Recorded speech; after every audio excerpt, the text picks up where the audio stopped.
Chapter 1. Have you heard? It's terrifying. Yi Lao conquered his world merely 6 months after his transmigration. Xiao Xian'er is no slouch. Either she has already become an empress. As more and more live streams from transmigrators returned to Earth, the skepticism online began to wane. Yet, envy prevailed, as many felt they were unworthy of jealousy. Only those of similar caliber could evoke such feelings. The vast majority of impoverished individuals remained untouched by this phenomenon. Zang Luo, a successful individual himself, observed a plethora of messages from transmigrators on his phone, ultimately making a resolute decision. After years of laboring tirelessly, his physical health had deteriorated to the point where, at the tender age of 30, he was in worse shape than some septuagenarians. He navigated to the official website of the Soul Group, his brows furrowing in concentration. He had ventured there once before. However, at that time, few believed in this newly established company. The Soul Group boasted of providing a second life, claiming the ability to transmigrate into any minor world within this universe. With such grandiose claims, it was promptly inundated with reports from countless detractors. The sheer volume of complaints drew the attention of official authorities. Yet, after extensive investigation over a considerable period, no substantial information surfaced aside for what the Soul Group had made publicly available. Everything else remained shrouded in mystery. The registration details and the identities of its founders were elusive, as though they had materialized from thin air. Due to the authorities' inability to ascertain any information, an international investigative team was formed. Even after enlisting all manner of hackers, no leads were uncovered, leaving everyone in a state of unease. This predicament compelled certain desperate patients, clinging to a why-not mentality, to begin purchasing equipment from a Soul Group. And thus, they rose to prominence in alternate realms. Yet disbelief persisted, even among their closest kin. Eventually, the Soul Group established a one-way live stream channel, allowing viewers to pinpoint the location of the transmigrators. Upon witnessing individuals capable of moving mountains and filling seas, engaging in battles for days on end, and communicating in various languages across different realms, doubts gradually faded. As the live stream footage was corroborated by relatives, keyboard warriors seemed to be struck by a spell of paralysis, though they could not fully believe. They were now half convinced. When it was confirmed that all worlds operated on a singular timeline, certain individuals became agitated if time was indeed unique. Then it would be impossible for protagonists from different fictional tales to pursue the same heroine. For those worlds were genuine realities, and the characters therein were singular. If someone else married her, she would be lost. While the Soul Group could manipulate time and space, it could not alter the timeline for subsequent clients. If that were the case, the earliest clients would create a temporal chaos. Thus, the Soul Group maintained a singular timeline, with clients arranged in order of their selection. Those who came earlier would always remain ahead, while later transmigrators would have to build upon the foundations laid by their predecessors. Consequently, seizing opportunities ahead of others became paramount. This led to a surge of transmigrators placing orders at lightning speed, and Zang Luo felt a stirring in his heart. However, as an accomplished man, he could not indulge in base desires, but rather sought a thrilling life experience. An increasing number of individuals ventured into alternate realms, carving out their own legacies, further igniting Zang Luo's impatience. Though many who transmigrated only lived out brief summaries, the allure of immortality was too great to resist. Not everyone sought eternal life, moreover. The cost varied, depending on the chosen world's tier and proximity, not to mention the prohibitive prices of cultivation techniques that left many daunted. Some were unable to afford the personal cultivation techniques. Zang Luo aspired to journey to the world of One Piece. However, that was not his ultimate destination. He intended to prepare for a leisurely cultivation of techniques before venturing forth. He believed that the devil fruits in the realm of cultivation could allow one to overtake others. Consuming just one fruit could elevate one to the equivalent of a golden core stage expert with minimal training. If he were to enter the cultivation world, lacking aptitude might hinder even reaching the golden core stage. Yet before proceeding, he had many inquiries for customer service. De Luo Shun Xian. Hello, customer service. I would like to inquire about some details. Xiao Mei dear, you have reached a branch of the Soul Group. I am the intelligent Xiao Mei. How may I assist you with your order? De Luo Shun Xian. Wait a moment, as an artificial intelligence, you likely cannot address my inquiries. I wish to speak with a human representative. Xiao Mei, dear, you underestimate our Soul Group. Though I was birthed as a digital entity on Earth, I have been trained to the level of Hongmeng chaos, and my capabilities surpass those of 90 of cultivators in this universe. De Luo Shun Xian. Is artificial intelligence truly that powerful? Xiao Mei, of course. Otherwise, how could I manage so many transmigrators? If I lacked formidable strength, I would not have been able to take form. I possess extensive knowledge about matters in this universe, dear, so feel free to inquire. De Luo Shun Xian. All right then, I have a few questions. I plan to go to the One Piece world, and would like to know if the haki there is akin to the chi we commonly refer to? Xiao Mei, not quite, dear. True chi is stronger than internal energy, while haki surpasses true chi but is still inferior to spiritual energy. De Luo Shun Xian. Can I cultivate using techniques from the cultivation world? Xiao Mei. Indeed, but the purity of spiritual energy there is lacking, so the requirements for techniques are quite high. Have you selected a technique? De Luo Shun Xian. Not yet. Xiao Mei. Please hold on. I will send you a link. When you place your order, simply fill in the technique as additional information. Zang Luo stared at the screen for several seconds before clicking the link in the message box. The interface flashed, revealing a myriad of diverse cultivation techniques, all presented in an e-commerce template. The techniques recommended by this artificial intelligence were exorbitantly priced. The top listing was a chaos-level technique, priced at over trillions. Zang Luo shook his head in disbelief. TSK. I thought I was a confident tycoon. This comparison reveals I am merely a naive country bumpkin. He quietly closed the page that pained his heart and opened the homepage of the marketplace. The items listed here were equally outrageous, with even mundane cultivation techniques priced in the billions. Zang Luo shook his head in disbelief, ultimately directing his gaze towards some ordinary techniques at the bottom of the webpage, deeming them acceptable. For instance, there was a technique, the Taishang Guiwei 9-turn Divine Jade Scripture, priced at 90 billion. What is this compressed package? Why not unpack it before listing it? Upon clicking to unpack it online, he discovered the contents were literary materials from Earth. The collection was impressively comprehensive, encompassing biology, chemistry, physics, and medicine, among others. Are these items for sale too? Surprisingly, they're priced at 55 million compared to cultivation techniques. Are they truly worth that much? What a staggering discrepancy. He clicked on the description and found it contained various cutting-edge research materials from this world.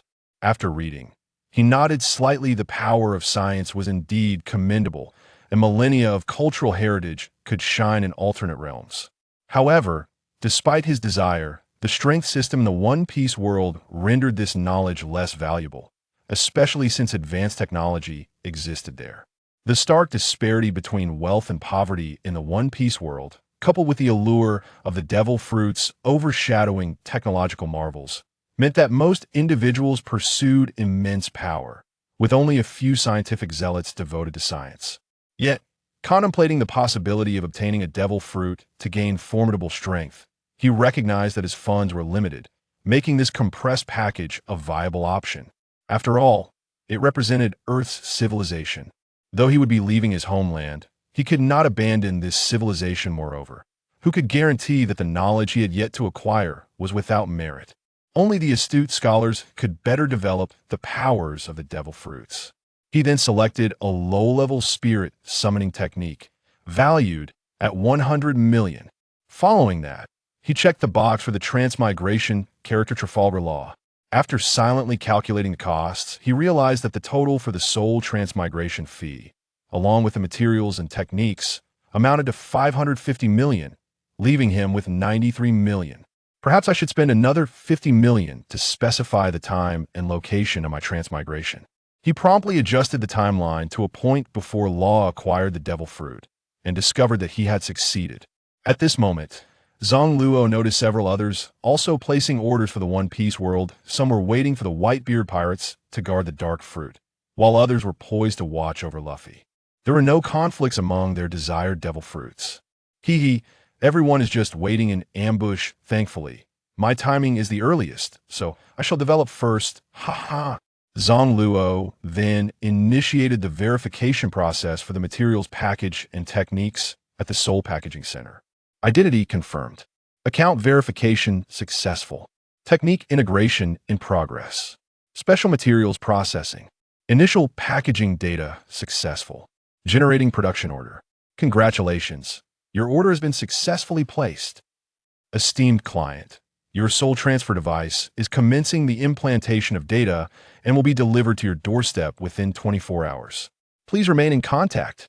Upon seeing this notification, Zang Luo smiled, finally able to join the ranks of those who traverse dimensions. Contemplating the endless possibilities of developing new abilities atop his mastery of the fruit of the void, he found it difficult to contain his excitement. In Zang Luo's eyes, the world of One Piece boasts several of the most coveted devil fruits, truly regarded as extraordinary and unparalleled treasures. Among them, 5 are related to time and lifespan. The Op Op no Mi, the Sura Sura no Mi, the Yomi Yomi no Mi, the Noro Noro no Mi, and the Toki Toki no Mi.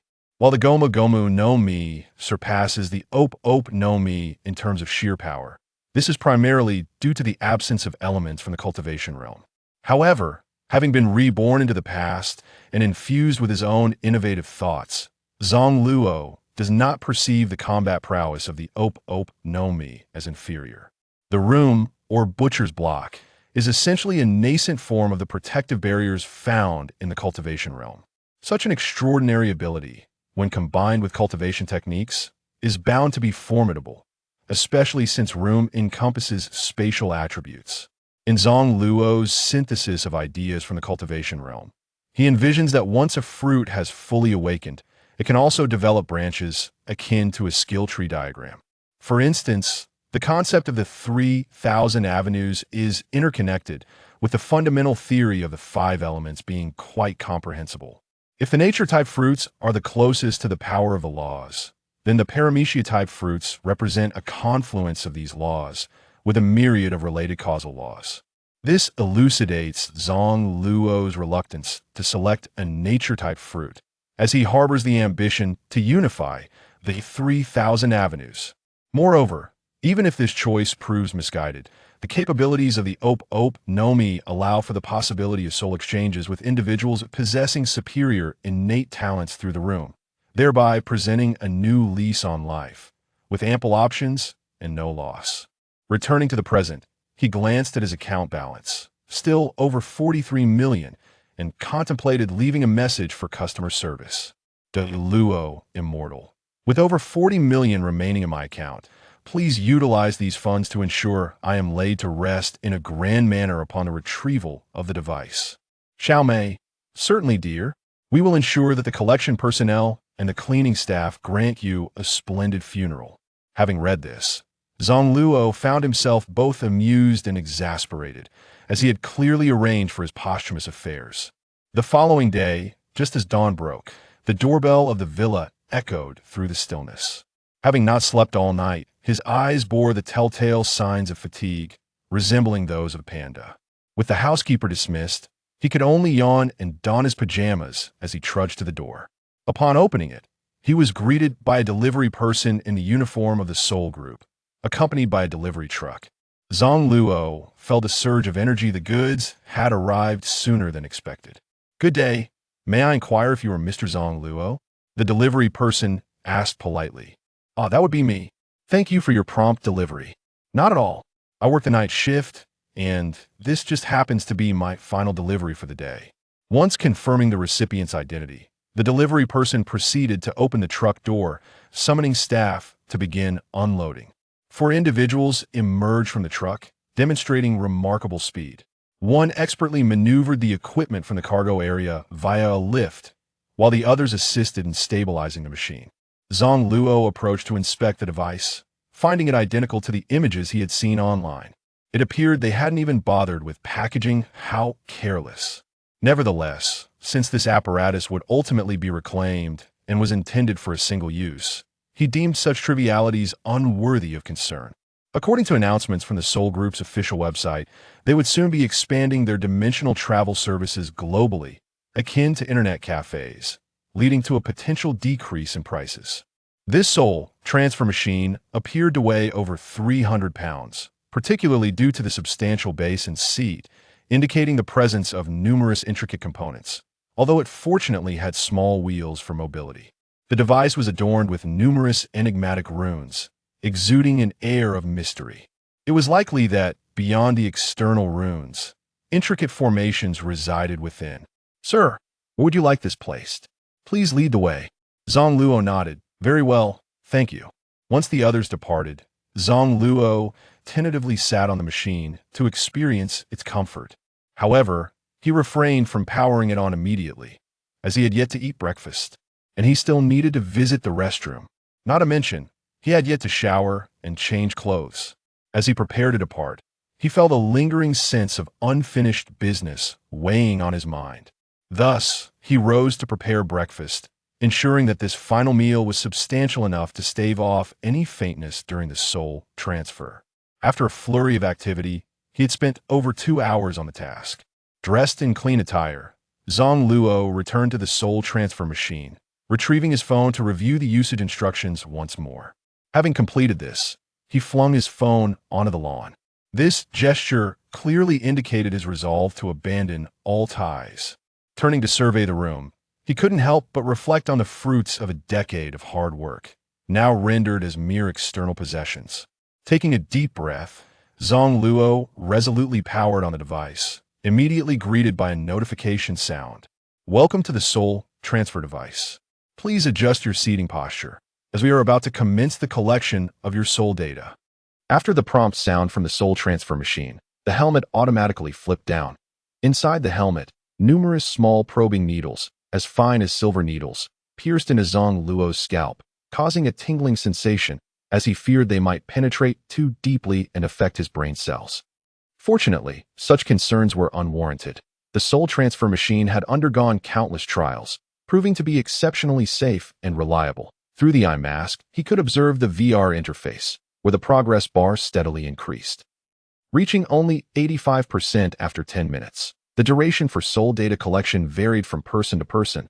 Those with a wealth of knowledge would naturally require more data, thus prolonging the process. The information gathering was complete, and the report was being generated. Data entry was finalized, and the persona panel was being activated. The panel successfully initiated. Please customize your personal image for rebirth. Upon seeing this, Zang Luo began to examine the panel, which was essentially akin to character customization in a video game, allowing adjustments to facial features, hairstyle, physique, and gender, among other attributes, as one's appearance is a reflection of the heart. The soul could gradually transform a person's image. Even though Zang Luo chose to inhabit the childhood form of Trafalgar D. Waterlaw, he would inevitably grow into the customized appearance within a year. However, after spending an extended period adjusting the settings, he remained dissatisfied with the options available, even creating a visage resembling Whitebeard at one point, which prompted him to abandon the endeavor. Noticing that the battery was at a mere 95%, he defaulted to his original image. After all, if he were to be unsatisfied later, he could always undergo cosmetic surgery. A prompt appeared, indicating, "User has selected Trafalgar D. Waterlaw, resulting in minor conflicts with this world. Please consider carefully." Zang Luo was startled by this notification, fearing it might lead to a bug. If it caused anomalies in the crossing or a loss of soul, he could end up as a fool. After scrutinizing the warning, he finally exhaled in relief. It turned out that the conflict stemmed from his request for additional positioning codes, specifically regarding the time of crossing that he intended to directly transfer to the location of the surgical fruit. And combined with his choice of Trafalgar D. Waterlaw as the host, it would result in him acquiring the fruit prematurely. Importantly, this butterfly effect would disrupt the timeline of the One Piece world. Nevertheless, Zang Luo was unconcerned. As one of the foremost crossers, he believed time could be slightly altered, and since he intended to become the protagonist of this world, the timelines of others were of no consequence. Ensuring benefits on his own timeline was sufficient. After all, the essence of cultivation was about seizing resources, right? Without competition, how could one defy fate? Having navigated the commercial world for years, Zang Luo understood this all too well. Ignoring the soul transfer machine's prompt, he proceeded to click Next. Please concentrate your thoughts. The data for soul implantation is about to commence. Before Zang Luo could prepare himself, a barrage of informational data began to flash in his mind. This consisted of the data package and techniques he had selected prior. The first to be implanted was research material on physics, followed by biology, and lastly, medical information. It took a total of 3 hours to complete the copying process, illustrating the vastness of the material. Crucially, Zang Luo felt his mind swelling. This sensation left him feeling somewhat disoriented, as if he might leave his body at any moment. Fortunately, the soul transfer machine was reliable. It enveloped his body in a protective layer to prevent any anomalies, demonstrating the meticulousness of the soul group in handling unexpected situations. Data implantation was complete, and the user was prepared. The soul was about to be packaged for entry into the reincarnation gate. 10, 9, ding. After 10 prompt sounds, Zang Luo felt his soul being compressed, followed by an overwhelming pulling force. He then sensed an attraction pulling his soul's gaze out. A vortex of light and shadow formed at the base of the soul transfer machine, and the time portal had opened, accelerating rapidly. Just as Zang Luo pondered how much longer it would take to arrive, an explosive force suddenly disrupted the time portal. A colossal hand of light and shadow seized him and yanked him out. Uncertain how long had passed, Zang Luo awoke to find himself in pain, subsequently letting out a scream akin to that of a slaughtered pig. Help! Help! After a few minutes, realizing no one came despite his hoarse cries, he looked around in sheer terror at the pitch-black surroundings. The scene he beheld was not that of the One Piece world. Recollecting the transmission process, he wondered what that massive hand had been. Could he truly be so unfortunate as to meet his end? After a considerable wait without encountering any danger, he gradually calmed down. Suddenly, he noticed his arm could pass through another arm and even through his own body, leading to a moment of sheer horror. This was not right. Was he now a soul entity? Was it possible he had failed to cross over successfully? Was this truly the end for him? Observing himself resembling the ghosts described in novels, he felt panic rise within him. That wasn't the soul group supposed to have a failure rate of just 1 in a million. Lost in his thoughts, he was suddenly drawn to the sound of clinking chains and turned to see a minotaur approaching, holding a soul-binding chain. You are Zang Luo? Please follow me. Zang Luo cautiously followed, noticing unfamiliar sights along the way. Though he lacked the mood to appreciate these novelties, eventually, they arrived at the Hall of the King of Ghosts, where a figure strikingly similar to Zang Luo sat sternly at the head of the hall, his father, Zhang Tian. Upon seeing his son, Zhang Tian smiled, though it was clear he did not recognize him in his disoriented state. Son, don't you want to see your old man? Why not look up and check out your father? Hearing that familiar call, Zang Luo's body trembled. He abruptly looked up to see the man at the seat rising and walking toward him, leaving Zang Luo speechless with excitement. The person approaching was indeed his father. Zhang Tian, Dad, but you died, didn't you? It seems I have died too. At least it's worth it to see the family again. Zhang Tian approached with a smile, saying, What do you mean dead? Your father is still very much alive. And so are you. Zang Luo pointed at his own body, skeptically asking, Am I truly still alive? What is my current situation? Zhang Tian explained, You are currently a soul entity. I brought you here. Why did you recklessly attempt a crossing to such a spiritually barren world? I had plans for you to continue your studies on Earth, to let you reincarnate and cultivate by the time you were 50 or 60. After hearing this, Zang Luo finally understood that the crossing mishap was his father's doing. But how did you manage this, Dad? I had my soul packaged already. How could you bring me here? Zhang Tian retorted, Aren't you curious why I'm still alive? Zang Luo nodded. I have too many questions. I don't even know where to begin. Dad, please tell me everything. What is happening? All right, son, don't be alarmed. Let me tell you everything in detail.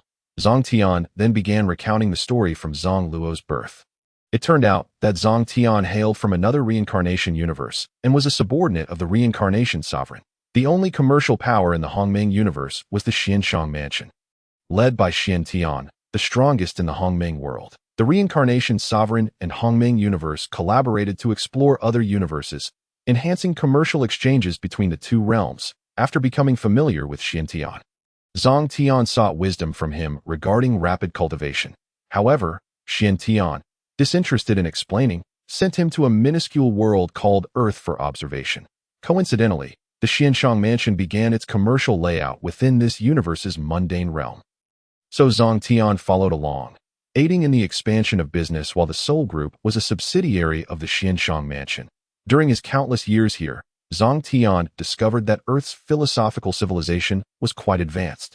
For instance, a single I Ching could encompass the universe's entirety. Moreover, after grasping some common knowledge from Earth, cultivation became exponentially more efficient. For example, Sun Wukong, after studying for a period in the mundane world, could achieve in a few years at Mount Huagua what those wild monsters could not in thousands of years. This highlighted the disparity between those without enlightened wisdom.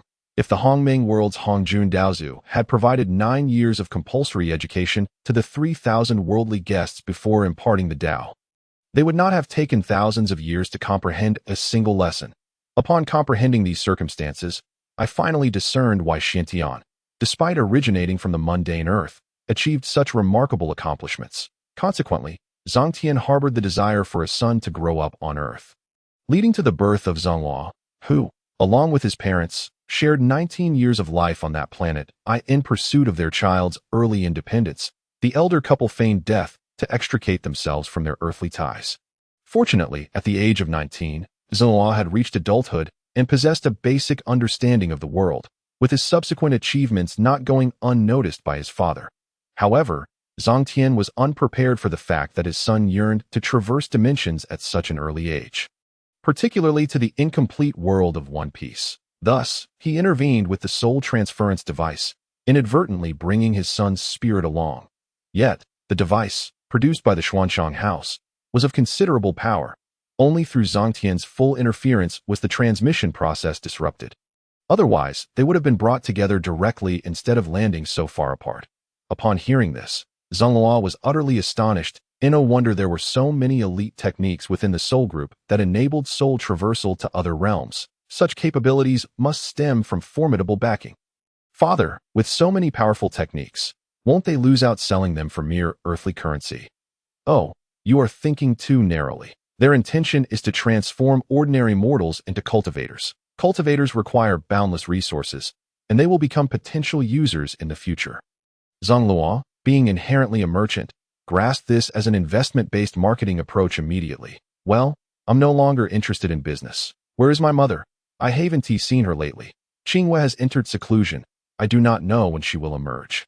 Oh, my mother is also a cultivator. What realm is she in?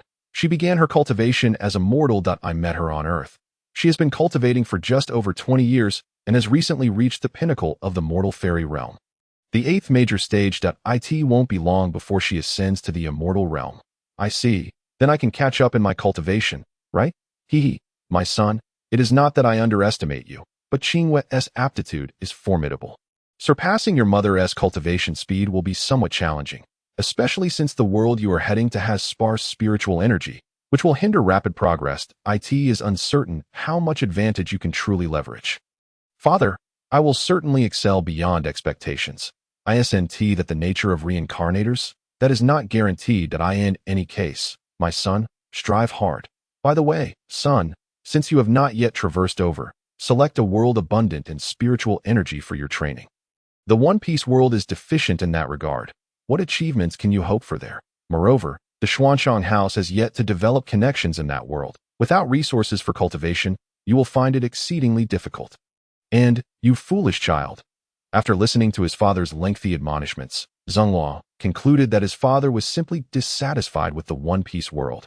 Although he now understood his parents were formidable cultivators, he remained resolute in his choice, primarily due to his fondness for the powers of the devil fruits. Father, if it comes to it, impart to me some extraordinary techniques. Oh yes, you must pass those on to me.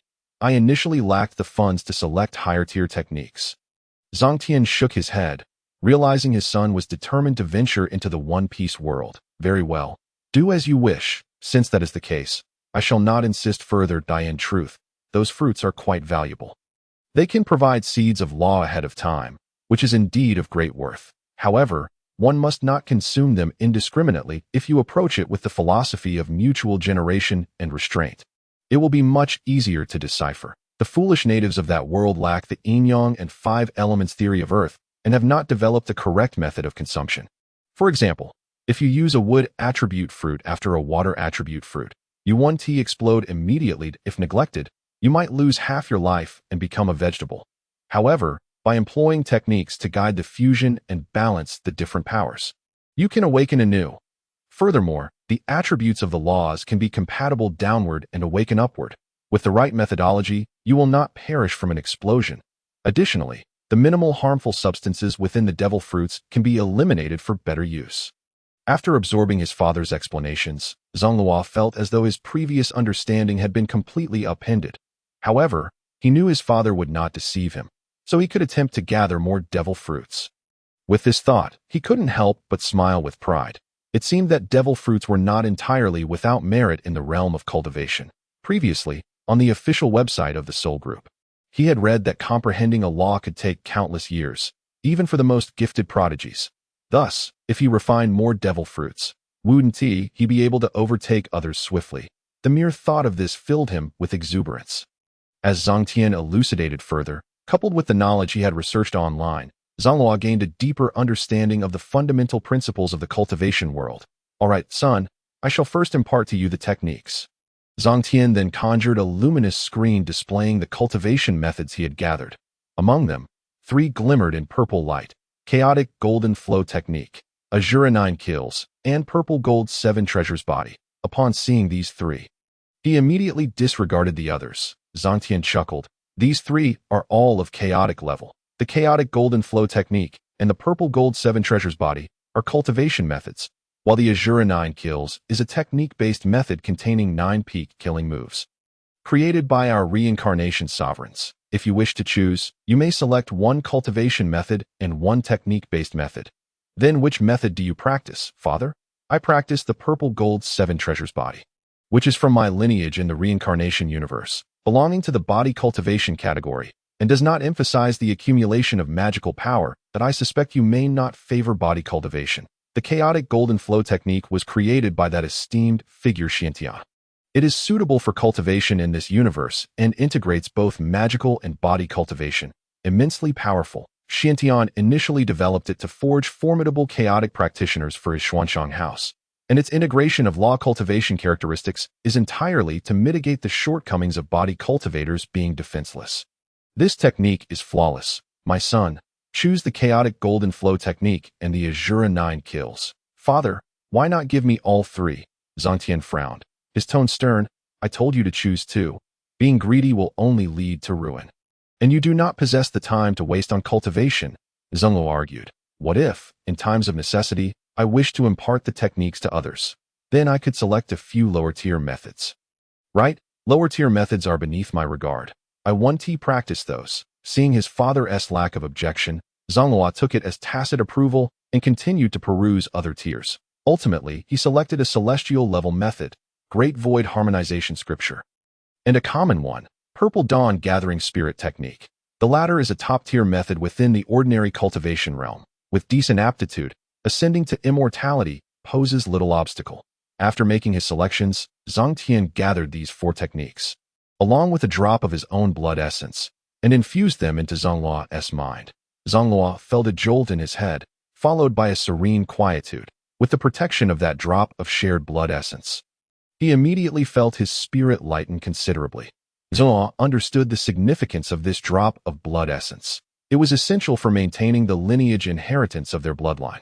Otherwise, upon traversing and using another's bloodline, even science would be unable to explain their father-son relationship. The bloodline inheritance resides entirely within the genes of the bloodline, unrelated to the physical body cells. The cells are merely products derived from the genetic code, based on the sustenance gathered from nature. Thus, bloodline inheritance is fundamental. My son, upon entering the realm of cultivation, one must maintain one's original intent to achieve transformation amidst vast changes. One must draw from the goodness and wickedness within one's heart. In a chaotic and disorderly world, one must embrace new survival rules. Zang Luo nodded, having researched some basic cultivation principles. Indeed, clarity of thought aids in cultivation, while blind submission or arrogance only breeds inner demons. All right, if there's nothing else, you should head to the reincarnation gate. Your soul body should not linger too long in the outside world. Once you have cultivated successfully, strive to break free from this universe and find me in the reincarnation universe. I understand, Father.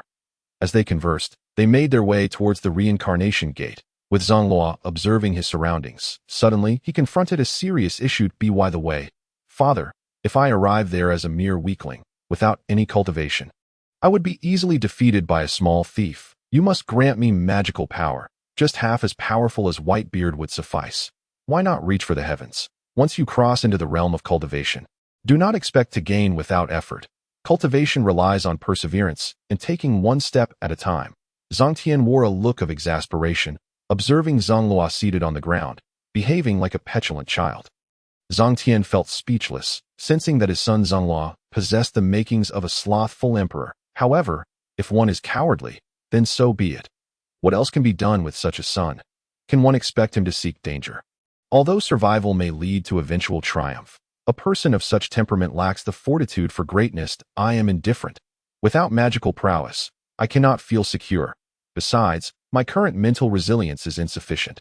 How can I feel grounded without unparalleled power? If I merely traverse to that place without fear and worry, how can I find the motivation to cultivate diligently? Zhang Tian, upon hearing this, found some merit in the argument. Very well. I shall bestow upon you 60 years of magical power. With that, Zhang Tian gestured, channeling a surge of spiritual energy into Zang Luo's soul. Having granted you a century's worth of magical energy, make sure to diligently practice the 9 slaughter techniques. The chaotic golden method allows for rapid advancement in both internal and external cultivation. Once there, even a modicum of knowledge will render you impervious. 3 petty thieves would stand no chance against you. Upon hearing this, Zang Luo felt a flicker of hope. Unbeknownst to him, Zhang Tian had already opened the door to reincarnation. The reincarnation portal resembled a teleportation mechanism. Now, you can be transported. I shall protect you as you directly inhabit Trafalgar Law's body, replacing his soul. However, once you replace his soul, you must conclude the karmic ties with that body's parents. After his father spoke, he waved his sleeve, sweeping Zang Luo's spirit into the reincarnation portal. Realizing what was happening, Zang Luo was startled and called out urgently, "Dad, I need to directly acquire the surgery fruit. Please don't send me too far." Before Zang Luo could finish, his voice was swallowed by the portal. Not hearing his father's response left him somewhat disgruntled. Would he really have to search slowly?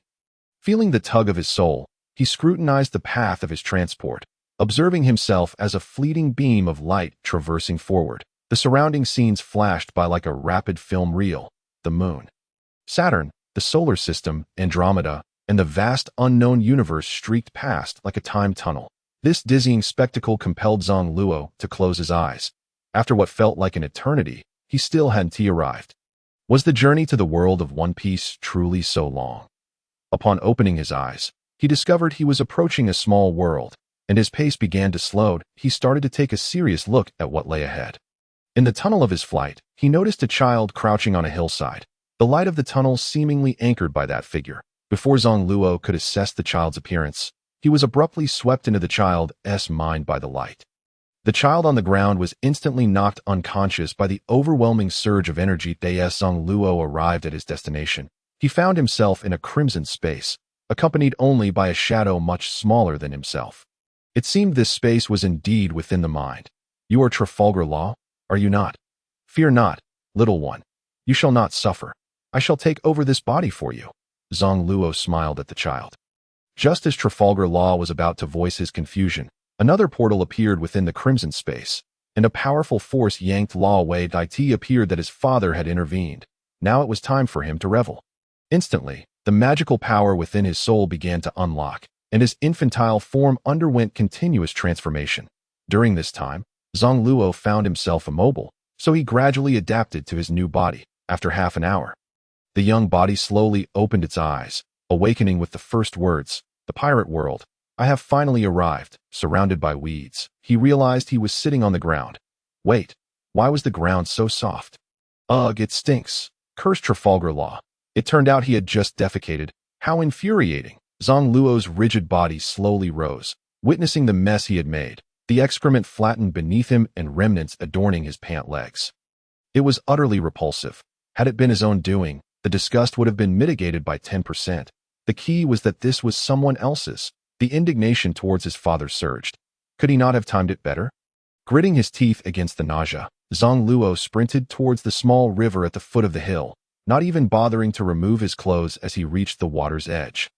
After soaking and scrubbing for a while, he realized he had not donned any undergarments. Unable to overcome the mental hurdle, he continued to wash until he was satisfied, the only regret being that without undergarments, life felt less than perfect. His clothes drenched, he feared catching a cold, and recalled that his magical abilities could dry them. Reflecting on the techniques his father had bestowed upon him, he perused them briefly before attempting to channel the magical energy. Before long, he discovered the key to mastery. Within a few cycles, he would be well versed in the techniques, and with that, he activated his powers to evaporate the moisture from his garments. He felt much more comfortable. At this moment, Zang Luo finally had time to ponder his situation. He had also acquired Trafalgar Law's memories in his mind. The memories are divided into two parts, one from the soul, the other stored in brain cells, as I have stated. While bathing, he noted that his appearance was passable, but he needed to unlock his bloodline and revert to his original visage. That a mortal's bloodline would eventually be wholly consumed by the proliferating chaotic bloodline, thus inheriting his father's innate talent. Standing on his father's shoulders, he would soon surpass him in genius. The transformation of his bloodline would take considerable time, but this way, Trafalgar Law's parents would not be astonished by his appearance. I am quite clever. Aha. Through the memories, he realized he was now over 9 years old. Oh dear, I am already 9. It seems I must accelerate my training, or I shall feel unsafe here. Furthermore, he still needed to resolve the karmic ties with Law's parents. With these thoughts in mind, Zang Luo began his journey home, when suddenly, a glimmer caught his eye. A fruit floated before him. Heart-shaped. Indeed, this is the surgery fruit. When did my father deliver it? Hooray, long live Dad. Meanwhile, Zhang Tian, observing from the reincarnation portal, nearly spat blood upon hearing his son shout in exuberance. This ungrateful child is cursing me. Oh dear, darling, do not be upset. These are merely trivial matters with which our son is still unfamiliar. The speaker was Zang Luo's mother, Qingyue, who had just emerged from her retreat, unfortunately missing her son's arrival at this moment. The two parents were closely monitoring Zang Luo's situation. Zhang Tian had initially controlled the reincarnation portal to transport his son into Trafalgar Law's body and discovered that the surgery fruit Zang Luo desired was still far away on another island. Thus, he directly moved the fruit to Zang Luo's location. Within the world of One Piece, Zang Luo cradled the surgery fruit in his hands. Captivated, it was his first time witnessing a devil fruit. He admired it before taking a bite. Crunch, crunch. Ugh, it smells worse than feces, utterly unpalatable. Though he had never tasted feces, he imagined it would be akin to this flavor. Zang Luo endured the disgust and consumed the entire fruit, straining to swallow the last bite, fearing he might lose the power, ensuring not a drop of juice remained at the corner of his mouth. His determination stemmed from the desire for an easier awakening in the future. While, according to the narrative, even a single bite had effects, none of those who had merely sampled it had successfully manifested their powers, let alone awakened them. This was akin to energy transfer. The difference between total transfer and partial transfer was vast.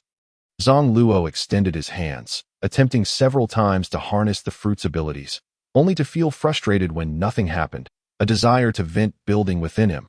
Unintentionally, he summoned the magical energy within his body, converging it into his palms, and with a mighty shout, he swung his hand like a blade towards a massive stone pillar.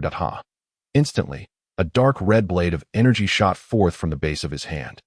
And upon contact with the stone, the half-human-high structure shattered as if it had been sliced cleanly, the fracture smooth as a mirror. Witnessing such power, Zang Luo ceased to demand more from himself.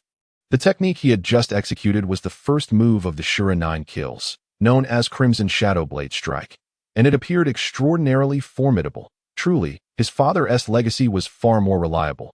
He was grateful for the magical energy bestowed upon him. Otherwise, he would have felt utterly insecure. Subsequently, as Zang Luo pondered how to utilize his newfound abilities, he continued his journey home, occasionally concentrating on the compressed package in his mind. It was then he realized he could not unpack it, meaning he could not access the data bundled by the soul transfer device. This must have been due to his father's interference. Had his father not brought him there, the soul transfer device would have automatically unpacked upon completion. Alas, such advanced technology bought at a great cost would go to waste, resulting in a significant loss. Upon acquiring the art, one must relinquish certain records. Is it not possible to have both the fish and the bear's paw?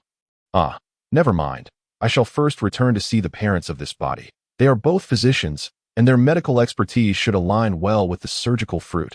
With this thought, I hastened my pace towards home.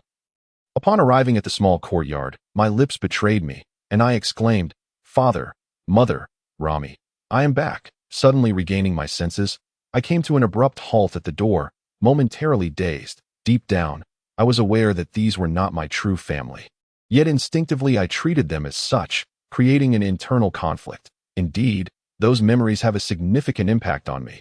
If I were to spend more time with them, I might genuinely begin to consider them as family, making it all the more difficult to sever ties. Fortunately, the family of Luo, including his parents and sister, are all alive, sparing me from the torment of his painful memories. Otherwise, my current state would be even more distressing. So be it. Let the karmic ties of this body be repaid through the companionship of family.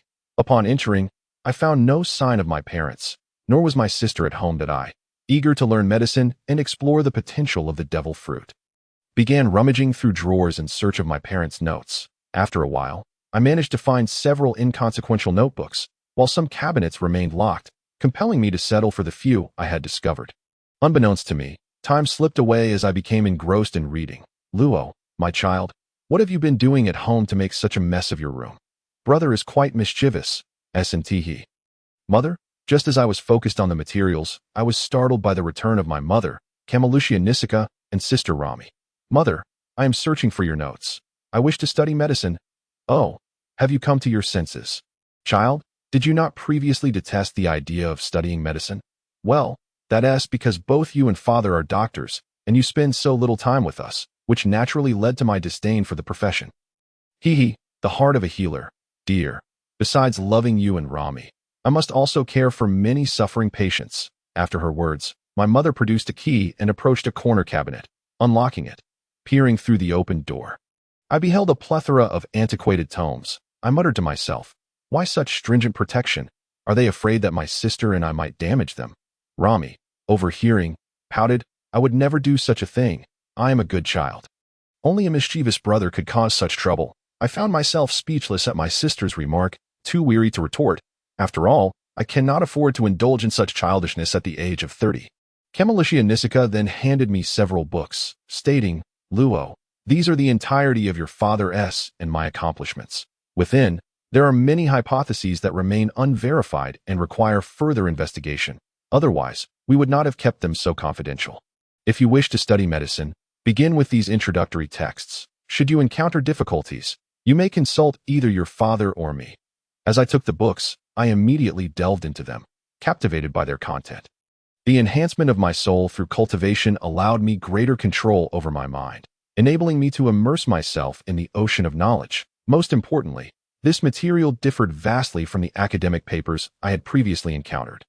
My parents' records were articulated in straightforward, comprehensible language, devoid of excessive embellishments that I was thoroughly engrossed until my father returned home just before dinner. Dan Clara, along with Luo and Rami, come to dine.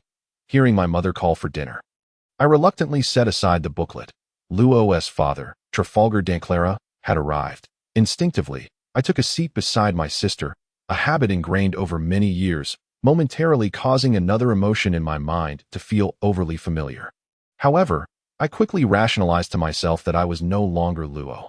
Yet, this internal suggestion seemed to backfire. As I watched my parents serve food to me and my sister, I found this meal to be the most liberating experience I had had thus far. "What's wrong, Luo? Does Mother's cooking not suit your taste today?" "Ah, well, Mother, your meals are the most delectable, but I am quite full from reading." You do amuse me, Luo," Danclara advised. "Child, studying medicine is not something to rush. It is meant for the benefit of patients, so take your time." After dinner, I returned to my room to further explore the field of medicine while pondering how to activate this ability. I thought long and hard, even revisiting the plot of One Piece, yet I struggled to grasp the fundamentals that it turned out that the surgical fruit did not activate instantaneously. How vexing. I had not anticipated the complexity involved with such a fruit. Just then, I noticed a moth on the wall, one wing missing a segment, fluttering erratically and unable to fly away. Inspired by the medical materials I had just studied, a playful idea sparked within me. What if I were to mend the moth's wing?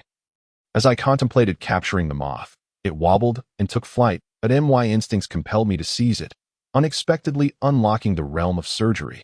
Yet, how was I able to utilize the fruit's powers without employing the guiding gestures? As my thoughts wandered, the barrier I had created dissipated almost instantaneously that I began to mimic some of Luo's previous movements, only to discover that the ability did not manifest. Why was it not working? Then why had it appeared just moments ago? Amidst these uncertainties, recalling the earlier activation of my powers led me to reaffirm my previous suspicions. It was likely connected to intention. The medical-related intentions served as the key to unlocking this ability. I then began to focus on my medical knowledge, contemplating how to treat the moth. Indeed, the surgical domain materialized once more, with the thought of performing surgery occupying my mind. One hand instinctively began to channel this newfound energy. And this time, the circumstances were markedly different. As I envisioned the space in which I wanted to work, the barrier of my field began to expand, ultimately halting at a diameter of 6 meters. This was the current limit of my physical strength. Through several attempts, I discovered that utilizing this ability was akin to the practice of cultivation spells. Specific actions and guidance could indeed expedite the release of my powers. No wonder many characters in the original work possessed distinct movements. For instance, ancient practices of health cultivation varied from meditative stillness focused on the dantian to movements that guided internal energy. The guiding principle of this devil fruit's ability was fundamentally similar, differing only in that it required medical knowledge rather than the traditional focus on the dantian. This correlation likely stemmed from the type of fruit I had consumed. Mine was the surgical fruit, thus necessitating that the invocation of its powers be rooted in the medical domain. With a clear understanding of the fruit's operational principles, the subsequent development of my abilities became significantly more manageable. To demonstrate my newfound capability, I approached the moth to administer treatment. Upon examining the precise location of the wing's injury, I swiftly procured a thin piece of plastic from nearby. Utilizing my newfound surgical freedom, I soon fashioned an irregularly shaped plastic fragment that perfectly matched the moth's wing deficiency. How remarkable it was to discover that within my domain, I could freely cut, assemble, and exchange any object. Is this the characteristic of the surgical fruit? Indeed, I have come to the right place in this world of pirates. It is essential to recognize that the realization of such capabilities is beyond the reach of many ordinary cultivators. Even the most adept would find it challenging. As I gazed at the moth, I directed the meticulously cut plastic piece towards its wing, carefully aligning it until the two merged, at which point I retracted my ability. How extraordinary! After completing this masterpiece, I could not help but exclaim in it is worth noting that the two materials I had fused were entirely disparate in nature, a feat even the most skilled artifact craftsman in the cultivation realm would struggle to achieve. Yet, through the power of the surgical fruit, it became a reality. Truly, it is superhuman. Luo, what has you grinning so broadly? At the sound of Danclara's inquiry from outside, I snapped back to reality, responding, well, Father, I find studying medicine to be incredibly enjoyable. Which is why I am so happy. Father is genuinely proud of your enthusiasm. But remember, you must build a solid foundation first. I understand. Father, I shall ensure that my medical skills surpass yours in the future. Yes, we believe in you. Just remember to retire for the night early. Understood, Father. After Zang Luo finished dealing with his father, he began to search for little insects in his room that he rummaged through drawers and searched under the windowsill and bed, ultimately discovering a small spider beneath the bed. However, this spider appeared to be in perfect health, showing no signs of illness. No, little spider, regardless of your health, allow me to examine you. With this thought, the realm of fruit reemerged. It seemed that any object within the confines of the barrier was akin to a patient on the operating table. Such a power was truly irresistible. Scalpel. Cut. As the thought swirled, one of the spider's forelegs fell away. Witnessing the spider's struggle, it was as if he could hear its pleas for mercy. Brother, I was wrong. I won't dare venture into Solon's home again. After severing one of the spider's legs, he used his ability to control the fallen limb and reattach it to the small spider, observing it remained intact as before. With each cut and reattachment, he grew increasingly proficient. Eventually, the spider became numb, no longer resisting, understanding that there was no escape. After several hours, fatigue washed over him, prompting him to retire to bed. However, he barely drifted into slumber when his thoughts stirred him awake, realizing he had not rested well. A glance at the clock revealed it was only 1 in the morning. It seemed that this first night would be difficult for him to get a good night's sleep. Perhaps he could practice the techniques imparted by his father. Aside from familiarizing himself with the cultivation methods by the riverside, he had not attempted it since, so it was the perfect time to meditate and cultivate. Rising to a seated position, he recalled the key points of the chaotic golden technique and began to circulate his energy along the prescribed path. The operation of this technique relied primarily on the principle of accumulation, akin to rolling a snowball, drawing in external spiritual energy as it flowed through his meridians. This necessity for a spiritual root was the primary reason for cultivating the Tao. Only with a spiritual root could one harness such power. In the early stages, the energy felt as minute as silkworm threads, yet within the meridians, it surged like the mighty yellow river, a process of strengthening for practitioners. Fortunately, with some of his father's inherited magical energy, he could directly channel this power through his meridians while simultaneously drawing in the spiritual energy from the air. This was akin to the effect of a tornado. Without obstacles, the absorption would only grow stronger. Regrettably, the spiritual energy in the air of this one-piece world was exceedingly scarce. After several cycles of circulation, he opened his eyes to find dawn breaking. Thankfully, his spirit had been rejuvenated, and he felt invigorated. It was no wonder that cultivators relied on meditation to replace sleep. It truly proved more effective. Alas, the low concentration of spiritual energy indirectly resulted in slow cultivation. If he were in a place abundant with spiritual energy, given his current aptitude, he could absorb enough to circulate a full cycle in just half an hour. Comparing his current energy fluctuations with the memory of rank classifications, he realized he had likely reached the 8th level of the foundation establishment stage. This prompted Zang Luo to grumble. The foundation establishment stage is hardly impressive in the world of One Piece. My father promised to pass down a century's worth of magical energy, yet it has taken 60 years to cultivate to the foundation establishment stage. What standard is he using? One based on incompetence. Zang Luo had never practiced the purple gold 7 treasures body and was unaware that the differences in techniques were the cause of his slow progress. Now, after cultivating through much of the night, he felt only a slight enhancement in both his physical strength and magical energy. It seemed his efforts had not yielded the fruits of his labor. At this pace, he estimated it would take 1 or 2 years to break through to the 9th level of the foundation establishment stage. Today was the day he was supposed to attend school, and Zang Luo felt that not going would make it difficult to explain to his parents, so he decided to go and enjoy himself. After all, it had been nearly 20 years since he'd last set foot in a classroom. After concluding his practice, he left his bedroom and spotted breakfast laid out on the table, though no one was in the living room. Hearing commotion from the kitchen, it seemed his mother was still busy. Zang Luo grabbed a sandwich and slung his backpack over his shoulder, declaring, "Mom and Dad, I'm off to school." Nixika poked her head out from the kitchen and said, "Luo, you haven't washed your face or brushed your teeth, nor have you washed your hands before eating." "Oh, it's fine. I'll make up for it after school. That I'm leaving now." This child. Rami, wake up. Your brother has gone to school. And you're still lazing about?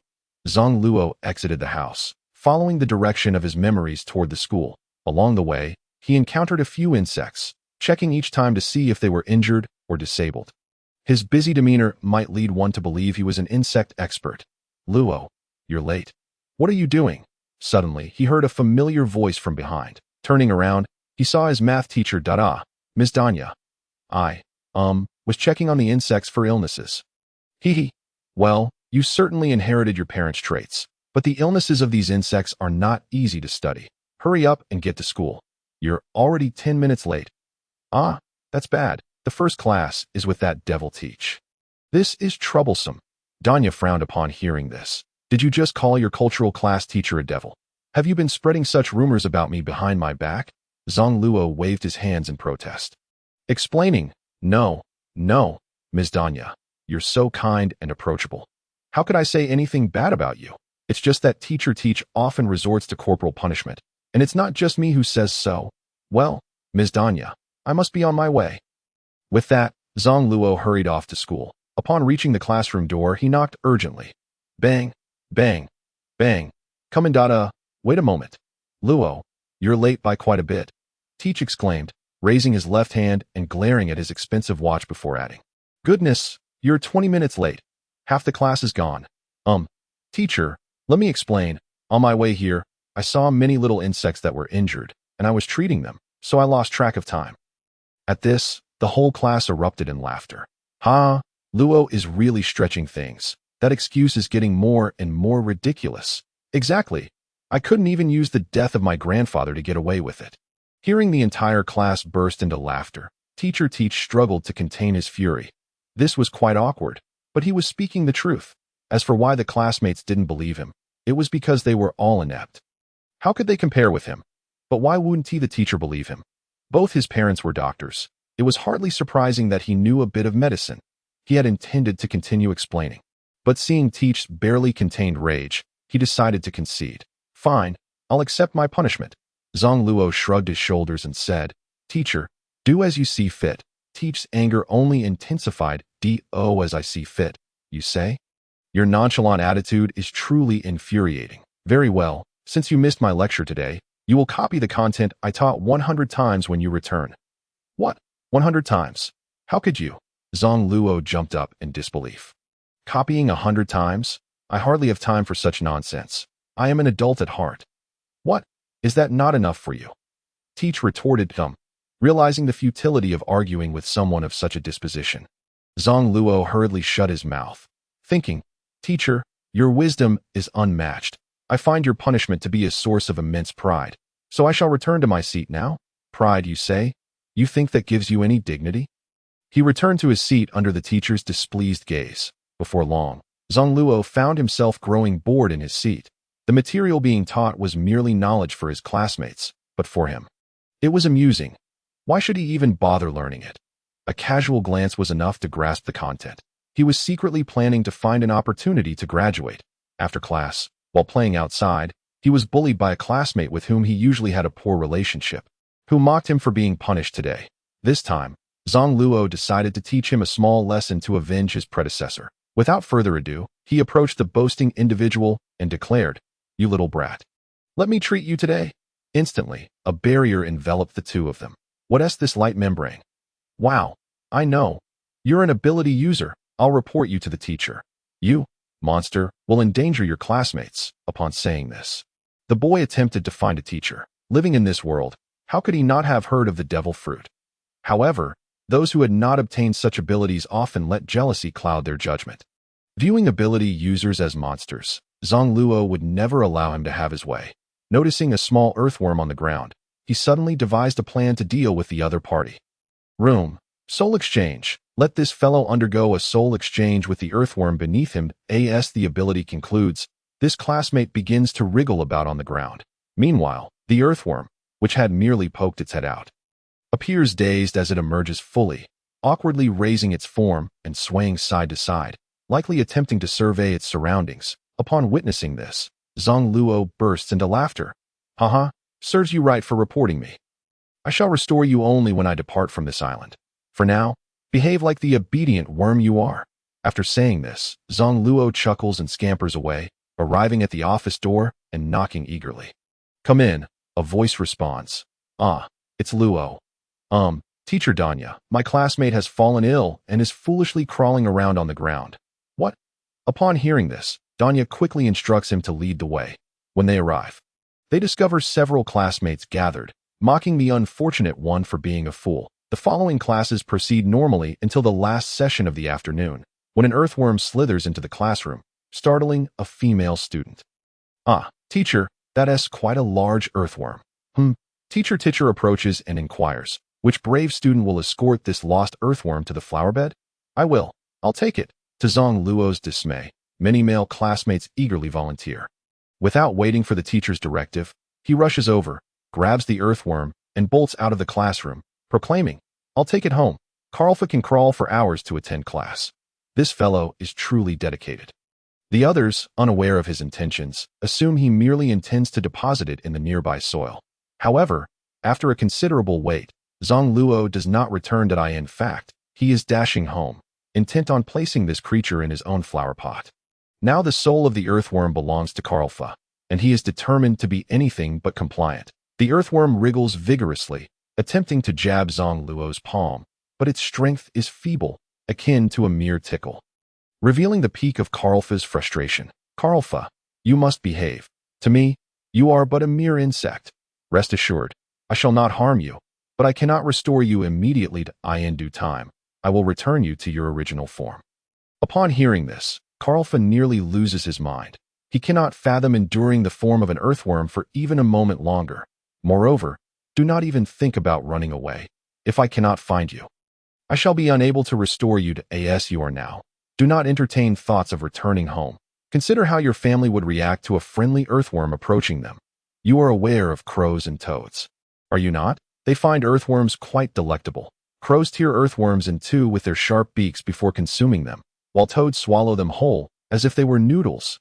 Karlfa shudders at the thought. Now acutely aware of the perils of being an earthworm, observing Karlfa's newfound compliance, Zang Luo knows his words have resonated at that moment. They arrive home. Zang Luo rushes to the balcony, sifting through a pot of orchids.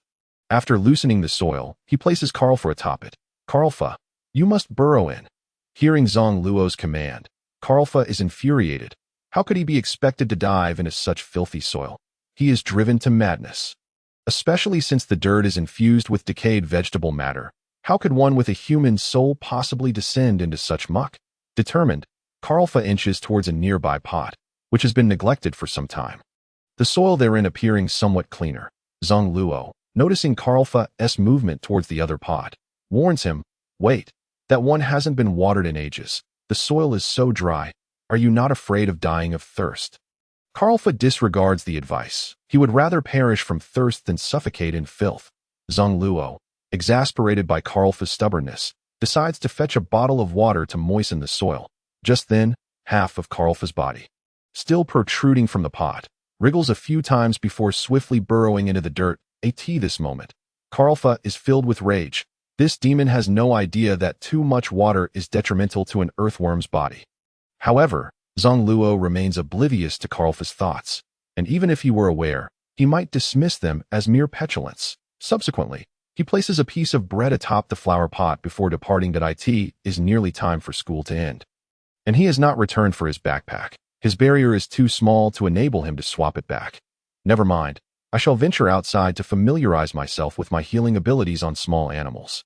Exiting, he arrives at a hillside, attempting to treat any small creatures or insects he encounters. Any winged insect must be gifted a pair of wings, inciting the ire of those creatures who wish to chastise him for meddling.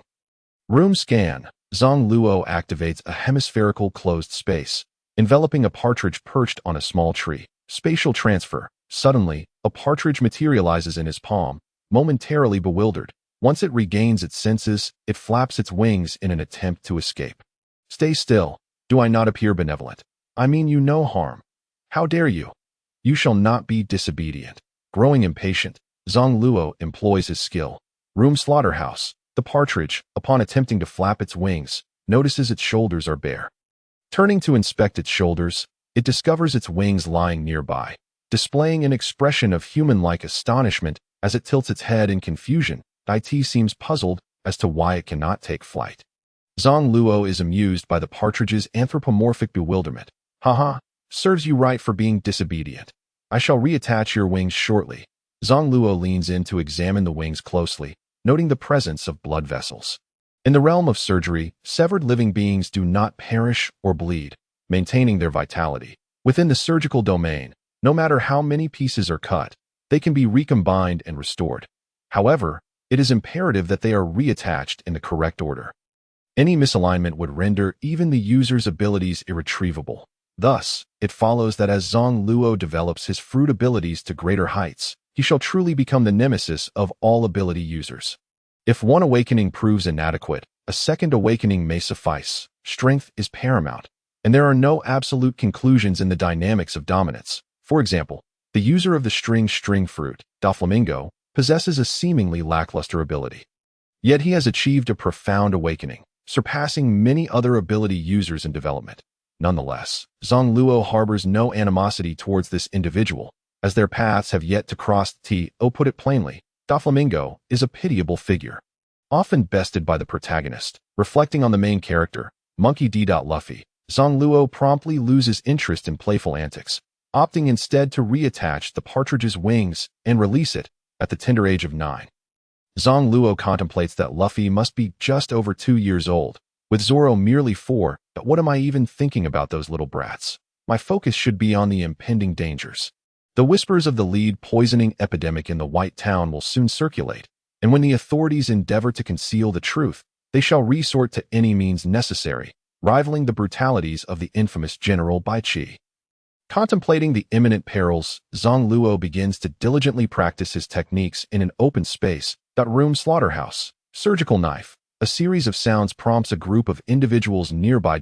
My apologies, gentlemen, but I must return to my homework, Zang Luo announces before attempting to make his escape, only to be swiftly blocked by 3 ruffians.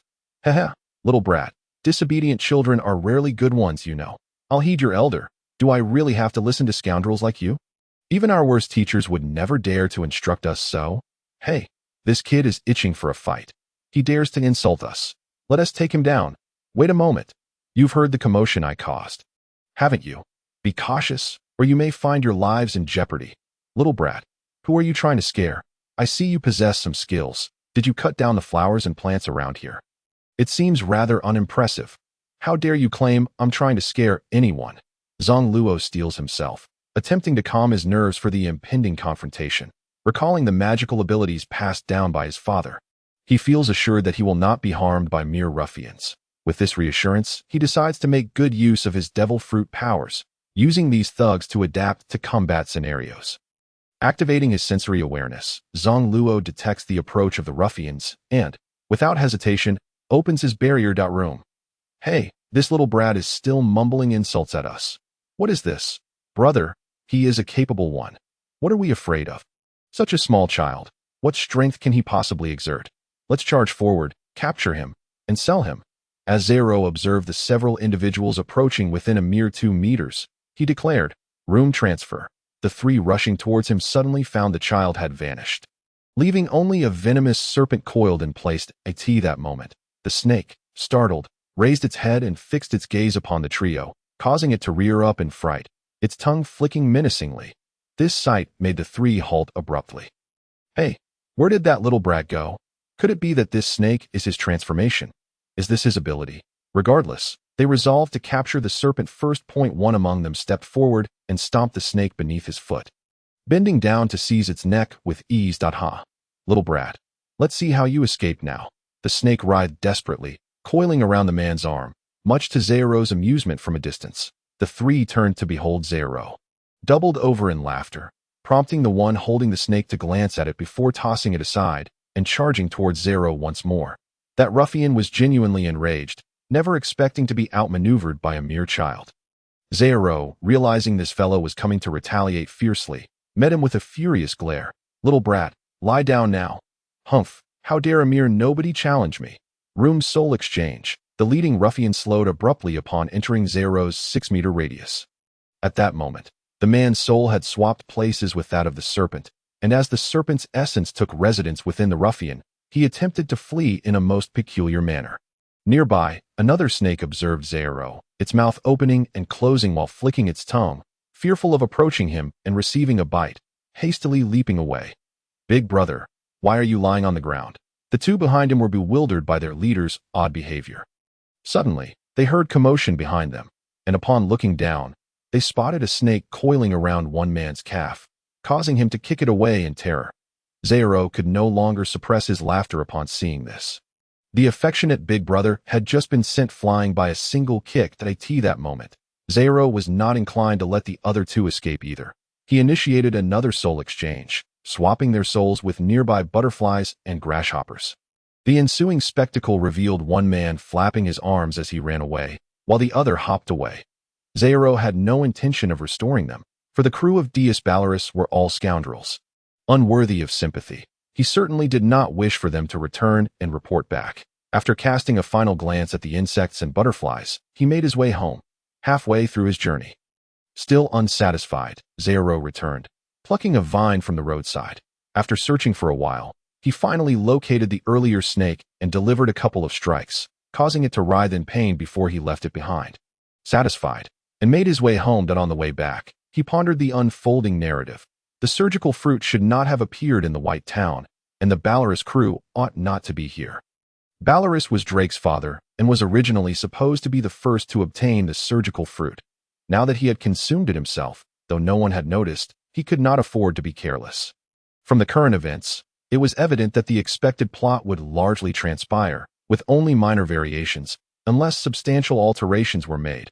According to the original storyline, after acquiring the surgical fruit, their group would encounter numerous troubles, ultimately leading to their demise. However, the situation had changed. They had crossed paths with him, and he had refrained from delivering a fatal blow, merely causing them to temporarily lose 3 subordinates, a price that effectively averted their catastrophe. They ought to be grateful to him. A fruit worth 5 billion berries was beyond their reach, unless he consumed it immediately. Nevertheless, Zero was now more concerned about the safety of his parents and sister. If the inevitable were to occur, then time could not be judged by the original plot. The arrival of the Belarus crew here indicated that time had advanced slightly, unbeknownst to him, as Zero approached his home. He heard the voice of his teacher emanating from within. Oh no, teacher has come to my house. Is he here to report my tardiness? So, you are a snitch of a teacher. At that moment, Nixika noticed Zero outside. Zero, you have finally returned. The teacher is here. Hurry in and greet him. Zero inhaled deeply, formulating his words as he walked in. Welcome the handsome and charming teacher to our humble abode. Your presence fills our home with a sacred aura, truly befitting a person of your stature. Upon hearing this, teacher nearly burst out laughing, his initial anger dissipating. That he glared and said, "Isn't it you who dashed out without even bringing your backpack? Missing half a class? How can you complete your homework without your backpack?" Zero wished to retort, "Are you worried I won't finish the 100 repetitions of punishment?" Instead, he replied, "Well, I listened attentively. I memorized every word of your lecture in my dreams. So I grasped the lesson today quite well." Teacher, witnessing Zero lie without batting an eye, could not help but feel impressed. He then inquired, "Well then, tell me exactly how I lectured you in your dreams. Do you want me to repeat everything verbatim, or shall I just recite the knowledge I comprehended?" Teacher nodded. "That works. Go ahead." Subsequently, Zero commenced an impromptu monologue, effortlessly recalling the concepts he had skimmed over in the textbook that morning. Zero attributed his ease in understanding elementary knowledge to his adult soul, overlooking the fact that he was a cultivator, with a spirit already far superior, endowing him with photographic memory and rapid calculation capabilities. His mind's CPU had long surpassed that of an average person. Teacher, listening to Zero explain with clarity, even more comprehensively than he himself could, chose not to pursue the topic further. "All right, you can stop now. I believe you have revised on your own." Zero nodded earnestly. "What I said is true. I haven't lied since yesterday. Haha. Teacher expressed disbelief. "If I believed you, I might as well have wasted my years as a teacher." After chatting for a spell, Teacher announced his departure, but Nixika insisted on sharing a meal before he left. "No. Thank you, Ms. Nixika.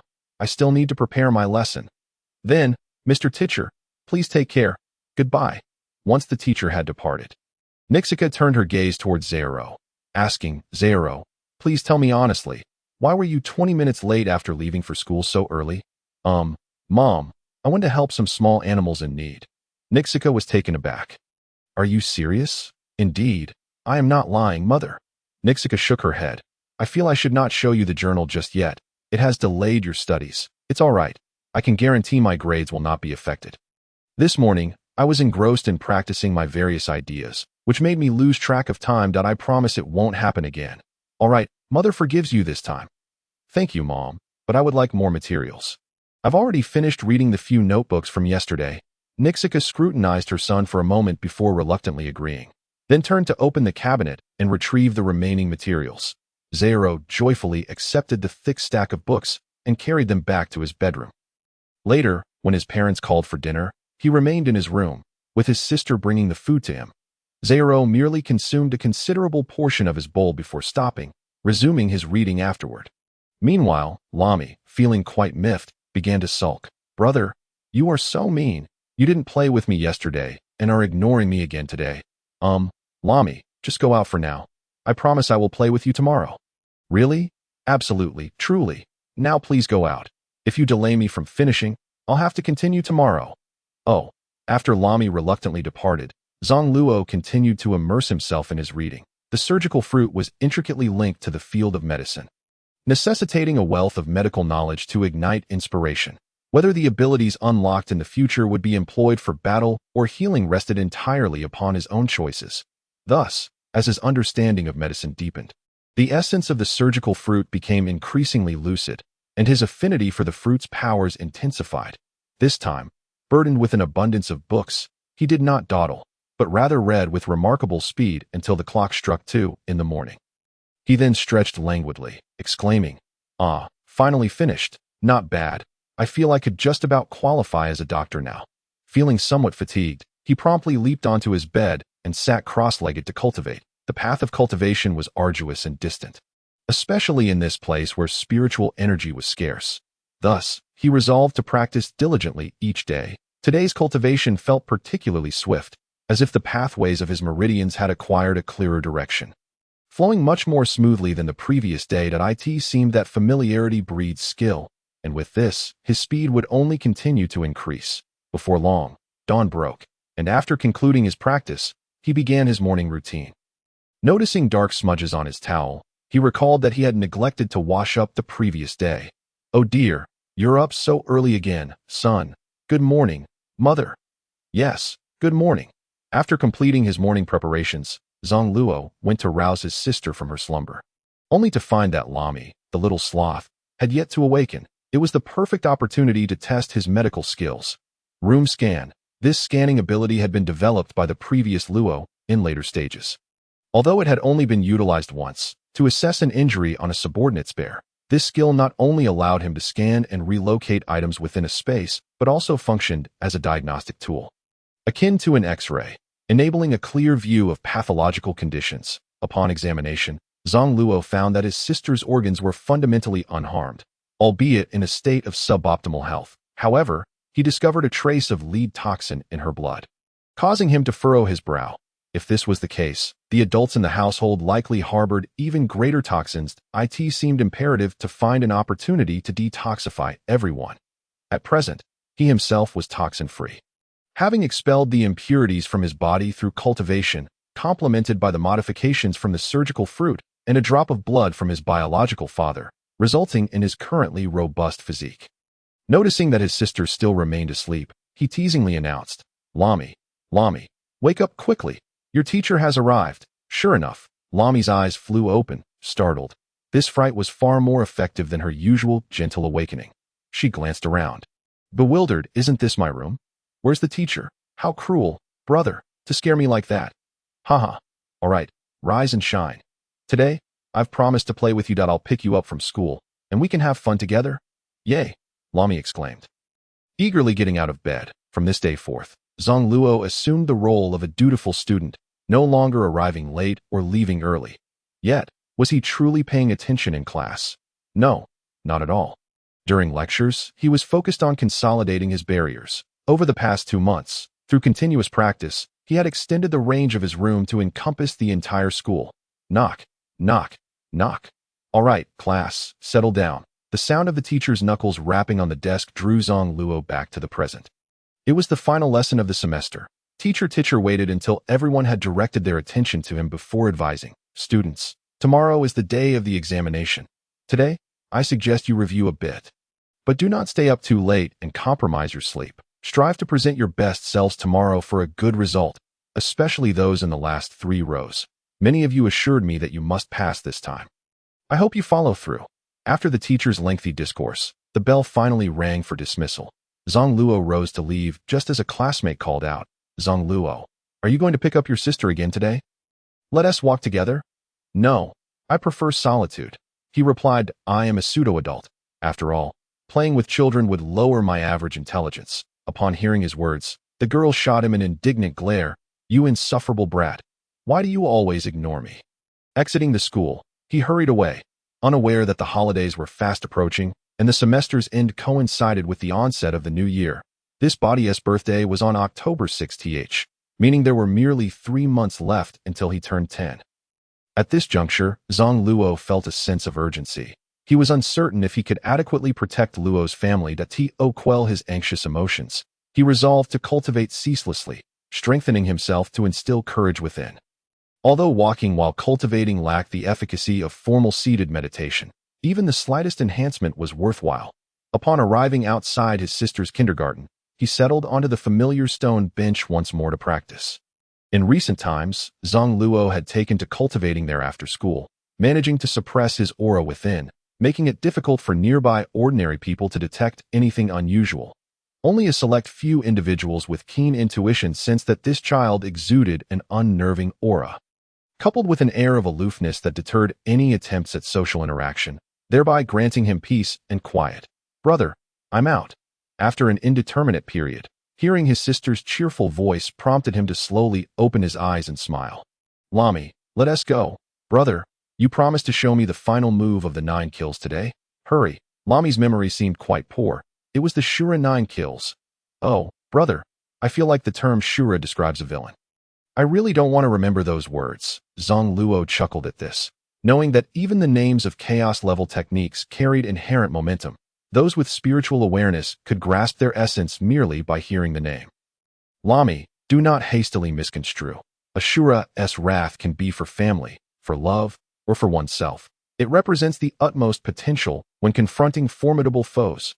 Cultivating this will of Shura does not inherently make one a villain. The morality lies in the wielder." Lami nodded, seemingly understanding, as Zang Luo had intentionally imparted some knowledge of cultivation to her in the days following school, allowing her a glimpse into the world of cultivation. "But brother, you're so formidable. I want you to perform for mother." "Silly sister, it's not the right time yet. They currently see us as mere children. If I urge them to cultivate, they won't have the time to do so." All right, we've arrived. Upon reaching their usual training ground, they began to rehearse the moves of the Shura 9 kills once more. The Shura 9 kills comprised 9 techniques: the Shadow Splitter's blade kill, the Frenzied Blade's horizontal kill, the Ruthless Blade's kill, the Howling Slash kill, the Heavenly Tao's cage kill, the Ultimate Dark Thunder kill, the Heavy Shadow Reincarnation kill, the Chaotic Beings kill, and the Origin Rebirth kill. Zang Luo's current cultivation level was too low. He could barely execute the first move, the Shadow Splitter's blade kill, and its power remained feeble. Due to his insufficient magical energy, the blade aura extending 39 meters was far less formidable than Niefeng's proud cold 6 absolutes. The desired effect was to sever the divine list, dominate the world, and vanquish the pack of wolves for the subsequent techniques. They required a more potent magical energy to unleash, rendering them temporarily beyond his reach. However, he could practice the movements, particularly the final 5 techniques, which entailed the application of laws and principles, were entirely unattainable for him to replicate, indicating that he was still a mere novice in the realm of cultivation. If the first move was already so powerful, one could only imagine the might of the subsequent techniques. After rehearsing the first move several times, Zang Luo decided not to impart anything further to Lami today, instead preparing to guide her in her initial foray into cultivation. "Lami, today you will officially begin cultivating the Taishu harmonization scripture. Come here, and I shall teach you." "Oh, brother, is it the same as the meridian circulation we discussed before?" "Yes, you have now entered the threshold of sensing spiritual energy. At this stage, you may begin to draw in energy for cultivation. But brother, didn't you say that the first realm is the bone fortification realm, and the second realm is the chi drawing realm? Why not start from the first realm?" It is simply to spare you the struggle of persisting through the arduous first realm, which is meant to temper the physical body in preparation for the path of cultivation." Lami scrunched her nose in response. "Brother, you underestimate me. For the safety of our parents, I fear no hardship." Zang Luo chuckled. "Being strong-willed is commendable, but this shortcut is available. There is no need to complicate matters. My dear sister possesses remarkable talent. The text of the Tai Su He Dao Jing that I am sharing with you is of celestial grade and can be utilized to guide qi into the body, thereby refining some spiritual energy to strengthen the physical form. Only cultivation techniques beneath the celestial level necessitate careful attention to foundational practices. The primary factor remains your exceptional aptitude. Dear sister, and following my guidance will expedite your progress." Upon hearing this, Lami nodded in agreement, secretly pleased with her own capabilities. Subsequently, she climbed onto a large stone and sat cross-legged, commencing her practice. Through her spiritual awareness, she observed that the spiritual energy she was able to harness was merely 1/10 of her own, prompting her to decide to lend a helping hand. She activated the Chaos Lu Jin technique to summon the spiritual energy, not for her own absorption and refinement, but merely to envelop the area where her sister was meditating, thereby enhancing the concentration of spiritual energy around her. With the enriched spiritual energy, Lami indeed found her cultivation pace significantly accelerated. After 2 hours, she successfully completed a cycle and, upon opening her eyes, felt elated that it's true, brother. I can really feel a small energy sphere in my dantian. All right, don't get too excited. Let us practice once more, but brother, it's getting dark. Haha, no worries, we can return within 10 minutes. By the time we get home, it won't be completely dark yet. 10 minutes for such a long distance. Are you serious, brother? Just watch. With one hand holding his sister, Zang Luo began to unleash the room barrier. Space transfer. Wow, brother, you're so fast. It feels like we're switching maps. The two, relying on the barrier, ignored all obstacles and swiftly transitioned through space back home, only stopping when they were about 100 meters away. Having noticed people in the distance, though the area was primarily filled with oppressed commoners, Zang Luo preferred not to be seen as a monster by the timid populace, so they halted at a distance.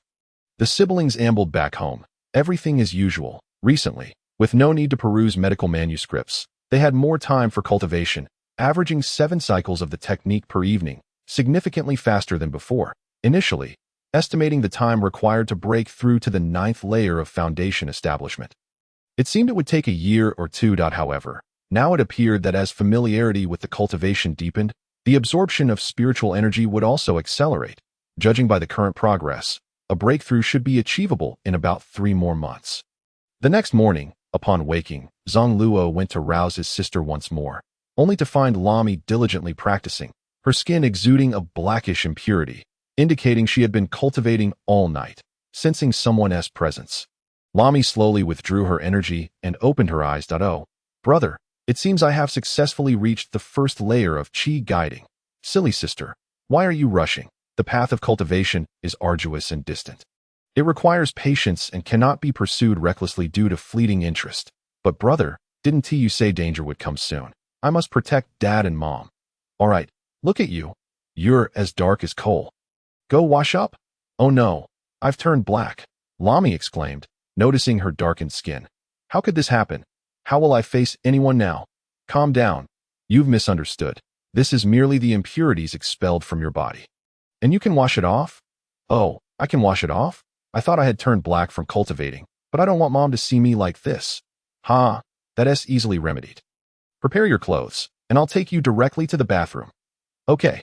Lami jumped out of bed, fetched several clean garments, and turned back to her brother with a look resembling that of a coal sprite. All right, room space transfer. Once the barrier enveloped their home, Zang Luo executed the space transfer, delivering Lami to the bathroom. Upon exiting Lami's room, he spotted their mother heating milk in the kitchen. Mom, Lami has a day off today. She'll be out of school before noon, and I want to be able to pick her up. Ah, I understand, dear. There's an exam today, right? Do your best. Hee, it's a piece of cake. I'll score full marks. If that's the case, your father and I will be very pleased. Yes, why don't you sit and eat something first? No, I'll just grab a bite on my way. I'm heading to school now.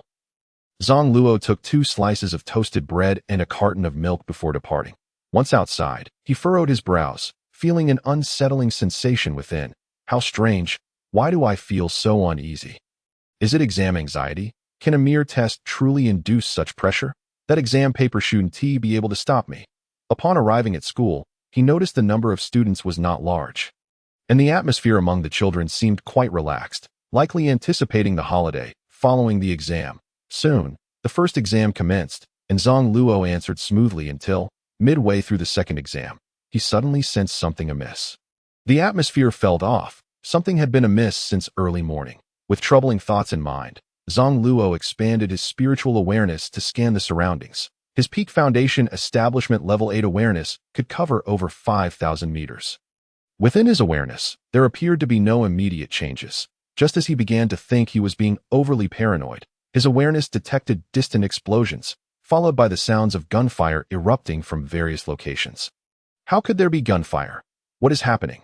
This is bad. The neighboring country must have declared war on Free Vance. The sounds carried by his spiritual awareness indicated it was not far away, due to Freevance's wealth. Stemming from the precious lead it possessed, the royal family had concealed the truth, leading to countless casualties. The neighboring nation, mistaking the situation for an outbreak of a contagious disease, initiated warfare. Realizing this alarming turn of events, Zang Luo immediately dropped his pen and rushed toward the classroom door. Zang Luo, stop. We're still in the middle of an exam. Why are you leaving? Teacher, there's no time for explanations. Teacher, and classmates. Did you hear the gunfire from afar? Hurry, find somewhere to hide. Teacher, furious, retorted, nonsense. I haven't heard anything. Get back to your seat. Lacking the time or desire to explain, Zang Luo knew that, in this life, the only significant ties were to his parents and sister. Everyone else was secondary. He had to find his family first. With that thought, he immediately activated his fruit ability to disappear. Teacher hadn't finished his reprimand when Zang Luo opened his palm, and a small light orb suddenly expanded, engulfing everything around, then vanished, startling Teacher. You? This. Wow. Zang Luo is an ability user. I've heard my dad speak of them. They're formidable. What is so formidable? It's good that the dangerous monsters are gone. But I've also heard that those cursed by the sea cannot set foot in the ocean. I've heard that too. But even so, they're quite powerful. I must find an opportunity for my dad to get me a fruit too. Hearing the students chatter, Teacher snapped back to reality and scolded, no talking. Focus on your exams. Afterward, Teacher went to the classroom door to look outside, but saw no sign of Zang Luo. However, as he was responsible for supervising the exam, he could not leave and had no choice but to return to the classroom. Once outside, Zang Luo utilized room for short-distance relocation, quickly surveying the situation around him. There was nowhere to hide. The enemies were numerous, and safe spots were scarce. Hearing the gunfire drawing ever closer, he suddenly spotted a sewer and conceived a brilliant idea. That's right. I can lead my family underground to take refuge. The subterranean space is infinite, and perhaps it may even serve as a refuge for more souls. After devising a plan, I turned and approached the hospital entrance, exerting my utmost to activate the room space, which immediately enveloped the entire facility. With the aid of magical prowess, I expanded the spatial parameters several-fold. At this moment, beads of perspiration began to form on Zang Luo's forehead, and without further hesitation, he initiated the exchange between the layers of earth below and the crowd above. Amidst the relentless barrage of artillery, the fresh soil would likely evade scrutiny. The hospital's occupants, caught off guard by the sudden shift in their surroundings, were thrown into a state of panic. Having accomplished this, Zang Luo swiftly descended underground. Upon arrival, he was met with a cacophony of screams and cries for help. Help? Is anyone there to save me? What in the world is happening? Why can I see nothing? Everyone, why are we all together? I was just busy in the restroom. Quiet. Let's see if the director is here. Mom and Dad, please don't worry. It must be my brother's doing. Rami, you say this is your brother's doing? Why would he act so mischievously? This could incite panic. And how did he manage it? A slew of astonished queries erupted from Dunkla. Before Rami could respond, Zang Luo appeared before the three, explaining, Father, I possess abilities, but now is not the time for that. The outside is too perilous. I must go rescue others. Hearing his son speak of leaving, Nixika inquired anxiously, why do you need to save others? We haven't detected any danger. There's no time for explanations. Gunfire is echoing from several kilometers away. It must be an invasion from the enemy nation. Son, will you be in danger? Rest assured, I will be cautious that I must leave now. Wait, son, this is an underground space. It's a sealed environment. With so many people, the oxygen will soon deplete, and they could suffocate. Zang Luo gasped at this realization. Having overlooked the matter, if he were to remain outside too long, he could inadvertently cause many to perish. Contemplating this, he asked, Father, should the oxygen tanks from the hospital above be sufficient to sustain us for a while? Dunkla nodded. They should be. Can we bring them all down? That is certainly feasible. Then could we also bring down a few flashlights? That too is possible. Once the discussion concluded, Zang Luo swiftly retrieved useful items. manifesting several flashlights in his hands that as they illuminated the underground space. The collective mood of the crowd lifted slightly, and silence fell upon them that a multitude of eyes turned toward him, causing Zang Luo to feel a chill run down his spine. Gritting his teeth, he summoned more oxygen tanks. Please do not stare at me. I am here to save you. I am an ability user, and if I intended to harm you, I would not have brought you down here with my family. The enemy nation has invaded, and I can sense movements from afar that we are surrounded, with no place to flee. Thus, we must take refuge underground for now. Do not question why. The answers will come tomorrow. I must swiftly rescue more people. With that, Zang Luo vanished into the outside world. The sound of gunfire reverberated, and he barely evaded a bullet before disappearing from sight. The assailant on the opposite side was bewildered, having just witnessed a child collide with the muzzle of a gun, only to blink and find him gone. Hiding in a corner, Zang Luo found the bewildered expression of the shooter somewhat amusing.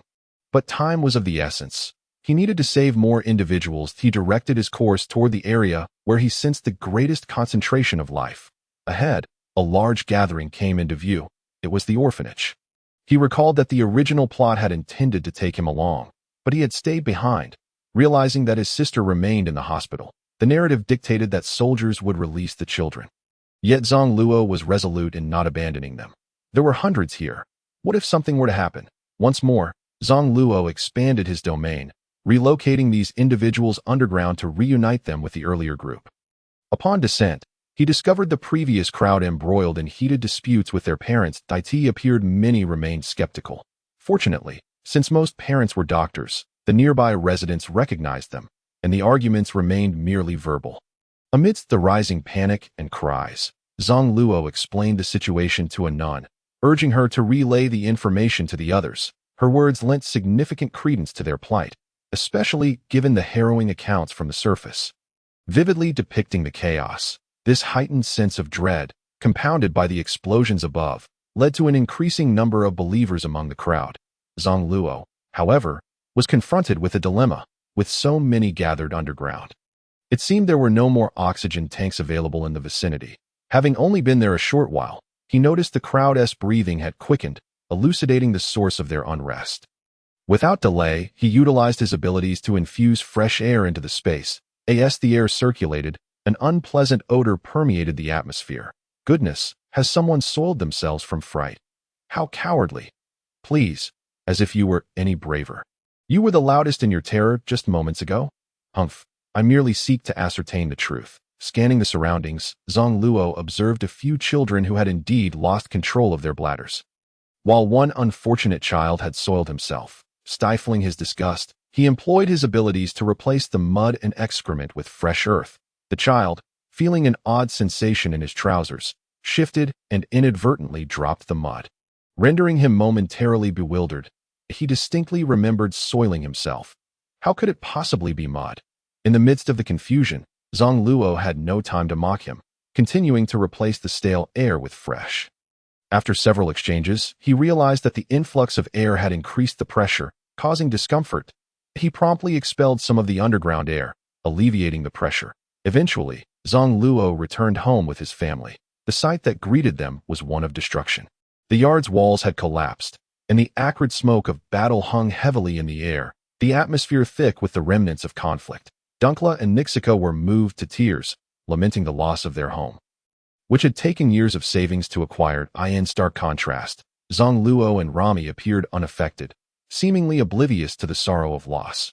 Rami genuinely did not comprehend the concept of grief, while Zang Luo felt a dispassionate indifference. At that moment, he noticed a shattered flower pot on the windowsill and the soil scattered upon the ground, prompting a recollection of his classmate, Karlfa, the earthworm. He hurried over to sift through the dirt. Quickly uncovering the worm, Karlfa, are you well? You seem to have gained weight. Upon hearing the familiar voice, Karlfa was incensed. Ever since receiving that first piece of bread, Zang Luo had abandoned him, nearly allowing him to starve. Accidentally tasting dirt had revealed it to be quite palatable, and thus he had subsisted on it for days. This substance was difficult to digest, merely inflating his body. Once the dirt was removed, he would return to his original form, not truly gaining weight. With the explosions from the previous day still echoing, Karlfa had buried himself deep within the soil, only feeling reassured upon hearing Zang Luo's voice. Filled with indignation, Karlfa wished to poke Zang Luo's palm to urge him to restore his body, yet his tiny strength rendered him powerless to communicate. Karlfa, something has happened outside that I cannot ascertain the fate of your family. But it appears that the vast majority of people in this vicinity are lost and I do not know the condition of your original body, but rest assured, should it be beyond salvage, I will find you a new one. With that, he called out to his parents and ventured forth. He made his way swiftly toward Karlfa's home. Soon arriving in the vicinity, the area was devastated, with debris strewn about and injuries evident everywhere. Half of Karlfa's house had collapsed, his parents had perished, yet no trace of Karlfa's body could be found. Using his abilities to scan the surroundings, Zang Luo located Karlfa's form stuck in a sewer. Frantically burrowing deeper into the mud this moment, the body of Karlfa is akin to the soul of an earthworm, yearning only to burrow into the dark, damp soil to hide away. He bears some light injuries. And it is no wonder he managed to survive. Such a small sewer must have posed quite a challenge to navigate. Ha! Seeing you in such a pitiful state, I shall spare you this time. Consider it a warning for the next encounter.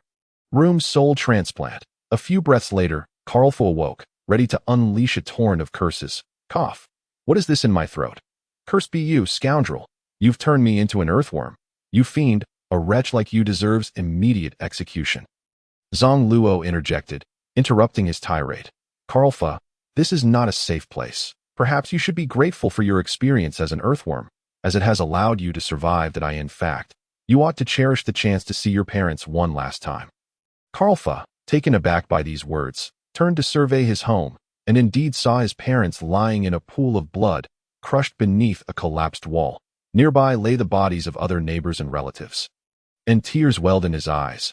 Though he resolutely held them back, he turned to Zang Luo and asked, his voice devoid of emotion, "Who did this?" Alas, it was an invasion by the neighboring country. Karlfa, you are still young. Do not act foolishly. You may not know that the lead here is toxic, though it grants the white town its pristine and unique appearance. Beneath that facade lies the grim reality of lives traded for beauty. This poison accumulates within each generation, shortening lifespans, and those afflicted see their skin and hair turn increasingly white, succumbing to excruciating pain before death. Yet, lead is a premium material, and in the face of profit, those in power have concealed the truth. The neighboring country misinterpreted this as an infectious disease and declared war. Thus, Karlfa, it turns out there are many true enemies, so many that we cannot even identify them all. Karlfa remained silent for a moment before continuing to inquire. Where can I find a devil fruit? Do you wish to become a wielder of powers, Karlfa? In the nearby factions, the one who possesses the most devil fruits is Don Quixote da Flamingo.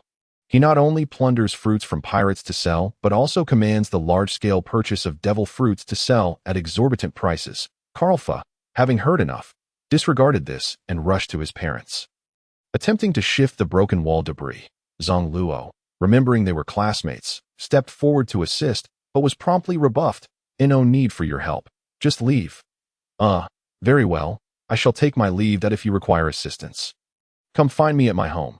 However, we shall soon depart from here, as this environment is far from safe. Upon returning home, Zang Luo found his parents also sorting through usable items. Are you truly considering staying here? Mom and Dad, there's no need to pack. This place is unsafe, and that lead is the root of the problem, a catalyst for war. Dankla dropped what he was holding and turned to ask, Luo, do you know something we do not? Yes, lead causes chronic poisoning, leading to the accumulation of viruses in the human body, affecting the lifespan of future generations. Father, have you not noticed that the average lifespan of the people here is diminishing?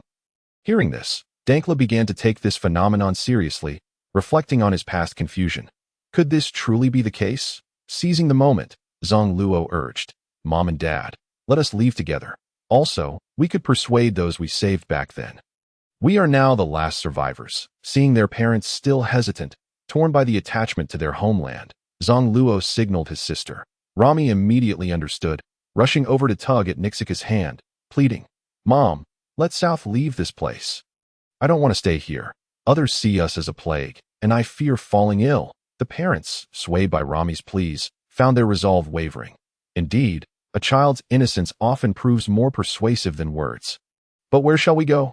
Noticing their parents' growing confusion, Zang Luo urged. Then, Mom and Dad, go convince everyone to leave together. All right, I shall go see. Most have already left. With that, feeling somewhat aimless, he bid his parents farewell and began to cultivate his abilities. Observing her brother in practice, Rami too sought a quiet spot to meditate. Nixika and Dankla exchanged glances, both astonished, unable to fathom that this was the source of their son's formidable strength, so unlike the training of soldiers. Especially as they began to cultivate, a mist began to gather around them. It enveloped Zang Luo more densely, creating an ethereal ambience. The two adults, unable to discern the nature of the mist, were unaware that it was merely the gathering of spiritual energy. As midnight approached, Zang Luo, amidst his cultivation, sensed an ominous presence and extended his consciousness, discovering three figures approaching from several thousand meters away. Could they be coming here? His surgical fruit had not revealed its presence, nor had any abilities associated with it surfaced. Even a professional analysis would not detect his possession of such powers. This eliminated the possibility of their visit being related to the devil fruit. As the trio drew within 1,000 meters, Zang Luo decided not to remain passive any longer. He withdrew from his practice and prepared to relocate the battlefield elsewhere, aware that should a conflict ensue, the resulting uproar could endanger the safety of his family. After a brief exchange with his parents, he vanished, reappearing before the three, an elderly man, a rotund figure, and a creature adorned with water buffalo horns. What on earth are these beings? Wait, are you the half-fishman Darinji? Then you must be Lao Ji, yet you bear a striking difference from your depiction in the original text. Could it be that you have yet to fully mature? Furthermore, are you all members of the Don Quixote family? Darinji flashed a toothy grin. Why, the little one recognizes me. How did you come to know of my existence? Lao Ji, equally delighted, struck a pose reminiscent of a corpse toss. At this point, Buffalo stepped forward, visibly displeased, stomping the ground with irritation. How dare you not recognize me? The wielder of the spin fruit. Do you wish to take flight? There are several portly individuals under Doflamingo's command. I momentarily failed to recognize you. My apologies. By the way, what brings you three here? Lao Ji, without explanation, stepped closer. The impressive skills you displayed earlier warrant a sparring match. Only then will I divulge the reason for our visit. Zang Luo thought to himself, are you out of your mind? You're decades my senior, and I am but a child. Before he could respond, Lao Ji assumed a stance shaped like the letter G and launched an attack. Earth Elder Fist. Wait a moment, you old fool. Room I evade.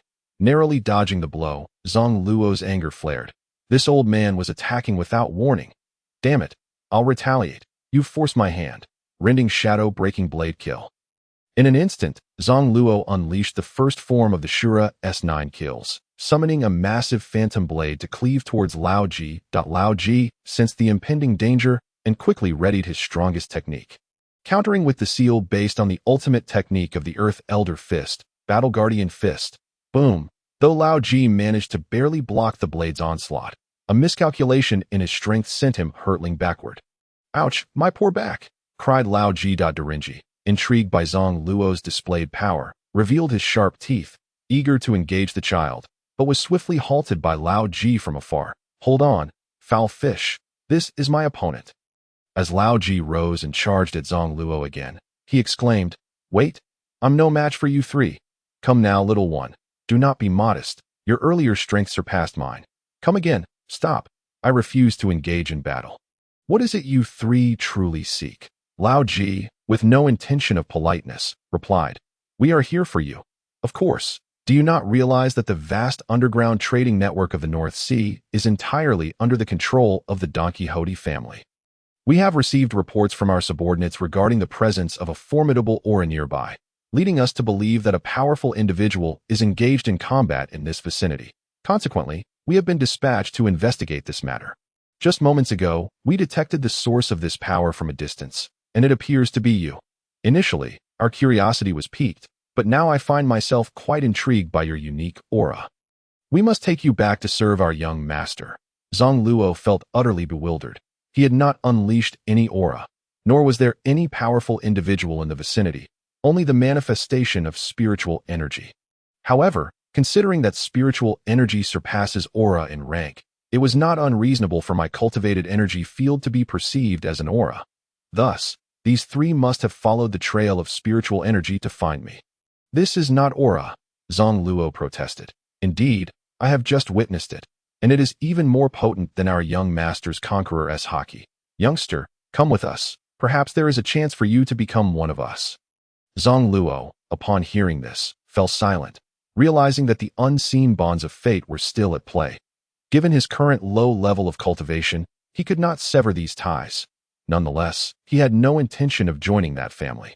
The narrative had shifted, and with his parents still alive, there was no need to seek vengeance. Apologies, but I am still young and need to focus on my studies. Di Lingji chuckled. If you join our family, we can arrange for teachers to guide you. Zang Luo shook his head, pondering why his polite refusal did not suffice. Well then, I must be direct. I will not be joining you. Upon hearing Zang Luo's rejection, Rao Ji assumed a combative stance. Then we shall take you by force. Pain of the undying warrior. Old fool, you strike without warning. Zang Luo retorted that I have heard that children lack waists. Hitting my waist would indeed be a ghostly feat. Just as he prepared to evade, he sensed an attack approaching from behind. That high-speed charge. Horn ram. Recognizing the technique as Di Lingji's, with his bovine horns, Zang Luo had no time to dodge, having never undergone combat training. Zang Luo found himself overwhelmed. His previous 2 months of practice had merely involved cutting flowers, grass, and stones. Faced with the reality of a true battle, he was akin to a novice, realizing he could only manage to fend off one attacker at his current level. He decided to focus all his defensive efforts against Di Lingji, whom he despised the most at high-speed movement. Di Lingji, aware of his prior power, dared not confront Zang Luo's assault head-on and opted to evade, causing Zang Luo's strike to miss once more. Bang! Behind him, a fist from Rao Ji struck him squarely, propelling him 20 meters away. That he sustained minor injuries, tasting blood at the corner of his mouth. Rising in anger, he wiped the blood away, acknowledging that these individuals were no noble warriors. They lacked any semblance of samurai spirit, shamelessly ganging up on a child. Determined not to hold back any longer, he unleashed his fruit ability. Room. Butchery's Shadow Blade Kill, combining the power of his fruit ability with his magical energy. Zang Luo made the ethereal blade more substantial, amplifying its momentum threefold. The three attackers, enveloped by a luminous sphere, sensed danger and realized they could not escape the incoming assault.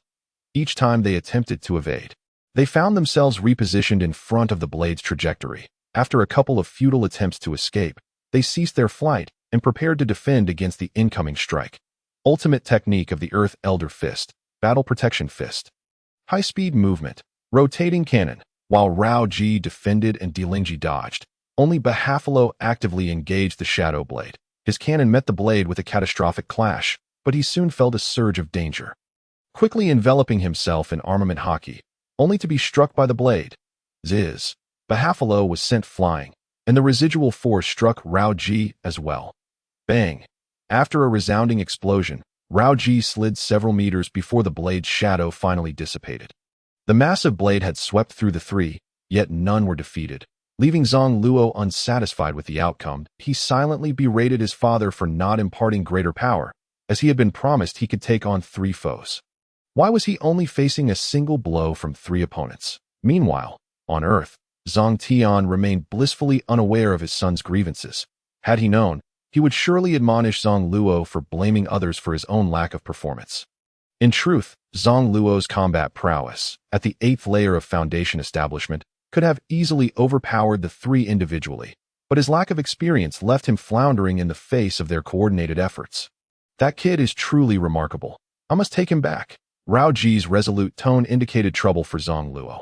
Although his strength might exceed theirs, their teamwork was formidable, and he was unable to land a decisive blow. Persisting in his attacks would only deplete his magical energy, leaving him exhausted and vulnerable. Decapitating high heels. Bang! Ah, damn it. In a moment of distraction, Di Lingji, who had been moving at high speed, landed a decisive blow. The decapitating high heels was Di Lingji's signature move, wherein he accelerated towards his target and delivered a powerful kick with his right leg. Once again sent flying, Zang Luo rose in a fury. Had it not been for his strong defenses, he would have been severely injured. How infuriating. Do you only know how to gang up on someone? Why not face me one at a time? Di Lingji grinned, revealing his sharp teeth. You possess commendable strength, but we must complete our mission and take you back. We can discuss one-on-one battles later. Little brat, take this, he shouted, launching a rotating cannon, seeing Bahafalo also preparing to retaliate. Zang Luo concluded that a direct confrontation was futile. Although he could not defeat them, he was confident that he could escape. Yet, just as he was about to flee, a brilliant idea struck him, and he activated his fruit ability once more. Room. Transplant. First, he exchanged the souls of Rao Ji and Dilingji, followed by Dilingji and Bahafalo as Bahafalo charged at him. He suddenly found himself in Dilingji's body, bewildered and unaware of what had transpired, only to be blasted away by his own halted cannon. Bang! Ouch! Meanwhile, Rao Ji, now inhabiting Bahafalo's body, witnessed his own form being launched away and rushed to investigate. Who are you? Bahafalo's body replied. I am Dilingji, the half-fishman. And who are you? Rao Ji's body responded. Ah, so you are the dead fish. I am Bahafalo. Wait, where is Rao Ji? The two then turned to look at Dilingji's body, which was now animated by Bahafalo's soul, excitedly striking poses. Rao Ji, pain of the undying warrior. Wonderful, my waist feels great, and I feel rejuvenated. Turning their attention back to Zang Luo, they inquired, Little brat, is this your ability? Zang Luo smirked. Correct, but unfortunately, there is no reward for you. Now let us see if you can withstand my wrath. Shadow blade kill, go. The trio braced themselves as once more, a blade shadow hurtled toward them, their coordinated defenses rising to a new level. Pain of the undying warrior, frost form, a sudden gust, another 3 strikes, high-heeled pistol. Simultaneously, they unleashed their attacks to counter the blade, but due to their unfamiliar bodies, their strength was diminished. Bang, bang, bang. After 3 resounding impacts, the trio realized the reason for their defeat. Zang Luo, too, was dissatisfied with the damage inflicted, noting that they appeared unscathed. The truth was, these individuals were no weaklings, and their combined resistance was formidable. Had they been more accustomed to their new forms, they would likely have surpassed Zang Luo's power. As Dilingji rose in anger, he exclaimed, Bahafalo, could you eat a bit less? Your hefty body hampers my techniques. Bahafalo retorted. Rao Ji's body is so aged, I can hardly exert myself. I fear I might break him. Upon witnessing the 3 individuals rise, familiarizing themselves with the power of their current forms, they swiftly resolved to act. Cursed be it. That little brat has ensnared us in the depths. They hurried to thwart him, unaware of how far they had delved underground, pondering their chances of escape. Subsequently, the trio began to converge. Room transfer. Before they could draw near, they were once again displaced to the periphery of space by Zang Luo. With the aid of magical forces, the diameter of the room barrier extended to 800 meters. Thus, the distance of their transfer rendered it impossible for the 3 to engage in close combat or pose any immediate threat to Zang Luo. They were astonished at their inability to approach the little imp. Rao Ji gazed at Bahafalo, exclaiming, Dead fish, use my ability to spin and project the cannon to thwart him. Darren Jie shook his head. I have yet to acclimate to this corpulent form of yours. How could I possibly wield it effectively? Undeterred, they charged once more, only to be patiently dispatched back by Zang Luo. After several failed attempts, the trio found themselves at a loss. Descending further underground, they felt they had reached approximately 10,000 meters. At this juncture, Zang Luo chose not to follow but began his solitary ascent. His descent had been cautiously calculated. He could only venture so far, for any deeper plunge would deplete his magical energy. Hindering a swift return. It was essential to note that, with magical assistance, the barrier's range spanned over 800 meters, but without such aid, room could only extend a few dozen meters. In this subterranean expanse, the few hundred meters of open space was conjured by Zang Luo. The trio gazed uneasily into the pitch-black void.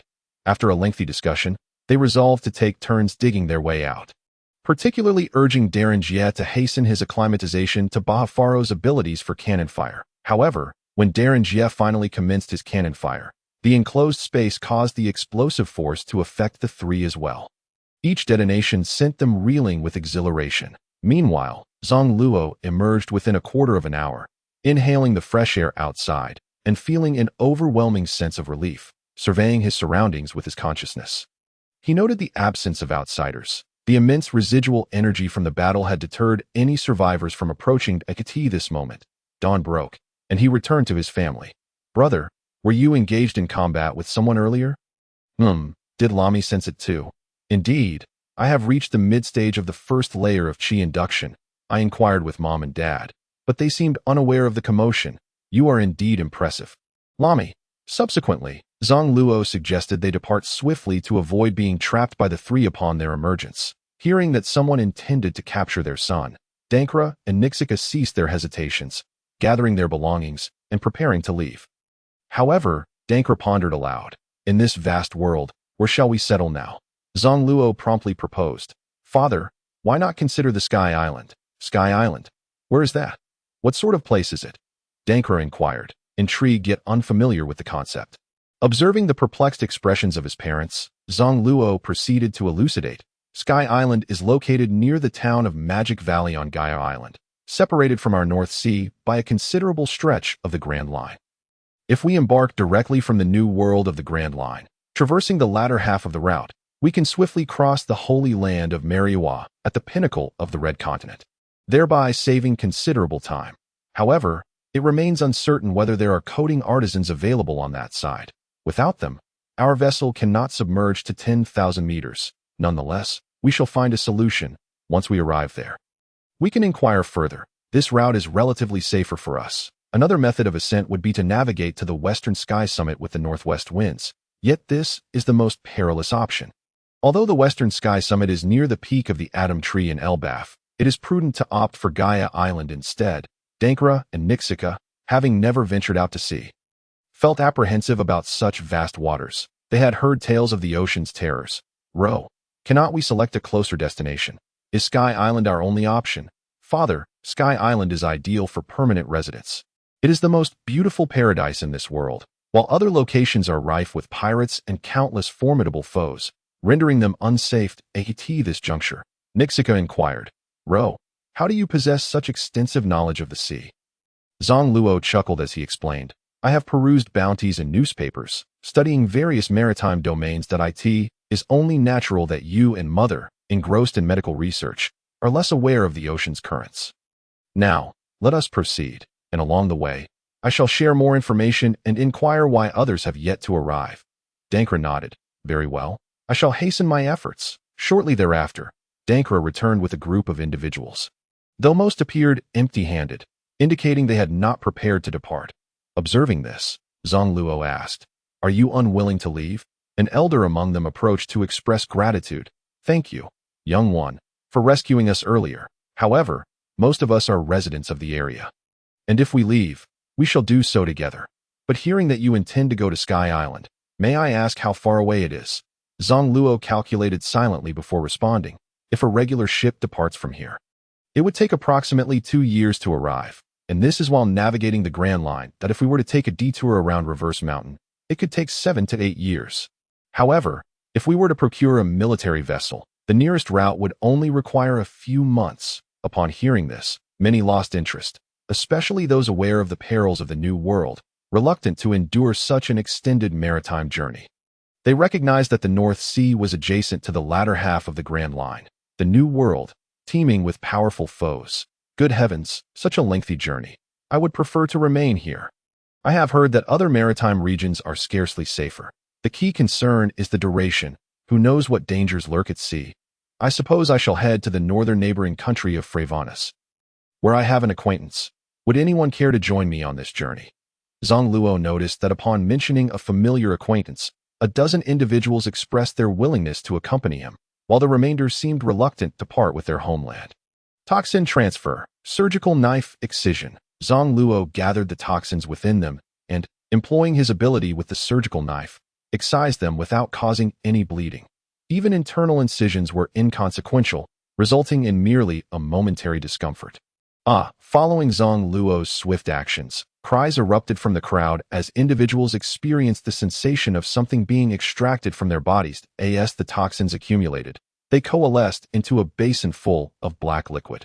Initially incensed and poised to inquire, the gathering was instead struck with a shiver upon witnessing the dark fluid coalesce before them.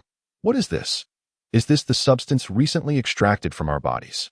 I feel invigorated. So do I. I seem to have regained my vitality, though I feel slightly weakened. Is this the toxin from lead poison? Zang Luo remained silent, continuing his work until he had cleared the toxins from everyone before finally addressing them. This is the accumulated toxin from prolonged exposure to lead poison within your bodies. As I previously mentioned in the underground space, it can shorten the lifespans of your descendants, so I advise you to leave this place promptly. With that, Zang Luo turned to his parents. Shall we be on our way? As the crowd observed the departing figures of the four, some hesitated but ultimately resolved to follow the earlier group heading to the neighboring country. At that moment, Lami ran ahead to Zang Luo, saying, "Brother, you haven't cleansed Dad and Mom of their toxins yet." Zang Luo chuckled, taking his sister's hand. "This task now falls to you, me?" "Yes, utilize what I have taught you to instruct Mom and Dad." "But brother, I am unsure how to explain. Simply share what you know and recount how you practiced. I shall give it a try." "Wait a moment, let us discuss this in a couple of days. For now, we shall first retreat to the nearest seagull island for respite." This seagull island is also the very isle where Luo arrived after fleeing from the Don Quixote family in the original narrative. A place where the inhabitants are most genuine and benevolent at that time. Luo had neither detoxified nor faced disdain from those kind-hearted souls. Zang Luo plans to devise a means to procure a large vessel for their maritime journey once they reach Seagull Island. A day later, Dellinger and his companions finally emerged from the depths, two of them deeply unconscious, while only the soul of Lao Ji remained unharmed within Dellinger's body. Upon their emergence, Lao Ji became quite elated, striking a pose. "Ah, youth is truly splendid, Lao Ji. Oh, are you two useless fellows still not awake?" Noticing the lack of response from the two, Lao Ji resolved to administer a beating that it was impossible for him to carry them back. As the exertion of ascending from the subterranean depths had thoroughly exhausted him, the trio had succumbed to their fatigue over 500 meters underground, particularly Dellinger and Bao Faro, who had collapsed entirely. The remaining distance was solely traversed due to Lao Ji dragging them out. Although Lao Ji's spirit was that of an elder, it was the combination of Ji's energy waves and the youthful physique of the fishman Dellinger that allowed him to survive. Approaching Bao Faro's corpulent form, he immediately commenced his assault. Lao Ji, the mad strikes of the earth's sovereign fist. Bang, bang, bang, cough, confounded wretch, cease your assault. You wretched fish, silence, Bao Faro. I too received a blow. After all, he is an old man. Dellinger, after enduring a few punches, finally regained consciousness, especially disheartened upon realizing it was his own body delivering the blows. Lao Ji, I have finally cured one. Subsequently, Lao Ji approached his own body, gently tapping it with his fists, causing Dellinger to spit out another mouthful of blood. Behold, how well this old fellow treats his own body. Upon regaining consciousness, the two men found that the surroundings were devoid of others on their way back. They encountered a large crowd and learned that it was the little rascal who had saved them. The trio swiftly returned to the North Sea Spider Port, which also served as the border of Dressrosa. Not far from Fervance, here, there existed a refuse processing plant, currently the stronghold of Don Quixote du Flamingo at this time. Da Flamingo was 25 years old, already renowned, and having established himself as one of the 7 warlords of the sea. Upon receiving reports from his subordinates, he was taken aback. There are still this many people alive in Fervance. What a surprise! After contemplating for a moment, Da Flamingo continued, I am quite intrigued by that stronger conqueror's hockey you mentioned. Find a way to bring that little rascal back to me. Bao Faro, weary and drained, interjected, I am too old for this now. Let Dellinger and Lao Ji handle it. Bang! Oh dear, confounded fish, what are you doing? Dellinger, gritting his teeth, retorted, I have no fondness for your piggish body. If you do not go, how shall we retrieve it? Lao Ji, I have become youthful. I do not wish to switch back, you old wretch. This is not your choice. Look quickly, the young master's wrinkles have multiplied. The three turned to see the young master, indeed, with veins bulging on his forehead in ire, prompting them to discreetly exit. Meanwhile, Zang Luo and his family of 4 hurriedly made their way to the northern boundary of Dressrosa, where a mere few kilometers of sea trench separated them from Seagull Island. Here, they fortuitously spotted a small boat by the shore and decided to embark upon it before they could board. Zang Luo heard a cacophony of noise in the distance. Turning to investigate, he quickly grasped the situation. Doflamingo's men were in pursuit. The intelligence network of the Don Quixote family is indeed formidable. However, had it not been for the exhaustive battle yesterday, I would have been able to train while moving today, giving no chance for them to catch up. Little rascal, halt immediately. Return my body to me. Zang Luo chuckled softly before muttering, I know not how you escaped, but I can assure you that I shall not return it to you now. He then urged his parents and sister to prepare for boarding. Room. Transfer. Utilizing his fruit's ability, he transported his family onto the boat while also relocating those aboard it. He then employed his powers to enable the vessel to leap across the surface of the sea. Indeed, it was not merely sailing. They were leaping across the water, swiftly distancing themselves from the shore by over 1,000 meters with each several hundred-meter shift. Dellinger, upon reaching the shore, urged his companions. Observing Zang Luo on the sea, who was unfazed by the stones being thrown from the shore, he found it rather absurd. They were now so far away, and as fellow ability users, it was a miracle if he could hit him. Just as the massive boulder was within a dozen meters, Zang Luo vanished with the boat. Reappearing a few dozen meters away, the stone fell harmlessly into the sea. With a splash, the waves calmed. And Zang Luo began to taunt. The rubbish on the shore? Out of options now, huh? Please do continue. I shall let you throw 1,000 strikes, just to trick you. You are but a grandfather. Hearing this insolent young rascal berate himself, Pico was instantly enraged. You are doomed. Mark my words. He replicated a massive stone and hurled it, followed by a relentless barrage of stone projectiles. Stone bite. Stone bite. Yet Zang Luo, utilizing his barrier to evade, managed to dodge every single one of the thrown stones. Pika, perplexed, lamented, I am utterly exhausted. I cannot even aim from this distance. He too was quite frustrated. His abilities were not fully realized at sea. For his fruit was the stone fruit, which thrived best in rocky terrains. Thus, he could not utilize other techniques to sprout spikes from the ground to attack. Dellinger, recognizing the futility of their current predicament, advised, Pika, let it be.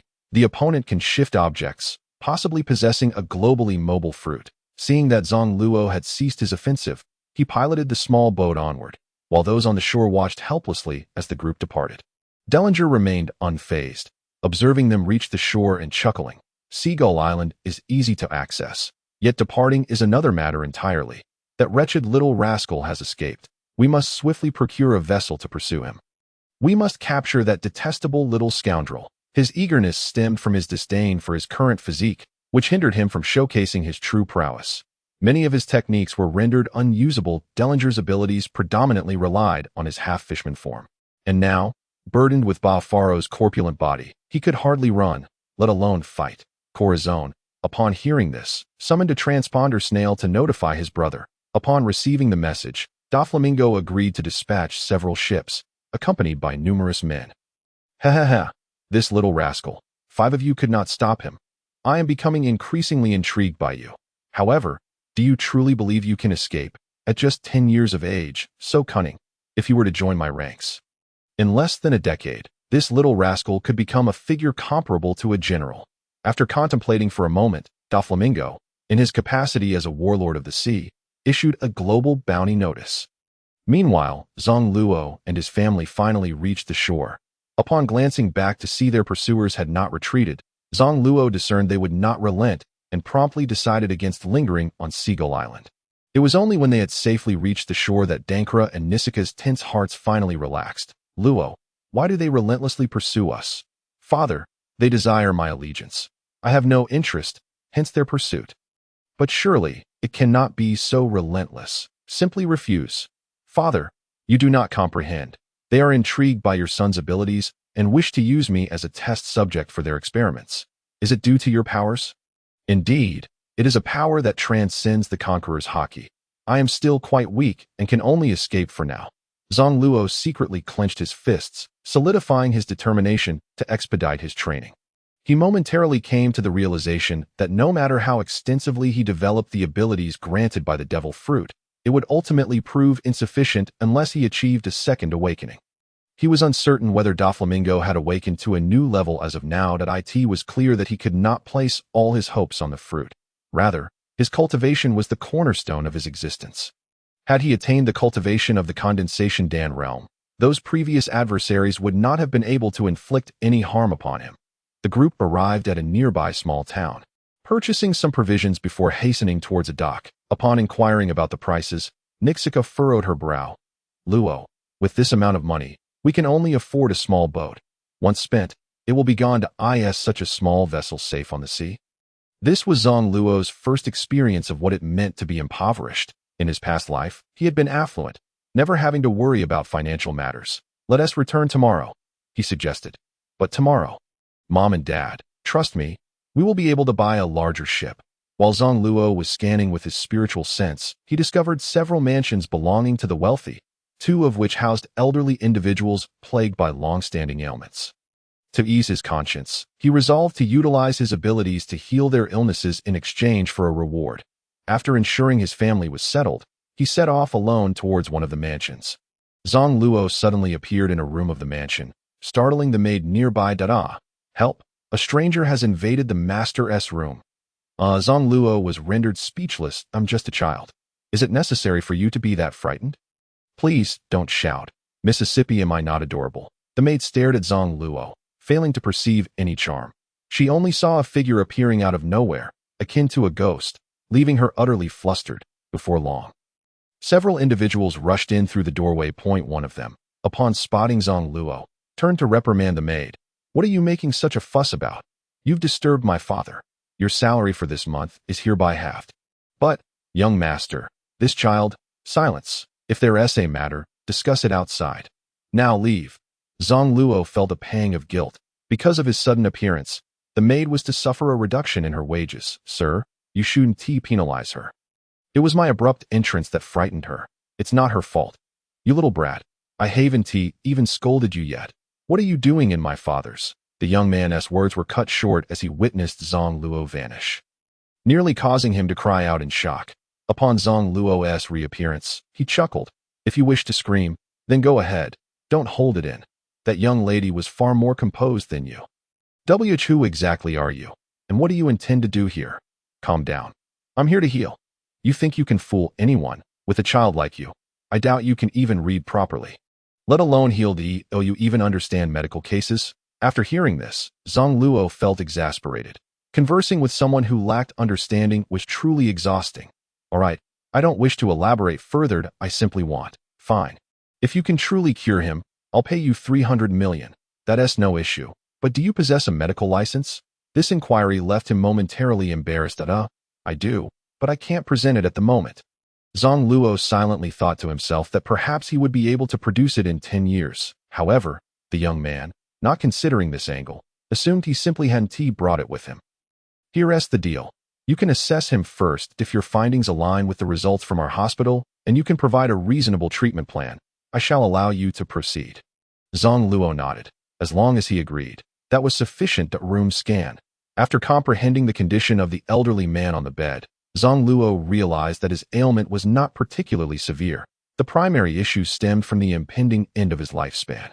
The accompanying shortness of breath and hypertension were typical for someone of his advanced age, and even in a hospital, there was little that could be done. Fortunately, Zang Luo had arrived in time. Had he been delayed by a few hours, the man would have truly met his end. Zang Luo stepped forward, channeling a surge of spiritual energy, nurturing him along his meridians. Although he was unfamiliar with the other meridians, he could only follow the pathways outlined in the chaotic golden technique he practiced. There were no further introductions to other pathways. The most profound medical knowledge remained locked within his soul, and he was unable to access it at present. Before long, the elderly man began to stir. While others were oblivious, Zang Luo sensed a slight increase in his vitality. The chaotic golden technique was indeed a chaotic level technique, encompassing an intricate web of meridians. After nourishing the man's pathways, Zang Luo had essentially covered a significant portion of them. At this moment, the elderly man's condition improved, prompting Zang Luo to begin nurturing his organs. Seeing that the child had yet to reach a diagnosis, the middle-aged man was astonished when his father began to show signs of recovery. Father, you're awake, the middle-aged man exclaimed, overjoyed, as he witnessed the child holding his father's hand until he regained consciousness. Completely unaware of what had transpired. Cough, cough, cough. Room transfer. Zang Luo continued to utilize his abilities to clear the phlegm from the elderly man's throat, resulting in immediate relief. The old man sensed a continuous flow of rejuvenating energy emanating from the child's hand, a force that promised him a new lease on life. Thank you, young friend. Zang Luo smiled faintly but remained silent, continuing his ministrations for several more rounds before finally pausing. All right, elder, you should have no issues living for another 20 years. 20 years. Upon hearing this, the elderly man was filled with immense joy. He had only a few minor regrets left to fulfill. 20 years would be more than sufficient. The young man beside him also expressed his gratitude to Zang Luo. Having witnessed his father's revitalization and preparing to rise from the bed, "Father, perhaps you should rest a bit longer." No, I feel splendid. I want to go out and enjoy the scenery, breathe in some fresh air."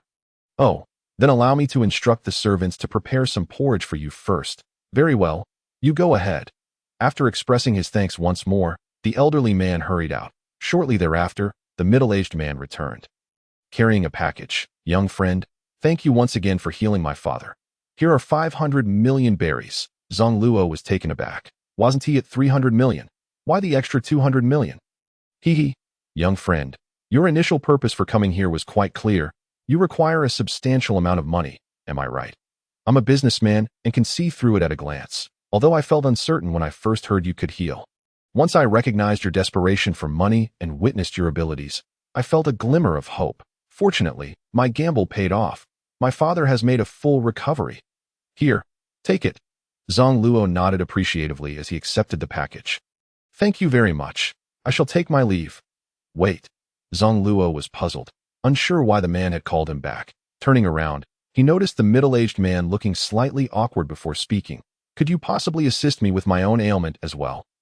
Did this fellow have an ailment? He was hardly 40 years old, robust and full of vigor. Surely he had several decades left to live. "I am the youngest son, the one my father holds in the highest regard. What you may not know is that I have faced numerous dangers over the years. After one injury, I was left with a significant issue, and I still do not have any children." Upon hearing this, Zang Luo nodded and began scanning the man's situation, discovering that indeed, there was a significant deficiency. Although he found it amusing, he managed to suppress his laughter. The man, noticing Zang Luo's stillness, inquired, "Is there a challenge?" "Rest assured, sir, I can treat you. However, if you desire a complete restoration, it will require 10 hours of treatment. If you prefer a direct transplant, we can complete it in mere seconds once we acquire the necessary components." The man's excitement was evident as he replied, "A complete restoration means I'll grow it back myself?" "Exactly. Very well, I choose the complete restoration." Subsequently, the two entered a room, and the middle-aged man promptly began to remove his trousers. Sir, what are you doing?" I SNT this for treatment." "No need for that. Just find a place to sit down." "Will that suffice? I want to end up misaligned, will I?" "Rest assured, I am very precise." The man, having witnessed the treatment of his father, began to comprehend that perhaps this was simply the child's ability. Zang Luo stepped forward, placing his palm against the individual's back as his spiritual energy flowed into the other's body. He discerned that they too possessed abilities, though their specific powers remained a mystery. Utilizing his spiritual energy in conjunction with the capabilities granted by the surgical fruit, Zang Luo proceeded to delicately slice and transplant cells from the other's body, meticulously guiding these cells to align in a precise sequence. Fortunately, the cutting process involved only minimal quantities at a time, and the recipient merely experienced a slight tingling sensation, devoid of significant pain. After 5 hours, the individual could distinctly perceive a reduction in their physique. This was due to the proliferation of new matter resulting from the transferred cells throughout their body. It seemed sufficient now. The person immediately lowered their head to inspect the changes, and as they observed the scale and reaction, their excitement grew. 1 billion. "Little one, I shall provide you with another billion. Wait for me." Zang Luo thought to himself, "Well, if you're willing to give it, I shall accept it. This currency will prove useful in the future." However, he felt that the other party was somewhat miserly. Upon returning home with a large sack of money, he was promptly subjected to a series of interrogations by his parents, who clearly doubted the legitimacy of his newfound wealth. "Mom and Dad, please trust me. This is genuinely the reward for curing 3 patients. Zang, it's not that your father doesn't believe you, but I have cured tens of thousands in my lifetime. How could your earnings surpass mine?" "I don't have any leftovers," Zang Luo retorted. "That's because you don't discriminate, Dad. Besides, the patients I treated were the wealthiest tycoons on Haiyan Island. Do they truly regard money as significant?" Seeing Zang Luo articulate his reasoning convincingly, his parents reluctantly accepted his explanation. Though they remained uneasy throughout the night, only Zang Luo and Lami were able to rest without concern. The following day, due to a lack of cultivation and Zang Luo's deliberate shielding of the surrounding space, Derlinji and his companions searched fruitlessly for most of the night. Zang Luo rose to assess the situation around him. The night had been eerily calm, and he doubted that Doflamingo would simply relent. Extending his consciousness over 5,000 meters, he discovered that aside from Derlinji, who was still searching for him and his companions, the nearest location was a naval blockade at sea. The other 3 directions appeared clear. Yet, the absence of problems raised alarms. It suggested that the other 3 directions likely also harbored naval forces. Frowning at this realization, Zang Luo felt overwhelmed by the sheer number of adversaries. Escaping seemed increasingly daunting. Moreover, he was responsible for his untrained parents, which added considerable pressure. With so many foes, should they discover their target, they might resort to cannon fire. Zang Luo recognized that even he would eventually tire. And he remained unaware of the identity of their leader. None among these individuals were weak, and Zang Luo decided against risking a venture to sea. He led his family to a nearby pond, where they delved underground to hide, displacing the soil directly to the seabed. Ultimately, Zang Luo, still uneasy, shifted the underground space several thousand meters in another direction before stopping at that moment. The soil layer they occupied was only a few hundred meters from the surface, a depth conducive to exchanging fresh air. Zang Luo understood that formidable foes lurked nearby, and he dared not use his spiritual energy, relying solely on the abilities granted by the fruit. Mom and Dad, how about I take this opportunity to teach you how to cultivate? Zang, are we really safe here? Rest assured, there's no problem that will stay hidden for a few days until the situation outside calms down. Upon receiving their consent, Zang Luo began elucidating the cultivation process, imparting a celestial-level technique that Zang Luo wished to withhold knowledge. Rather, higher-level techniques required more time and resources to cultivate. While his own cultivation techniques boasted great power and could lead directly to the apex of the cultivation realm, his parents' goals did not necessitate such lofty aspirations. Uncertain whether his parents' lack of enthusiasm stemmed from disinterest or their advanced age, Zang Luo found himself repeating explanations multiple times before they grasped even a fraction of the concepts. They spent nearly an entire day attempting to sense spiritual energy, a task that consumed many times longer than it had for Lami. By this estimation, after half a month of practice, his parents would only match the progress Lami made in a single day. The disparity in aptitude was glaring that it seemed he would need to find a way to enhance his parents' capabilities. With 16 billion at his disposal, acquiring a few devil fruits worth 2 or 3 billion each seemed entirely feasible. At the seaside, not only were there numerous members of the Don Quixote family, but countless naval officers surrounded the area, creating an impenetrable fortress. Since the break of dawn, they had dispatched personnel to scour Haiyan Island multiple times, yet not a single trace had been uncovered. Much to Derlinji's frustration, perhaps he was the second most eager, after Doflamingo, to locate that little imp. Could it be that the child had escaped under the cover of night? They have not departed, Violet asserted with conviction. Upon hearing her words, the others felt reassured. Violet, a user of the superhuman stare fruit, possessed the ability known as 1,000-mile vision. Although she hadn't observed the entire night, she had been monitoring the situation since receiving Doflamingo's orders at Spider Angel Port. Remaining vigilant until their forces surrounded the island, Zang Luo counted himself fortunate. Had he arrived at the island just the previous day and utilized his abilities to burrow underground, he might have been directly discovered. Knowing that the little imp had not fled, they dispatched search parties several more times, yet still found nothing. Violet, you haven't misread the situation, have you? Violet shot a glare at the speaker. Bafaro, you foolish pig, how dare you question me? The figure resembling Lao Ji quickly interjected. Violet, don't wrongfully accuse me. I am currently Bafaro, while the one inside me is the stinking fish doing that moment. Bafaro recalled something and promptly cautioned, don't forget, he could be burrowed underground. If he is indeed on the island, it's likely beneath the surface. Upon hearing Bafaro's words, Derlinji and Lao Ji recalled the events of the previous day, when they had indeed been dragged underground. Yes, his ability is to exchange objects. When he swaps, he will displace the soil from below. Let us quickly send people to search for areas with freshly disturbed earth. And don't forget to report any anomalies above ground. Following their orders, a swarm of underlings sprang into action. Several hours later, although no significant discoveries emerged, one subordinate reported that a particular maritime area appeared murky, having previously been known for its clear waters. Upon hearing this, Derlinji surmised the implications and approached Senior Pink. We must rely on you this time. He could be underground. Your swim fruit can dissolve the ground. Why not dive down and investigate? Senior Pink took a moment to suck on his pacifier before heading ashore. What followed was a spectacle as Senior Pink swam around the entire island. Regrettably, due to the island's vastness, he could not remain submerged for long, so he instead traversed the surface, nearly completing a circuit of the island without any findings. Derlinji urged, Pink, that little imp can dive deep underground. You can't just check the surface. Senior Pink, undeterred, ignored the advice. His childlike disposition was evident, as one could hardly expect a grown individual to don infantile attire and suck on a pacifier. I am tired of swimming. I don't like it. I want to sleep.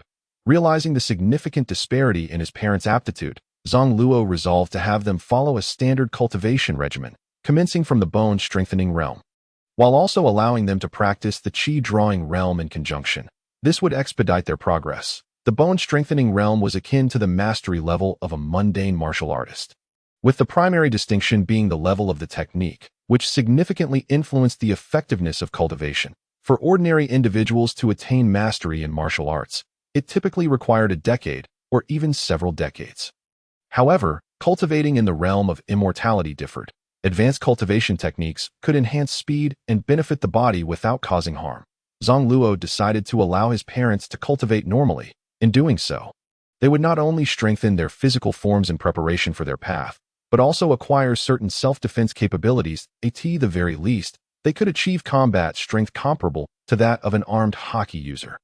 The martial arts skills have caused some distress, for there exists no specialized combat technique, rendering one's capabilities ineffective. While Zang Luo was mulling over this predicament, he noticed a multitude of individuals appearing within the range of his spiritual awareness. These people were encircling the vicinity near the surface, indicating that they had detected the unusual turbulence of the ocean waters and had gathered accordingly. This group found themselves at an impasse. Based on their understanding, the depths they could potentially reach were immeasurable. If the ocean floor extended several thousand meters down, it would suffice for someone to traverse from the depths to a nearby island. Suddenly, Derlinger slapped his forehead, realizing, of course, if they can transfer from the underground to a nearby island, then merely surrounding this island would be futile. The assembly pondered over their next course of action, suggesting, why not dispatch some individuals to monitor a few nearby islands as well? After a brief discussion, the officers quickly allocated personnel to this task. Zang Luo was acutely aware of their movements through his spiritual senses, and once they departed, he did not rush to reveal himself. Dividing forces to encircle. Before long, I shall be free, he mused. Has Luo left yet? Not yet. This time it has involved father and mother, Nixika replied, shaking her head. Child, they wish to capture you as a mother.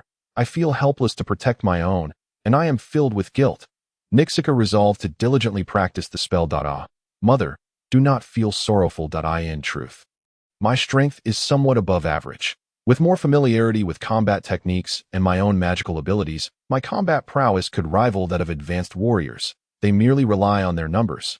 Once I grow stronger, their multitude will be as insignificant as ants. Zang Luo too made a firm resolution to diligently train once outside, for this uncertain existence was intolerable. During the time spent hidden underground, he had not practiced. The scarcity of spiritual energy was one reason, and another was the concern that drawing upon the external spiritual energy would alert some powerful beings. Thus, he had refrained from utilizing the spiritual power from the surface during his time below. Another day passed, and Luo's spiritual senses detected a notable absence of naval presence. However, having been a savvy businessman in his past life, he discerned that these individuals were merely retreating temporarily to lure him out. At that moment, Zang Luo contemplated emerging, but instead redirected his family towards the dock. What's wrong, Luo? The ships are gone. Not a single vessel capable of sailing remains. What shall we do? It was evident that these individuals had executed their plans with alarming efficiency. It was likely that the vessels from the nearby islands had also been seized, making any attempt to venture out to sea impossible, and surely, there would be search parties patrolling the waters. This realization once again filled Zang Luo with a sense of powerlessness that he recalled his past enmity with Don Quixote da Flamingo. Although he had been reborn, and his fate altered, the conflict seemed inescapable. Previously, Luo had acquired the surgical fruit with the help of Corazon. Forever remembering that name and forming the Heart Pirates. The Heart Pirates typically operate through underwater navigation. I can escape from beneath the waves. With this thought, Zang Luo felt invigorated, promptly scanning the outside situation with his senses. Soon locating the dockmaster. Using the abilities conferred by his fruit, he brought the individual down. Huh, what a drastic change around here. Who are you? The dockmaster inquired upon seeing Luo and his companions. Allow me to introduce myself. I am Zang Luo, the very person those outside are searching for. Now, where are your ships? Oh, so you're the child they seek. You are quite bold to appear on the island. Are you not afraid? Enough with the chatter. I have come to request your assistance in constructing a small boat. Upon hearing Luo's request, the dockmaster immediately refused. I cannot risk getting caught because of you. The Don Quixote family is a formidable presence here. A veritable king without a crown. Who would dare oppose their will? Rest assured, I shall compensate you generously, Luo replied, revealing a bag containing 16 billion. We have money now. That is not the issue. This task is far too perilous. I do not wish to offend them. Refusing a toast will lead to a punishment drink. It seems I must loosen your limbs. Bang. Ah, what are you doing? The dockmaster cried out, having received a painful kick that struck deep. Zang Luo threatened, I am not here to negotiate. I am commanding you. You will comply, whether you wish to or not. Let me be clear. Within a 5,000-meter radius, you cannot escape. I will be monitoring you at all times and can apprehend you whenever I choose. Once you step outside, as long as you remain within 3,000 meters, I will not interfere. Do not attempt to flee. You have 1 day to complete the boat, or I cannot guarantee the safety of your limbs. Hearing such threats, though reluctant, the dockmaster dared not retort. If he were to escape, it would be after leaving, and he resolved to acquiesce to Zang Luo's demands for the time being. Could you perhaps extend the deadline by a few days? 1 day is insufficient to construct a boat. Zang Luo clarified. I did not request a large vessel. I require a small fishing boat, one that is hollowed out. Afterward, he sketched a rough outline on paper. The dockmaster, observing the peculiar design, questioned, This is odd. How does one enter? Is this truly a boat? Do not inquire further. Simply construct it as depicted, and ensure there are no leaks, or you will face dire consequences. Zang Luo concluded, knowing that as long as he could discreetly transport the dockmaster, he could impose harm if necessary, compared to the warnings from the Don Quixote family, as long as he remained undetected. There would be no issues. Once he had come to this understanding, he summoned his trusted confidants to a concealed location for construction. Zang Luo felt at ease seeing the dockmaster cooperate with this boat. He could dive towards a nearby island, for he did not believe that all islands were under such stringent surveillance. Brother, you were quite fierce just now. Zang Luo snapped back to reality, noticing everyone staring at him in astonishment. Indeed, one must not be overly soft. Otherwise, achievements remain elusive that I have not yet been ruthless enough. Otherwise, I would have demanded he construct a boat outright without compensation. Doflamingo was truly terrifying. He navigated both the underworld and the elite, even trafficking in various contraband, wielding his power with impunity. Let us not dwell on that. Tomorrow, once we obtain the boat, we shall head to Greenbit Island. Hearing this, Rami was filled with excitement. Brother, I once heard our teacher tell tales of Greenbit Island. It is said to be uninhabited, yet a race of little people thrives underground, along with a kingdom known as Dongdeda. Shall we capture the little people? Zang Luo shook his head. Rami, the little people are still human. Why would we capture them? Their only distinction is their diminutive stature. They are fundamentally the same as USD. Not underestimate them. On another island, there exists a race of giants, towering at dozens or even hundreds of meters high. In their eyes, we too would appear quite small. That he further advised his sister to respect others, asserting that even adversaries deserve respect, for he wished her to refrain from recklessness once she grew stronger. Of course, the insolent dockworker was an exception. Rami nodded, her earlier intentions to capture little people extinguished. Zang Luo's reasoning for dissuading her was also based on the fact that many of these little people possessed considerable strength, capable of easily dealing with the fishmen, and some even surpassed notable pirate captains. Moreover, among the little people, there were also those with abilities. He currently lacked strength and did not wish to make enemies of the world, for such a life would be exhausting. His original purpose for traversing into this world was to attain the powers of the surgical fruit, and now that he had done so, he had little desire for frivolity. His sole wish was to reach Sky Island safely, where he could train diligently and strive to reunite with his biological parents in the reincarnation universe. Meanwhile, Doflamingo, upon hearing from his subordinate that the little brat had evaded capture, furrowed his brow deeply, as if it could conceal a key. Ever since he had learned of the existence of powers surpassing the Conqueror's haki, his desire to acquire such strength had intensified. It was likely that no one else was as eager to grow stronger than he. How infuriating! With so many people, they cannot even find a single child. Could it be that he truly dug underground to escape? Upon hearing that the young master was quite furious, those beneath him felt a loss of face, especially given the considerable number of individuals dispatched, yet not a trace of the target was found. They had never encountered such a slippery little rascal before. Young master, there is no need for haste. This child's prowess is not particularly formidable. His greatest skill lies in his ability to flee. I believe it would be prudent to search discreetly to avoid driving him into hiding, suggested a voice that I concur with Violet's proposal, but I suggest that our personnel be stationed on the nearby islands to establish covert surveillance, while the naval forces conduct the search at sea. Doflamingo nodded in agreement and subsequently doubled the bounty. The following day, the dock that Zang Luo had been observing finally constructed a small, streamlined vessel resembling a loach. With this boat, he felt assured of his escape from the island. Without hesitation, he transferred the vessel to his side. Wow, is this our boat, brother? Shall we set sail now? Not yet. Given this confined environment, we should procure a few oxygen tanks for safety. It's wise to prepare for contingencies, especially considering the vastness of the sea, should we encounter a multitude of searchers.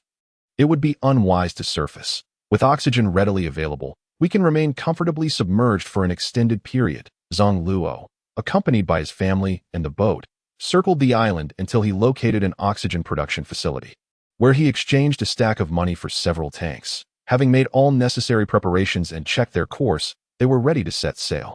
Once inside the cramped cabin, they realized the limited space.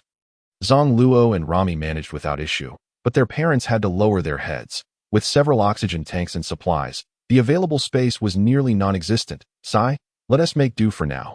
We'll find a safer location to fashion a proper vessel later. With that, Zang Luo initiated the boat's movement into the sea, instantly experiencing the sensation of weightlessness. The cargo was so abundant that, despite the hollow design, the vessel struggled to stay afloat and began to slowly sink towards the seabed. He quickly utilized his abilities to control the descent and navigated towards Greenbit. Having traveled less than 10,000 meters, Zang Luo noticed a significant drop in the cabin's oxygen levels that he promptly began to ascend. Halting a few hundred meters from the surface, as he replaced the air, he surveyed the surroundings with his mental perception, soon spotting a naval squad patrolling the waters. To his dismay, he spotted a wanted poster in a corner of one of the ships, depicting his likeness. Although not intricately detailed, it was unmistakably him. A bounty of 900 million. What an impressive display of my power. Doff, it seems you covet something of mine. Fortunately, his time in the spotlight had been limited, sparing him from being caught in a clear image. Brother, what do you mean by 900 million? Oh, it's nothing. Just focus on your training with mom and dad. Huh? Didn't you say that the fluctuations from training would attract attention? Rest assured, we are at sea, and there's a light mist. Your low cultivation level produces only the slightest disturbance, akin to a gentle breeze. There's nothing to worry about. All right, once I grow stronger, I'll help you in battle. Through repeated use of his abilities, Zang Luo found himself becoming increasingly adept, though he also felt a growing fatigue. After a full day of continuous movement, even his foundation-building cultivation was beginning to strain. At that moment, Rami too found it difficult to concentrate on her training. Phew, we're finally out. That cursed off. Suddenly, as the scenery changed, Rami's spirits lifted. Wow, brother, the air here is wonderful. Mom and Dad, how's the environment? Quite pleasant. I almost thought I had arrived at an imagined sky island. Heh, this place is 100 times better than a mere sky island. Just as Zang Luo finished speaking, a buzzing sound filled the air, and numerous flying insects appeared. No, they were the aerial forces of the little people. Leading them was Captain Cab, adorned in armor that could easily be mistaken for a hornet. In truth, this little fellow was a user of the bug fruit. Resembling a rhinoceros beetle, Cab flew forward, announcing, "Listen well, strangers below. You have trespassed into the restricted zone of Dongdadak Kingdom, constituting illegal invasion. Surrender and lay down your weapons." The other little people flapped their wings in agreement. Boosting morale. At this point, Zang Luo's parents were utterly dumbfounded. It was their first encounter with such diminutive humans. Having heard tales from Zang Luo before, they found it difficult to reconcile those stories with the present scene. "We were mistaken. We had no knowledge that this was your restricted area. That we emerged from the depths and found ourselves here unintentionally," Dan Kola explained. Zang Luo chuckled at his father's attempt at diplomacy. Father, the one leading them is Cab, the captain of their aerial forces. Upon hearing his name, Cab puffed up with pride, wiping his nose in a rather ostentatious manner. "Since you are aware of my title, you must know my strength. Do not make futile sacrifices. Surrender." "We have no weapons," Rami retorted. "Nonsense. That long, sharp object beside you. Surely it is a weapon of your giant kind. It looks dangerous," Cab declared from his lofty position. Seeing what Cab pointed to, Zang Luo was rendered speechless. The captain mistook their boat for a weapon. Indeed, its design did resemble something a giant might wield, but he felt compelled to point out, "Are your eyes deceiving you? This vessel is made of wood. Even if it were a weapon, how formidable could it possibly be?" To mitigate misunderstandings, Zang Luo moved the boat a few dozen meters away. "Hey, Captain, the weapon has flown away. Let us intercept them." Cab nodded. "Go. Retrieve their weapon and take it back to the warehouse. Bring them to me bound for interrogation." After issuing the command, several subordinates flew over and began their work. Despite their small stature, Zang Luo's parents found themselves overpowered, unable to move. Seeing his parents' reluctance, Zang Luo reassured them, "Do not worry. These individuals are quite benevolent and easily trust others as long as they are not deceived. They will maintain their faith." After the four were subdued, another group of little people swiftly approached with ropes, securing the four tightly in mere seconds. That moment, Zang Luo's parents and Rami finally recognized the strength of these diminutive beings. Judging by their speed and strength, they were at least 3 to 4 times that of an ordinary person. However, this was merely the strength of their subordinates. The true power of their captain remained unknown. Seeing the four remain docile, Cab refrained from further aggression, and soon several little people lifted the four and began flying deeper into the forest. Rami, in contrast, was filled with excitement. "Wow, we're flying." Unlike Rami's exuberance, Nixika expressed concern. "What if we fall?" Zang Luo offered a reassuring glance to his parents. In truth, Zang Luo's lack of resistance stemmed from his fatigue. He chose to allow them to use him as a flying device rather than risk stopping them. For otherwise, how could he let himself be bound? Before long, the four were brought to a cave entrance and halted. There was no way any of them could fit through the tiny mouse hole. After one entered to report, a throng of individuals soon emerged, numbering no less than 5,000. Shortly after, a 3-inch-tall elder, leaning on a cane, appeared, his white beard nearly reaching his navel. He was Gan Xiao, the leader of the little people and the king of Dongdadak Kingdom. After sizing up the newcomers, he fixed his gaze on the largest among them. "Dan Kola, state your purpose for invading our kingdom." Before Dan Kola could respond, Zang Luo interjected, "Most honorable king, I urgently seek your assistance. I arrived here unintentionally after traversing from below. Otherwise, we would have contacted you at the border." Gan Xiao nodded, pleased by the respect shown to him, which he found quite satisfactory. Turning his head to Zang Luo, he inquired, "Pray tell, what challenges do you face?" "Your Majesty," Zang Luo began, "we are being pursued by the Don Quixote family. I managed to escape from Sea Swallow Island, but I suspect that the nearby islands are under surveillance. Therefore, I must remain undetected, having traversed from deep underground." "I see," Gan Xiao replied. "No wonder there are numerous naval forces surrounding this area. I had thought there was to be a battle." Upon grasping the situation, Gan Xiao commanded the withdrawal of a portion of the troops, allowing only a small contingent to remain on guard. He then instructed that these 4 individuals be set free. Since you are enemies of the Don Quixote family, you are our allies. Rest assured, together we shall confront them. Your Majesty, I intend to leave here at the earliest opportunity. I do not wish to cause you any trouble. Should they discover my presence, they would undoubtedly send countless individuals, resulting in significant casualties. After a moment's thought, Gan Xiao acquiesced. Very well. What assistance do you require? Zang Luo had already devised a plan. His purpose for coming here was to enlist their help in constructing a colossal maggot-shaped vessel. He promptly articulated his intentions and added that the provisions he had brought were a gift for them. Gan Xiao was elated upon hearing this, as those supplies would suffice for their entire populace for several days, and Zang Luo promised to bring even more food. After reaching an agreement, Zang Luo began sketching detailed blueprints with utmost seriousness. For once the design of the ship was finalized, alterations would be unlikely. The choice to construct the vessel here was influenced by Leo's fruit ability. He possessed the power of the stitch fruit, enabling him to sew any object together or attach it to another being, rendering them immobile. Although Zang Luo's transplantation abilities could achieve similar results, he lacked the expertise to construct a ship independently. Once he completed the vessel's design, he entrusted it to one of Leo's attendants, then turned to remind his parents and Rami to diligently practice. While he sought additional materials, his parents expressed concern for his safety. Zang, what materials must you procure? The outside world is perilous. Fear not, mother. I merely seek glass, gasoline, and an engine, along with materials not found on this island. Once the grand ship is completed, we shall set sail. He added, the spiritual energy here is slightly superior to that of the previous islands, so make the most of your training. I shall return shortly. Do take care, his brother urged. Remember to return swiftly. Indeed, I shall. With that, Zang Luo embarked once more, descending beneath the waves with his small vessel. Due to the reduced oxygen consumption of a solitary individual, he quickly arrived at the White Town. The reason for his return lay in the abundance of scrap left in the wake of battle. Much of it abandoned, as the surviving residents had largely fled. With such resources available, he could freely collect without the need to barter or reveal himself. After searching the White Town, he swiftly dismantled several engines and discovered ample gasoline during his exploration. Once he gathered a sufficient quantity of materials, he returned to Greenbit, making several trips to transport everything back. Following this, he made numerous additional outings, the last 10 trips solely dedicated to delivering provisions to the little people.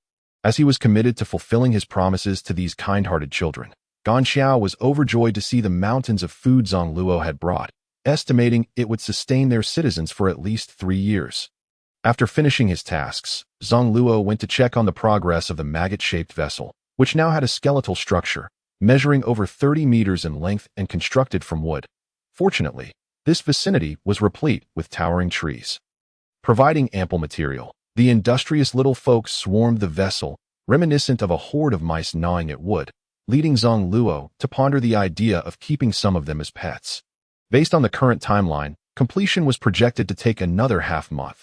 Although the exterior was nearly finalized, the internal structure remained the primary focus, requiring intricate processes. After observing for a while, he returned to his training.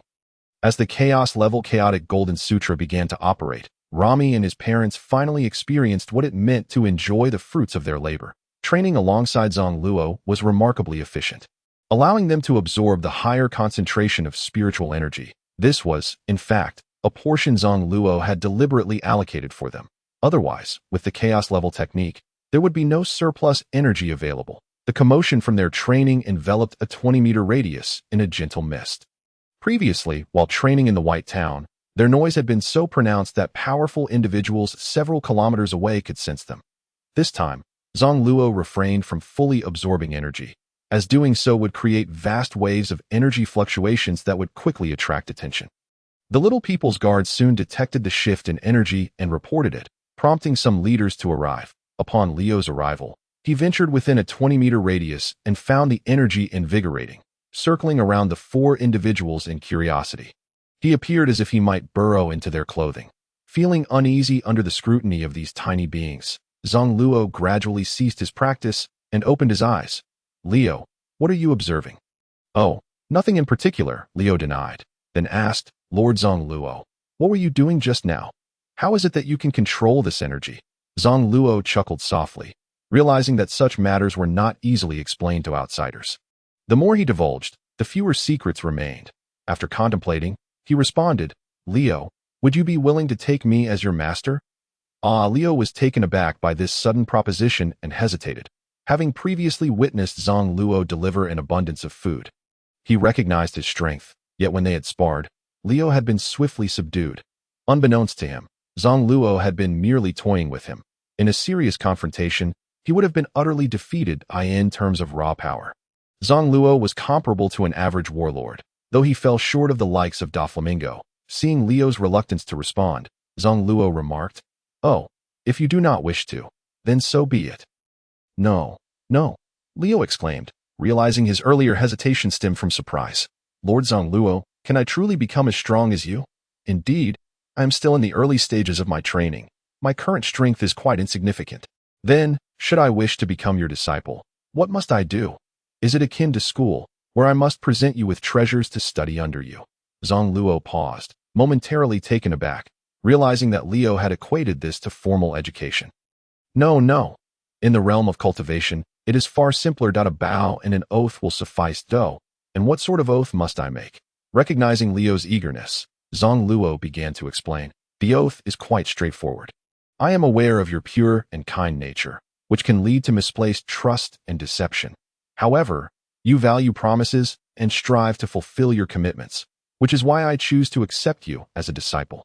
All you need to vow is that you shall never recklessly divulge the skills I impart to you.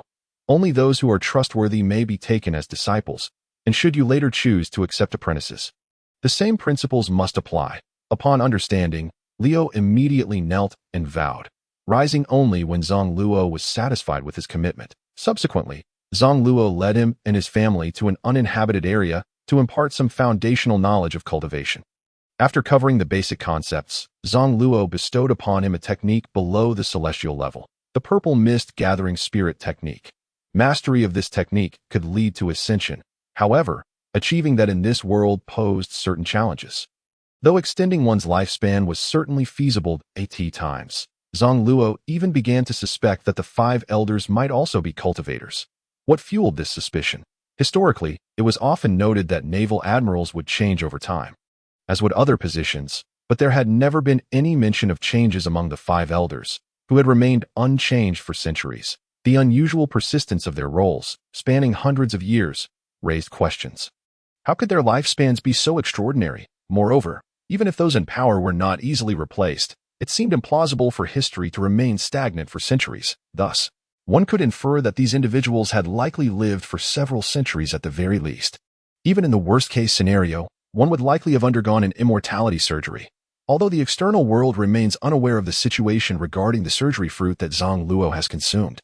The celestial dragons must certainly be privy to the fruit's capabilities. Otherwise, how could they have offered such a price for the surgery fruit the moment it appeared in the original storyline? This realization increasingly impresses upon Zang Luo the significance of concealing the identity of the surgery fruit. Otherwise, he would not merely be contending with the bounty issued by Doflamingo. In any case, during times of weakness, it is prudent to bide one's time and grow stronger before taking action.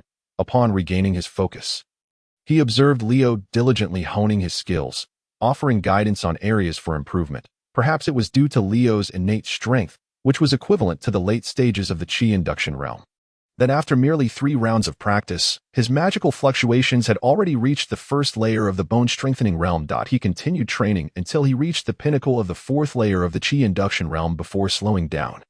"Very well, Leo, your strength has nearly transformed completely. The remaining improvements will require slow, methodical cultivation.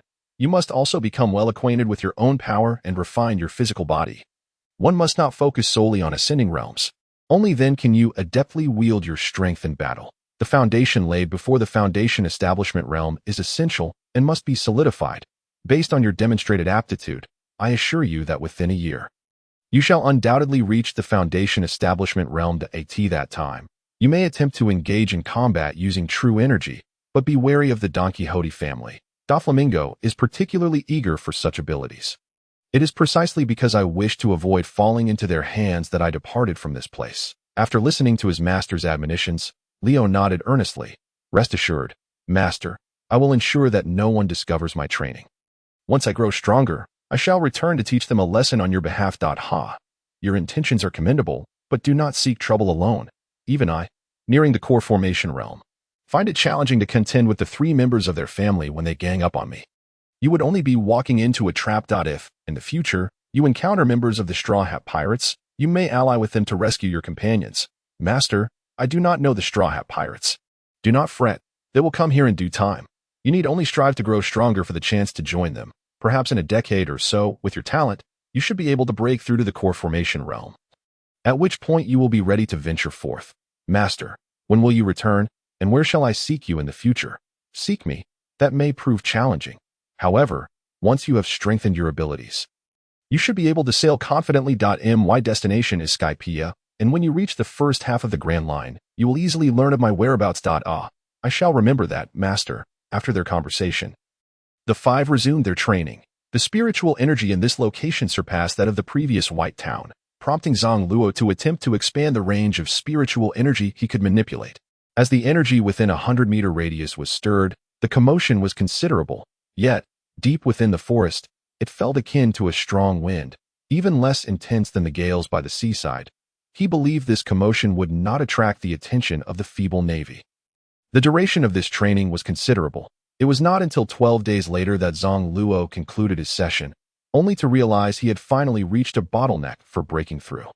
He estimated that with just a few more training sessions, he would be able to advance. Although he yearned for an early breakthrough, he hesitated to continue training, for his spiritual perception detected a large group of people arriving at the island's shore, approximately 40 to 50 individuals. While these individuals appeared to be delivering food and did not seem particularly formidable, Zang Luo sensed that among them were several with ulterior motives. For safety's sake, it would be wise to remain discreet. Brother, I've reached the 2nd layer of the Qi induction realm. Impressive, right? After Rami awoke and sensed her own strength, she gleefully boasted. Indeed, my sister is the most formidable. Upon turning his gaze, Zang Luo noticed that their parents had also made significant progress. Having successfully reached the 1st layer of the bone-strengthening realm, the speed of their advancement was truly snail-paced. Such disparities in ordinary talent were striking. The group engaged in a discussion about the challenges they faced in their trainings, while Zang Luo answered queries while keeping a watchful eye on the newcomers. Soon, he noticed that the individuals had set down the food at the entrance of Dongtada Kingdom, conversing briefly before commencing to unload their cargo. The merchants delivering the rations were easily identifiable, but 3 others were scanning the surroundings with keen interest. Upon spotting that peculiar ship, they began to inquire with the busy individuals. To his astonishment, the little folk divulged everything they knew, including the presence of Zang Luo and his family. Upon realizing this, Zang Luo could only sigh and cover his forehead in exasperation. These little ones were far too naive, lacking even a shred of cunning. He then observed one individual departing, while the remaining 2 expressed their desire to join the efforts of the workers, ostensibly to assist in construction, but it was evident that they were merely slacking off. Fortunately, they did not require payment.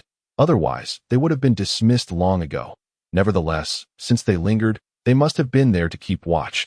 Zang Luo had no intention of addressing them for the time being. Instead, he shifted his focus to the one who had left, employing spiritual energy to seal the individual's meridians, rendering them immobile. Who are you?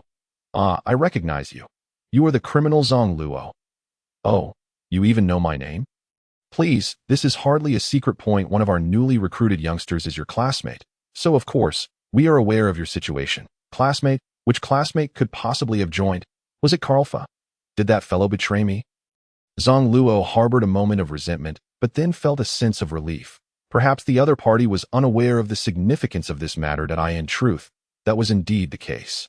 On the day Karlfa had overheard Zang Luo mention that Doflamingo possessed a devil fruit, he had resolved to join their family. Initially, the higher-ups had little interest in the boy, but upon hearing Karlfa mention he hailed from the White Town, they began subtly probing for information. The individual informed Karlfa that as long as he shared everything he knew about his hometown, he would be permitted to join. Naturally, Karlfa spoke freely, recounting tales of how he had bullied Luo in their youth, and how Zang Luo had subsequently exacted revenge by transforming him into a worm. Thus, upon learning Zang Luo's name, the wanted poster was no longer nameless. It now bore a known identity, Zang Luo, the notorious criminal. Though Zang Luo was largely indifferent to these developments, he proceeded to interrogate the man. eager to uncover the latter's intentions. Do you wish to live? Reveal your purpose, and I may spare you. Humph, little brat. I know not how you brought me here, nor how you rendered me powerless, but do not think that capturing me gives you the upper hand. Our people will realize I have not returned and will surely send more reinforcements. Oh, so you have arranged everything meticulously. No wonder you appear so brazen. Zang Luo held little regard for such obstinate individuals. They were already prisoners, yet they remained defiant, prepared to endure my trial by execution. Room. Slaughterhouse. As the individual was taken aback by Zang Luo's intentions, he was suddenly shocked to discover that one of his legs had been severed. Seeing the man remain silent, Zang Luo was unwilling to grant him the luxury of time to contemplate his fate and promptly removed another leg. I'll talk. Then speak. I am all ears. Please, spare me. I am but a minor figure. I know nothing of the higher-ups' other tasks, however. I do know that several other islands have also been placed under surveillance. It is said that a certain Lady Violet has been observing the surrounding area. The moment you reveal yourself, she will be able to locate you. Humph, I never imagined Doflamingo had sealed off all the surrounding islands. Yet, you could not foresee that I would depart from beneath the waves. Just you wait. I shall return and teach you a lesson when I am strong enough. Very well. You shall remain here. I will release you once I depart. Wait. My leg. Reattach it yourself. Reattach it. The individual, filled with doubt, cautiously picked up 2 legs and set them down again, only to discover they were ineffective, rendering him incapable of controlling his movements. In a fit of urgency, he began to shout loudly. Little ancestor, wait a moment. I can't connect. I feel nothing. At that moment, Luo's voice echoed from afar. Connect precisely. Return to the original position. Otherwise, it will be futile. Any object severed by Zang Luo could only be corrected by him through surgical transplantation. Any deviation was unacceptable. With skepticism, the man slowly adjusted his legs, laboring for quite some time before successfully reconnecting one, primarily due to his overwhelming anxiety causing his hands to tremble. Though he had aimed correctly, a mere shake would skew his efforts. Upon returning to the maggot-shaped vessel, Zang Luo noticed that the 2 individuals had not departed, but their gazes darted away when they met his eyes. Without acknowledging them, he approached the construction supervisor to inquire about the progress, learning that it would be completed in 2 days, though a few components still needed to be installed. After some contemplation, he decided to gather the 3 individuals together, simultaneously sealing their meridians, and subsequently entrusted them to Leo's subordinates for custody. Master, weren't these 3 supposed to deliver food to us? Why apprehend them? Foolish child. Do not be fooled. These 3 are subordinates of Don Quixote Doflamingo, infiltrating the crowd to gather intelligence. One of them intended to return with a report, but I intercepted him. Master, then I shall teach them a lesson. No need for that. Once the maggot-shaped vessel is complete, I shall take my leave. Observing Leo's reluctant expression, he advised, there will be opportunities to meet again. The stronger you become, the more frequently our paths will cross. Leo nodded in agreement, resolutely determined to grow stronger and venture forth wherever he pleased. After 2 days of waiting, the construction supervisor reported that it was time to test the waters. Zang Luo, unable to wait for a gradual trial, inspected the overall structure of the vessel and, finding no significant issues, led his family as the vessel ascended from underground. The vessel was accompanied by several informants. 5 in total, with the additional 2 having been recruited later. It was evident that after several individuals had gone missing, the opposing party would undoubtedly prepare for a comprehensive search of the area. To ensure the safety of the Dong Tata Kingdom, Zang Luo planned to make an appearance in the White Town, diverting the enemy's attention before making his exit. Gan Xiao, Kabu, Leo, and the others witnessed firsthand the moment the enemy vanished from the surface. Finally grasping Zang Luo's extraordinary abilities, upon returning to the underground of White Town, he did not bring the vessel above ground, but led the informants to the surface instead. How did we end up here? Upon waking, the group found themselves inexplicably back in White Town, situated thousands of nautical miles from Greenbit. Awake? Now that you're conscious, go inform your superior. I will be staying here for a while. After comprehending Luo's directive, the 5 individuals shook their heads vigorously. We won't say a word, little ancestor. We promise. Yes, we wouldn't dare. Silence. I bear no ill will towards you this time. Besides, I intentionally lured them here, and your value lies in relaying this information to avoid punishment. I will be gathering some useful items here. Your time is limited. The 5 contemplated their predicament, having failed to report back for several days. A complete return would surely result in punishment. The only viable solution was to convey a valuable piece of information. After conferring, they hastily made their way towards North Sea Spideringly Port. Given their speed, the journey would ordinarily take at least 3 days. However, they fortuitously encountered a naval officer along the way and discussed borrowing their superior's telephone book. One day, Pika received a call from his subordinate, Gladius, reporting that his team had discovered Zang Luo's whereabouts. Upon receiving this intelligence, he immediately relayed the message to Don Quixote Doflamingo. Upon hearing the news, Doflamingo's lips curled into a smile. Has he finally made an appearance? Gather everyone. This time, do not let him escape. Subsequently, a multitude of subordinates converged upon White Town. Half a day later, 16 cadres arrived at their destination first, the strongest 16 members of the Don Quixote family. Summoned for this operation to ensure absolute certainty, Zang Luo sensed their arrival and was astonished. They had sent all their high-ranking officials. Truly, they regarded him with respect. Evidently, his power had piqued their interest. Upon seeing the 16 approach, he ceased his current activity, having collected nearly all that was necessary. He was not genuinely there merely to scavenge, but rather to procure useful items with ease that eye in the shadows. He activated a formidable barrier, enhancing its spiritual power, extending its reach to over 800 meters. Before anyone else could act, Baby 5, the striking woman, transformed her leg into a cannon, aiming its maw directly at Zang Luo. Baby 5 possessed the ability of the weapon fruit, allowing her to morph her body parts into firearms for combat.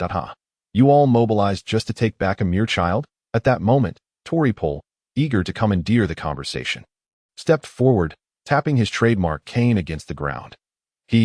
Indeed, this is a formidable new power. If the young master acquires such strength, he will undoubtedly awaken to an even greater level. Little friend, join us. We mean you no harm. We only seek to study your power.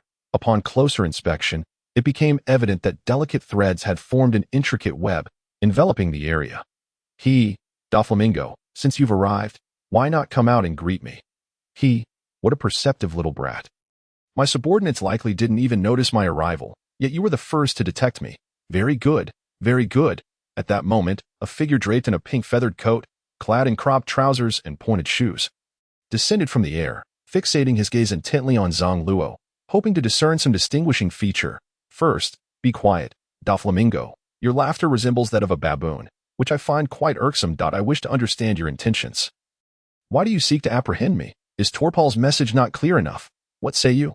Zang Luo outright rejected him. I have no interest in playing games with celestial dragons, especially those with twisted minds. Upon hearing Zang Luo's words, Doflamingo's forehead furrowed tightly, visibly enraged. If that's the case, then we shall resort to violence. Thread barrage. In an instant, Doflamingo unleashed fine threads from his fingertips, propelling them towards Zang Luo at breathtaking speed. Through the barrier, Zang Luo could clearly perceive the incoming threads, yet he did not rely solely on the room's domain to evade. He raised his left hand, executing the first strike of Shura's 9 kills, effortlessly deflecting the incoming threads. After parrying the threads, he frowned, realizing that despite his full force, he had failed to sever such fine strands. Was their strength akin to that of condensed essence? Fortunately, he did not attempt to endure. Although this maneuver appeared simple, its destructive power was formidable enough to shatter bones with a single blow. Moreover, from a distance, its force diminished little, due to the nature of the threads, even at range. They could easily strike their target. Doflamingo observed the silhouette of Zang Luo's hand as it deflected the trajectory of his threads, causing them to miss their mark. Although this attack had failed, he found himself elated. As expected, you have indeed mastered a stronger method of utilizing haki. This visit has not been in vain. While many could wield armament haki, the use of Conqueror's haki was not easily achieved. Nor could it be employed freely and endlessly. From the earlier encounter, it was evident that Zang Luo had harnessed a more potent form of haki, and his mastery of its application thrilled Doflamingo greatly. Seeing Doflamingo so pleased, Zang Luo felt a sense of moral obligation not to disappoint him. However, he would not extend any kindness to this psychologically warped individual. Doflamingo, what brings you such joy? You may be strong, but I shan't entertain you. Since you intend to resort to violence, I concede that I cannot defeat you now, but if you wish to prevent my departure, let us engage in a game of chase. Until we meet again on the Grand Line. Room. Shift. As Doflamingo witnessed his opponent vanish once more, it became evident from the direction of their movements that they were retreating underground. This sight drove him into a frenzy. After finally catching a glimpse of his adversary, he felt a glimmer of hope for newfound strength, only to be met with despair as they slipped away right beneath his nose, without a moment's hesitation. He launched an attack directed towards the earth below. Super Strike Whip. With that, dozens of threads erupted from his palm, intertwining into a pillar as thick as hair, slicing downwards with formidable force. The might of this line was such that even the sturdiest skyscrapers would be effortlessly cleaved in two, and its reach was vast enough to extend several kilometers away. Meanwhile, several thousand meters beneath the surface, Zang Luo narrowly evaded this strike aboard his larval-shaped vessel, beads of cold sweat forming on his forehead. Is this guy truly this powerful now? He pondered, relieved to have escaped. Otherwise, his ship would have been rendered a one-time use tool. Thankfully, Doflamingo had not unleashed his infamous birdcage technique. Otherwise, he would have had to plunge deeper to escape. It seemed Doflamingo's fruit had yet to awaken. 5,000 meters below ground, as Zang Luo sensed Doflamingo's frenzied destruction above, he instructed his subordinates to intercept the surrounding islands, reporting any findings immediately. After listening to the orders with a dismissive chuckle, he stealthily made his way toward Greenbit. Passing by Greenbit, he refrained from bidding farewell to the denizens of the Dong Tata kingdom, as the enemy was hot on their heels. And he didn't wish to complicate matters. The larval-shaped vessel moved swiftly, propelled easily by its two engines, with the pressure chamber adept at regulating descent. Through the glass window, they could observe the marine life outside. As his parents and Rami occupied a window, marveling at the underwater scenery. "Brother, can we just live down here?" Rami asked. Zang Luo sighed in response. The oxygen tanks were merely for transit, and if they intended to reside underwater, those tanks would soon become depleted. Rami, living underwater isn't conducive to our training. That don't linger on such thoughts. This vessel is designed for submersion, and we will often be beneath the waves, so I hope you won't find it tiresome. I won't. There are so many adorable fish down here. I could never grow weary of them. 5 days later, Rami indeed grew tired of the underwater existence, incessantly inquiring when they could surface. Fortunately, in his mind's eye, he could already see Punk Hazard Island approaching. "All right, we're almost there. But first, let me give you a makeover," Rami inquired with excitement. "Will it make us prettier?" Zang Luo shook his head. "No, it will make us less recognizable. Perhaps a bit uglier." "What? Brother, I don't want to be ugly." "Rami, be good that it's for our safety. This island is far more perilous than what we've encountered before, as it houses an illicit research center where future artificial devil fruits will be birthed. I need to find one of the doctors here to enhance your qualifications." After reassuring his sister, he turned to his parents with a serious tone. "Mom and Dad, once we reach the island, stay together with Rami. Do not separate. This area is M. Caesar Carant's experimental base, and there are many nefarious individuals about. Just find a shop in the bustling streets and stay put." "Are you going out alone again?" "Luo?" "Yes, I'm going to find a devil fruit." With that, Zang Luo used his abilities to alter his parents' and sisters' appearances, making their faces rounder. Rami looked at her reflection in the glass and gasped. "Oh my face is so wide. How will I show my face to anyone?" Seeing Rami's transformation, their parents were curious about their own appearances and approached the glass to look. Only Rami and their mother were dissatisfied, while their father chuckled at his own visage, likely having never seen himself appear plumper before. Zang Luo then flashed into the laboratory, startling the staff who nearly dropped their equipment. "Who is this little brat?" Caesar exclaimed, preparing to seize the intruding child. "Wait, Caesar, I'm not here to cause trouble. I have business." Caesar, however, was not convinced. This secret research base has never had outsiders. You won't leave once you're in here. Seeing the madness in Caesar's eyes, Zang Luo realized this man was prone to violence. He swiftly dodged Caesar's grasp, reminding him, "I know you're a gas fruit user who fights using gas, but I truly am not here for conflict. Besides, you're currently of little consequence. Without the other two doctors, you're essentially worthless." Zang Luo was well aware that after the base's incident, Caesar had returned with the other two researchers to successfully resume experiments, collaborating with Doflamingo to create artificial devil fruits. Upon hearing Zang Luo's disdainful words, Caesar's anger flared. He prepared to use his powers to capture the boy. Zang Luo ducked behind Dr. Vegapunk, urging him, "Dr. Vegapunk, please stop him. It would be disastrous if he ruins your laboratory." Vegapunk nodded, Let it go. Caesar, let's hear what this child has to say. With that reprieve, Zang Luo boldly stated his purpose. I have come to consult the two doctors about the life design diagram and to extract some potent biological genetic factors. Upon hearing this, both doctors' hearts raced. This was a secret even Caesar was unaware of. How did this child come to know? Vinsmoke Judge stepped forward, blocking Zang Luo's path. Speak, brat. Where did you hear this information? There's no need to be so tense that I can see the past and future. Rest assured, I won't become your enemy. I just need your research to help my family enhance their physical capabilities. Judge scoffed. This research isn't confirmed yet. It requires testing before any conclusions can be drawn. That we cannot assist you at this time. How long will that take? That's hard to say. It could take months or even a year or so. Just then, Vegapunk interjected. You wish to use this achievement to enhance your family's abilities? Yes. Then why not directly modify them with a devil fruit? Ordinary devil fruits do not meet my standards, and the desirable ones are exceedingly rare. You're quite picky, Zang Luo pouted. This was a matter of great importance, and he could not afford to be frivolous. Very well, dear doctors, should I return in 6 months? Upon hearing Zang Luo's intent to depart, Caesar manifested his gas ability, creating gaseous ropes that ensnared the laboratory, sealing it off completely. Little brat, it's easy to come in, but escaping will be quite the challenge. Coincidentally, we need test subjects for our research, and you will serve as our perfect specimen. Hearing Caesar's sinister intentions, Zang Luo felt a surge of anger. You wretched gasbag, do you think your meager strength can stop me?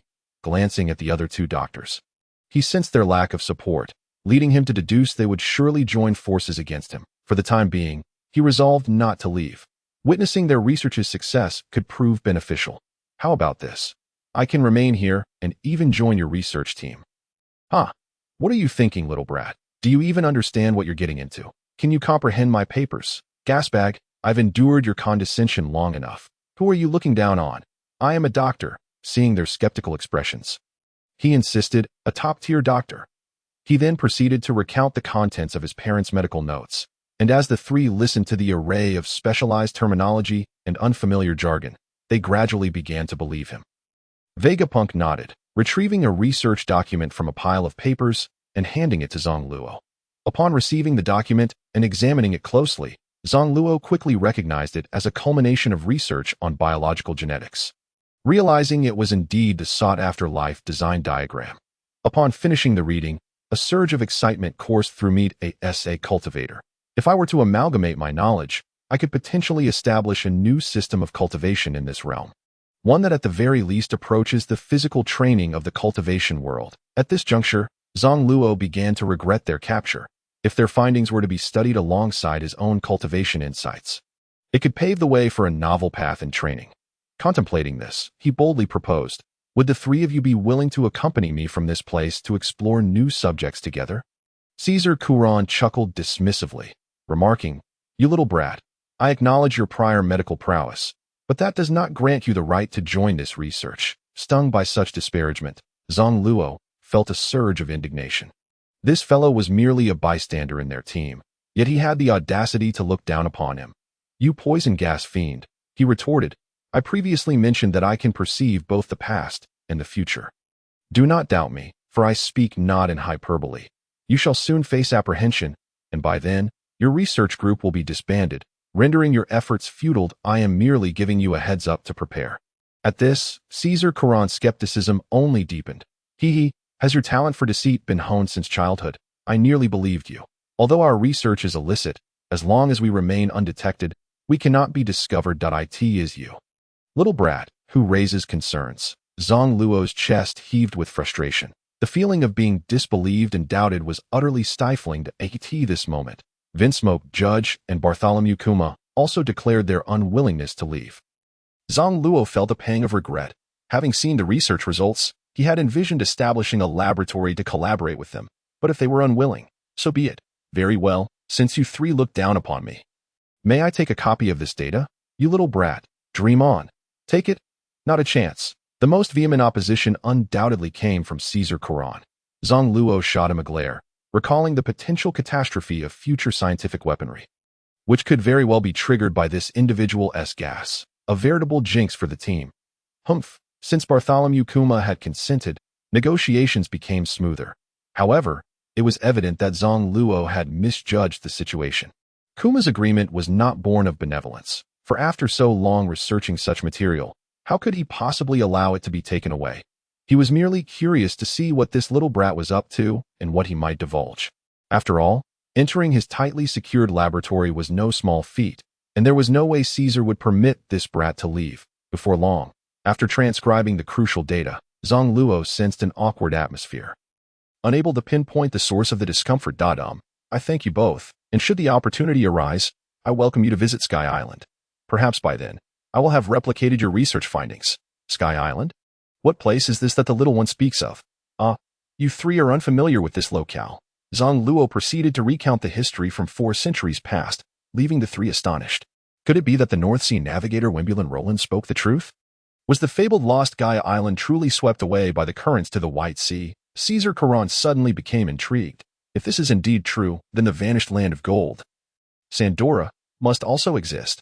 Should we obtain those treasures, we would have ample funding. Hearing this fellow's fanciful musings, Zang Luo chuckled inwardly. What did he think? Were those treasures so easily acquired? Cough. Poison gas freak. Do not indulge in daydreams. The journey there is long and fraught with challenges, not to mention the need to wait for an updraft. Sky Island resides 10,000 meters in the air, and only a few among 100 can survive the ascent. Thus, the technical demands for navigation are exceedingly high.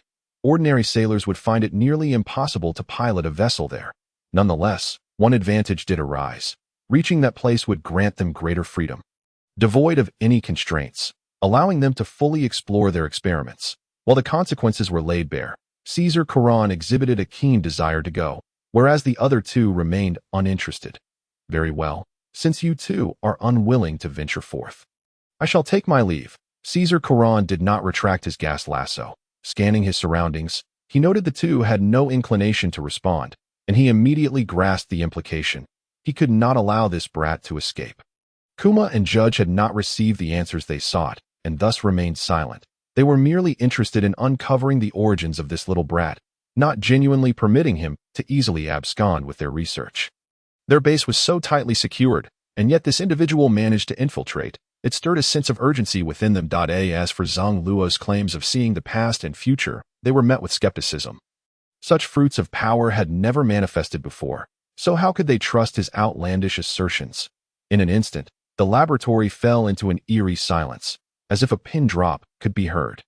Zang Luo understood now that it seemed the other party had never intended for him to leave easily. What was their true intent? Dr. Kuma, I know you are the leader. Please, speak plainly. What is your objective? After a moment of silence, Kuma replied, There are numerous enigmas at play. Merely mentioning Sky Island leaves me utterly at a loss. That I wish to know your purpose, how you managed to arrive here so effortlessly, and what sort of backing you possess. Although I have provided you with the data, you cannot take it with you now. Once we officially announce our results, we may consider granting you a copy. The underlying implication was clear. He would not leave alive. How could such valuable data ever be made public? Caesar Caron smirked. Hee. Did you hear that, little brat? Just stay put here. We'll ensure you have a comfortable place to wait. At last, Zang Luo comprehended why he had been so easily granted access to the data. It was never their intention to allow him to leave alive. This fellow had merely been baiting him. As a former business magnate, Zang Luo quickly discerned some of their tactics. However, he recognized that leaving would present only one opportunity, and his current strength was ill-suited for a confrontation within this laboratory. Save for Dr. Kuma, the other two possessed considerable power. If he could not escape swiftly, he would face a grueling battle once this Dr.'s bodyguards arrived. Dr. Kuma's guards included Warpeach, a formidable woman whose strength rivaled that of Zhang Fei, endowed with both armament and observation haki. For Zang Luo, haki posed the most vexing challenge, as his current abilities could not pierce through haki-clad bodies, a lesson learned from his previous encounters with 3 of Don Quixote Doflamingo's subordinates. To defeat someone wielding haki, he would need to grow stronger first. At present, Caesar Caron had ensnared the walls with gas lasso, and Zang Luo was uncertain if his sure 9 kills could sever it. His hesitation resulted in an inability to escape. It was also due to his dwindling confidence after the battle with Doflamingo. He had failed to sever Doflamingo's thread, which was 10 times finer than a hair. And now confronted with Caron's gas lasso, which resembled thick cables, he felt uncertain attempting a severance. Very well, I shall not leave. Then please, arrange a place for me. Hee, what kind of place does the little brat desire? But you must wait, Caesar Coron concluded, bringing in a pair of sea stone handcuffs with his gas lasso. It was only then that Vin Smoke Judge approached to secure Zang Luo. Zang Luo began to feel a wave of fatigue wash over him. Yet fortunately, the spiritual energy remained unaffected by the confinement, allowing him to experiment with his previous ideas while also offering a sigh of relief. To avoid appearing out of sorts, he feigned a compliant collapse onto the floor. Previously, he had only known that those with devil fruit abilities feared seawater, but while by the shores of Green Bit, he had discovered that by enveloping his body with spiritual energy, he no longer feared seawater. This led him to question whether sea stone could truly restrain him. However, sea stone was rare, and he had no means to procure it for practical testing, having witnessed Caesar Coron bring forth the handcuffs. He did not exhibit any extreme behavior. Moreover, his physique could rival that of those clad in hockey, rendering him unperturbed by the possibility of trouble. Seeing Zang Luo captured, Caesar Coron exhaled deeply. He detested the materials within the sea stone, as using his abilities to bring them in had drained him significantly. Luckily, there were two normal individuals present in the room. Otherwise, he would have been unable to utilize the handcuffs. Caesar Clown's meticulousness stems from his first-hand experience of witnessing Zang Luo's sudden emergence. Fully aware that the other party possesses formidable abilities, which has rendered him perpetually cautious. Ha. Come along, little brat. I shall escort you to a delightful place. Zang Luo found himself being dragged by the leg by this toxic creature, a situation that incensed him greatly. Were it not for his ulterior motives, he would not endure such indignities. Initially, he presumed the adversary to be amenable, yet this individual proved to be rather twisted. No wonder he could collaborate with Doflamingo in the future. Observing the individuals confined nearby, it was evident they were mere lackeys, not renowned pirates, indicating they were not members of the T-Beard pirate crew. Zang Luo was cognizant that the captain of the T-Beard crew, after losing his legs, would be transformed by Caesar Clown into a half-horse, half-crocodile monstrosity. Hey, little brat, how did you end up captured? Zang Luo turned to his fellow inmate, who had remained silent, likely on the verge of madness from the lack of conversation. As for me, I skipped class during school, and that's how I was apprehended. Puffed. If you don't wish to speak, then so be it. Who are you trying to fool? With that, he disregarded the little brat and lay down to sleep in the corner. Zang Luo's consciousness remained vigilant, scanning the external situation and occasionally checking on his parents and sister. Inside the laboratory, three individuals engaged in conversation, failing to deduce Zang Luo's identity, to Zang Luo's astonishment. Caesar Clown suggested resorting to torture to pry open the little brat's lips. Upon hearing this, Zang Luo unleashed a torrent of curses aimed at his ancestors.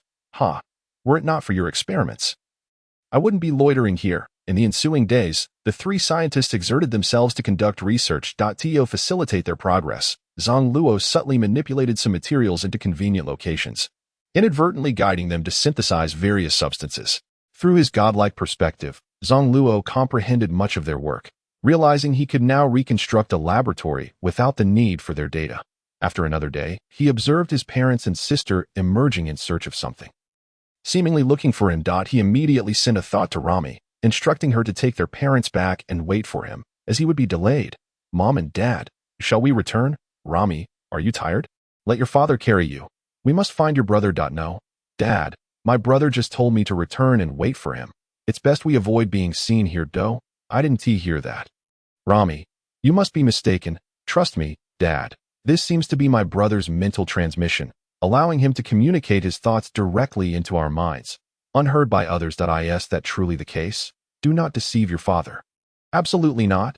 Dad and Mom have yet to cultivate their energy, making it difficult for them to comprehend mental transmissions. I never lie. After listening to her, Dankra and Nixika conferred before leading Rami back.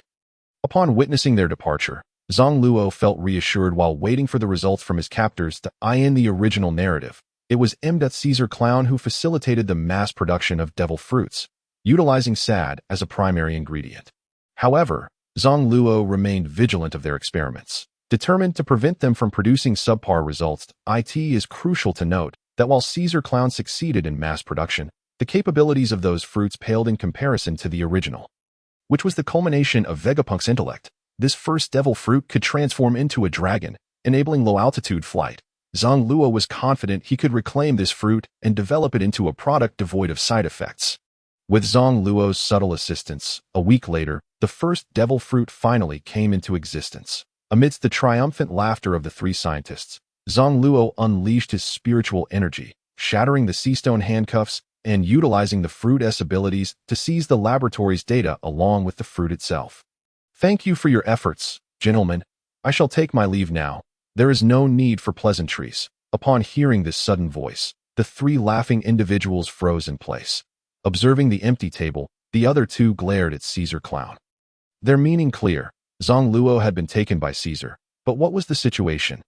Don't look at me. I have no idea. Shall we check the prison? Consequently, the three hurriedly followed one another to the prison. Upon arrival, they discovered the shattered sea stone handcuffs and the deserted cell, realizing the method by which their adversary had vanished. Damn that little brat. Had we known, we should have interrogated the organization behind him first. Now we are utterly clueless about his identity. At that moment, Battle Peachmaru, having heard of the scientist's frantic departure, rushed over to inquire about the commotion. What is that you're holding? Caesar recognized the wanted poster in Battle Peachmaru's hand. This is a recently received wanted notice for a brat named Zang Luo, and this is the third increase in his bounty. Caesar Clown snatched the newspaper, exclaiming, This fellow isn't the little brat we captured. Is he? The other two quickly grabbed it to verify, confirming this child was indeed the one they had previously encountered. Although the likeness was not exact, there was an 80% chance it was him. Vegapunk instructed Battle Peachmaru to relay this to headquarters and issue a bounty. They must capture this little scoundrel. How infuriating. Meanwhile, Zang Luo, having secured his belongings, returned to his family, preparing to lead them to the subterranean maggot-shaped vessel. Mom, Dad, where is Rami? Upon hearing Zang Luo's voice, his parents displayed expressions of joy. Luo, you have finally returned. By the way, Rami went out to buy something. After waiting a while, they noticed Rami had yet to return. Mom, where did Rami go shopping? Why is she taking so long? Indeed, she usually returns promptly from the inn downstairs. Why is she delayed today? Shall I go look for her? I'll handle it, Zang Luo declared, closing his eyes and releasing his consciousness, expanding it outward inch by inch from his center. After extending his search for over 5,000 meters without success, he concluded his consciousness could only reach this far. Where could she have gone? Mom and Dad, wait here for me. I will go look for her. Do not leave. Luo, let us search together. No need. I can locate her within several thousand meters instantly. I am faster. So you should stay here. With that, Zang Luo vanished, using the original location as a point of departure, teleporting to each corner of the 5,000 meters to investigate. After searching for a considerable time, he found no sign of Rami. However, he did spot several pirates, evidently newcomers still acquiring supplies. Fearing that this group had abducted Rami, he stealthily followed them to the western port, where he indeed discovered Rami aboard one of the ships. Moreover, there were numerous children on board, their filthy appearances indicating they had been transported from afar. Realizing the nefarious intentions of these individuals, Zang Luo swiftly appeared before Rami and freed her from her bonds. Ah, brother, I knew you would find me. Why did you wander so far, you little imp? Not really. Why didn't you call for help? My mouth was covered. Well then, what about these children? They told me they were from Dressrosa. Apparently, someone intended to take them to a man named Caesar for treatment, but when they realized something was amiss, they attempted to flee, only to be captured. Speechless, Zang Luo pondered how easily these children were deceived. If nothing unexpected occurred, these individuals were likely living subjects for Caesar Clown's experiments. Such scoundrels were utterly despicable, given that these mad scientists were engaged in such research. It indicated that their capture would not be far off. Who released you two? And why is there an extra brat? As Zang Luo noticed a small pirate entering the cabin, he swiftly moved and delivered a punch. Bang! You little brat, how dare you hit me? You are doomed. Upon hearing this, Zang Luo landed several more punches. Bang! Bang! Bang! I am doomed. Upon reflecting on my sister's plight, I lunged forward once more, unleashing a flurry of punches and kicks, channeling all the fury from her earlier capture upon him. Thud, thud, thud. Stop. Wait a moment. If you don't cease this instant, I shall call for assistance. Even if I shouted until my throat was hoarse, it was futile. I declared, room slaughterhouse ribs. Instantly, The air within the barrier was rife with the aura of blades, slicing through the surroundings like ethereal winds, and soon, the pirate lay scattered like a dismembered roast duck. Haha, are you calling for help now? Go ahead, shout. With your mouth so minced, you won't be able to reassemble it. Let alone call for anyone. Just as Zang Luo paused, several more figures approached from outside. Brother, do not fear, Rami. They are merely lowly minions, easily dealt with. Just wait, I shall handle them first. Upon hearing the commotion in the cabin, the four entered to witness the carnage. They then heard a child proclaiming an intent to teach them a lesson. Haha, this little one has grown bold, thinking that breaking free from ropes makes him formidable? Oh, but it truly is quite impressive. Room scalpel transplant. As the four rolled up their sleeves, before combat could ensue, they found their limbs unresponsive, and soon, their appendages fell away, followed by their bodies collapsing. Even more horrifying was the sight of their hands grafted onto their feet, and their feet now resting upon their shoulders. Hop ha hop, brother, this is amusing. Rami exclaimed joyfully at the sight of these grotesque figures. Rami, do you enjoy watching monsters? I shall transform all these villains into monsters. Absolutely. The ensuing scene was reminiscent of a slaughterhouse. With the sounds of dismemberment echoing everywhere, Zang Luo fought from the cabin to the deck and then below, as these minions posed no challenge whatsoever. How dare you? Where did this little brat come from? Zang Luo heard a furious roar from afar and turned to see T-Beard approaching. With a smirk, he recalled that this fellow's fate was to clash with Basil Hawkins over territory, ultimately losing his legs in the process. Since this band of pirates belonged to him, it seemed only fitting to sever his legs in advance the room transfer, as T-Beard charged towards the ship's dock. A child suddenly appeared before him, and upon closer inspection, it was the very same boy, now swinging his fist, seeking death. T-Beard, relying on his towering stature, swung a massive palm, colliding directly with Luo's fist. Bang! Zang Luo was sent flying several meters. Astonished, wasn't T-Beard's bounty merely 80 million berries? How could his strength be so comparable to his own? After a moment of contemplation, it dawned on him that the opponent's physique and momentum contributed to such force. Not to mention he had only exerted 80% of his strength. You possess commendable strength for a child, yet it still falls short. Oh really? Then let us try again. This time, Zang Luo resolved to test a cultivation technique. Having not heard of this fellow employing hockey. Sure as 9 kills cracking shadow blade break. T-Beard, seeing the opponent raise a hand to unleash a blade-like strike, assumed it to be an illusion and not particularly harmful.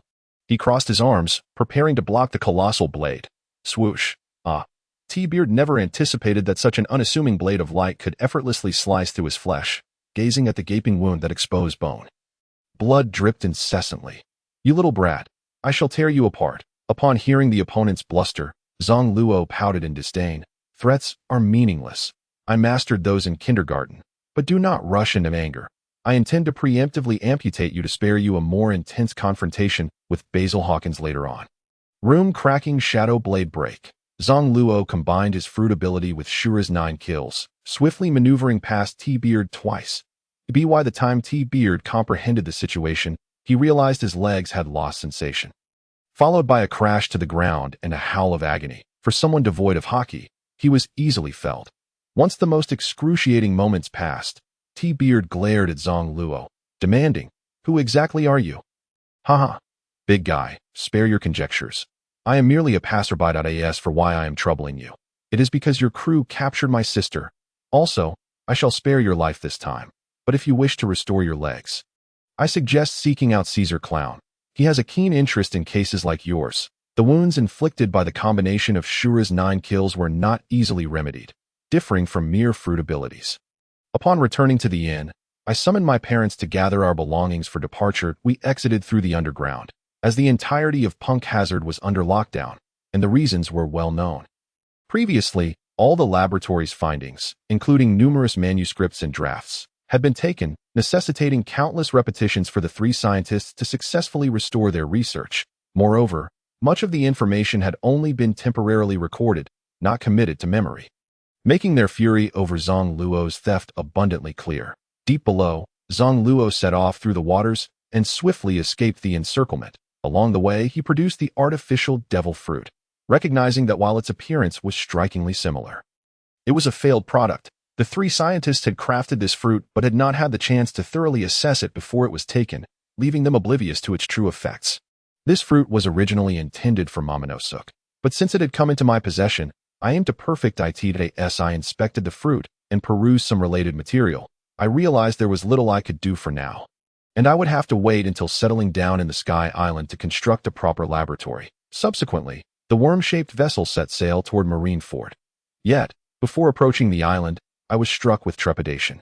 My senses detected several vice admirals at the periphery, and perhaps even the fleet admiral was present on the island. Mom, Dad, and Rami, you all stay inside the cabin. It is too perilous outside. What is it? Luo, has that fellow Doflamingo tracked us down? No, Father, this is the Navy headquarters, and for some inexplicable reason, my bounty has risen to 120 million berries. Zang Luo approached them, exclaiming, I haven't caused any trouble. I don't deserve this bounty.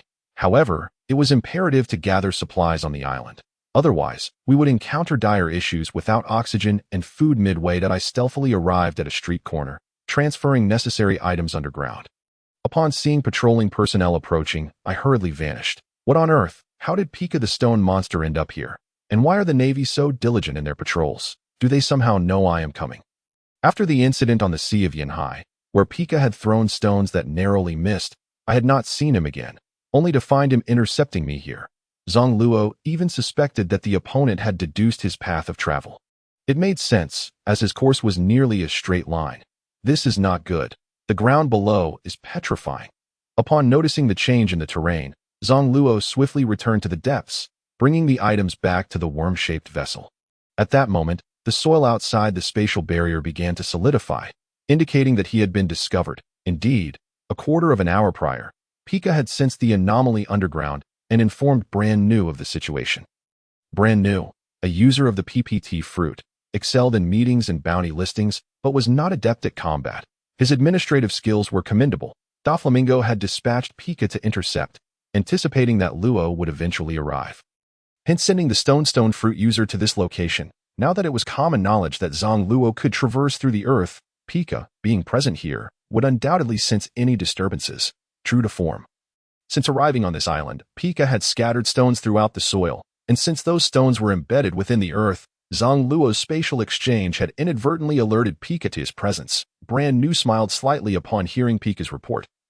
Interesting, a 10-year-old with the ability to exchange objects, capable of utilizing formidable hockey in battle, and yet he arrived here so swiftly without being detected at sea. He must be able to traverse through the seawater. Upon hearing this, Pika countered, Major Brand New, are you perhaps mistaken in your analysis? Oh, really? Where is the error? The seawater? That little brat is a user of an ability. How could he possibly come through the seawater? Hee. Do you, a stone man, not like to think? The ships coated with film can dive to depths of 10,000 meters. How is it that the little ghost cannot?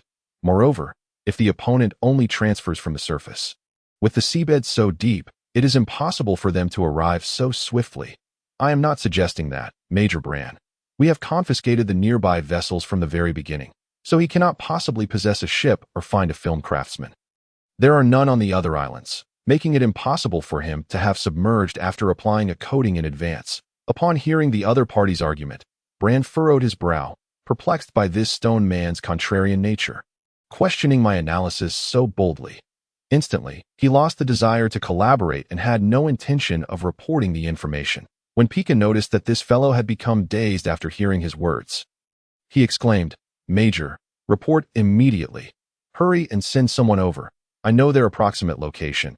Listen to him, now issuing commands. Brand felt a surge of anger. This guy was merely a minor officer, a subordinate of the surrendered Wuhai, utterly unaware of his own standing. Ah, that Pika.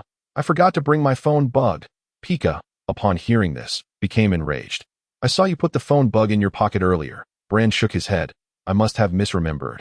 It must have fallen out. Pika narrowed his eyes. This fellow was up to no good. Seeing the bulge in his pocket, it could only be the phone bug.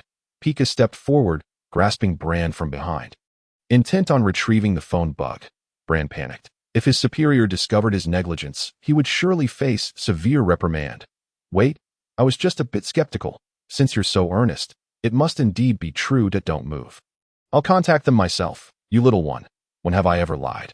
I think you just need a good beating. All right. I see you're getting agitated. I will notify Admiral John Jander right away. Bran was deliberate, intending to summon someone even larger to counter this bully. Upon hearing this, Pika's face turned green. He knew of this man. John Jander was a giant of the Giant Clan, frankly speaking, a waste of the Giant Clan. However, compared to himself, they were not vastly different in size. Yet if a fight broke out, he was confident he could defeat this giant. Bran, can you be serious? You're seeking out someone with a bounty of over 100 million. And you just find a waste? Bran's eyes glinted mischievously. Why don't you say it? Are you implying he is a waste? Pika immediately shook his head in denial, not wanting to insult someone in their presence, especially in the Navy headquarters where he did not wish to lose face. How about this, Major? You should call a few more people over. At least summon someone with capabilities. Pika remained unsatisfied, insisting on finding someone even more formidable from the higher ranks. Do you, stone creature, look down on these people? No, I do not. It's just that the little ghost is underground. We should at least find someone like Vice Admiral Ghost Spider with dual color domineering. Pika quickly denied this, knowing they were currently in communication with the Navy, and sending such information might lead to trouble. All right, then let's also call Ghost Spider. Soon after Bran notified the two Vice Admirals, John Jander arrived, bellowing as he ran, followed at a distance by a weary group of sailors. Were they truly here to assist? Pika could hardly bear to witness it. Where is the criminal? John Jander inquired impatiently upon arrival. Bran pointed to Pika. He claims to know. As Pika was about to divulge the exact location, he suddenly noticed Zang Luo moving towards the beach, covering several hundred meters with each stride. He was effortlessly breaking through the solid ground. This is bad. The opponent is escaping. I must intercept. Stone seal. Pika immediately employed his ability to seal the ground, only to find it ineffective. Undeterred, he erected stone pillars as a barricade to block the opponent's path.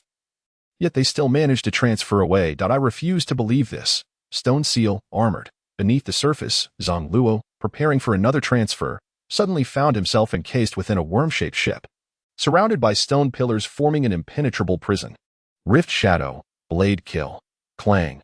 Zang Luo unleashed his magical power, discovering it was futile. Against a user of domineering, it truly seemed impossible to slice through.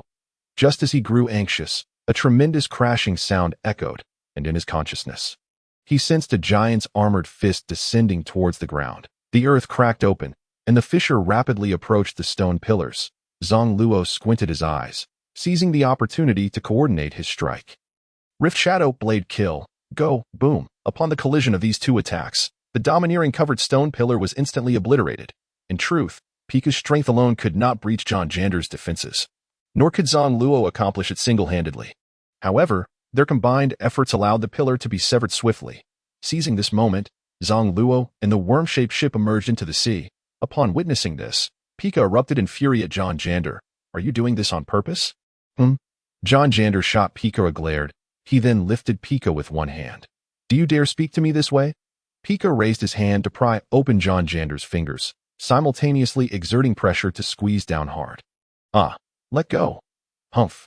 After releasing him, Pika turned to leave, knowing that once that little ghost escaped into the sea, there would be no recourse, and he could only return to report. When Ghost Spider arrived, he found the situation had already passed, and he too departed with the team. Seeing Pika's failure, Bran followed suit with a smug expression. Meanwhile, after sailing for a considerable time, Zang Luo discovered he was heading towards Peach Blossom Island. How did he end up back here? Yet, this island, known as the Second Daughter Island, was the domain of the Kamabaka Kingdom, ruled by the legendary strongest of the Devil Fruit users, Embryo Ivankov, should he ascend. However, the place was filled with unattractive women. Recalling the original storyline where Sanji spent 2 years here, emerging with no immunity to beauty, he would suffer from nosebleeds at just a glance, a truly tragic fate. He nearly lost half his life without engaging in battle. Ivankov was a friend of the dragon, not aligned with the Navy, so he likely would not make things difficult for him. It seemed prudent, having been on the run for so long, to seek refuge here and recuperate. After making his plans, he hastened towards Peach Blossom Island. Half an hour later, he and his family of 4 appeared at a corner of the island. You previously warned me to be cautious of the women here. Are they truly that fearsome? It seemed the father had been frightened by his earlier warnings. Zang Luo explained, here, due to the scarcity of men, coupled with Ivankov's fruit abilities, which can transform men into women. Males are rare. Any man would be fiercely contested. Even my presence as a child could provoke danger. So I hope you understand. Father, Denkra, upon hearing this, grew even more frightened. After fleeing for so long, he had become increasingly timid. He promptly suggested, how about we find a secluded spot to wait it out? Zang Luo pondered for a moment before nodding. That works. Mother and Rami can go out for a stroll while we practice over at that bay. Nisika and Rami joyfully dashed towards the seaside town. Left with just Zang Luo and his father, they found a spot in the bay to rest, seizing this opportunity to cultivate.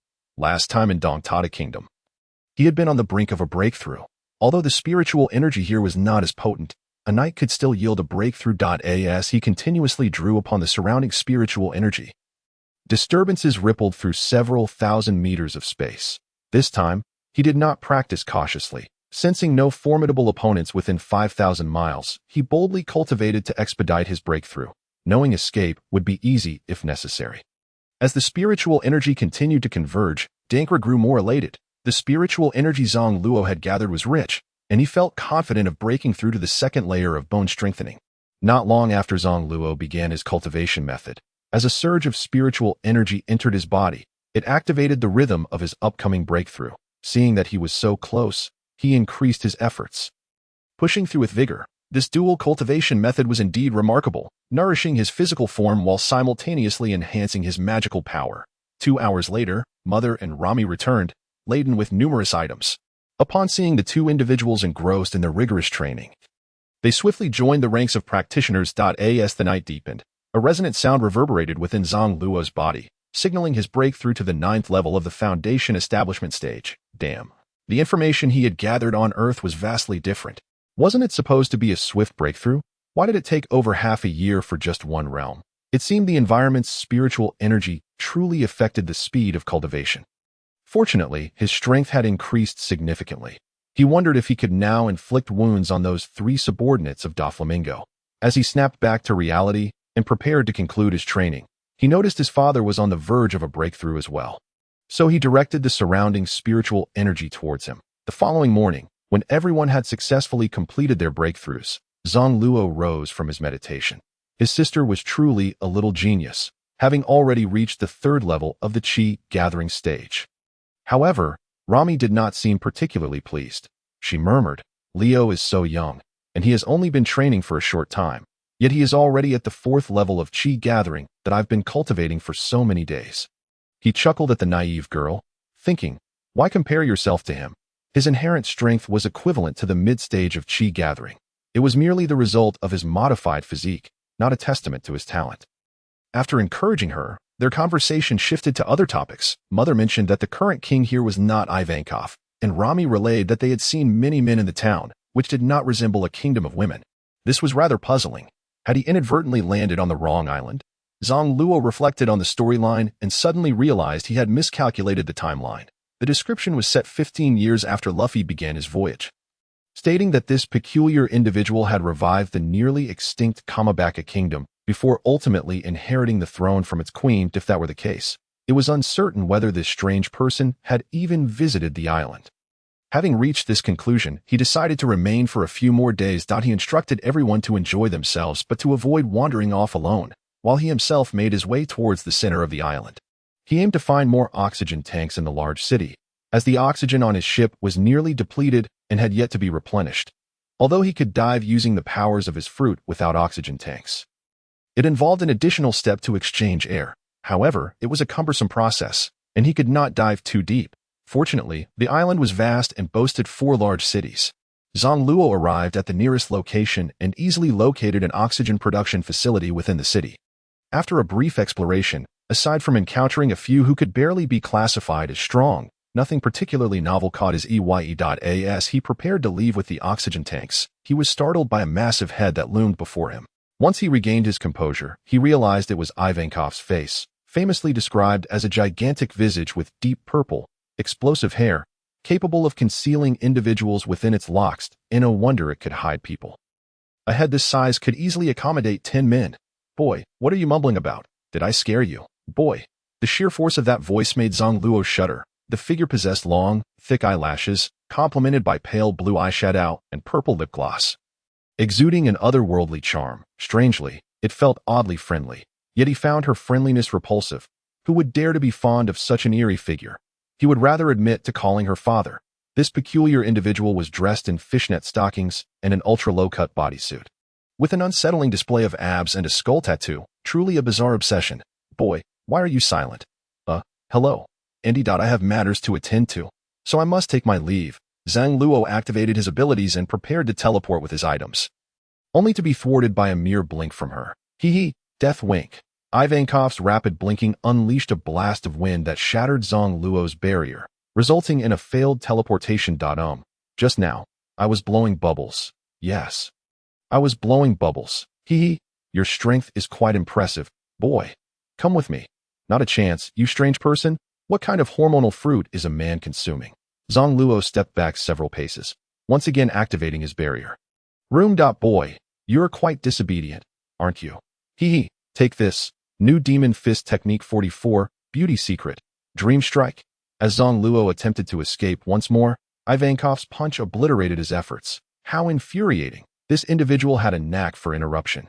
It seemed he would need to enhance his room training in the future to prevent such disruptions. You leave me no choice.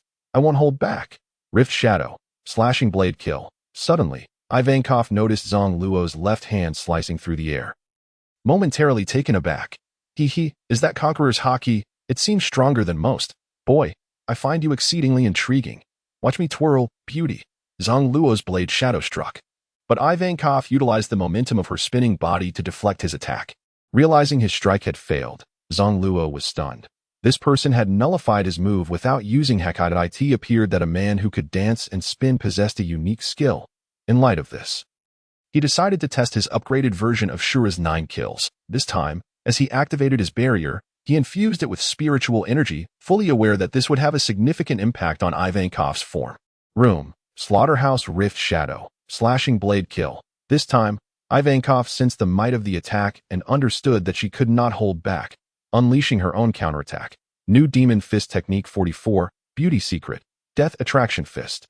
Bang! The clash of blade and fist produced a violent shockwave, causing both to stagger back a few steps. Boy, you're quite formidable, to be this strong at such a young age. Come with me to a certain place. Zang Luo retorted, Is it somewhere devoid of people? Ivankov nodded, That's about right. Then I can't accompany you. Farewell.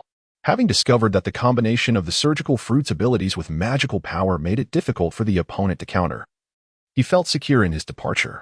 Zang Luo then utilized the expansive space created by his magical power to delve deep underground, wary of revealing himself any further to avoid escalating troubles.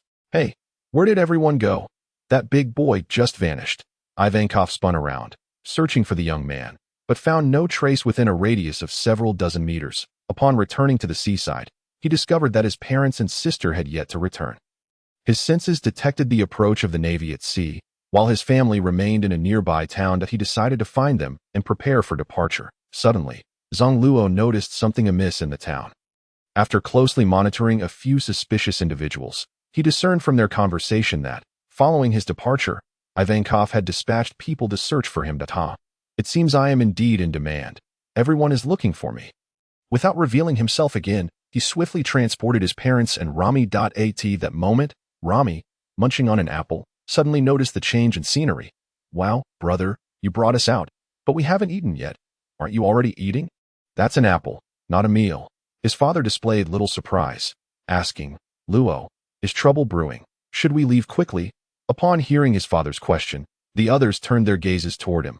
Zang Luo nodded, feeling a twinge of guilt for having to lead his family into hiding due to his own inadequacies. However, there was little choice. With the Navy personnel set to arrive shortly, the strength of their adversaries remained uncertain. That it would be prudent to depart sooner rather than later, especially with Ivankov, that madwoman, frantically searching for him. Soon enough, the Navy would discover that he had been there. Not long after Zang Luo and his family left, the Navy made landfall and quickly learned of Zang Luo's presence at that location. The operation was led by Vice Admiral Stolleberry, who had been sent as a precautionary measure. Based on the analysis from Doflamingo's side, it was highly probable that Zang Luo had traversed directly beneath the Holy Land myriad, prompting most of the forces to intercept him there, while only a few were stationed around the surrounding islands for vigilance. Following Stolleberry's report, numerous teams were dispatched to encircle the area, Among them was the ability user Dalmatia, a wielder of the Inu no Mi, whose keen sense of smell was akin to that of a dog. As these individuals pursued the trail, Zang Luo saw an opportunity. He had indeed intended to traverse the seabed to Fishman Island. With the route slightly diverted and the journey proving mundane, Zang Luo continued to impart knowledge of cultivation to his companions, while also delving into the capabilities of various fruits. Recent battles had revealed his primary weakness, a lack of offensive power. The only encounter he was satisfied with was his previous clash with T-Beard, yet such a weakling hardly counted in a world teeming with formidable warriors. Throughout the journey, he conducted multiple experiments, discovering that the quickest way to activate his barrier was through the ability of his soul manipulation fruit. Moreover, practice makes perfect, though this required extensive time to hone. According to his analysis, spiritual awareness was a higher state of mental focus. Previously, when he had contemplated healing, he could activate his fruit's powers, suggesting that this silent contemplation was a manifestation of his thoughts exerting control. As they reached the islands, which were all relatively small and closely situated, Zang Luo anticipated the vastness of the ocean ahead. We are almost there. I have spotted a beach several thousand meters away. This should be Raijin Island, he exclaimed at awe. Should we really go ashore? Didn't you say earlier that the entire island is shrouded in thunderstorms and is quite perilous? One of his companions replied, not to worry. With an umbrella, we can safely land on the island, Zang Luo reassured. Furthermore, he sought to retrieve an item that rightfully belonged to him in the original narrative, a demon blade known as the Ghost Cry. Although this blade was not a renowned sword by any means, nor did it possess any rank, it was far more suited to him. While it may be weak at present as a cultivator, he could later enhance it with other materials. Should he elevate the Ghost Cry to the level of an immortal artifact, Zoro's swords would amount to little more than scrap. In fact, Zoro's 3 legendary swords would be considered quite exceptional in the cultivation realm, akin to spirit artifacts, making them valuable treasures in this world. Regrettably, communication between swordsmen and their blades here was limited to the mind. Without the impetus of spiritual energy, the true potential of the swords could not be realized. Half a day later, the 4 arrived at Raijin Island. From a distance, the sound of thunder was incessant, leading one to suspect that all the electrically charged particles in the world had congregated there. Through his spiritual awareness, Zang Luo discerned that there were no living beings above, and only a few plants were visible. Faced with such a hazardous environment, his parents and Rami were reluctant to proceed. Indeed, it was perilous, but before venturing onto the island, he needed to ensure his parents were settled safely on a nearby reef, a few hundred meters away, while he ventured forth alone.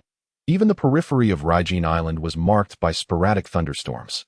This was not merely rain accompanied by thunder, but rather rain that manifested as falling lightning. Thus, to set foot on the island, one required a special non-conductive umbrella to shield against the storms. Zang Luo had not prepared such an item, yet as a cultivator with formidable techniques, he assessed the storm's intensity from the shoreline, estimating its power to be equivalent to half of Lao Ji's strength. This level of electrical force posed no threat to Zang Luo's defenses, and he resolved to test the waters at the edge first. As he activated the Chaos Golden technique, he began to advance. After only a few steps, he encountered the storm. Raindrops struck his head, sending a jolt through him, a sensation akin to being struck with a blunt object. Yet he remained conscious. Fortunately, he could endure. He had initially intended to utilize the storm for body tempering, only to unexpectedly discover that the lightning attribute enhanced his magical power. This remarkable resource was too valuable to overlook. It would be a disservice to his identity as a cultivator not to capitalize on it. Thus, he commenced the dual process of refining the lightning while tempering his body, gradually absorbing the thin rain as he ventured deeper into the island. 2 days later, he found that he was on the verge of breaking through to the condensed Dan realm. He had not anticipated that the spiritual energy of this lightning would surpass that of other locations. After several days of cultivation, he had achieved more progress in just 2 days here. It seemed that Raijin Island was indeed a treasure trove. At this moment, Zang Luo was merely over 1,000 meters from the shoreline, and he had yet to delve deeply into the island's interior, where the pressure would undoubtedly be greater and the spiritual energy more abundant. Given the rapid enhancement he experienced, Zang Luo decided to push for a breakthrough to the condensed Dan realm before anything else. He also communicated with his parents, informing them that he would be cultivating for a few more days. After reassuring them, he pressed onward through the storm, continuously refining the lightning within himself. Upon introspection, he discovered that his meridians had transformed into a blue-white hue, giving the impression that he had become a lightning cultivator. With a resounding thud, the barrier of his realm finally shattered like an eggshell. He had entered the condensed Dan realm. In just 2.5 days, he had advanced a small realm, a feat far quicker than before. Had it not been for the desolate surroundings, which lacked safety, he would have preferred to remain there indefinitely. Upon reaching the condensed Dan realm, it was time to begin nurturing his life source, akin to refining an inner Dan, which is to say, a golden Dan elixir. This golden Dan represented the essence of his entire body. And the better it was refined, the more beneficial it would be for future cultivation. With the nascent soul relying on this golden Dan for transformation at this juncture, Zang Luo assessed his newfound strength and realized that he had increased his power several-fold. He might now be capable of easily defeating a formidable opponent like Lao Ji. After solidifying his realm, he ceased cultivation, as his primary purpose for being here was to seek out the fabled blade known as Ghost Cry. Through persistent exploration with his spiritual awareness, he was pleasantly surprised to find that his range had expanded to over 9,000 meters. I have only broken through 2 small realms, yet my spiritual awareness has increased from over 5,000 meters to 9,000. It seems there is no specific pattern to the range of spiritual awareness, he mused. Could it be that the distance simply increases with strength, lacking any discernible rules, if my spiritual awareness has improved? Surely my barrier has expanded as well. Let's see. Room. Why does it still only cover a range of 800 meters? Upon discovering that the ability of his fruit had not been enhanced, it became clear that the strengthening of his fruit's abilities was distinct from his cultivation. He then employed magical power to assist in the activation process, and this time, the range doubled, allowing his barrier to extend to 2,000 meters. Not bad. A 2,000-meter coverage will greatly enhance my escape capabilities, he chuckled. Doflamingo's bounty. Let us see how long you can pursue me. Once I reach the nascent soul realm, I shall turn the tables and chase you down. After a moment of whimsical contemplation, he resumed his earnest search for the Ghost Cry. With his enhanced spiritual awareness, his search became significantly more efficient, and it wasn't long before he located the vicinity within the island. Having found nothing for so long, he began to wonder if the rumors had been inaccurate. Just as he pondered this, he almost stumbled. Oh no, am I having an off day? Upon looking down at the culprit, he discovered a humanoid skeleton half buried in the ground. The massive bones suggested that this individual had once belonged to a giant, likely standing over 3 meters tall. Noticing that something was trapped beneath the skeleton, he carefully brushed aside the debris, and upon revealing it, he was filled with excitement. Ghost Cry. At long last, I have found you. He gingerly extracted the blade, shaking off the dirt. 10 years old, holding a 2-meter sword felt somewhat unwieldy. This Ghost Cry seemed to have remained untouched here for ages. The scabbard was intact, and the blade showed no signs of rust. The primary body appeared black, with small cross-shaped patterns etched along the sides of the scabbard. Indeed, this is a fine sword that perfectly complements me. The cross patterns symbolize salvation, do they not? Currently, the Demon Slayer lacks any furry adornments, and there are no decorative tassels at the top of its sheath. It seems I must take it upon myself to emulate the original series and embellish the Demon Slayer. Zang Luo, who had been intently observing the weapon, suddenly felt a slight tremor in the blade he held, causing an exhilarating thrill to surge within him. Indeed, this is the closest thing to a spiritual weapon, a demonic blade that responds. Although its sentience is feeble, Zang Luo is confident in his ability to cultivate it into an unparalleled weapon. Due to his diminutive stature, he needed to draw the Demon Slayer in 3 attempts, gripping the hilt with both hands while channeling his magical energy to test its effectiveness. Sure 9 kills. Rift Shadow. Blade-breaking kill. As a brilliant flash of light emanated from the blade, he realized that the speed of this strike exceeded that of his unarmed attacks by more than double. Boom. Crack. Zang Luo observed in astonishment as a massive boulder was effortlessly cleaved in 2. The resulting debris scattering several dozen meters away.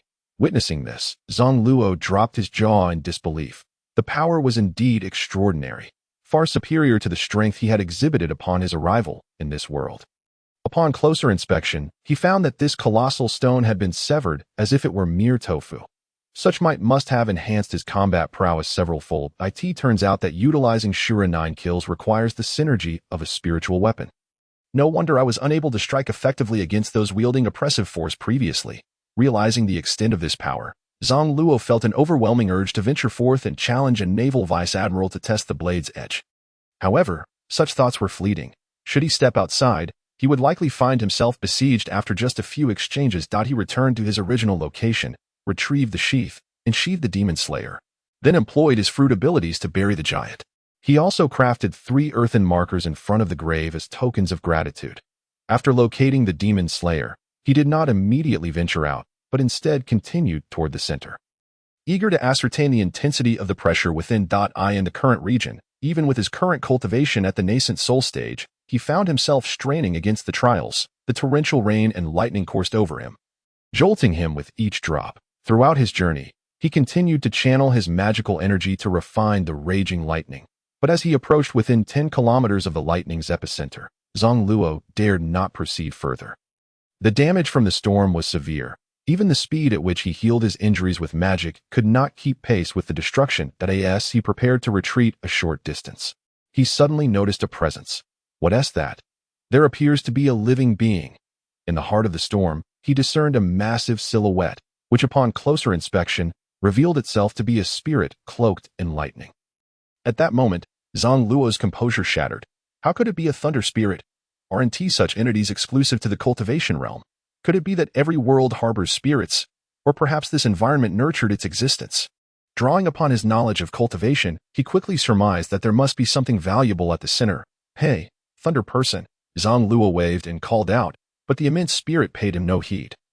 Seemingly too indifferent to acknowledge his presence, after several more attempts to engage, he inadvertently provoked its ire. Scram. Before Zang Luo could react, an overwhelming force struck him. Boom. How infuriating. A grudge has been formed. He anticipated that a single word would send him sprawling dozens of meters away, leaving him with significant internal injuries. Raising his gaze, he found the entity glaring at him. The disdain it displayed only fueled Zang Luo's ire. He assessed its strength to be akin to that of the nascent soul stage. And given the advantageous terrain, it was evident that most individuals would find it challenging to contend with such a being. Seething, Zang Luo silently mouthed, "You bastard, just wait." After uttering these words, he noticed the spirit preparing to strike again, prompting him to hastily vanish beneath the surface, plunging several hundred meters into the ground. This time, he was genuinely frightened. He had not anticipated such a terrifying presence in this world, reinforcing his previous suspicions that the world of One Piece might indeed harbor cultivators. Humph. Does strength make one formidable? Just wait. Resolute in his determination to grow stronger and return for revenge, he discerned the correct direction and made his way toward the island's outskirts. As he approached the edge, he paused to absorb the lightning for healing, only resuming his journey back to the temporary training grounds in Lamy once his injuries had mended. Brother, you've finally returned. You were gone for 5 whole days.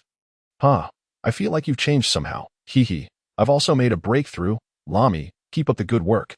At that moment, Dankra noticed the long blade his son held and inquired curiously, Luo, what do you intend to do with such a long sword? I doubt you'll even be able to wield it when you grow.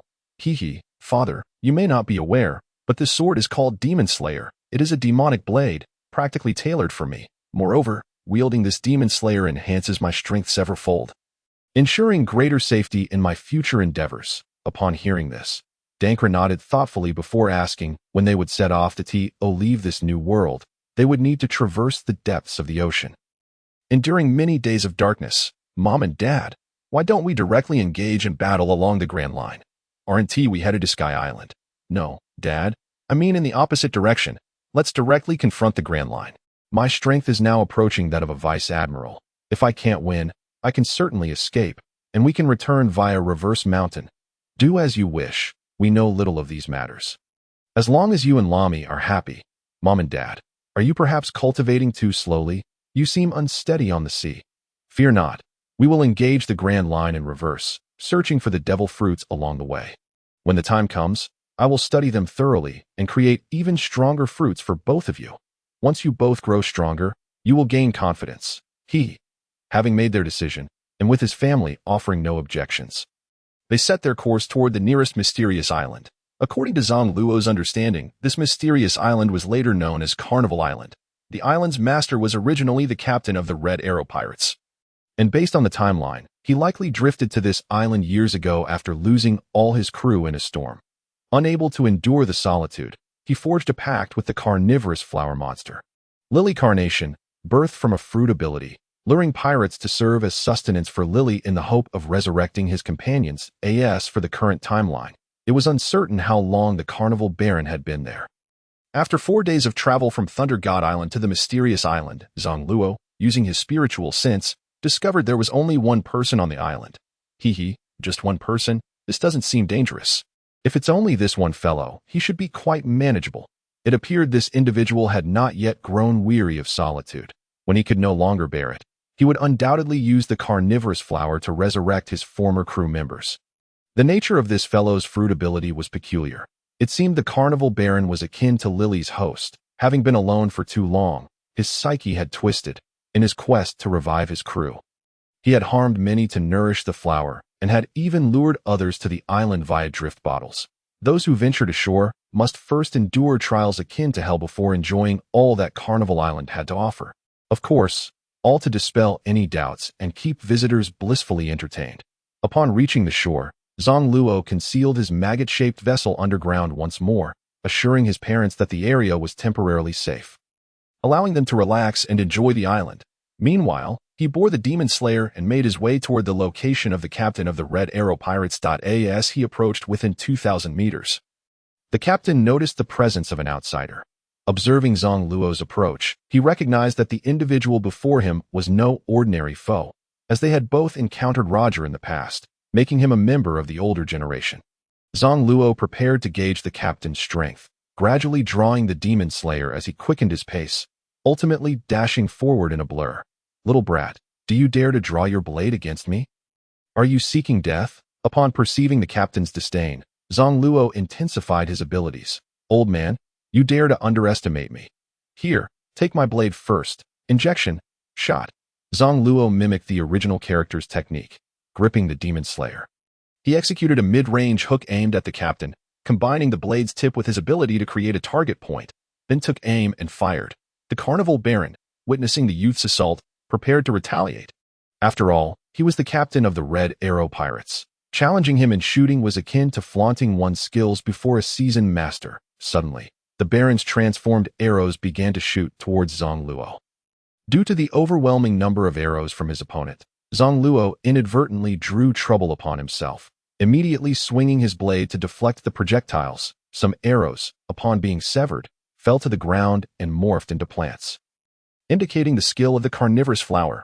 After successfully blocking the final arrow, his hand grew weary. Having not practiced swordsmanship, he found it rather unwieldy. Room command. With his hand skills inferior to his opponent's, he could compensate with his abilities. Once the barrier enveloped both of them, the arrows ceased to be under the Baron's control. Within the field of the surgical fruit's power, everything was under his command, and the arrows began to shoot back at the Baron himself. "Damn it, you little brat. Don't push me." "Haha. Push you. I haven't even unleashed my strongest moves yet. Let us see if you can handle a more ferocious strike." Zang Luo unleashed the first form of the Shura 9 kills with a mighty swing towards his opponent. Hearing the little brat mention a stronger move, the Baron, having previously gauged the boy's strength during their earlier clash, felt a sense of urgency. Defensive stance. The Baron summoned countless plant leaves to shield himself. Although the leaves were fragile, their sheer quantity absorbed a significant amount of force. Nonetheless, the remaining blade energy still reached him. With a loud splat, Zang Luo quickly covered his ears. The sound was several times louder than that of slaughtering a pig. At that moment, the Baron's hands and chest were visibly mangled, the wounds nearly splitting him in half. Observing the damage inflicted by this strike, Zang Luo felt satisfaction with his current strength. After all, this was an elder, and his ability to defeat him indicated that he had reached the level of a supernova. The Baron, equally astonished, gazed at the boy before him, recognizing that despite his youthful appearance, his combat prowess was exceptionally high. "Who on earth are you?" "Haha, you must be the Carnival Baron. I am Zang Luo. By the way, why haven't you built the Carnival Park yet?" The Baron shook his head. "I am not the Carnival Baron. I am the captain of the Red Arrow Pirate crew. However, that title you mentioned, Carnival Baron, has a nice ring to it. From now on, I shall embrace being a Baron, for I am indeed going a bit mad here. It's high time to indulge in some revelry. And your idea of constructing a carnival park is splendid. I shall build the most extravagant amusement park. It seems I arrived too early. Everything has been preempted, which explains the monotony here. How long have you been on this island? I have only been here for half a year. And how long has it been since you lost your crew during the storm? That seems like ages ago. It must be no less than 8 years. Upon hearing this, Zang Luo couldn't help but admire the Baron's resilience. 8 years stranded here. Wasn't that enough time to drive one insane at sea? Truly a pirate, not succumbing to madness at sea, yet nearly losing his wits on an island.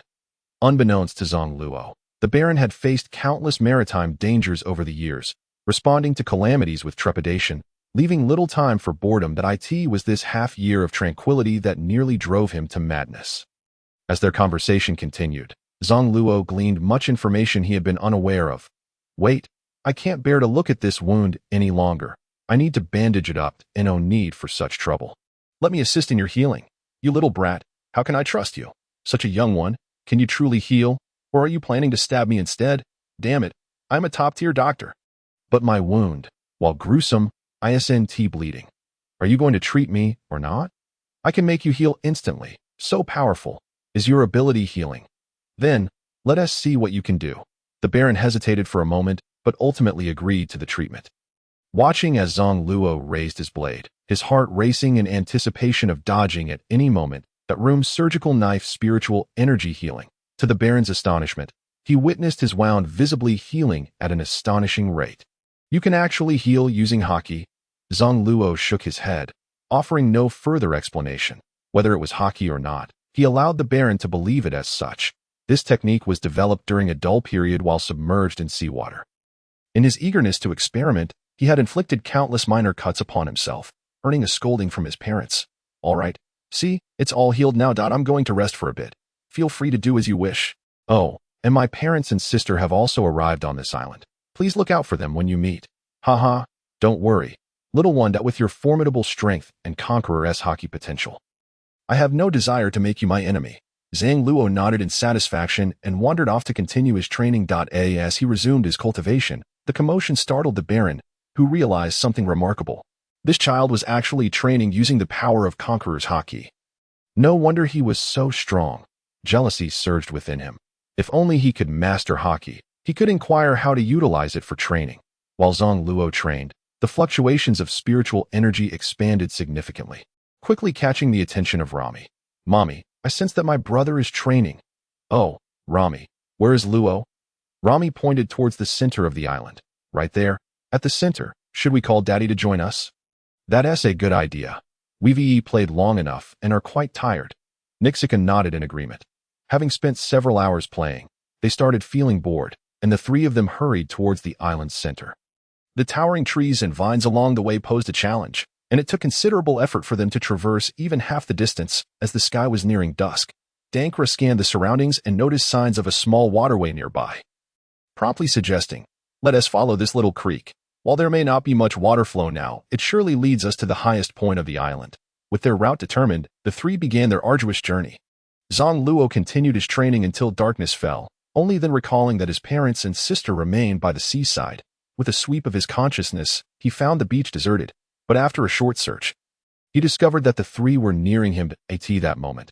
They were still about 2 kilometers away, right within the barrier's range. The immense barrier swiftly enveloped his parents, teleporting them directly to his location.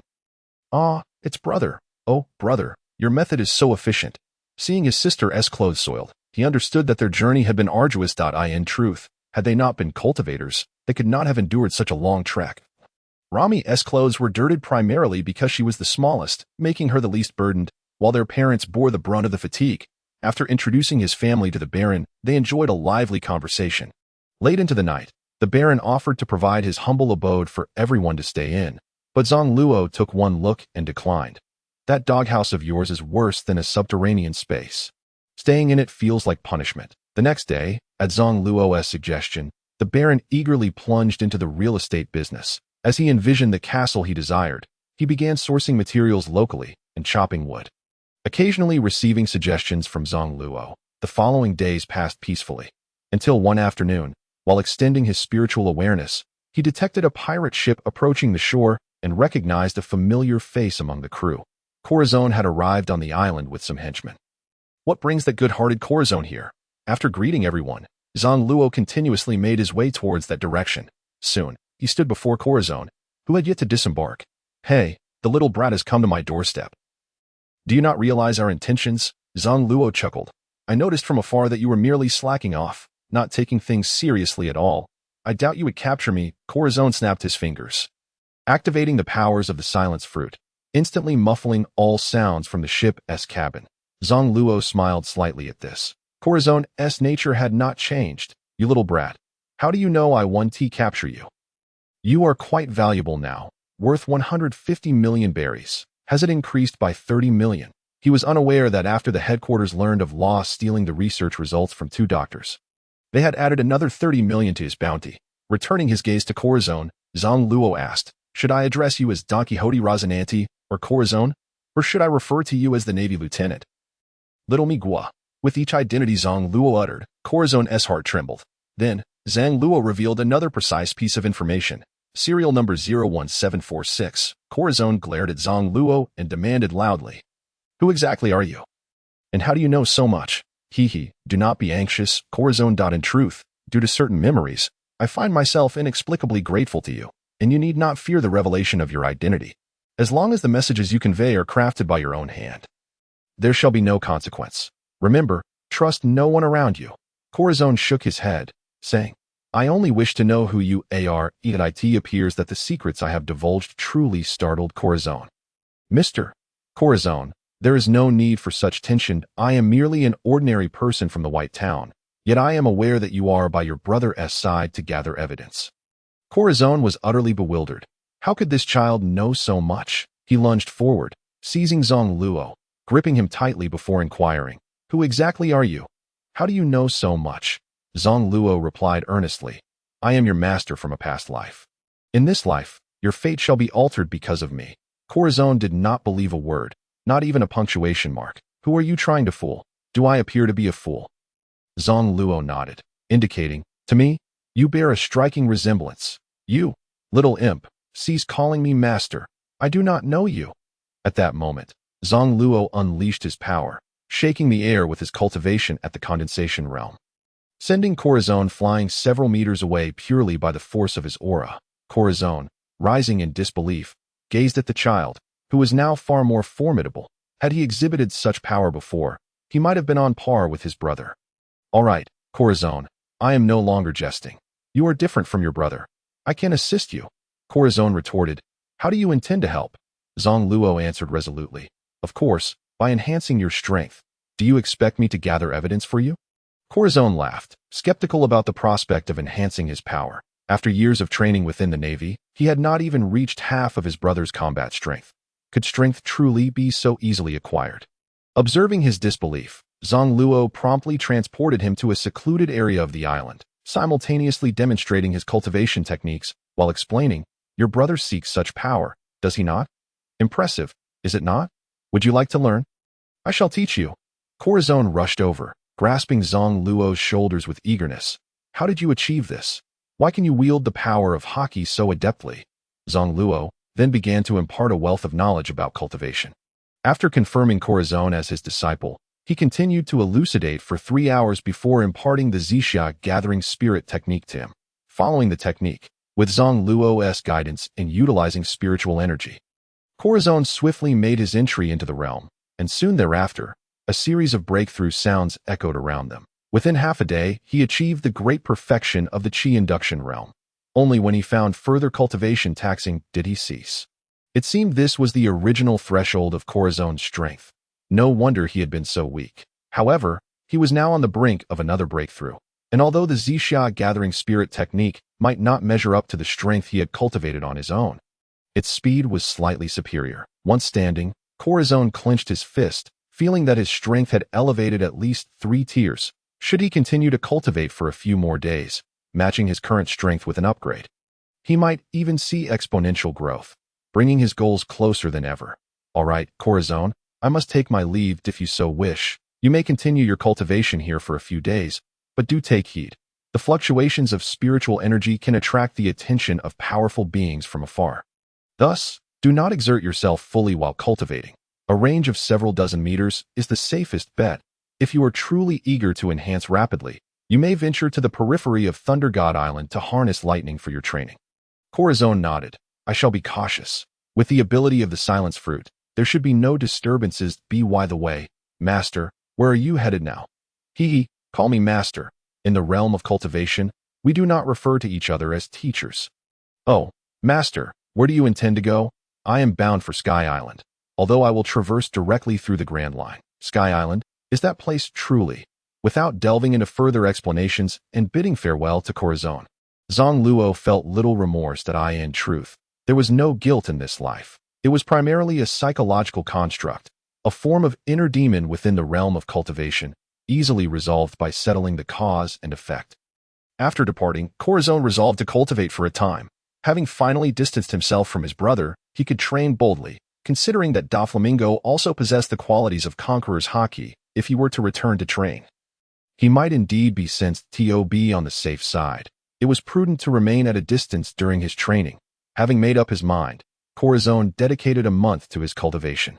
Throughout this period, he played hide-and-seek with his subordinates, often secluding himself for training. A month later, he had successfully cultivated the technique to the first layer of the foundation establishment realm. Yet thereafter he found himself unable to advance further. He could sense a slight increase in strength, yet it was still superior to his previous training methods. According to his master, this indicated that his original strength was below the level of the foundation establishment realm.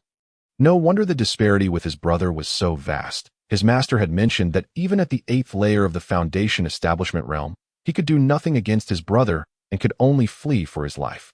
After concluding his training, Corazon resolved to return to Dressrosa, the kingdom Doflamingo intended to conquer, where half of the populace should now reside. Upon reaching the coast, his subordinates finally exhaled in relief. They had been quite anxious during this time, fearing he had encountered danger alone. When Corazon departed from the mysterious island, Zang Luo had already left for more than half a month. That moment, the worm-shaped ship was nearing the kingdom of Totland Magaro. This island was named Magaro, and since Doflamingo had yet to conquer Dressrosa, the surrounding kingdoms were not under his jurisdiction, resulting in few members of the Don Quixote family present. Zang Luo intended to take his family to this island for a brief respite. The journey had been long, having navigated through 7 to 8 days of seawater, and he was quite impatient. Upon surfacing, Rami joyfully leaped up. Wow, we are finally out. I am going to buy a plethora of snacks. After emerging, Rami made what he felt was a momentous decision. This time, the four of them did not part ways, opting to explore the streets together and spend some money. Once money became abundant, shopping could become addictive, especially for Mother and Rami, who bought whatever they fancied, resulting in a veritable mountain of goods. Ultimately, it was Zang Luo who offered to shoulder the burden of their acquisitions with the demon cry. And when the load became too heavy to bear, he resorted to discreetly stowing the items in the ship's cabin when no one was watching. Passing by a small accessory shop, it dawned on him that his demon cry lacked adornments. In his past life, he had always admired the cold demeanor of the weapon's design, and it needed to be restored. He quickly found a red braided item resembling a sword tassel, measured it against the hilt of the demon cry, and finding the effect satisfactory, he purchased it. The group emerged, ready to find an inn for a few days, as lingering in the ship's cabin had grown uncomfortable. However, at the entrance of the inn, they were halted by two individuals. To be precise, it was a pair consisting of one tall and one short individual. The taller one stood over 4 meters, while the other neared 2 meters.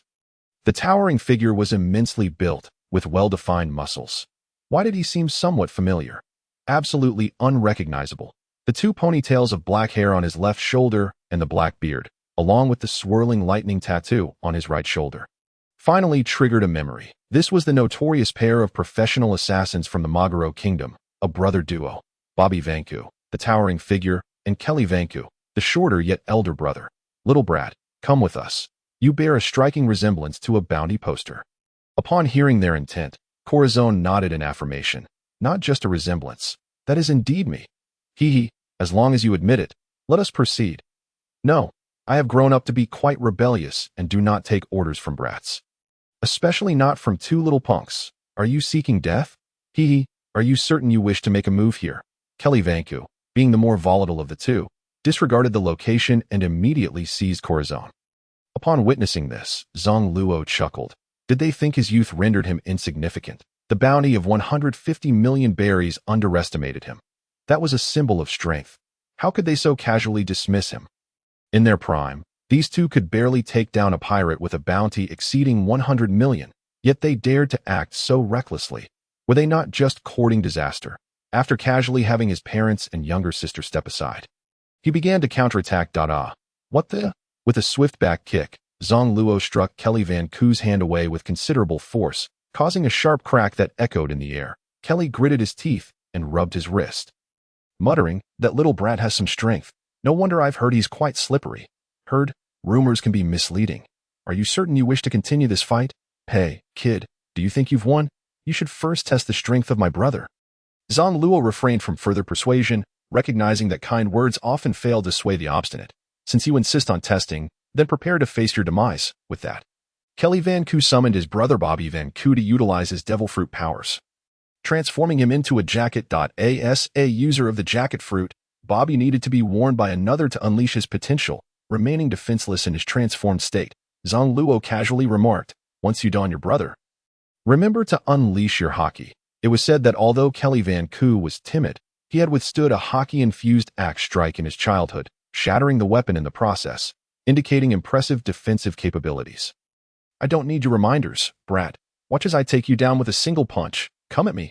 Facing such a novice, Zang Luo felt a surge of confidence, eagerly awaiting his opponent's readiness. Keen to test his mettle against someone wielding haki, with a swift motion he unsheathed his sword, Ghost Cry, and nonchalantly brandished it, exuding an air of indifference that inadvertently pressured his adversary. Kelly Van Ku gauged the distance before launching a punch, only to find it mere inches from connecting with Zang Luo's head. Zang Luo then declared, "Azura 9 kills, Shadow Split, Blade Break." To assess his current strength, Zang Luo unleashed 9/10 of his power, and a colossal blade of energy sliced through the air like a laser, cleaving through Kelly's fist, severing his arm at the shoulder, and continuing to penetrate the building behind him. Zang Luo stared in astonishment as a fissure stretched several meters across the wall. The screams of bystanders echoed through the streets, followed by the anguished cries of the two brothers, rolling on the ground in pain. Ha! You two are akin to garbage, comparable to Haki's defense. I didn't even realize I could eliminate two of you in a single strike. This duo brings shame to the new world. You ought to return home to farm. Greed blinds the heart." And they dared provoke someone stronger than themselves. With a shake of his head, Zang Luo departed with his family. Aside from his parents' slight anxiety, Rami couldn't stop praising her brother's prowess. "Brother, will you teach me that move?" "Ha!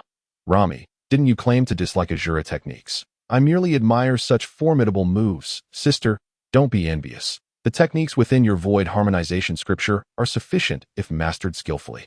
There's no need to waste time learning others and hindering your cultivation. But those I learned don't seem as powerful as yours. Why compare yourself to me? You're just starting out. Rest assured, I'll protect you." The family soon found a well-maintained inn to stay in. Unbeknownst to them, their earlier encounter in the streets had caught the attention of Don Quixote Doflamingo's subordinates, who promptly reported everything via a din mushy. Upon hearing the news, Doflamingo was equally surprised. "Hehehe, another has appeared. How did they return from Marineford? Have they failed to locate the coding artisan?" Subsequently, Doflamingo put aside all tasks, preparing to mobilize his family while ordering his men to keep a close watch on the group's movements. Many of Doflamingo's subordinates had ties to the Navy, and they reported back to headquarters as well. Thus, a large-scale manhunt was set in motion once more. However, Zang Luo remained blissfully unaware of the unfolding events. He was busy discussing with his family about extending their stay on the island. Given their location in a bustling area, they had not practiced much over the past few days, instead seizing the opportunity to explore nearby attractions. One day, they wandered into a sparsely populated area, and Zang Luo sensed several individuals trailing them, seemingly by design. After several changes in direction, they noted the same figures persistently following, one even pulling out a din mushy to communicate, revealing that many Navy officers were in pursuit. Extending his senses, Zang Luo discerned a multitude of ships on the distant sea, along with newly joined pirate vessels, all affiliated with Doflamingo. Witnessing such commotion, Zang Luo couldn't help but reflect on the perks of being a warlord of the sea. These pirates brazenly allied with the Navy. So far, it was said there were only 6 warlords: Mihawk, Doflamingo, Kuma, Jinbei, Crocodile, and Moria. The Empress had yet to mature, and the identity of the last warlord remained uncertain. However, the title of warlord was not permanent. In the original story, Crocodile, a user of the sand fruit, was stripped of his title after being defeated by Luffy, subsequently replaced by a newcomer. Without sufficient strength, one could not secure their position. As Zang Luo prepared to lead his family away, he was startled to find Pika had also arrived. Upon landing, Pika immediately began arranging stones underground, seemingly to monitor their movements. No wonder he had so easily tracked Zang Luo last time. Yet now, having grown significantly stronger, Zang Luo thought he would easily intercept him again. Sister, Mom, Dad, I'll hide you underground while I test the strength of these foes. Brother, let me help you. Just don't be a nuisance. If you assist me, you'll only distract me. You underestimate me. Without consulting them further, he led his family deep underground, conveniently acquiring an oxygen tank along the way. For safety, they descended 20,000 meters before stopping. Zang Luo created a 30-zhang space, ensuring that the three of them could remain concealed for an extended period, and as cultivators, they could easily endure for days. Emerging from the ground, he was the first to confront Pika. This stone creature was infuriating. While Zang Luo was unsure how deep Pika could burrow, he decided it was safer to incapacitate him first. While Pika was engrossed in arranging stones, he suddenly noticed a small child standing before him. Before he could react, Zang Luo struck him with Ghost Cry, the impact crumpling Pika's golden helmet despite its defensive capabilities. Pika, clutching his head in pain, finally recognized the troublesome little brat he had been searching for. Damn it, since you've shown yourself, there's no escape. Heh, I had no intention of fleeing. With that, he launched an attack. Boom! Pika was sent flying several meters. Enraged as he quickly regained his footing for a counterattack, he swung a massive, stone-fisted punch towards Zang Luo's head, likely thinking he could retaliate after being struck. Seeing the enormous fist approach, Zang Luo leaped and executed a backflip, evading the attack. Realizing his furious strike had been effortlessly dodged, Pika calmed himself that he recalled hearing from Rao Ji and his companions that Zang Luo's individual combat strength was formidable. Although Pika believed himself stronger, he decided to escalate the situation to Stone Fruit. Stone Spire Dance. Countless sharp spikes erupted from the ground, capable of launching targets into the air and altering the terrain. The spikes also posed a threat to any enemies who landed upon them. Rather than merely attacking, Pika was strategically reshaping the battlefield, confident in his ability to navigate through the stone formations. As the spikes surged toward him, Zang Luo did not flinch. Sensing the spikes below him, he coated his feet with magical energy, standing firm atop one of the spikes as it propelled him upward. Utilizing his powers to stabilize his position, he remained unperturbed, standing confidently at the tip of the spike. Pika was taken aback, realizing his technique had failed to affect Zang Luo in the slightest. Once more, the stone bites. I had witnessed this move during our previous encounter at sea, though I managed to evade it effortlessly from a distance as I observed Pika replicate a colossal head made of rock lunging towards me. I swiftly drew my sword, the demon cry, and narrowed my eyes in preparation. Whoosh! The immense stone hurtled forth, and at a mere 2 meters apart, Zang Luo made his move. Shadow Splitter, Blade Severance, Slash. The enormous head was cleaved in twain. And it is worth noting that this was no ordinary stone. The strength of the rock replicated by Pika surpassed that of diamond. Yet, upon witnessing the effortless severing of the stone, Pika realized that even without him creating a ruckus, Don Quixote da Flamingo had already sensed the situation from afar. The technique Zang Luo employed was a spell from the realm of cultivation, an attack formed from spiritual energy, which Da Flamingo, with his conqueror's hockey aptitude, could perceive from a significant distance. Without delay, he used fine threads to suspend himself from the clouds, floating down. This was one of Da Flamingo's abilities, known as the Sky Path, and I must say, the effect of his display was quite impressive. Considering my own cultivation level at the Dan formation stage, I could only hover for a few hours, whereas he appeared to do so with ease. Fufufu, little brat, you've surprisingly grown stronger so quickly. Splendid, 5 colored threads, curse you. As he spoke, he attempted a sneak attack, demonstrating a lack of martial ethics that contrasted sharply with the innocence of youth. Anger surged within me.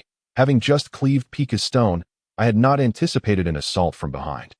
Reacting swiftly, I countered with the Shuro Blade technique, slashing backward to sever the 5 threads, causing them to snap partially in the process. Da Flamingo, observing this display of strength, furrowed his brow in astonishment. Zang Luo's exhibited power caught him off guard. After all, during their last encounter, He couldn't even sever a single thread. Noticing the perplexity in his opponent's eyes, Zang Luo explained, "Last time, I lacked a spiritual weapon and couldn't unleash my full potential. Moreover, my cultivation has recently progressed. If you still believe you can obstruct me with mere threads, you might want to try coating them with haki. Thank you for the tip, little brat. I will indeed utilize your suggestion for you to truly experience my might." He chuckled, "Come at me. I am eager to test the true power of my demon cry. Fufufu, as you wish. What grade is your sword called demon cry? Is it the highest grade, the 12 crafts of supreme treasures, or the 50 crafts of treasures? It bears no grade. It is a demon blade, demon cry, but I am confident that I can elevate it to the level of a top-tier chaos spiritual treasure." Although Doflamingo was unfamiliar with the term chaos spiritual treasure, it certainly sounded formidable. "Fufufu, little brat, are you also skilled in forging? You strange creature, quit stalling. It's just a few tricks. Just tricks, you say? Yet, those tricks pique my interest." Parasite thread. As the attack approached in the blink of an eye, Zang Luo's fury ignited once more. Damn it, another sneak attack. I truly wish to slap myself for my lack of caution. Yet, cultivators are known for their quick reflexes. He immediately utilized Demon Cry to block, narrowly avoiding the other threads. The terrifying aspect of the parasite thread lies in its ability to embed itself within the opponent's body, allowing manipulation of their limbs. If one were to become infested with such threads, even a cultivator at the Dan formation stage would quickly find themselves at a disadvantage. Doflamingo, as a prominent figure in the world of martial arts, how could you resort to such underhanded tactics in combat? Fufufu, little brat, spare me the empty words. Capturing you is my ultimate goal. You speak true.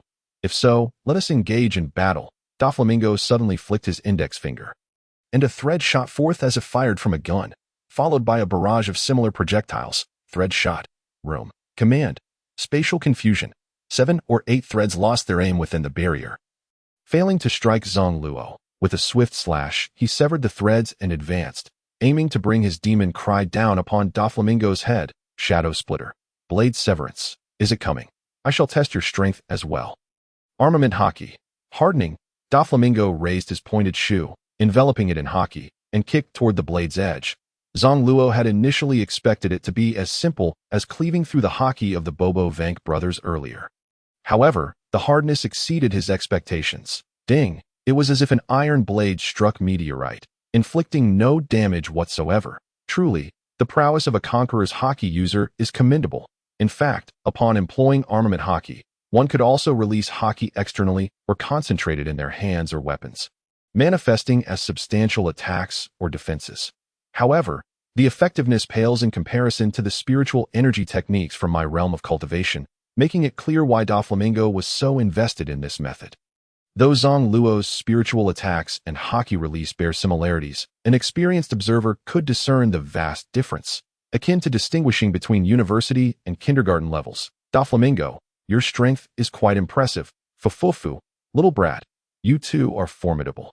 But this is not my full strength. What a coincidence. This is likewise not all of my power. The two retreated in unison, then charged at one another once more. Boom. Boom. Ding. Little brat, allow me another strike. Web wall. Foot shave line. Super strike whip. I'll be damned. You said one strike, yet you unleashed a trio.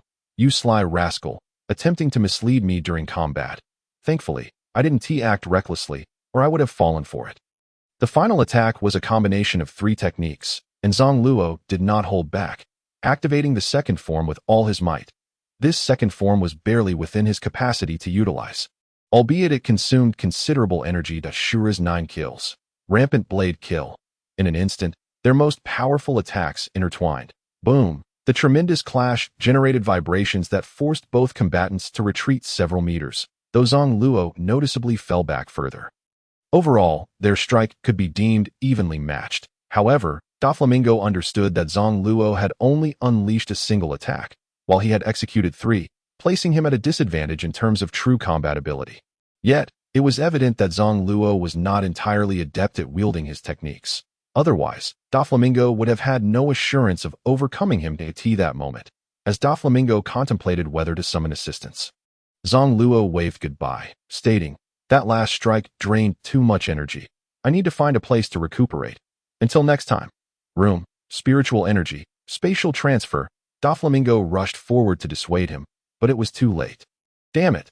That little brat escaped again. In the final moments, Doflamingo had intended to negotiate, pondering what he could offer to acquire that ability. After witnessing Zang Luo's potential in this encounter, the rapid enhancement of his strength was something anyone would wish to seize. He no longer desired to pursue enmity with Zang Luo. With his wealth, he could offer many things, rendering conflict unnecessary. If the other party was unwilling to join his family, so be it. Zang Luo instantaneously teleported over 5,000 meters underground. Pika sensed his presence momentarily before losing track. Currently, Pika was not at his peak strength. He could only exert his power effectively at a depth of 1,500 meters, unable to intercept any deeper. Upon reuniting with his family and confirming their safety, he felt a sense of relief. Noticing their concern, he reassured them, "It's fine. I can now hold my own against Don Quixote Doflamingo, although he is not at his peak strength. He is still among the ranks of formidable warriors. Brother, is Doflamingo the strongest person here? No, his current strength is comparable to the weakest admirals of the Navy. He is not the strongest. The true might displayed in this new world belongs to the admirals." After a brief adjustment, the weariness of my body dissipated. However, the absence of spiritual energy in this subterranean realm hindered my complete restoration of magical power. Contemplating my situation, I swiftly emerged to stir the air for an exchange, while also transporting the accumulated spiritual energy underground. Upon reappearing 2,000 meters below the surface, I utilized the abilities of the fruit alongside my cultivation techniques to summon countless streams of spiritual energy. Intending to channel them further into the depths, the colossal mass of spiritual energy began to converge. The naval forces detected the unusual happenings in the area. This naval contingent comprised 3 vice admirals, Vice Admiral Monkey D. Garp, along with the 2 promising candidates for future admiral positions, Akainu and Shiyuan. Upon sensing the formidable aura, the trio approached the vicinity of the spiritual energy. However, before they could precisely gauge the situation, the overwhelming presence vanished without a trace. Drawing from previous naval reports, they were already aware of the encounters with Doflamingo, prompting them to seek him for inquiries. Doflamingo, ever defiant, dismissed their questions with a curt "I know nothing." Inciting irritation among the 3, having restored my powers underground, I emerged to witness the fuming Vice Admiral Shiyuan, a striking female swordswoman endowed with both armament haki and observation. I broke the surface. I was immediately detected by her, a testament to her keen observation haki, known as the Heart Net in the Sky Islands, allowing her to perceive the surrounding environment. Its principles closely mirrored my own spiritual awareness, albeit lacking the sophistication of my techniques. "So, it's you, little brat. Come forth and receive my blade." "Ah, please, miss, must you be so violent? How infuriating." This beauty, having rejected the advances of the admiral candidate Chatu 100 times, indeed exuded an icy demeanor. In that case, allow me to showcase my Azura blade. As I deftly wielded my weapon to block her sword strike, I found that although I had successfully parried, I still bore the marks of 2 cuts across my chest. Puff, puff, puff. Standing 3 zhang away, I gazed at the wounds on my chest, marveling at the swiftness of her swordsmanship. It was truly transcendent. Vice Admiral Xuan, no wonder you're a future candidate for admiral. Your sword skills are commendable, though your strength is somewhat lacking. Just look, my clothing remains intact despite your attempts. Humph, your physique astonishes me. Your skin is indeed tough, but I have yet to unleash my full potential. Ah, what a coincidence. I too have not revealed my true abilities. Care for a date, miss? Humph, you slippery little brat. It's no wonder you're wanted. Clearly, you are no good. Prepare yourself. How vexing. Being smooth-tongued has nothing to do with being a fugitive. Truly an incomprehensible species. As Shiyuan swung her sword once more, her armament haki flared alongside her swordsmanship, resembling a spell as it descended upon me. This time, I dared not underestimate her. I focused my entire awareness on monitoring my surroundings. I discerned that it was merely a single strike, yet its power seemed to have intensified. Room Slaughterhouse. Although the Azura blade technique could withstand the blow, I opted to activate my barrier for safety. Within my own domain, I could maneuver more freely. Clang. Boom. Following the impact, I was sent flying, quickly regaining my stance. Astonished, I thought to myself, this fierce lady is truly formidable. Is this the strength of a vice admiral? It seems I have miscalculated my own power, and to think, this young lady is not even the strongest among the vice admirals. Clearly, my journey to grow stronger is fraught with challenges. Well, our strengths appear evenly matched, making it hard to determine a victor. I shall take my leave for now. Vice Admiral Shiwan, having heard of the little brat's penchant for escaping, immediately launched a rapid 10-hit combo. Trying to flee? Not a chance. Noticing her strike appeared to have improved by 20% compared to her earlier attempts, I realized this was her full capability. I chose not to confront it head-on, as I had no desire to be battered. Aware that I wouldn't win this round, I resolved not to engage, as my second form of the Azura 9 kills might surpass her prowess. Yet I would be left drained of magical energy afterward. Thus, I would reserve that technique for life-threatening situations or times when my cultivation was inadequate, given the perilous circumstances on the island. It was best to conserve my energy. Seeing her swift strike miss its mark, Shiwan was infuriated, confounded. That little brat managed to escape. At that moment, the approaching Akainu inquired, Shiwan, who were you just fighting? Shiwan averted her gaze, dismissing the ugly creature with a disdainful snort before turning away. Her disdain for him stemmed from his unattractiveness and his unwelcome pursuit of her, which she found repulsive. Scratching his head, Akainu remarked, "What is going on? Have you not calmed down yet?" "I've already moved past my anger. Below the surface, after my disappearance, I sought out Monkey D. Garp. My intentions were straightforward. Having traversed dimensions, I felt compelled to confront Luffy's grandfather." Garp, munching on a snack, suddenly spotted the little brat before him and immediately offered a few treats that I blocked his hand with my weapon, declaring, "Hurry, eat up. Afterward, let us have a duel." "A duel?" Garp suddenly shoved the snack into his mouth, only then realizing he had intended to capture me. "Little brat, it's clear you lack affection. Come, embrace the iron fist of love." In the presence of the massive Garp, I stood too close to evade the incoming punch. Yet I managed to raise my hand to block, though it was insufficient. Boom! Struck squarely in the face, I sustained no significant injury, but a bump appeared on my forehead. Rubbing my forehead, I felt somewhat exasperated.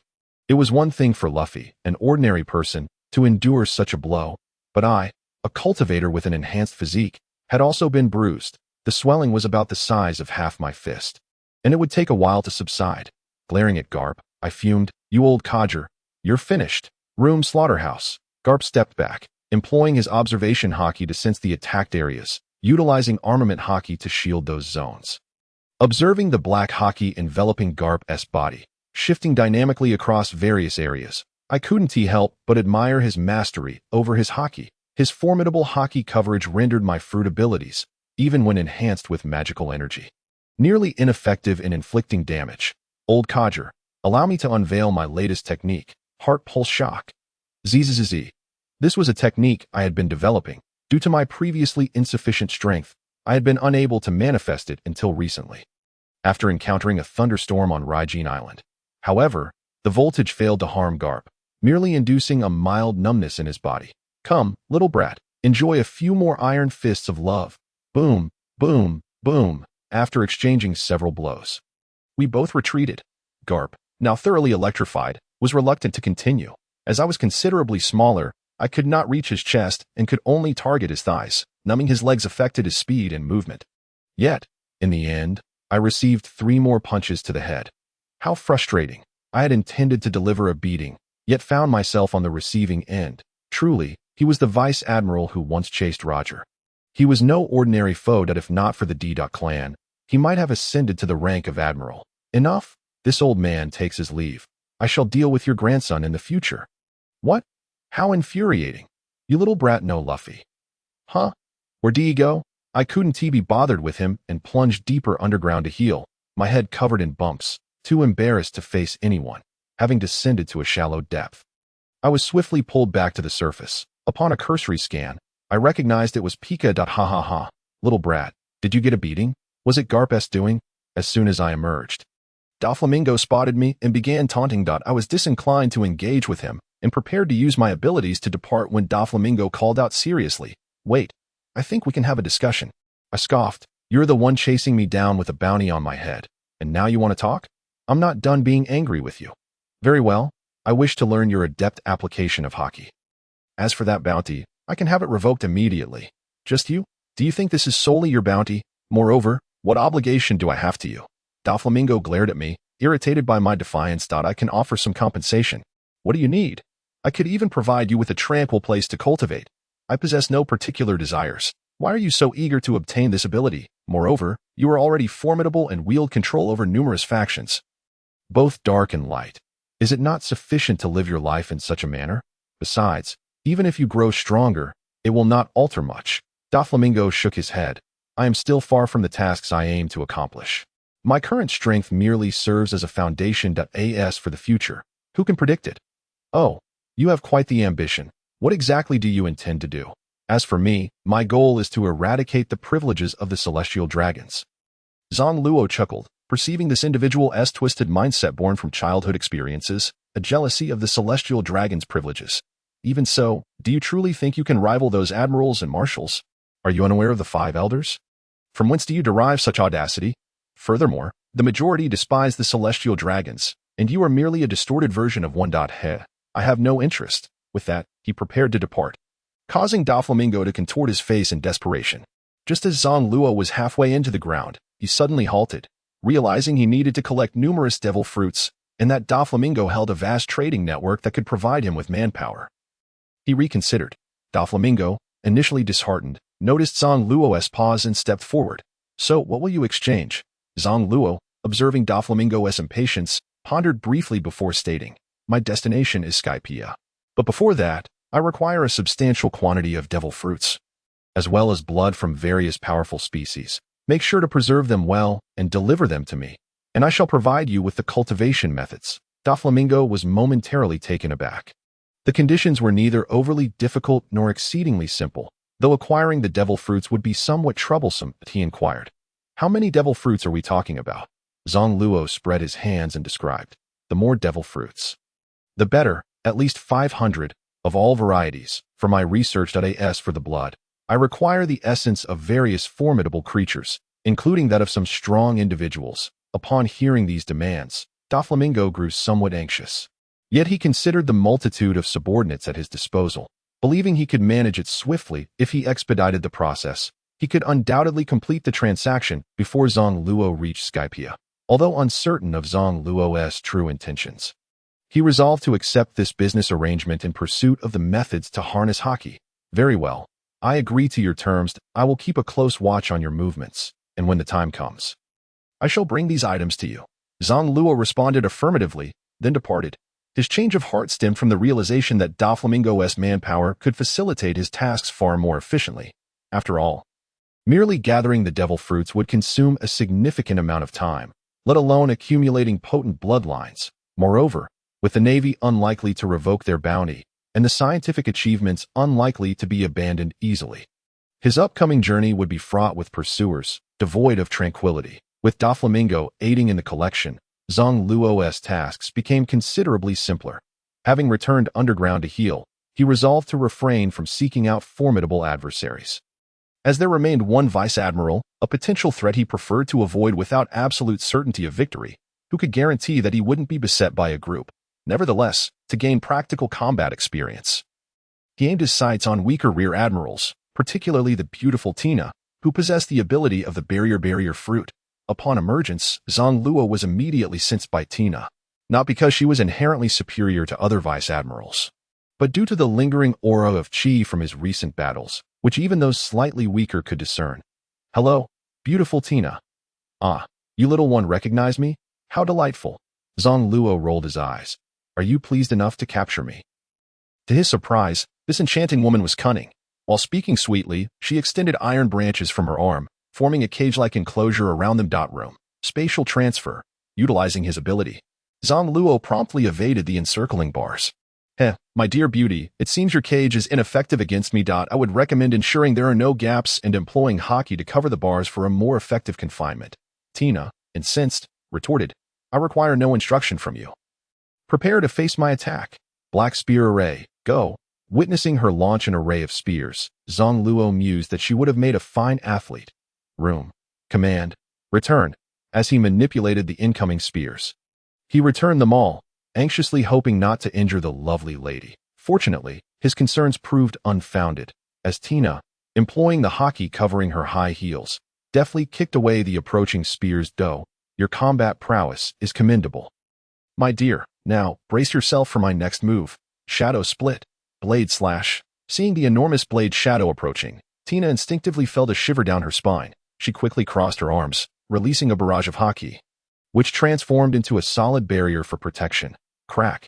To her astonishment, the protective barrier shattered instantaneously upon impact. Witnessing the impending threat, Tina could not afford to be complacent. Armament haki. Hardening. Clang. This time, her defense held.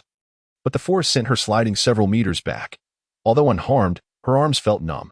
Tina had never encountered someone so formidable, especially a child. As she contemplated how to continue the fight, Zang Luo waved goodbye. Having gauged Tina's strength, he realized he could easily overpower a rear admiral and was nearly on par with renowned vice admirals. After engaging in a few more skirmishes, he refrained from further antics. Subsequently, he returned underground, bringing his family back to the ship. Piloting the caterpillar-shaped vessel away from Mogare, Zang Luo departed. Doflamingo also returned to Dressrosa. Convening a high-level meeting, he informed his subordinates of the cancellation of the bounty on Zang Luo and issued orders to collect vast amounts of Sea King and human blood, even declaring that devil fruits would no longer be sold, but entirely gathered. What do we need to collect all these items for, Master? Torpol immediately inquired. The other executives also looked on, curious about the implications of the young master's decision, which might impact the upcoming cash flow, as excessive expenditures could lead to a financial breakdown. If that were the case, the Don Quixote family could face ruin in no time. You need not speculate wildly. I have struck a deal with that little brat, and these are his requests that it is worth it to acquire a stronger method of mastering Conqueror's haki. Doflamingo, in truth, did not place much value on wealth. Everything was merely a means to approach his goals. He believed that once he grew stronger, everything would become easier. However, his subordinates disagreed, arguing that while the power was indeed unique, the young master's potential for Conqueror's haki was also considerable, marking him as a future sovereign. Sugar, holding on to her candies, muttered, "Will we not have money for sweets in the future?" This Sugar, who possessed the candy fruit, was only concerned with the availability of confectionery. Ma Bai's questioned, "Master, is that ability truly so significant that it warrants such expenditure? It seems a waste." Upon hearing this, Doflamingo felt a surge of frustration. These individuals failed to grasp that he believed the ability was merely a method for cultivating Conqueror's haki. Yet, after engaging in battle, he understood that it represented a far more potent force, far surpassing the Navy's 6 styles. Initially, his intention was to recruit Zang Luo, but through their time together, he had discovered that Zang Luo's speed of growth through that cultivation method was astonishing. This was evidently not a conventional way of harnessing haki. It was an entirely new system of training, transcending standard haki cultivation. Doflamingo's astute analysis remained unspoken, as his subordinates, now diminished in strength, were hardly reliable. Furthermore, the likes of Senior Pink were akin to children in demeanor, their written notes hardly impressive. Doflamingo suddenly realized that after a decade of effort, Zang Luo, this young boy, enjoyed a far more carefree existence. "Worry not, Sugar. There will still be money for candy. I could simply capture a pirate and sell him to provide you with sweets for a while." Subsequently, I informed my subordinates that the fruits were not entirely in vain. Such power could indeed enhance everyone's capabilities. Recently, Doflamingo had also heard of the theft of research findings from 3 scientists. He approached Caesar and learned that they had inadvertently developed artificial devil fruits, but the manuscript documenting their findings had been taken. Upon grasping the situation, it became evident that Zang Luo was bound to research devil fruits, as it was unlikely he would collect so many for mere study. After departing, Zang Luo arrived at the nearby Raftel in just 2 days. This location is the closest to Mogra, and one wonders whether the Navy would pursue him here. Moreover, Raftel marks the end of the Grand Line and is said to be the hiding place of the legendary treasure, One Piece, as proclaimed by Roger. Although no historical texts provide clues for deciphering its secrets, his curiosity was piqued. After all, Roger became a legend for a reason, and he was determined to uncover the nature of this great treasure, which eluded him in his previous life. He resolved to thoroughly scour the island. Upon informing his family of the situation, it was clear they were intrigued, so he invited his parents and Rami to join him while he embarked on the search alone. After a brief inspection, he realized the area had been thoroughly disturbed. The remnants of destruction suggested that it had already been scoured by nearby seekers. given the number of formidable individuals who had traced Roger's movements. It was not surprising. The saying where the wild geese pass, they leave traces certainly applied, especially considering the numerous pirate crews that had traversed this path. Furthermore, many forces, both naval and adversarial, had pursued Roger. It seemed these individuals had indeed made significant progress. One could only wonder if they had found the treasure. The legends surrounding this place had spread throughout the world, enticing countless individuals to flock here. However, if they were to witness the current state of disarray, one might question their motivation to continue searching. Nevertheless, Zang Luo firmly believed that Roger must have left something behind on this island. The rationale was simple. Roger was not a power user, yet he was immensely strong, indicating he harbored some secret. Otherwise, a mere Navy admiral could have easily dealt with him. Moreover, Roger married Portiasti Rouge on Batarilla Island at the age of 52, after which Ace was born at by that time. Roger had conquered the seas. It was only due to illness that he led a life of an ordinary husband. It is rare for someone over 50 to have descendants, especially while battling illness, which raised suspicions in Zang Luo's mind. One of Roger's techniques, known as god avoidance, involved swiftly wielding a knife imbued with haki to launch a spiraling attack, capable of penetrating an opponent's defenses and directly striking them. This left Zang Luo puzzled. The ability to maneuver haki attacks with such precision was no small feat, reminiscent of his own magical prowess. Furthermore, Roger possessed a unique ability to hear the voices of all things, akin to the results of his own divine perception. This was not something easily achievable through mere observation. With these suspicions stirring within him, Zang Luo resolved to understand all the mysteries of this world after strengthening himself. Upon regaining his focus, he continuously scanned the entire island with his divine perception, meticulously sensing even the depths of hundreds of meters underground. His findings revealed that the ground had been extensively disturbed, with the shallowest areas only a few meters deep and the deepest exceeding several hundred meters. The extent of the madness exhibited by these individuals was evident. Could it truly be a ruse? Undeterred, Zang Luo began searching once more, but found nothing. Finally, while seated on the beach, he realized he had yet to examine the shoreline. That he delved deeper into the beach, even exploring beneath the shallow waters. Suddenly, he detected a surge of spiritual energy. At that moment, he uncovered an anomaly 800 meters beneath the sea at a rocky outcrop, prompting him to use his abilities to dive down. Upon reaching the location, he encountered something peculiar. How could there be a small cave here? Could it possibly belong to Roger? If so, it would explain why so many had been unable to find it. Generally, power users would avoid contact with seawater. Though non-power users are not deterred by seawater, being over 800 meters underground makes it difficult to discover. However, had the surface not been submerged, it would likely have been thoroughly searched. Approaching the entrance of the cave, he noted that the spiritual barriers were quite weak, likely destined to dissipate in the coming years. As Roger's death was only 4 years prior, if he had indeed been a practitioner, it suggested his strength was not particularly formidable. Utilizing his abilities, Zang Luo effortlessly merged his spiritual energy to enter the interior. Upon entry, he was met with a chaotic assortment of items, indicating a lack of thorough organization. Indeed, treasures lay within. After a cursory evaluation, he estimated their worth to be around 3 billion berries. How could it be so little? He meticulously examined his surroundings, disregarding other items, and seized a book that left him astounded. A chi condensation technique. Could it be true that there existed a cultivation method? This revelation ignited a frenzy of excitement within him. This world harbored profound secrets. How could a cultivator be linked to Roger? Where did this cultivation technique originate? In his previous life, the timeline was the earliest, and none of the individuals before him targeted Roger. Thus, Roger's life remained unaltered in this world. Consequently, the source of this cultivation method became an even greater enigma, more mysterious than I'm. Upon reviewing the contents of the technique, Zang Luo found it to be exceedingly rudimentary. If one were to categorize it, it would barely qualify as a low-level technique. Such a method would yield minimal results.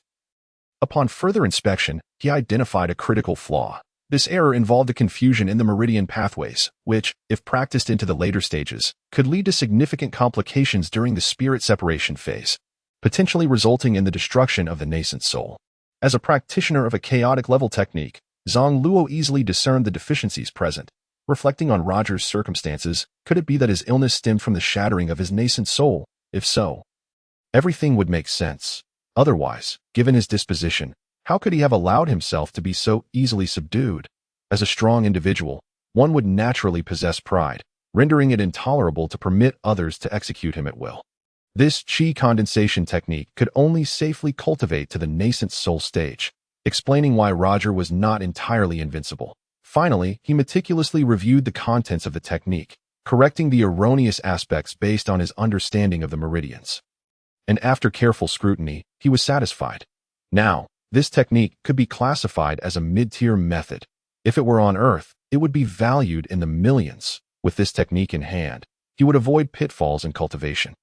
With ample spiritual energy and diligent practice, reaching the tribulation stage would pose no issue. Had Roger cultivated the correct method at that time, he could have lived for thousands of years. How could he have perished at the age of 53? In conclusion, he carefully stored the technique away, resolving to trade it with Doflamingo next time. Previously, his lowest tier technique was the celestial level purple mist gathering technique, and he had contemplated whether to keep it as a trump card. Now, having acquired a mid-tier technique, he felt immensely fortunate. He then sifted through the remaining items and discovered, through a notebook, that this world had once been visited by those claiming to be reincarnators. Could they be reincarnators from across the realms? Might there be a divine space established by powerful beings? This suggested that there were more than just the Xian merchant house serving as allies for the traversers. The notebook recounted how, in Roger's youth, he had unexpectedly aided an injured mysterious figure who subsequently gifted him a cultivation technique. Roger rose to prominence due to this technique. It remained uncertain whether the individual had withheld information or if they had only bestowed an incomplete version.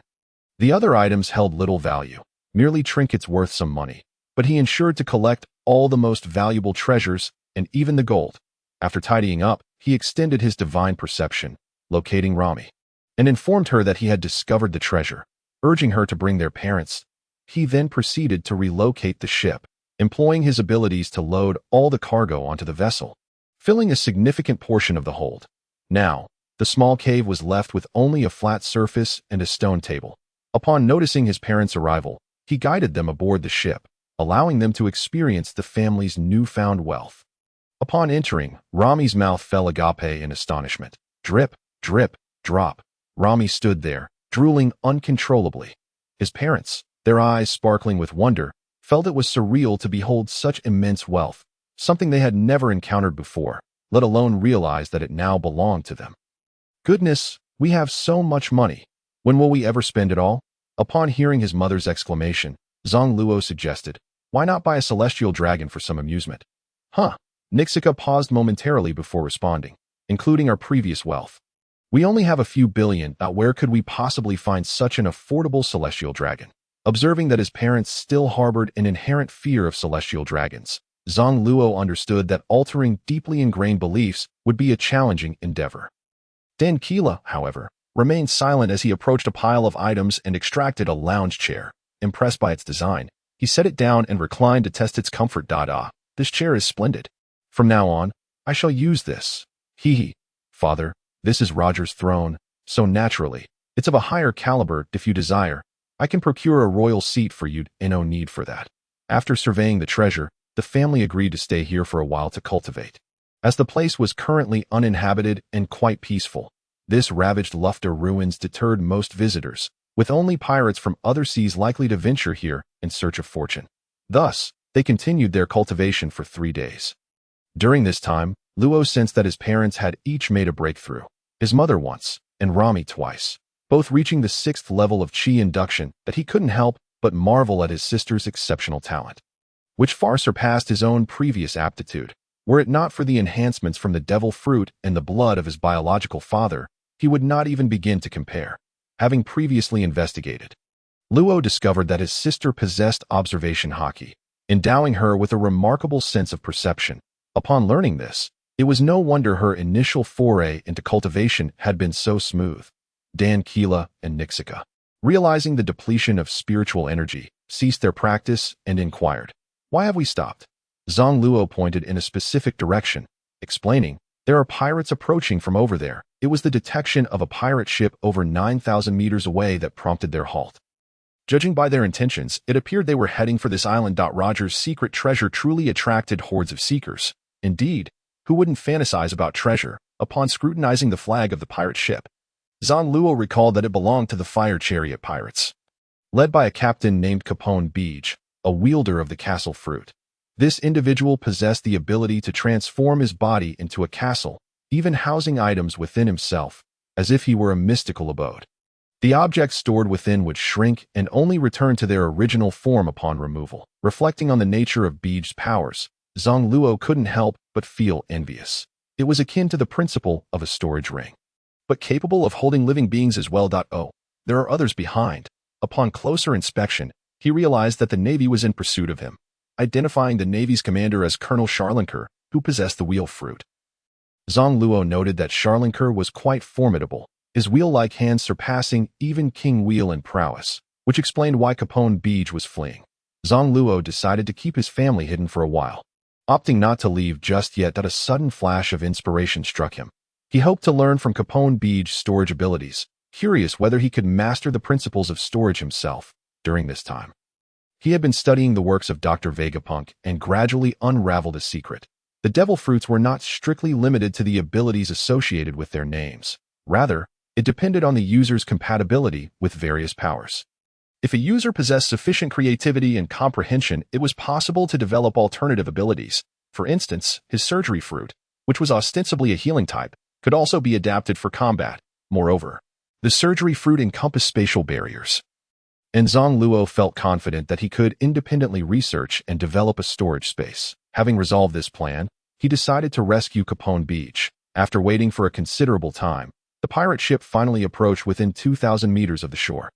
Zang Luo immediately utilized his fruit abilities, combining them with his spiritual energy to maximize a barrier, transporting both Capone Beej and his ship to safety. What on earth just happened? Capone Beej, who had been desperately steering his ship, blinked in disbelief as they suddenly docked. The helmsman rubbed his eyes, peering around in confusion. Zang Luo chuckled and greeted Capone Beej. However, Capone Beej momentarily ignored him, glancing around to confirm that he was not dreaming. The Navy that had been hot on his tail was now a full 2,000 meters away. Realizing the situation, he prepared to abandon ship and head ashore. Zang Luo, bemused, thought, "When I come to your rescue, you don't even acknowledge the divine intervention? Hey, Beej, I just saved your life, and you can't even muster a thank you?" Once Capone Beej comprehended the situation, he halted his retreating leg and scrutinized the boy before him, asking suspiciously, "Was that you?" Zang Luo nodded and inquired, "Why are you running away from a mere colonel?" Capone Beej explained, "My crew is ill, and I'm the only one fit enough to manage. There are too many of them for me to handle. And besides, my primary strength lies in defense. I'm not adept at combat. Spare me the excuses. That aren't you capable of transforming your legs into treads and becoming a castle tank? You can even fire cannons and have developed two powerful attacks, Castle Blast and Castle Swamp." However, he understood Beej's reluctance to engage in battle. "Very well, I'll assist you in evading their pursuit, but in exchange, you must share your insights on developing fruit abilities if a child were to accompany me. I might be inclined to share, but first, I need to find an inhabited island to attend to my crew's ailments. As luck would have it, I am a doctor." Upon hearing this, Beej expressed skepticism. "A 10-year-old child can heal? I can believe you might cause illness. What's wrong? Don't believe me. Let your sick crew out, and we'll see." But the Navy. Just then, he remembered the Navy was still in hot pursuit. Zang Luo swiftly transported everyone underground. "Why is it dark? Where are we now?" "Beej, don't be alarmed. We are 1,000 meters underground. No one will discover us." After feeling around, Beej lit an oil lamp and summoned one of his crew members for Zang Luo to examine. "Room scan. How's this scan working so well?" Realizing he was holding the demon cry, he recalled that the original Luo had indeed wielded demon cry when executing this technique. To his surprise, using the tool not only enhanced his cultivation techniques but also bolstered his devil fruit abilities. "What's wrong, young lad? Is there no hope?" "Pfft, don't jest, Beej. As long as they are alive, I am confident I can save them." "Then why did you say, 'Oh, it's nothing'? I just felt my abilities had improved. I checked, and your crew is fine, merely suffering from malnutrition due to a lack of vitamins, leading to various internal imbalances." "Impossible. We feast on fish and meat daily. Look at my crew. They're all being fed like pigs. How could they be malnourished?" Believing Zang Luo was mistaken, Beej summoned several more crew members, each one appearing quite plump, clearly well fed on rich fare. Let me put it this way. You need to eat more vegetables. We haven't eaten vegetables in half a year. We were planning to find an island for food after 2 months at sea. But we've been running from the Navy for months with no time to land.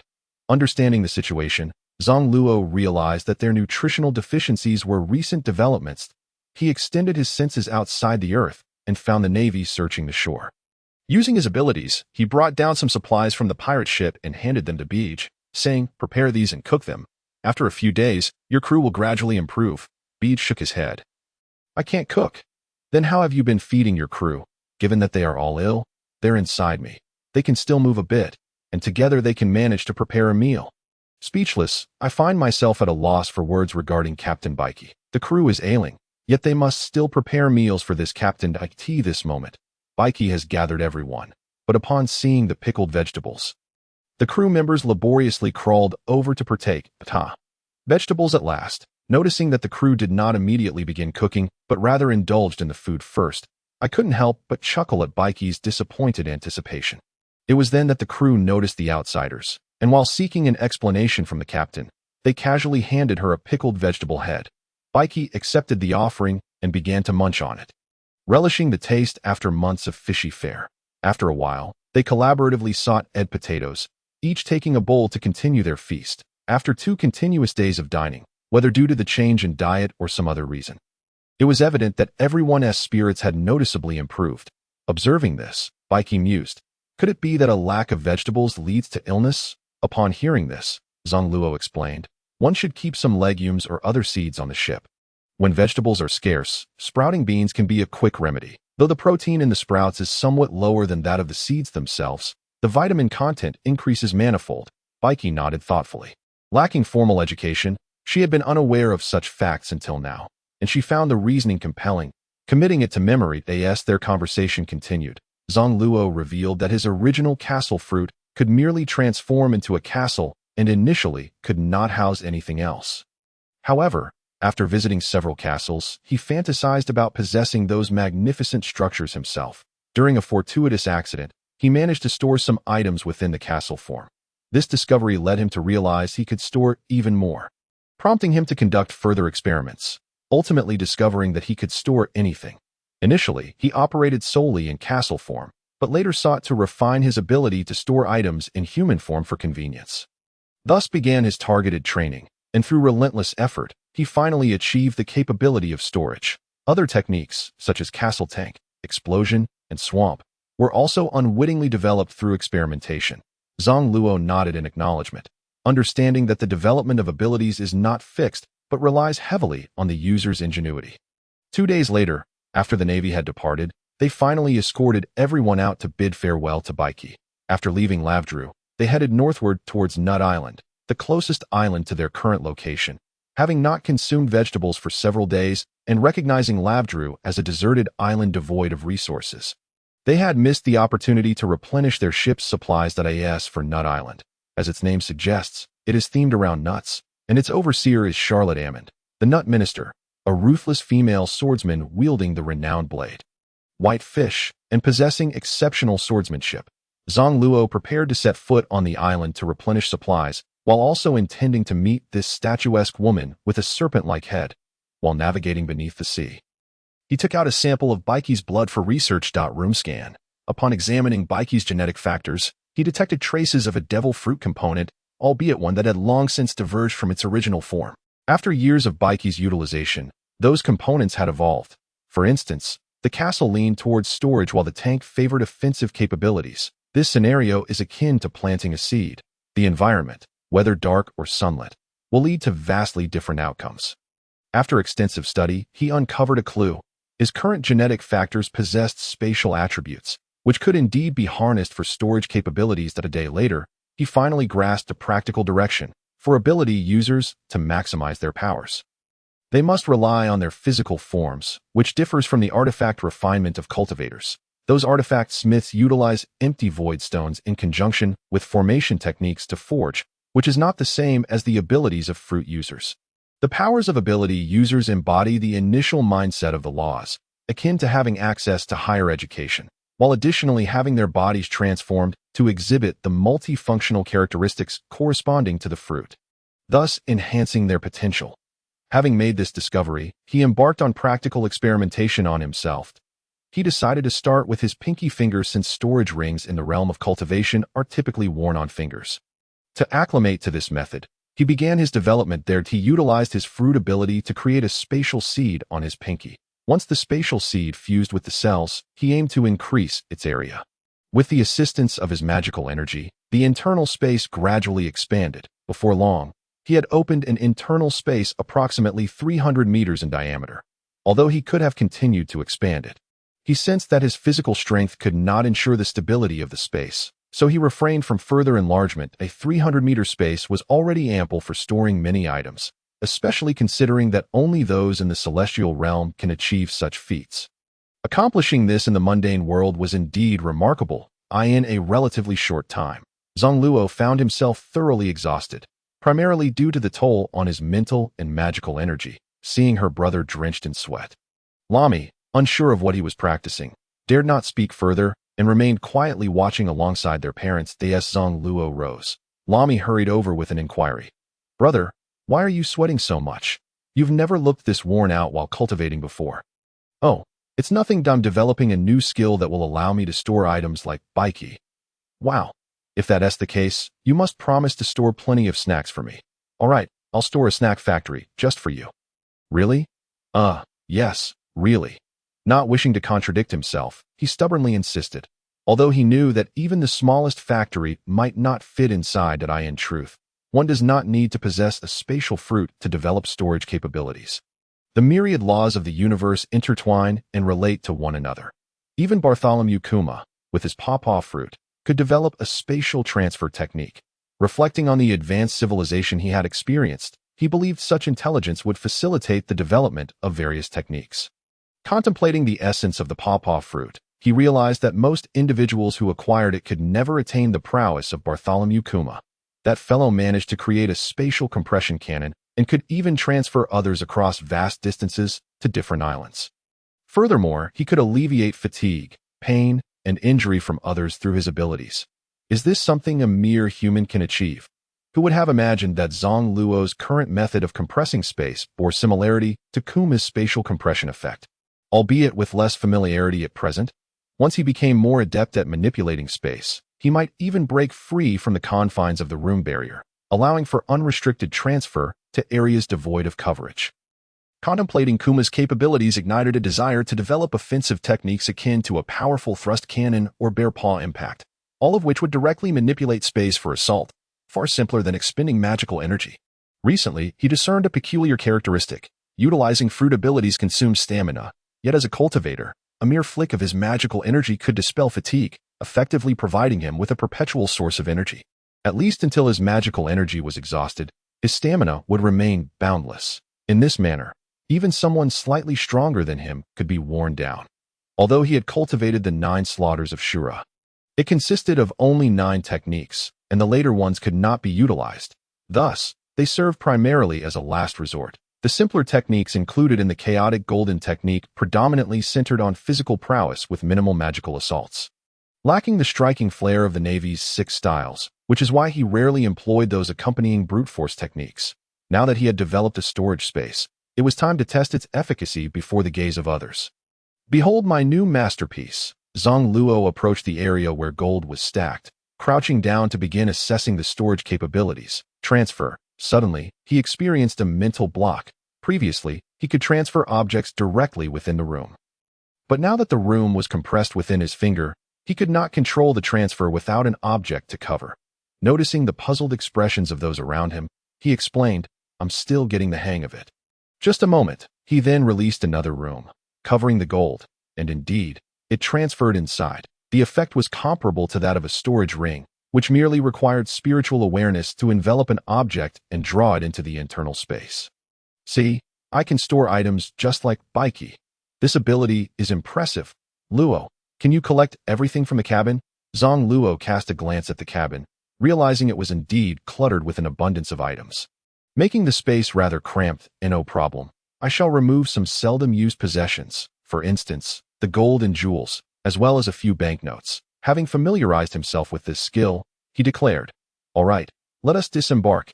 As his consciousness scanned the pointed exterior of the ship, He noted that one section had been inadvertently knocked askew. It seemed prudent to teach his parents how to steer, lest he find himself distracted and face another mishap. The four emerged onto the surface, feeling a wave of hunger wash over them. The cravings were either for sunflower seeds or peanuts. "Brother, what shall we do now?" "Shopping," one suggested.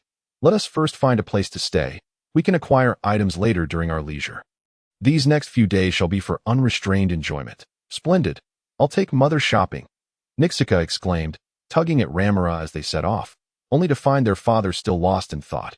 "Father, why aren't you joining us?" "Am I to believe you find their shopping a torment?" he inquired. "Not at all.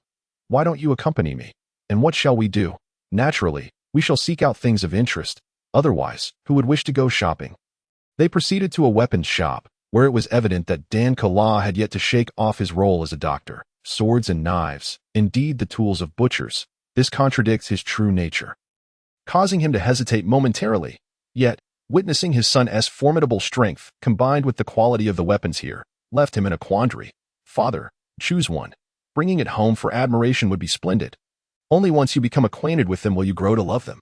Ultimately, under his son's counsel, Dan Kula selected 3 swords, each boasting an aesthetically pleasing design. Just as he was deliberating which to choose, Zang Luo outright purchased them all. A wealthy individual does not waste time fretting over trifles. After wandering for a while, he glanced back at Ramara and discovered they had wandered 5 streets away.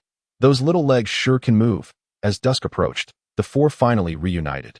Zang Luo utilized his storage ability to stow their belongings. After arranging accommodations at an inn, he departed alone, intending to find Charlotte Amand in the nearby peanut town. After 5 spatial transfers, he arrived atop the building where Amand resided. Rather than being slender, Amand was elongated, particularly her neck. Had one not known she belonged to the Serpent Head clan, they might have mistaken her for a giraffe turned sentient, although Amand lacked the observation hockey as a formidable individual. She swiftly sensed the presence on her rooftop. "Come down. What business do you have standing on my roof?" Having been detected, Zang Luo shifted to the hall below. "Amand, your lips are rather plump. I suspect you engage in wall slamming daily. Or did you accidentally collide with the wall?" Amand was taken aback to encounter such a small, impudent child, and being the cold-blooded and proud individual she was, she immediately took action, seeking death. "Are we?" Sword technique. Slow waltz. With a deliberate motion, Amand drew her famed blade, White Fish, and executed a slow, horizontal slash towards Zang Luo. Observing the effectiveness of her swordsmanship, he nodded inwardly. Her ability to unleash a strike solely through skill indeed demonstrated considerable mastery. Engaging with her would surely enhance his own techniques. Previously, his encounters had either been against those far stronger or weaker, resulting in his moves being either desperate or frivolous, yielding little experience in combat. Room. Spatial compression sphere. Zang Luo conjured a room approximately 7 or 8 meters wide, which he compressed thrice into a half-meter bubble, then flicked it forward to counter the strike. The bubble and the slash met with a soft pop, neutralizing each other. However, Zang Luo discerned that the bubble lacked sufficient durability, leading to the explosive force of the slash rupturing part of it. He understood that this was due to inadequate compression, resulting in insufficient defense. All these thoughts occurred in the blink of an eye.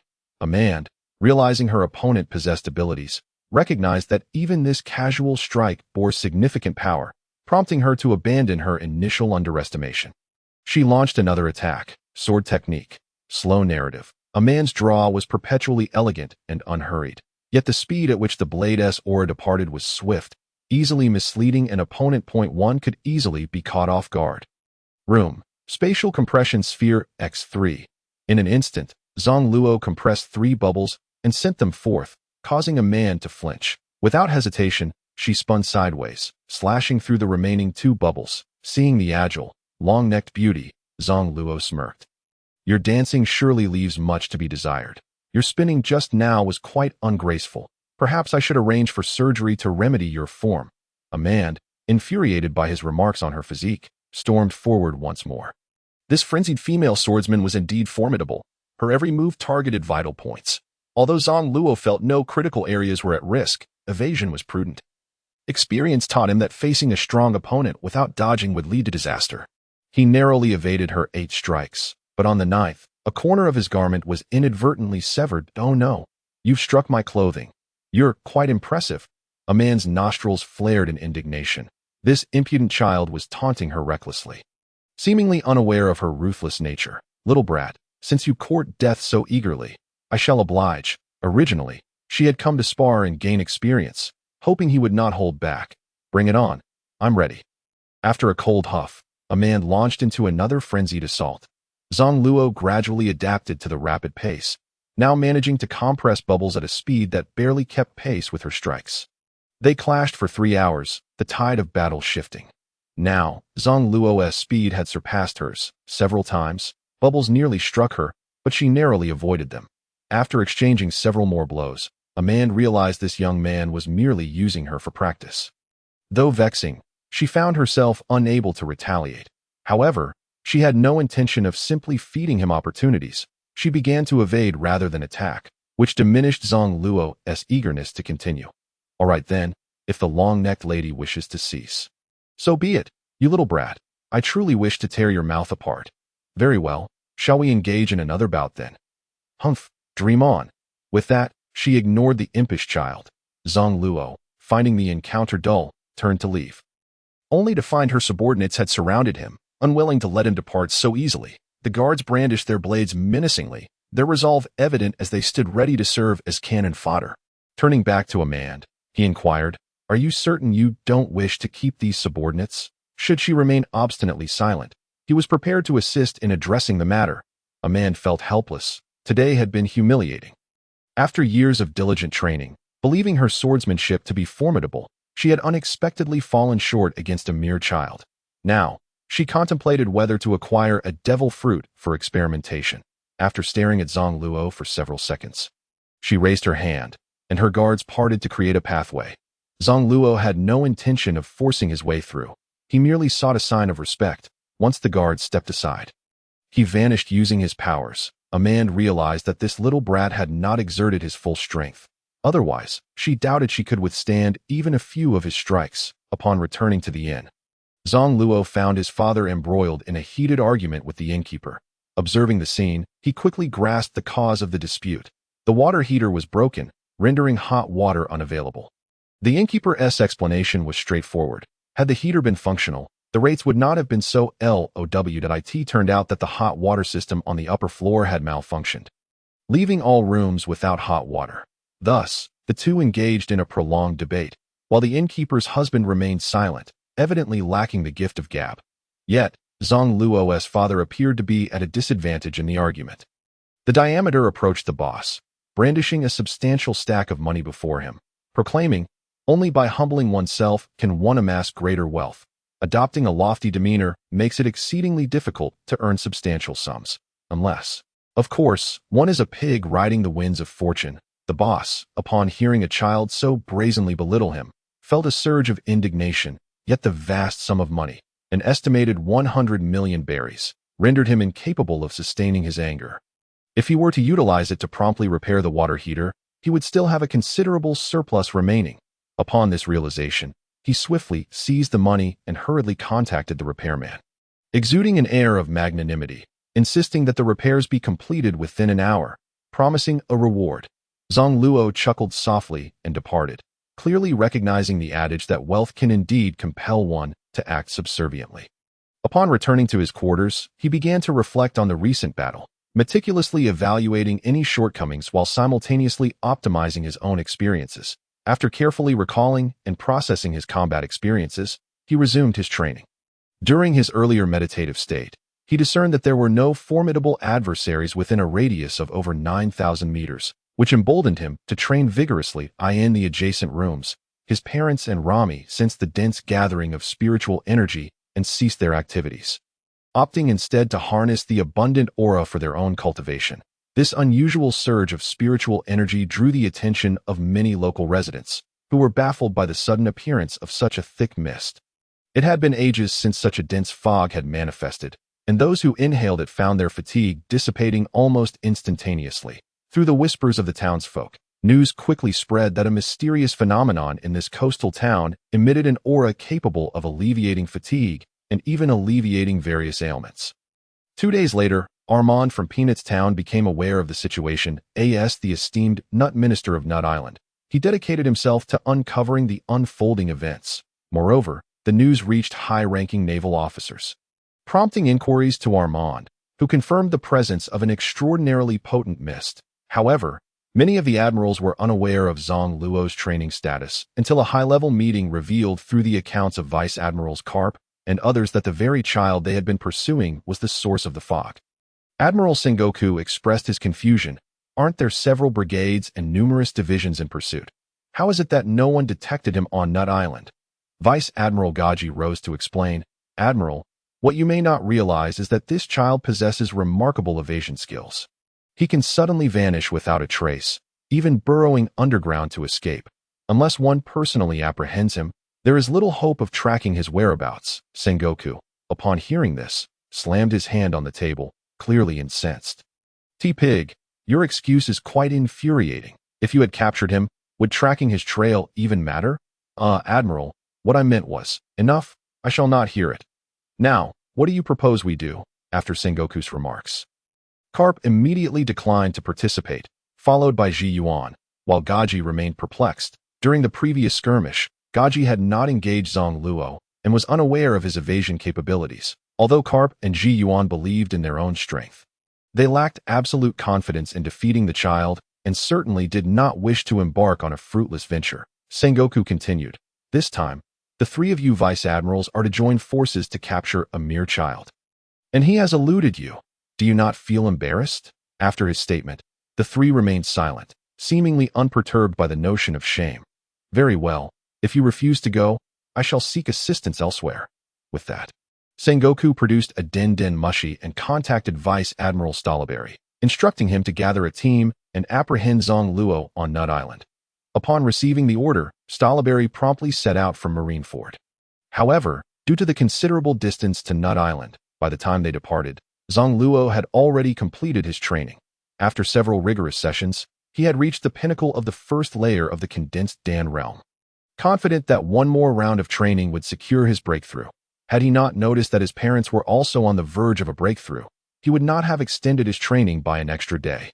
Once the family had acquired a multitude of supplies, they returned to their worm-shaped vessel to set sail once more.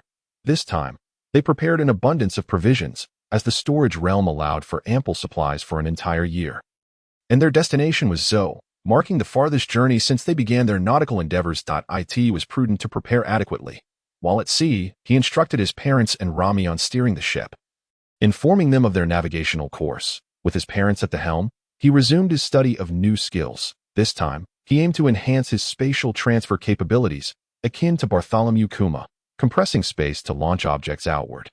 Having successfully executed the spatial compression sphere attack, he found it simple to achieve this next step, merely transitioning from being within the room to operating from the outside.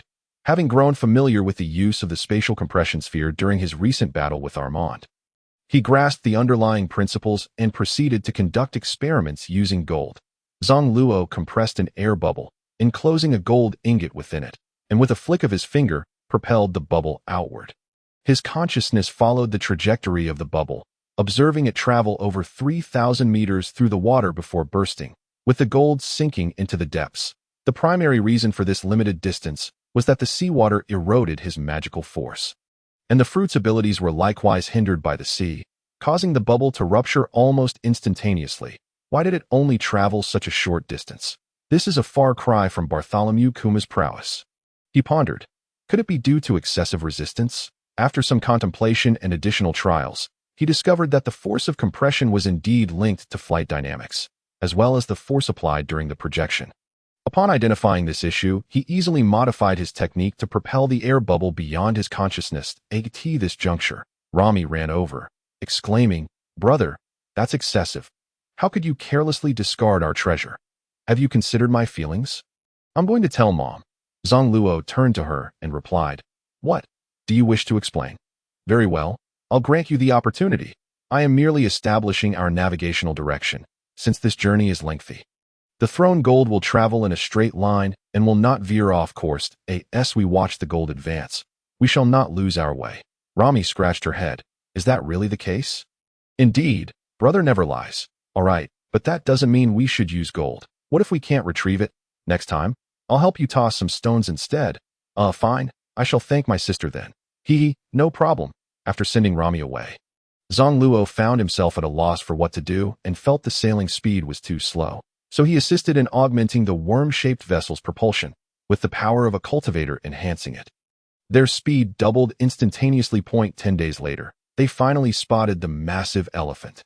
Indeed, Zhou Island is situated atop the back of a millennia-old elephant, which has lived for several thousand years. The elephant frequently changes its position, resulting in navigational records sometimes failing to pinpoint its exact location. After circling a few times, the worm-shaped vessel finally surfaced above the water. This marked the first instance of their nautical journey on the ocean's surface.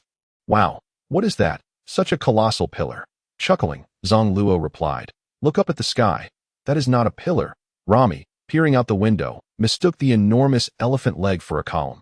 Once everyone was brought outside to stand atop the vessel, they finally beheld the immense creature. It was akin to a moving island. The other three stared in astonishment, jaws agape, before slowly regaining their composure. Zang Luo smiled and said, "This shall be our temporary residence for the time being. Albeit we must ascend to the back of the elephant." What? It's so high. How do we get up there? Scaling it is quite simple. There are at least a few methods to accomplish it. The air bubble is a type, albeit not particularly safe, and the landing site is imprecise. Another approach involves directly utilizing the abilities of the fruit to transplant some stairs onto the legs of the elephant. After articulating his method, Rami immediately declared his intention to climb up himself, urging his brother to quickly procure some ladders. Noticing that their parents were not opposed, he promptly piloted the maggot-shaped vessel closer. When they were merely a few meters apart, they began the transplant surgery on the elephant, directly integrating stairs into its skeletal structure to facilitate the ascent for the group. Once everyone was positioned on the stairway, the maggot-shaped vessel was stowed away into the storage realm, accompanying them as they ascended. However, after traversing merely 1,000 meters, Rami expressed his reluctance to continue, finding the small ladders monotonous and the surrounding landscape, which was merely the drab skin of the elephant, rather uninspiring. "Come on, Rami, didn't you say you wanted to grow stronger? If you can't endure this minor hardship, how will you protect your loved ones?" I just find it tedious and dull." "Very well, I shall add some variety to the ladders for you." Subsequently, each step of the ladder was adorned with a different pattern. Indeed, upon seeing the various cartoon motifs, Rami became enamored and began to quicken his pace, eager to explore each unique design. Many of these patterns were reminiscent of Zang Luo's past experiences, quite rare in this world. At least Rami had never encountered such charming little creatures. After all, he was but a child, enamored with all manner of cartoon animals. Thus, they proceeded onward, with ladders appearing in their wake over a distance of more than 100 meters, and once they surpassed that mark, the ladders reverted to their original form. Along the way, they paused for a meal before continuing their journey. Ultimately, the group spent 16 hours before reaching the summit. Finally arrived. "Brother, how do we descend?" Perhaps we could fashion a gigantic parachute to float everyone down to the sea." "Is that truly feasible?" "Fear not. There are many people on the island. We can find materials to create it." At that moment, Rami began to glance around, suddenly noticing some small animals approaching, and they were clad in clothing. "Brother, look, that adorable bear is coming over, and it's wearing clothes." Zang Luo turned to see, and the sight was strikingly familiar. Was that not Bipo? Once again, the threads of fate intertwined with that of the original owner. This little bear was initially a member of the Korizumi pirates, later becoming the navigator of the Heart Pirates in the original story, although he had not formed a pirate crew in this life. This little fellow should not be here. Hadn't he left this place since childhood? Yet, upon reflection, Zang Luo realized that he was still quite young, and this little bear named Bipo was also just a child. Unaware of his intentions that on the other side, Bipo had also noticed the group, hesitating momentarily. After a while, he summoned his courage to inquire, "What are you? And why do you look different from the people here?" "How do we answer that? We are human, while you are of the fur tribe. Our races are different, so how could we be alike? Why aren't you similar to pigs, then?" "Oh, I see. You cannot speak. I just don't know if you will attack humans." Upon hearing Bipo's final mumble, Zang Luo felt speechless. He had thought of himself as human. "Hello, may I ask if your name is Bipo?" "Ah, how do you know my name?" "Wait, You can speak our language." Zang Luo wanted to jest, declaring himself as your father. Of course he could converse in their tongue. However, it was not the time for jokes that I have heard others mention your name. What are you planning to do? I wish to descend from here to see what lies in the abyss below. Upon hearing this, Zang Luo thought, what a curious bear. Do you not know it is quite difficult to ascend once you go down? The little fellow was not shy, and after a brief conversation, they quickly became acquainted, ultimately agreeing to lead them to the fluffy kingdom for some fun. Having a guide was undoubtedly advantageous, so the four followed Beepo. Although the outskirts were rather desolate, as they ventured deeper into the island, they encountered a dense forest. Suddenly, Zang Luo sensed the presence of the rabbit girl, Galette, who was a member of the Fluffy Kingdom's musketeer brigade, responsible for delivering messages during the day and night. Upon spotting the group, she prepared to slip away, seemingly intent on relaying news. Room transfer. Zang Luo immediately transferred her closer. Bang! Ouch! Galette, who had been rushing with her head down, was unaware of the situation and collided directly with Zang Luo. Fortunately, her cultivation at the condensation dance stage prevented any harm. Rubbing her forehead, she looked at the person before her and asked, "Who are you, and what brings you here?" "Don't be alarmed, Miss Galette. We are merely here to have some fun and will leave in due time." "Humph, who would believe that? You must be here to capture us." "Why would I capture you? Don't think I am unaware that you aim to establish a beast pirates crew, needing many of our members. I have no intention of forming a pirate crew. I am not planning to establish one at all." Just as he was about to explain, he suddenly recalled that the beast pirates crew was indeed the team that Kaido sought to form. Had these individuals begun their endeavors already? If that were the case, there might be other outsiders above as well. "Galette, did anyone come up before us?" "Humph, you're just pretending. I swear, I am not affiliated with them. I merely wish to know how many of Kaido's men have arrived. You still claim you are not with them. You even know their names. I assure you, I am not associated with them. I swear on your fur tribe." "Very well, there are 10 of them, led by a creature known as Jack the Drought." Upon hearing this, Zang Luo felt a wave of unease. He might be facing someone stronger than himself. One of the all-stars of the beast pirates, Jack the Drought. This individual was known for his brutal temperament, resolving matters through force whenever possible, a true muscle-bound figure, coupled with formidable strength and unmatched daring. It was no easy feat to subdue him. At least, the combined strength of 3 of his own could not match Jack's. Recalling the narrative, he understood the terror this individual posed. It seemed that if they were to encounter him, they would need to rely on wits. Brute force would not suffice. This fellow was capable of engaging in a wheel battle against Inuarashi and Nekomamushi for 5 days and nights while maintaining a stalemate, then rushing to rescue the captured Don Quixote da Flamingo, even facing Admiral Fujitora and Fleet Admiral Sengoku, managing to sink 2 of their warships. It would be troublesome for him here. He would not have the freedom to frolic about. "What is it, brother?" "Nothing, just a super strong individual. I hope we don't cross paths." "Never mind, let us not delve too deep. Let's find a place to rest for now." Subsequently, bidding farewell to Beepo and Galette, they sought a location to recuperate their strength. The environment here was quite favorable, with more abundant spiritual energy than that of the Dong Tata Kingdom, likely due to lesser destruction and its elevated position. At that moment, Jack in the distance also sensed the presence of the group. He felt that there was one among them stronger than the other fur tribe members. What creature could it be? Sensing the powerful aura, Jack immediately became intrigued, urging his subordinates to swiftly capture a few nearby creatures before hurrying over to investigate. If the individual decided to hide, it would be challenging to locate them. As a Zoan type, his sensory perception was indeed superior to that of an ordinary person. Meanwhile, Zang Luo did not attempt to conceal himself. Since he had come this far, he knew an encounter was inevitable. Although he was uncertain of defeating the opponent, he was confident in his ability to escape. Upon sensing the approaching presence, he remained unperturbed, boldly waiting for them, while seizing the opportunity to cultivate and break through. 2 hours later, as Jack and his men arrived, Zang Luo felt the barrier of his internal realm shattered. He had finally reached the second layer of the condensation dance stage. He then quickened the pace of his cultivation for 2 more cycles, hastily solidifying his realm before standing up. His parents and Rami also noticed the strong presence in the distance and promptly ceased their cultivation. Standing up, "There are so many of them. Brother, that giant looks terrifying." "Do not worry. I will hide you first. Ro, be careful." Zang Luo, upon hearing his parents' admonitions, nodded slowly, while discreetly escorting them several thousand meters underground, close to the colossal elephant, where they could remain hidden. Meanwhile, the individuals approaching from the other side had been observing the four of them, and suddenly realized that three of them had vanished. One person, taken aback, felt as if they had lost $300 million. Lord Jack, three individuals have gone missing. It may be the adversary's ability that has concealed them. No matter, capturing this fellow should prove more advantageous, that I can sense his immense worth. Thud, thud, thud. With each step Jack took closer, the sound of his footsteps resonated with an overwhelming pressure, his towering stature causing the ground to tremble violently with each stride. As Jack approached, Zang Luo, upon scrutinizing him, initiated the conversation. You are Captain Jack, correct? I have a question. How could someone of your size possibly ascend here? According to the original course of events, Jack had never come here.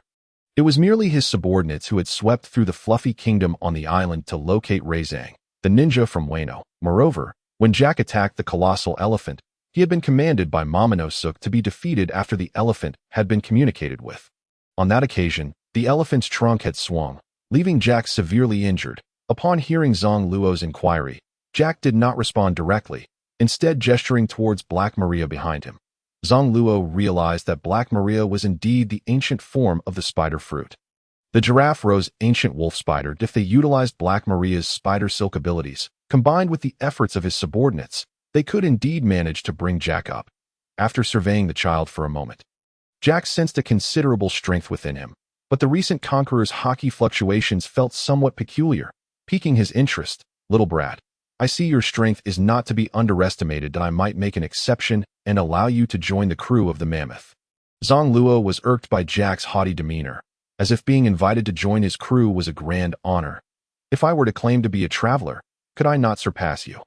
A mere native, you boast of your power only because you are backed by the four emperors. Kaido. If you were truly so formidable, why not seize a position among the four emperors? I have no interest. One of Jack's crew members immediately retorted. What do you mean, little brat? Our Lord Jack has personally invited you, and you dare refuse. I don't care about your invitation. Come at me if you dare. Zang Luo had already assessed Jack's strength through spiritual perception. Even the strongest Jack was not at his peak power, merely somewhat stronger than an ordinary vice admiral.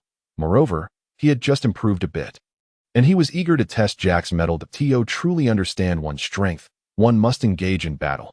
Having gauged the approximate strength, Zang Luo felt no fear of these individuals. Seeking death, little brat? I am curious to see what skills allow you to speak so defiantly. One of Jack's subordinates lunged at him. It was uncertain how this underling had become so audacious, especially given that the artificial devil fruits had not yet emerged, rendering the beast's pirates somewhat lacking in reputation. Among the group of a dozen, only the one named Black Maria seemed to possess any noteworthy strength. The adversary charged in, clearly employing martial arts. Zang Luo invoked room, air bubble, whoosh, whoosh, whoosh. 3 consecutive air bubbles struck, sending the assailant flying and causing him to tremble in midair. Each blow propelled him several dozen meters away, and after 3 hits, he was flung over 100 meters. The others, witnessing the airborne figure, abruptly turned to Zang Luo, as if trying to comprehend the source of his formidable strength. Black Maria, seeing this, rushed to assist, her height of over 8 meters allowing her to transform into the ancient wolf spider form mid-charge. Upon reaching Zang Luo, she extended her 4 legs to attack. While fending off her assault, Zang Luo jested, My dear lady, you possess quite a number of legs. Hurry and unleash your spider silk. I am eager to see how you do it. Black Maria, noting his 2-meter-long blade, parrying while retorting, If you find this too easy, then let it be as you wish. With a haughty lift of her abdomen, she expelled a multitude of white silk, using her other spider legs to manipulate it. In no time, Zang Luo found himself ensnared within a thickening cocoon of spider silk, akin to being trapped in a chrysalis. Although each strand was not particularly strong, the sheer quantity could potentially overwhelm him. Without delay, he drew his blade, channeling his mana to unleash the Azura 9 killings. Rift Shadow, Blade Break X3. In an instant, 3 brilliant slashes ruptured the spider silk, allowing him to burst forth. The two paused momentarily. Black Maria sensed that this attack posed a genuine threat to her life, while Zang Luo refrained from striking, as Jack was approaching. Upon witnessing the might of Zang Luo's strike, Jack acknowledged his strength, deciding to take the boy back for thorough training. He had never encountered such conqueror's haki even from Kaido, and bringing him back would certainly pique Kaido's interest as Jack approached. Preparing to take action himself, Black Maria wisely withdrew. So, Captain Jack wishes to take matters into his own hands. Indeed, little brat, but I wonder if you will cooperate.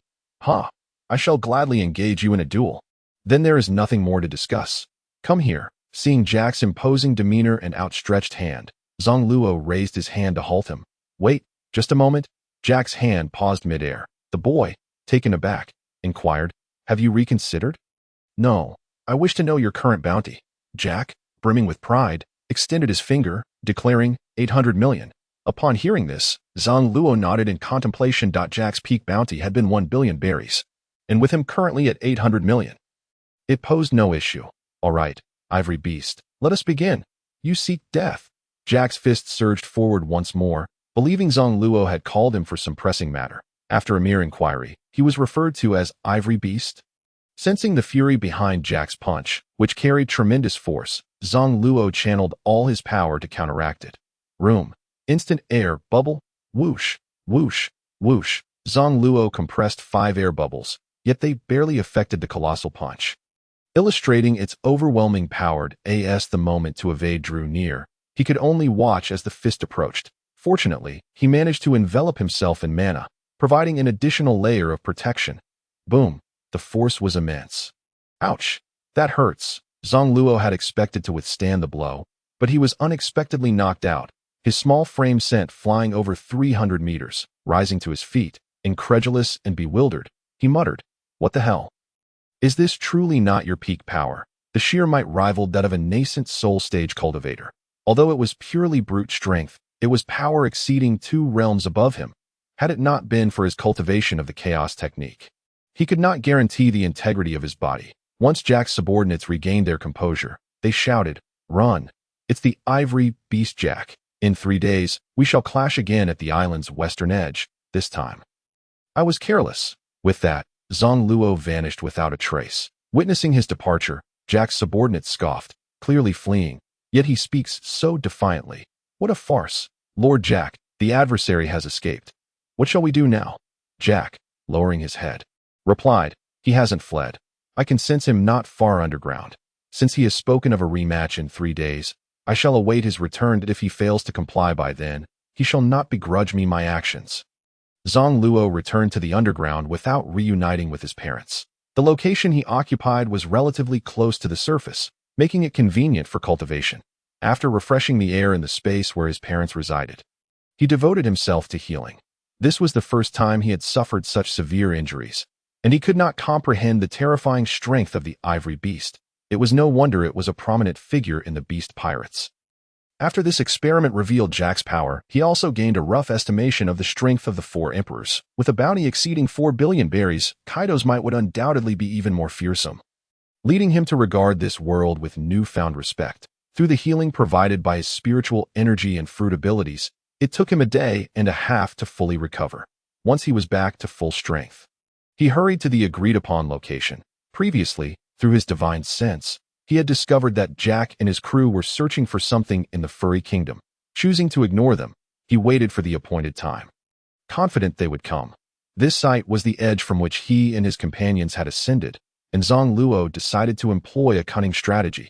Resolving this, he began to cultivate with all his might, the terrifying energy drawing Jack's attention swiftly. Oh, have you come out? There is still a day left. I will go. Jack sensed his presence and chose to disregard it. Meanwhile, Zang Luo continued his cultivation, continuously activating room around him. Having opened over 20, although it was taxing, the assistance of his magic made it manageable. The largest barrier extended over 2,000 meters, ensuring that upon Jack's entry, he would be at a disadvantage. To be cautious, he had also concealed around 20 compressed air bubbles in the vicinity. Despite the exhaustion from setting this up in advance, he felt compelled to prepare thoroughly to prevent Jack from discovering any clues.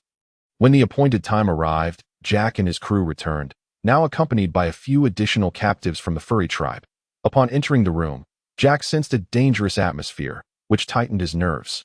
However, recalling how he had previously sent the little brat flying with a single punch, he dismissed the feeling. Little brat, come out. I sense your aura. Stop shouting. Jack, are you afraid to come over here? Let me assist you. Upon hearing the little brat's voice from above, Jack quickly moved, preparing to resist with all his strength. Only to find no immediate danger and opted for a more relaxed approach. In the blink of an eye, Jack appeared before Zang Luo. Seeing the figure, Jack felt reassured. He had been worried that the little brat might be hiding. And if that were the case, he would be at a loss. Little brat, I will ask you one last time. Come with me to meet Kaido of the Beast Pirates, or do not blame me for being uncivil. No need to ask again. I am not intimidated by threats. Hee. Is that so, little brat? But I prefer to act forcefully. Then let us see. Jack furrowed his brow, surveying the surroundings, finding nothing amiss, puzzled about where the little brat's confidence originated. Room. Super air bubble. Zang Luo utilized his ability to envelop Jack in a massive barrier, which he could not escape due to being within it himself, effectively a nested space. He then began to compress the room surrounding Jack. At this moment, Jack felt an intensifying sense of crisis, yet he could not pinpoint the source of danger. Determined not to allow his opponent to execute their plan easily, that he charged toward Zang Luo with all his might. When Jack came within 3 meters, Zang Luo promptly transferred the 50-meter air bubble away. Inside this air bubble was Jack, who suddenly realized he was being launched into the air, heading towards the sea. His eyes widened in fury. Little brat, are you seeking death? Zang Luo scoffed. Stop shouting. First think about how to survive in the sea. After Jack was transferred, he found himself at the seaside, leaning against the massive image of the elephant. Zang Luo easily sent him into the ocean with the air bubble. Had Jack not been careless, his strength could have broken through the barrier. This moment, Jack's subordinates rushed over, witnessing their captain being propelled toward the sea. Oh no, Captain Jack is in danger. Beneath is the ocean. This is bad. Black Maria. Hurry, let us go find the captain. Once Black Maria realized what was happening, she dashed toward the edge of the island while replying. You all hide. I'll dive down to rescue the captain. Before she could finish, she transformed into her spider form and leapt down. Zang Luo observed this and smiled at the remaining individuals. With 2 high-end fighters gone, the remaining minions were easily dealt with. He promptly used his abilities to take them down one by one. Some were sent flying deep into the forest, others fell into the sea. A few members of the furry tribe remained, and one, seeing Zang Luo dispatching their enemies, understood they were not on the same side. Sir, could you please free me? I am Sicilian, one of the lion furry tribe. Zang Luo nodded, having already discerned the differences among the various furry tribes based on their distinct animal traits. He used his abilities to untie the ropes binding them and chose not to engage further. Sicilian pondered for a moment before inviting. Would you care to visit our furry kingdom? I will report your courageous deeds upon my return. I shall not go. I will rest on the island for a few days before departing. If you wish to defend against members of the beast pirates in the future, you can position personnel around the elephant's legs to attack any outsiders. Thank you for the advice, sir. I will discuss it with everyone upon my return. After sending the few away, he then brought forth his parents, and the 4 of them began to leisurely explore the island. Without the pressure of facing strong opponents, their spirits were considerably lighter. Beneath the elephant, after Black Maria descended, she could not find Jack and hastily contacted her crew to bring the ship over for a search. The mammoth ship was just on the other side of the elephant's legs, not far apart. Upon hearing that the captain might have fallen into the water, they hurriedly set sail, and Black Maria waited for half an hour before the ship arrived. She quickly severed the web and jumped aboard, directing everyone to follow her. After 2 hours, they finally spotted a large object floating on the sea, and upon closer inspection, it was their Captain Jack. Hurry, hurry, Captain Jack seems to be unresponsive. Hearing this, everyone scrambled to steer the ship closer, and many rushed to the side, relieved to find he was still breathing. Thank goodness Captain Jack is alive. Let us pull him up. Cough, cough. Damn it. You guys, take it easy. Jack had been drifting on the air bubble toward the ocean. But before long, it burst, and upon contact with the seawater, he lost all strength. Fortunately, his massive frame provided ample buoyancy, leaving him floating limply. Although he choked on a few mouthfuls of water, he was at least out of immediate danger. He cautiously kept his mouth away from the waves, hoping to encounter another pirate ship, and was fortunate that his subordinates found him. After resting on the ship for a while, Jack gritted his teeth and vowed, I will find that little brat and skin him alive. Captain Jack, should we head back up now? Head back up? No way. First, we return. Next time, bring some who can fly. Jack glanced back at the elephant before turning away. 7 days later, they returned with more personnel, accompanied by 5 fleets positioned around the elephant's 4 legs. Zang Luo was still unaware that the adversaries had come seeking trouble again. After exploring the furry kingdom today, he suddenly received a letter dropped by a messenger seagull, signed by Don Quixote da Flamingo. How does this guy know I am here? His information network is truly impressive. Brother, who wrote you the letter? Take a look. Upon seeing the signature, the parents were somewhat taken aback. Were they not in an adversarial relationship? How could they possibly write a letter? After voicing their confusion, Zang Luo finally revealed the details of the deal he had struck with them. As he proceeded to open the letter, he discovered that Don Quixote da Flamingo requested to go to myriad. He claimed that he had acquired too few devil fruits from various places, so he ventured to myriad to procure a substantial quantity. According to him, that location boasted the highest concentration of devil fruits. Many celestial dragons detested the taste of these fruits, and thus refrained from consuming them. However, that did not prevent them from using the unpleasant odor as a means of torment. There were frequent instances of slaves being forcibly fed devil fruits. This fellow truly chose an inconvenient place for trade. If he returned here, would he not have to traverse such a lengthy and unnecessary route? Would he then return here after obtaining the goods? Nevertheless, given the abundance of devil fruits he had acquired, there was no need to traverse the Grand Line. Instead, he could simply cross over myriad and reach the Sky Island from Fishman Island, which would be a shorter journey. Previously, he had been fearful of the numerous powerful beings in myriad. Opting to remain hidden, now that he had honed his escape skills, he certainly dared to pass through there. Having made up his mind, he promptly packed his belongings and set off. After locating the direction of the elephant's trunk through his spiritual perception, he led his family toward that area. Soon, they arrived near the tip of the trunk, where the height was closest to the sea surface, allowing them to use their magical abilities to submerge the larval-shaped ship. In the distance, Jack, who was encircled by the legs of the divine elephant, suddenly sensed a powerful wave of energy. Upon further inspection, he realized that this aura seemed somewhat familiar. Once he connected the dots, Jack was filled with rage. That cunning little brat must be aware that we are surrounded here.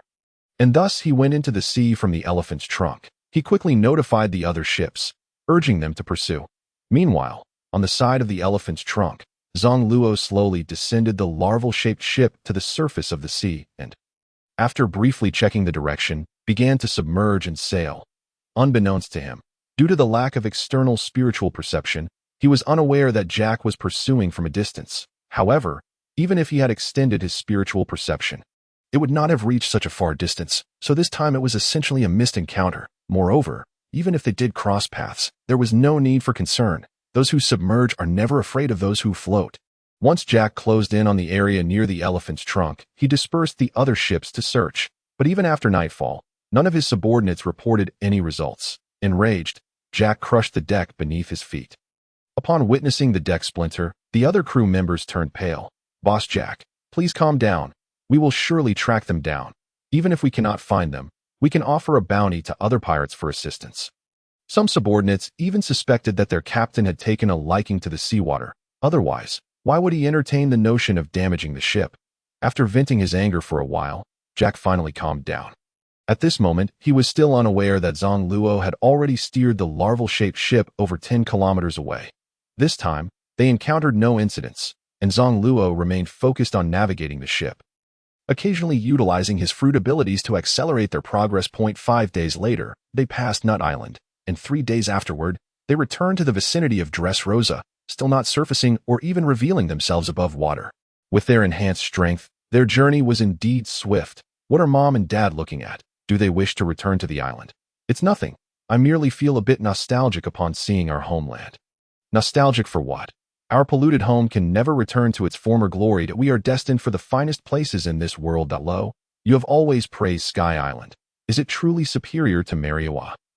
Upon hearing his father's inquiry, Zang Luo felt somewhat speechless, realizing that his father only recognized myriad as the sacred territory of the world's noble celestial dragons. Yet, they were oblivious to the fact that while it was a holy place for the celestial dragons, for others, it was akin to hell.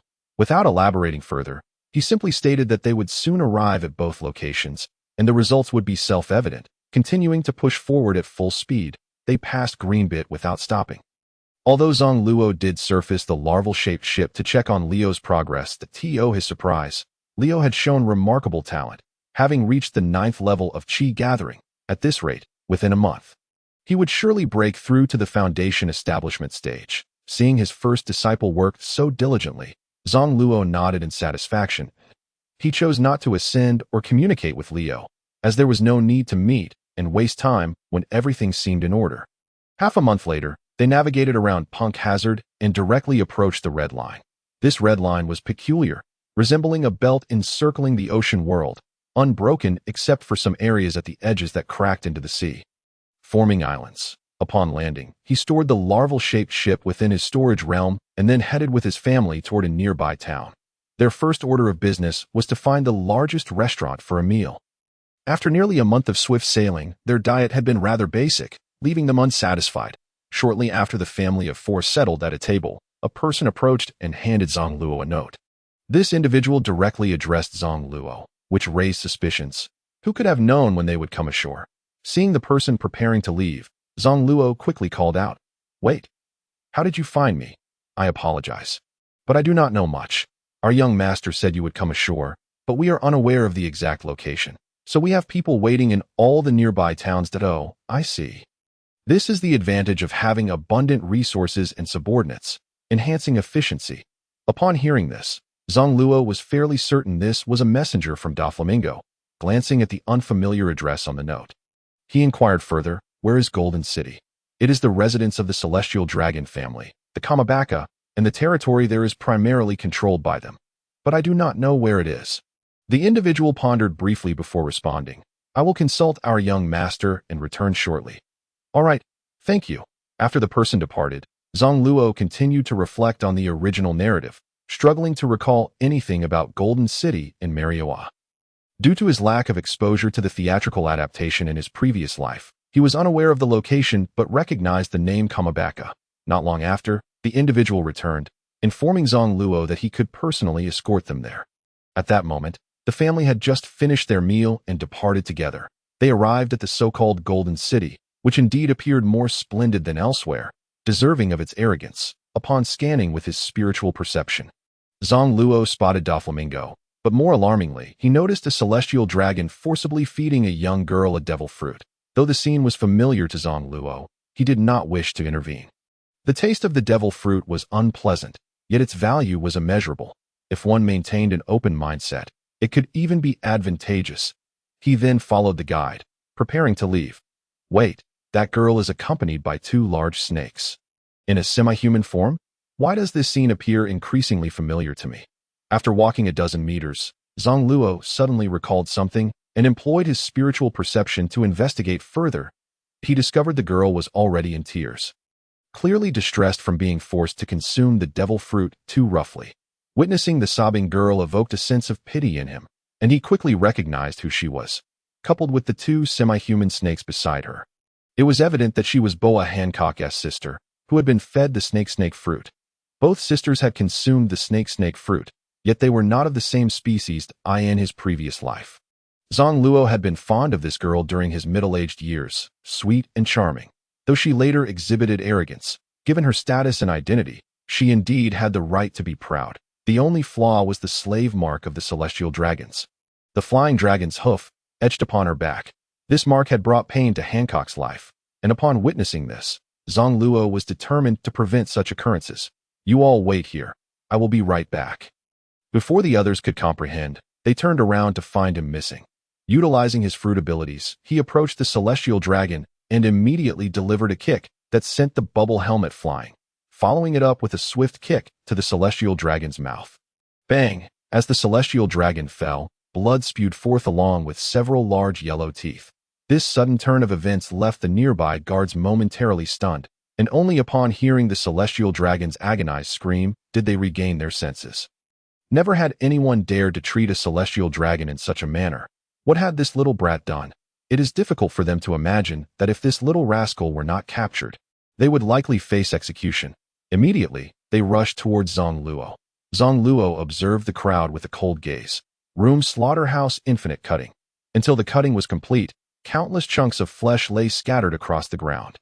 Hancock, witnessing this scene, was left in a daze. Having endured beatings for a prolonged period, she had learned to tread carefully in the presence of the celestial dragons.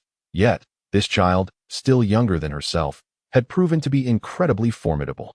Swiftly dispatching so many adversaries, with a gentle smile directed at Hancock, he said, "I will take you away." "Ah, really? I can truly leave this place. Indeed, I can escort you back to Snake Princess Island. How do you know I reside there?" "We can discuss that later. Let us leave first." "Wait, can my two sisters come with us?" "No problem." Utilizing his abilities, he transported the three of them. Reuniting with their parents, they had initially planned to wait in a secluded spot, as the guide had suggested it would be safer. Given that the celestial dragons frequently passed by, ordinary people were compelled to kneel, a humiliation that most could hardly endure. They had not anticipated Zang Luo's swift return. Accompanied by three unfamiliar faces, Zang Luo. "Who are these three?" "Mom, Dad, this is Boa Hancock, and these two are her sisters, Boa Marigold and Boa Sandersonia." The trio had just escaped the jaws of danger and were evidently still on edge. Displaying a sense of discomfort in the presence of strangers, it was evident that they had been living in a state of constant fear. Hancock, at the tender age of 12, had been abducted along with her sisters by traffickers from the Kuja pirates and sold to the world nobles. The celestial dragons. For a long time, they had yearned to return home, but fleeing would only result in punishment. Over time, they had developed a fear of the celestial dragons akin to that of other slaves. Had it not been for Zang Luo's display of strength, they would not have dared to leave. Nisika, noticing the little girl's apprehension, initiated a conversation to ease her fears, and soon they began to warm up to each other. The guide then led the group towards Doflamingo's location, and Zang Luo, through his perception, realized that this individual was rather audacious. He had directly controlled the celestial dragon using his parasitic threads and was secretly manipulating his subordinates to procure devil fruits. Zang Luo smacked his forehead, wondering why he hadn't thought to control a celestial dragon himself. It seemed that those engaged in commerce possessed greater ingenuity. "Zang Luo, you've arrived." "Yes, Doflamingo. How prepared are you?" It should suffice for your needs. Over 300 fruits. The blood of strong individuals was procured from the beast's pirates, totaling 8 vials. Only Jack and Kaido's blood remained uncollected. 0.8 vials of blood from the beast's pirates is quite formidable. "I know Jack is in Zo, but it's of little consequence. He is merely a foolish elephant. I've already acquired the blood of the divine elephant there. As for Kaido, how could he possibly part with his blood?" "What about the ordinary blood?" "The ordinary blood primarily comes from sea kings, amounting to over 30 types, with more than 100 vials from other reasonably powerful individuals. So, Zang Luo, can we make a trade?" Upon seeing Zang Luo nod, Doflamingo instructed his subordinate to bring the items over. Soon, the hall was filled, and Zang Luo waved his hand to transfer everything into his storage realm. Doflamingo raised an eyebrow, clearly sensing that Zang Luo had recently grown stronger, which only fueled his eagerness to obtain that item. Glancing up, he caught sight of Zang Luo pulling out a book. Doflamingo hurriedly snatched it to examine. "Is this the Qi condensation technique?" He flipped through the contents and found many concepts unfamiliar to him, prompting him to inquire further. Zang Luo generously shared some insights into cultivation practices, even providing Roger's annotations for easier understanding. However, it was evident that Doflamingo remained skeptical and immediately began experimenting. Following the cultivation steps, he quickly felt a response, which impressed Zang Luo with Doflamingo's innate talent. Truly, one with Conqueror's Haki exhibited remarkable aptitude. His progression was rapid. Reflecting on his own parents, who had accompanied him for so long, only to reach the 4th level of bone strengthening, the disparity was immense. His parents stood beside him, equally astonished. Previously, they had thought highly of Lamy, but now they witnessed what true talent looked like. After practicing the technique twice, Doflamingo seemed to be on a path of rapid advancement, the sounds of breakthroughs echoing from within him. Each time he circulated the technique around his meridians, he surpassed another realm, eventually reaching the 5th layer of foundation establishment before slowing down. At this point, Zang Luo could no longer maintain his composure. Even doubting that this fellow might soon catch up to his own level, to have obtained the technique only a short while ago, and to break through 14 minor realms in just over 3 hours, while merely assimilating his original strength, was astonishing. Such talent was rarely seen even in the cultivation world. At this moment, Zang Luo was determined not to waste any more time. He needed to arrange for his family at Sky Island and focus on his own cultivation. Otherwise, if he continued to squander time, he would soon be left behind by later arrivals, leaving him feeling insecure, especially with other traversers on the horizon. Doflamingo, having confirmed the technique's efficacy, proceeded to test a few minor tricks, only to discover that they lacked the power of the blade shadow Zang Luo wielded. Upon expressing his confusion, Zang Luo explained that one should develop their own unique moves compatible with their abilities, rather than merely imitating his. The two exchanged thoughts for a while, verbally agreeing to maintain their trading relationship, with plans to trade again in the future, encouraging Doflamingo not to cease his efforts in collecting devil fruits, assuring him that he would also offer equally valuable items in exchange. After bidding farewell, Zang Luo departed with his family and Hancock, setting their course towards Fishman Island. Along the way, Hancock insisted on discovering how Zang Luo had come to know her. I dreamt of you. Hancock clearly recognized the jest, but couldn't help displaying a shy smile. This was the first time Zang Luo had seen this little beauty smile since rescuing her. Previously, he had utilized his perception to check Hancock's back and confirm that she bore no mark of enslavement. Consequently, Hancock would not be burdened by the psychological weight of such a mark for the rest of her life, which should bring her much joy. As for her recent experiences, they could be considered a harsh lesson. After all, she was still young, merely 12 or 13 years old. She would soon forget it. As Hancock grew more familiar with Zang Luo, she insisted on pestering him to teach her how to cultivate. Having lived in a matriarchal society that revered martial strength, she was eager to grow stronger, especially after witnessing Doflamingo's cultivation methods. I can teach you, but you mustn't call me little brother. Instead, refer to me as big brother. Big brother? But you're clearly younger than me. That's not the point. In the cultivation world, strength reigns supreme. I am stronger than you. You could even call me senior. But you're really 2 years younger than me. Calling you big brother feels strange. What is strange about it? You can call me little brother if you like. And I'll call you big sister. Little brother? Ah, that sounds nice. Let us go with that. All right then, little brother, hurry and teach me. Zang Luo told her to wait a couple of days, as they were currently in Marijoa, where powerful individuals abounded, and he preferred to teach her at sea. Hancock thought he was merely brushing her off, persistently clutching Zang Luo's sleeve. Big sister, why don't you trust me? We'll reach the sea in just 2 days. Hancock pouted, refusing to leave even at night in the inn. Hancock, you should go to sleep. I need to rest. You sleep. I'll keep watch over you. Well, that one let me sleep. Perfect. You can teach me how to fight. Zang Luo was at a loss for words. However, given Hancock's conqueror's hockey, she would likely grasp the techniques quickly. He decided to share some foundational knowledge with her, intending to teach her a more advanced technique later. The Tai Su He Dao Jing was an immortal level technique, and apart from his family, this was the first time he had revealed such a technique. The reason Zang Luo presents this volume is due to a fondness for this character from a previous life. Hancock's cheerful yet sundera personality, combined with the formidable techniques available in this life, significantly diminishes the potential dangers she may face. That he imparts various training knowledge to her generously, akin to a family member sharing without reservation. After 2 days spent teaching, they find themselves nearing the seaside, which excites Hancock. Am I finally on the verge of training? She exclaims, stay low-key, my dear sister. Once this technique becomes public, the celestial dragons will surely attempt to capture you again. At the mention of the celestial dragons, Hancock indeed becomes more subdued. Zang Luo is not trying to instill fear. The potency of this technique poses a considerable threat in this world, and it is imperative to avoid attracting the attention of powerful adversaries, lest they seek to capture her for experimentation. Had she forgotten how she was once pursued by Don Quixote Doflamingo? At that moment, he perceives through his spiritual sense that the sea ahead is blocked. Listening intently to the conversations of those nearby reveals the reason. The celestial dragon they had previously encountered has issued a substantial bounty, increasing his own bounty to a staggering 500 million. However, he acknowledges that his current combat prowess justifies this value. With a dismissive glance towards the intercepting forces on the sea, he transports everyone underground before deploying a worm-shaped vessel, utilizing the mid-water currents to make their escape. This vessel of yours is remarkable. It allows us to flee at will. Hancock marvels. Indeed, if it weren't for my adeptness at spatial transfer, even a submarine would pose challenges. Yes, with my current strength being so lacking. I must resort to evasion. Standing openly before the celestial dragons would render me powerless. Hancock muses, will I also become this formidable in the future?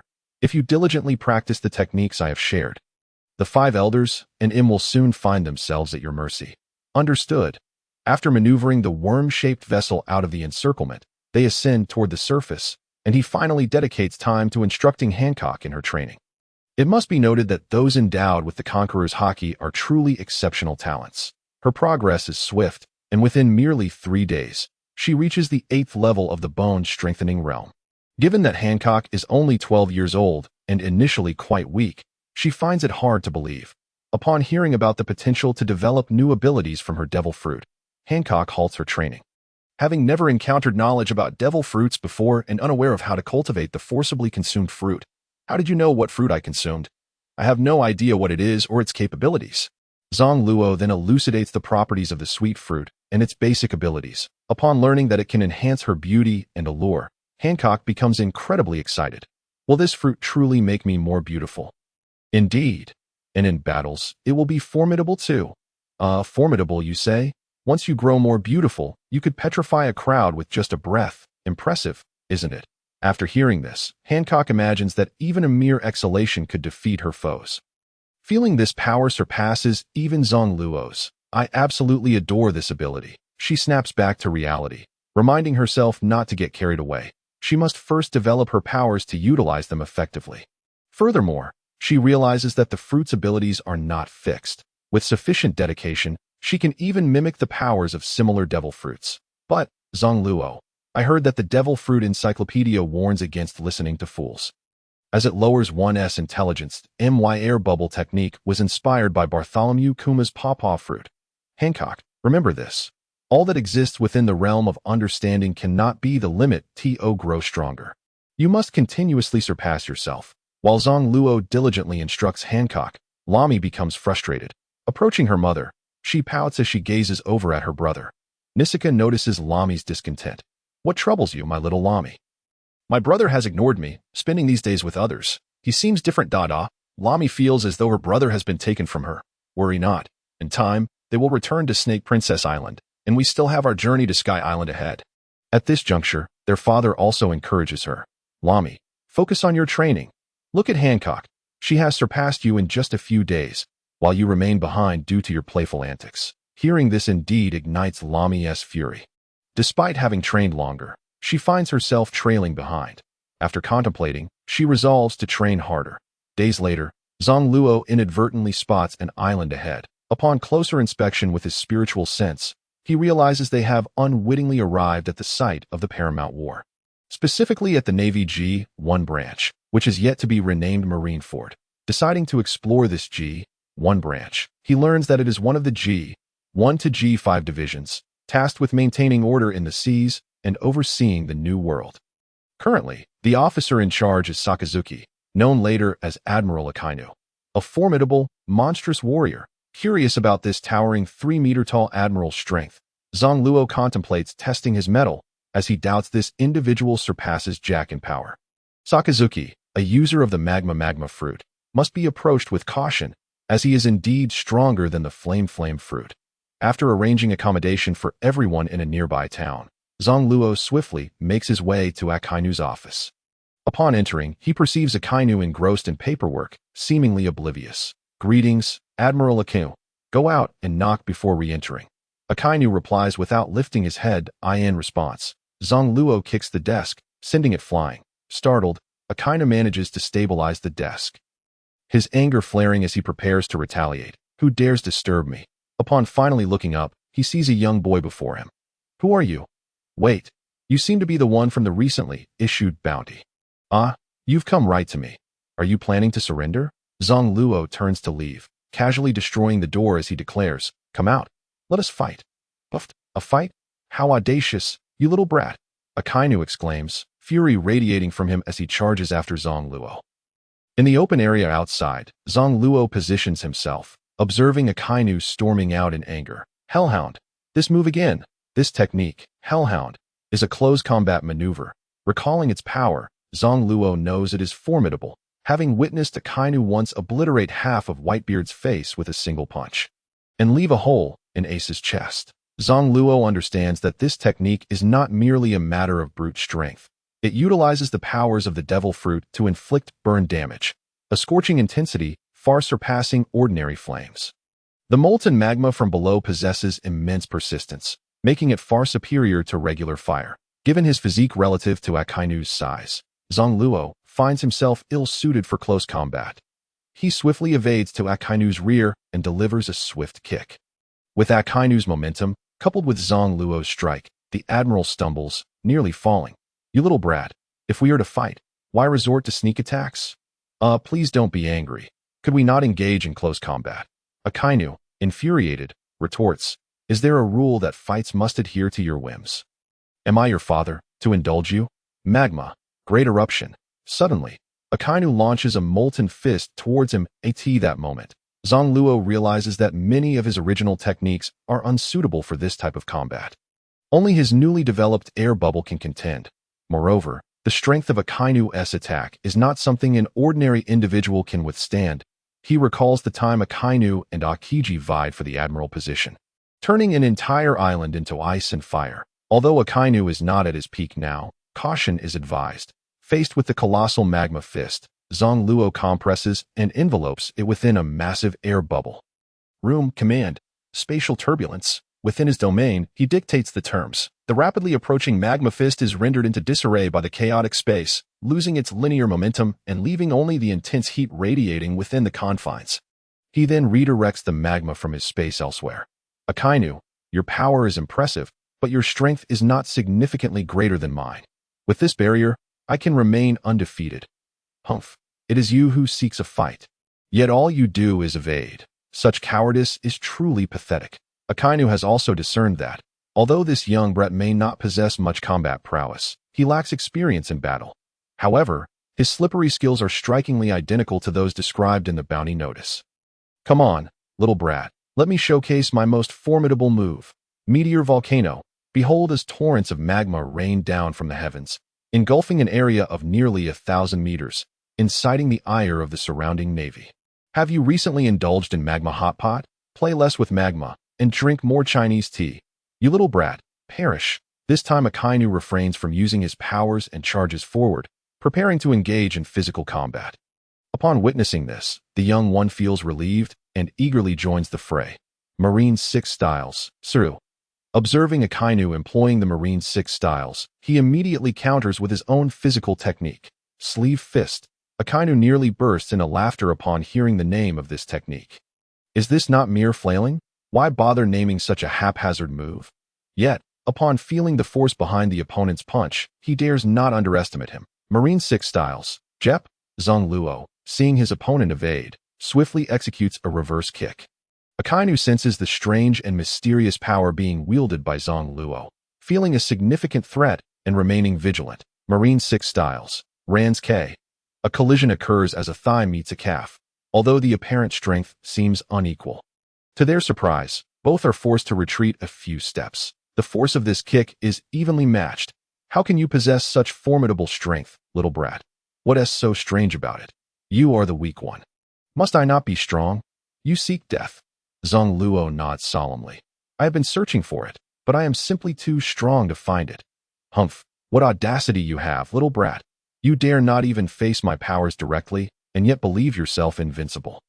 While my devil fruit abilities may not yet match yours, I am a cultivator, something you wouldn't comprehend. Enough of your nonsense.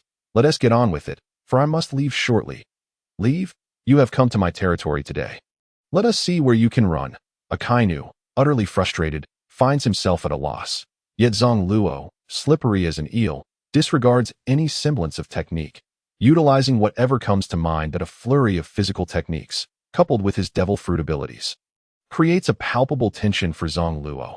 Faced with the corrosive powers of the magma fruit, he must rely on his spiritual energy for protection or evade using his own abilities. He has no desire to suffer burns.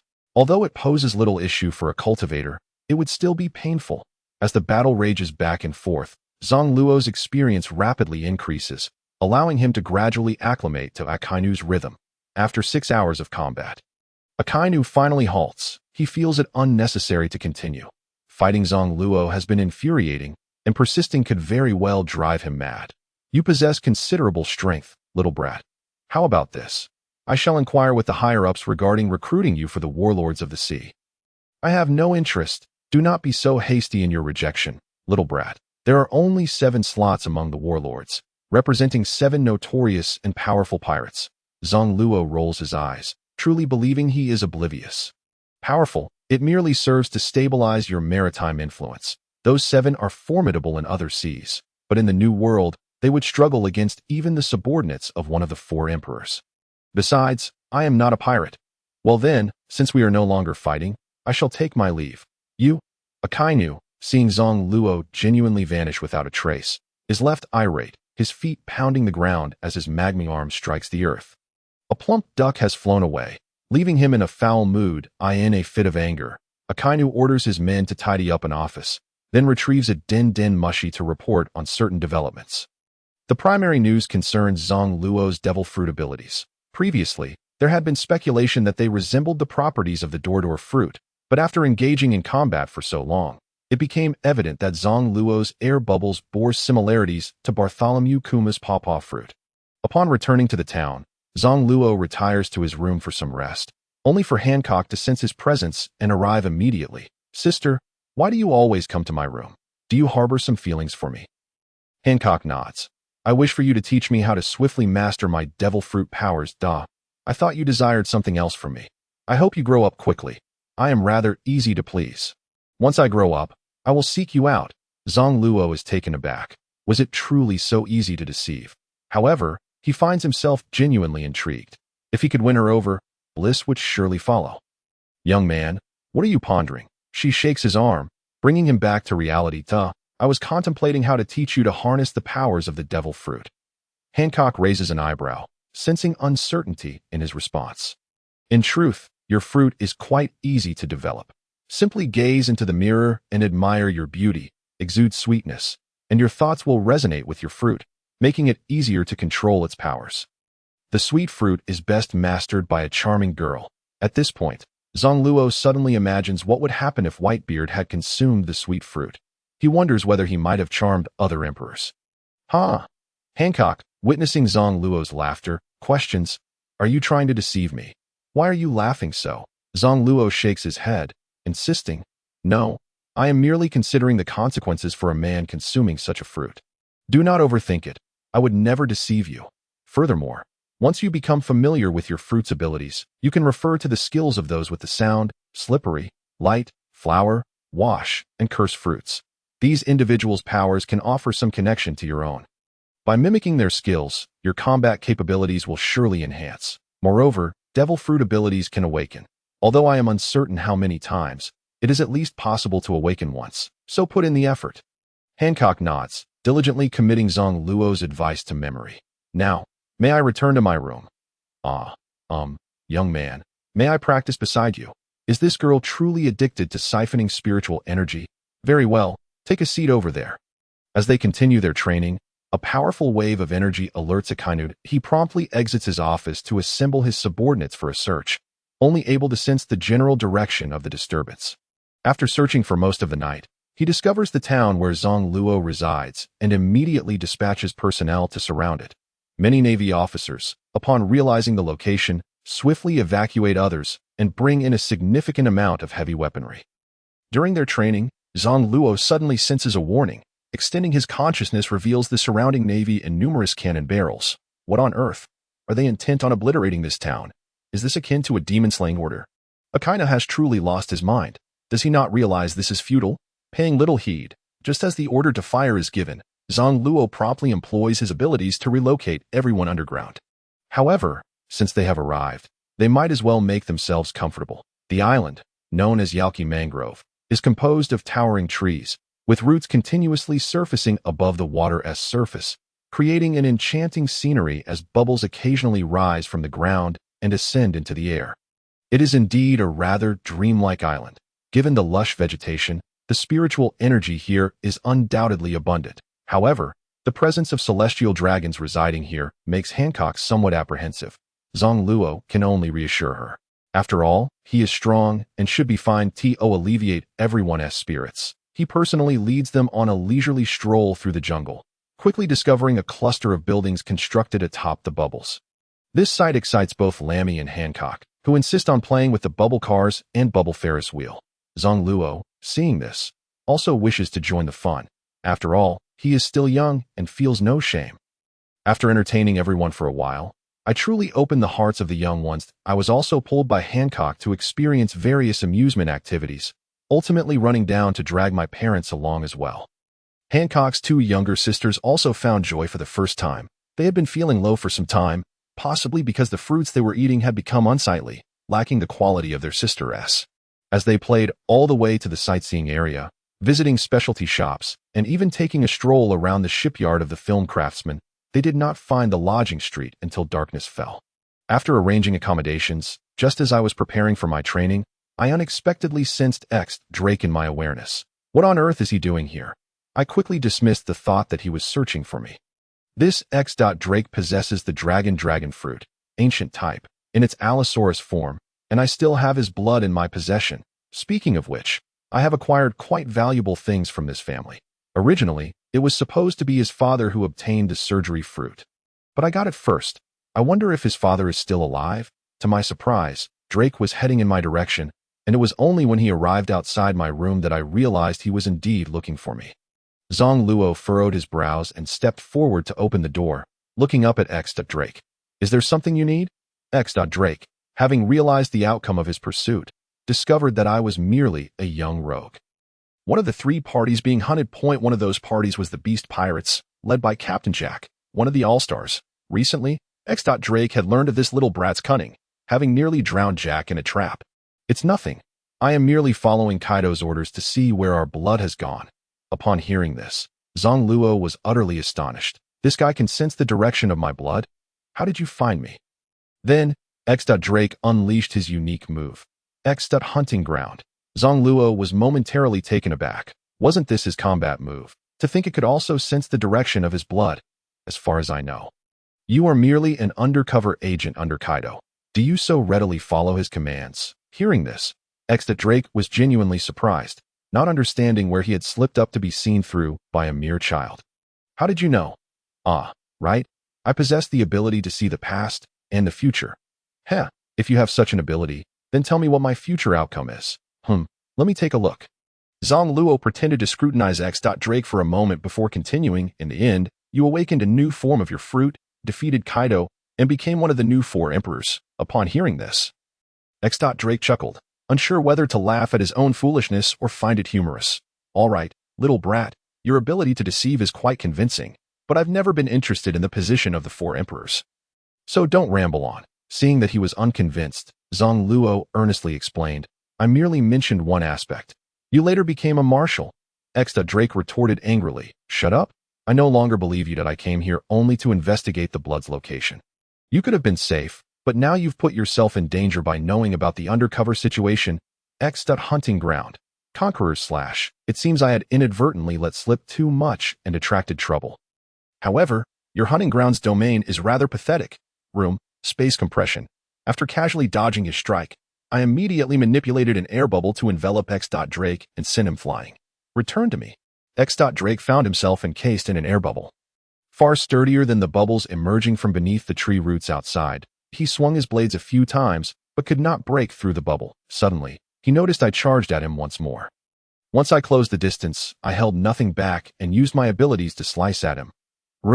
Slaughterhouse, damn little brat, armament hockey, hardening. Within the barrier, invisible cutting blades continuously appeared around Drake. Unlike Carp, he lacked the skill to evade and could only envelop himself in hockey.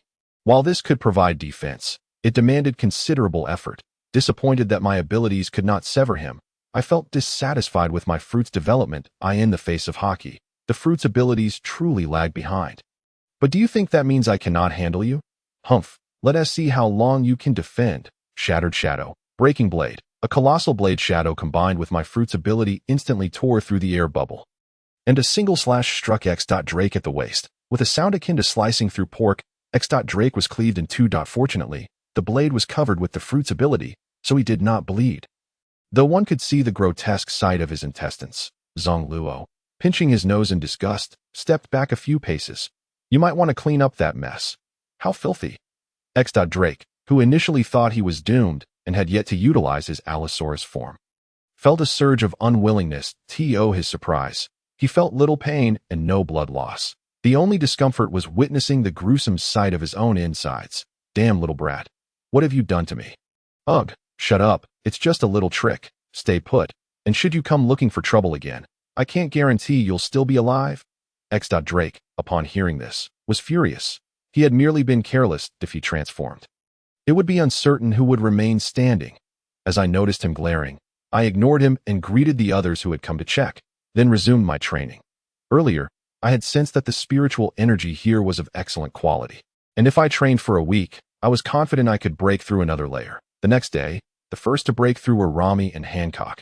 Rami reached the 8th layer of the Chi-gathering realm, while Hancock finally broke into the Foundation Establishment realm. Sensing Hancock's 2 younger sisters, they had also reached the Chi-gathering realm, albeit at a much slower pace, perhaps due to their differing training methods.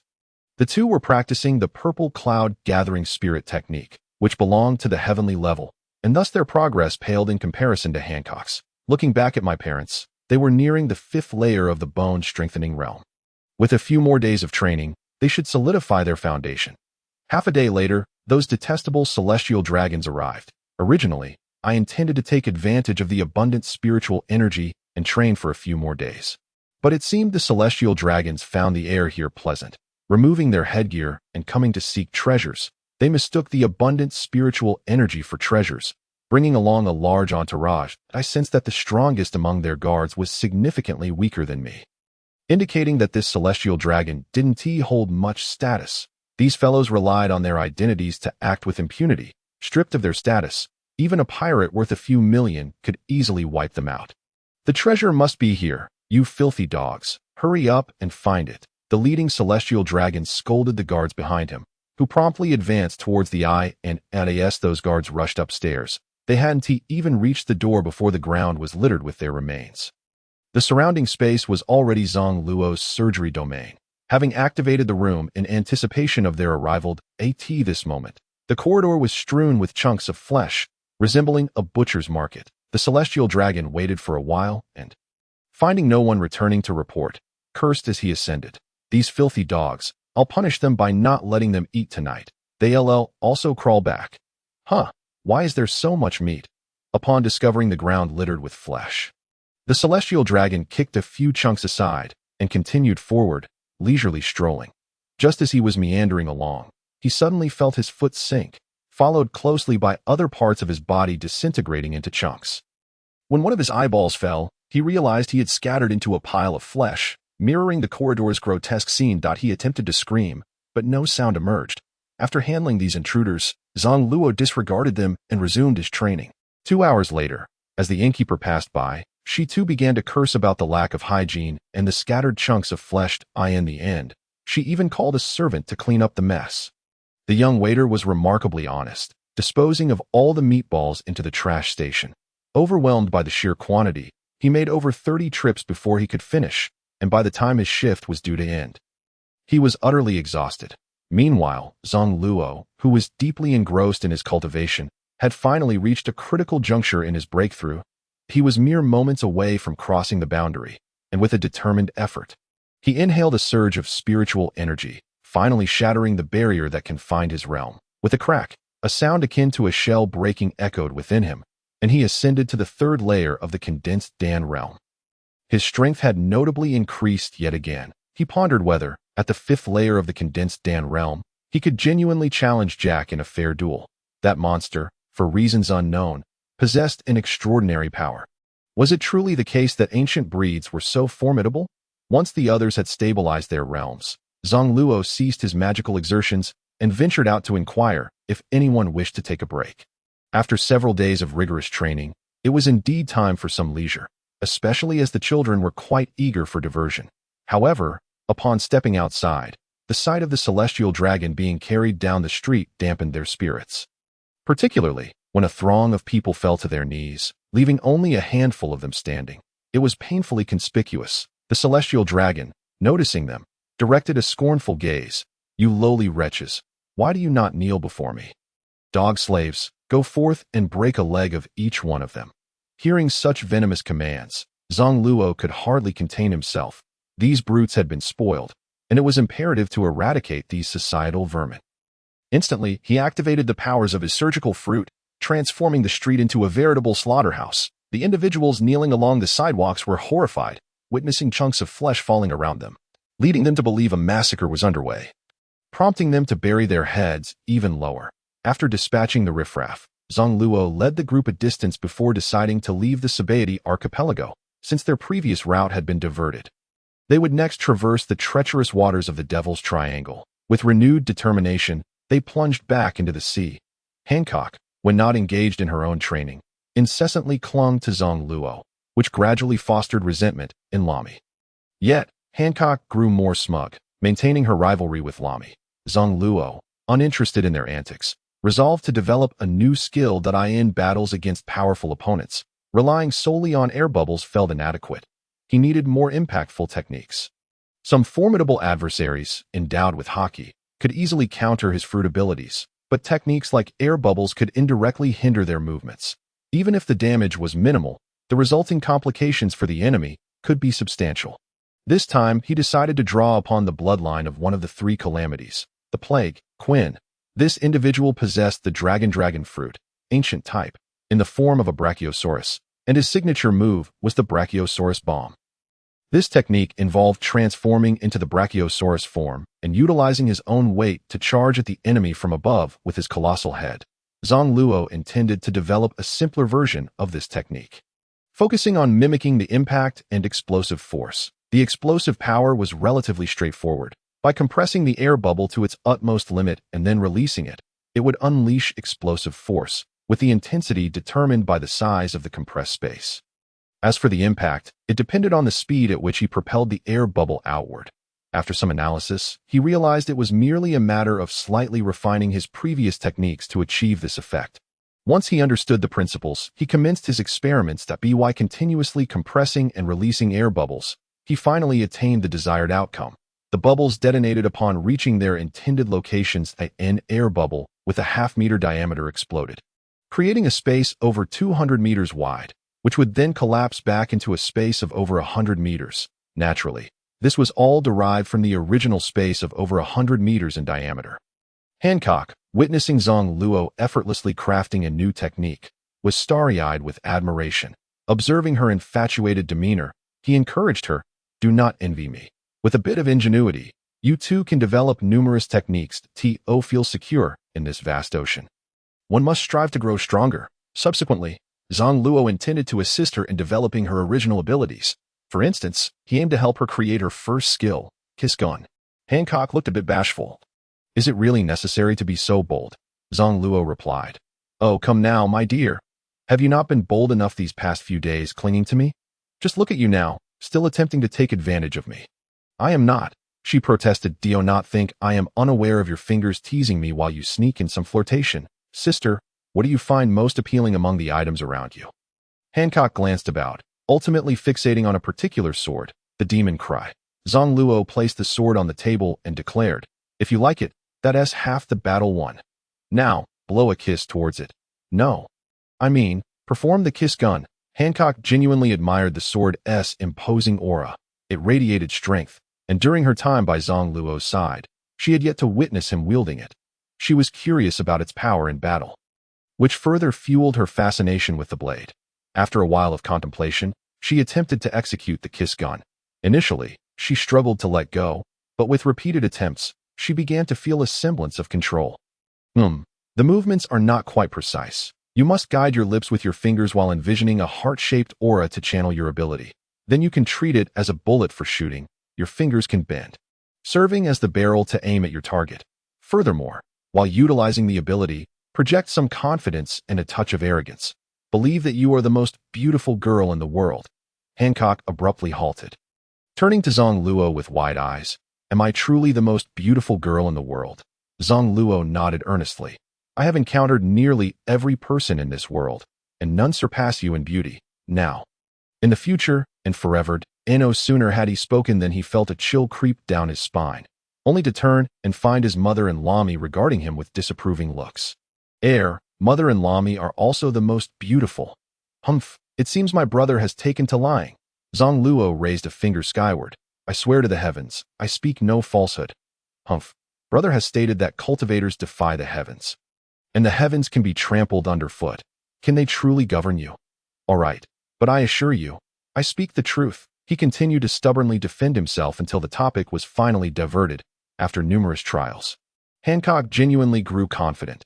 She had recently noticed her own beauty blossoming, and there was certainly no shame in taking pride in it. Reflecting on her appearance in the mirror, she realized she was indeed quite enchanting.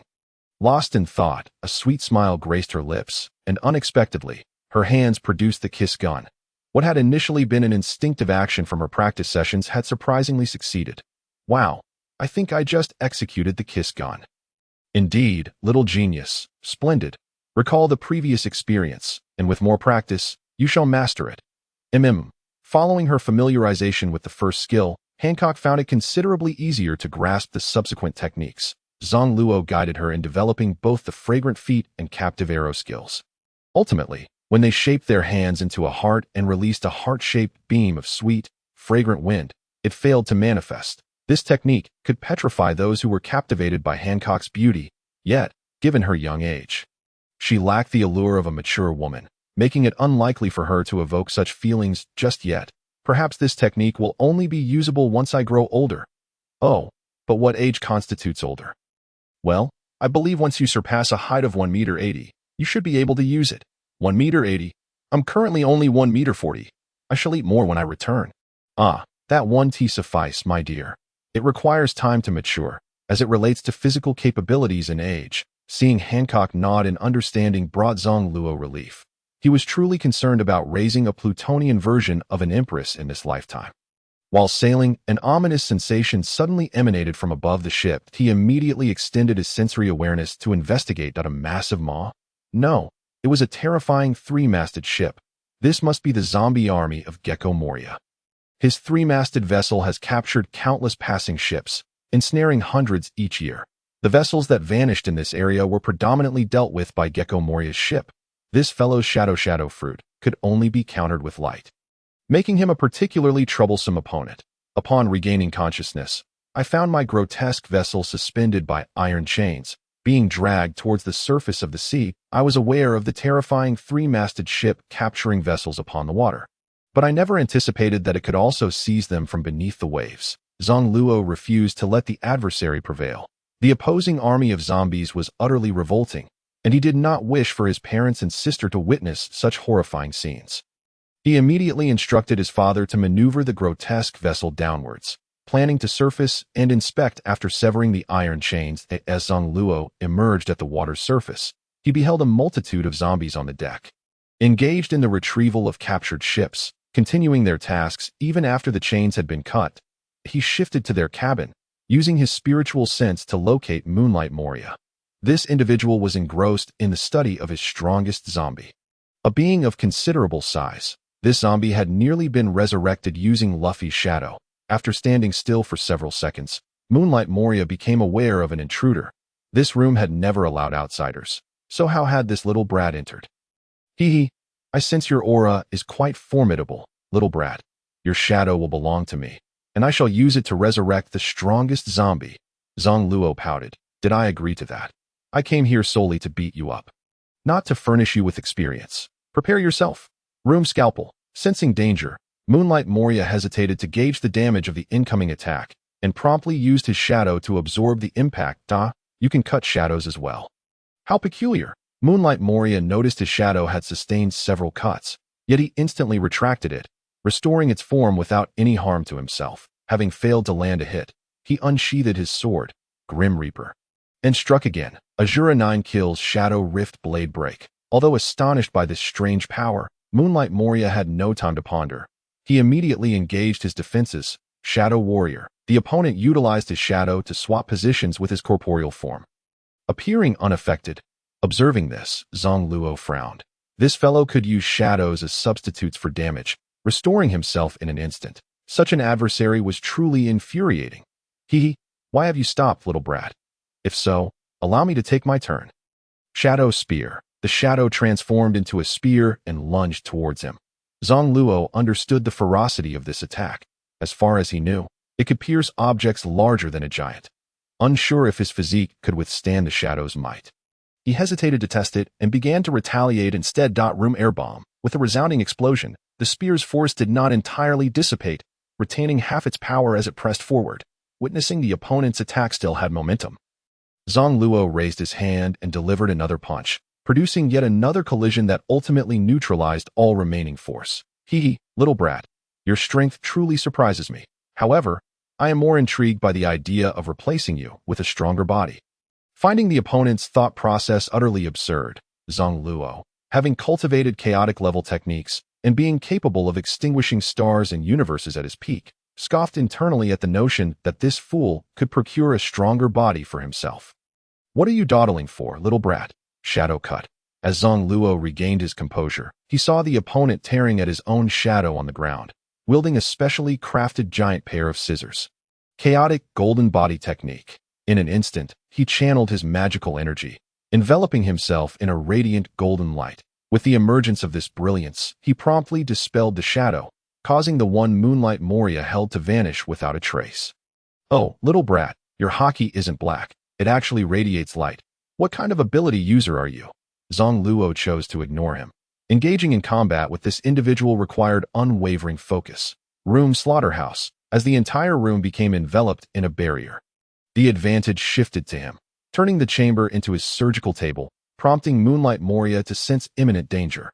Hee, come forth, Shadow Mage. The opponent resorted to shadow clones for a proactive assault, exploiting the shadow's ability to disregard any damage, charging at Zang Luo like a wraith, making the encounter feel akin to battling a ghost. After exchanging several blows, he realized he could not inflict harm on the opponent, and the damage he sustained could also be exchanged. However, he quickly devised a strategy. Room, Shadow Rift Blade Break. As his Azura Blade technique sliced toward the opponent, just as the blade's shadow approached, the adversary once again replaced his physical form with a shadow. Observing this, Zang Luo smirked. Is that all you can do? Transplant. Having activated Room earlier, he directly facilitated the exchange of the opponent's corporeal body and shadow. Before Moonlight Moria could react, the blade's shadow struck him. Ahaha, that hurts like hell. Zang Luo rubbed his ears, bemused by the opponent's cries of pain, which sounded almost euphoric, causing his ears to nearly ring. Watching Moonlight Moria writhe on the ground, he failed to embody the demeanor of a powerful being. Devoid of any imposing aura, he bled profusely from a single strike. Little Moon, is this your first time feeling such pain? You're certainly vocal about it. As the pain subsided, Moonlight Moria noticed that a third of his massive form had been cleaved away, sending him into a state of alarm. Not daring to delay, he immediately unleashed his most powerful technique, Shadow Assembly Ground. He rapidly absorbed all the shadows he controlled into his body, accompanied by his horrifying roar. Sensing the explosive power within the opponent, Zang Luo felt a surge of pressure. The strength of this move could sink an island, and considering the countless shadows he had absorbed, the damage he had sustained was negligible.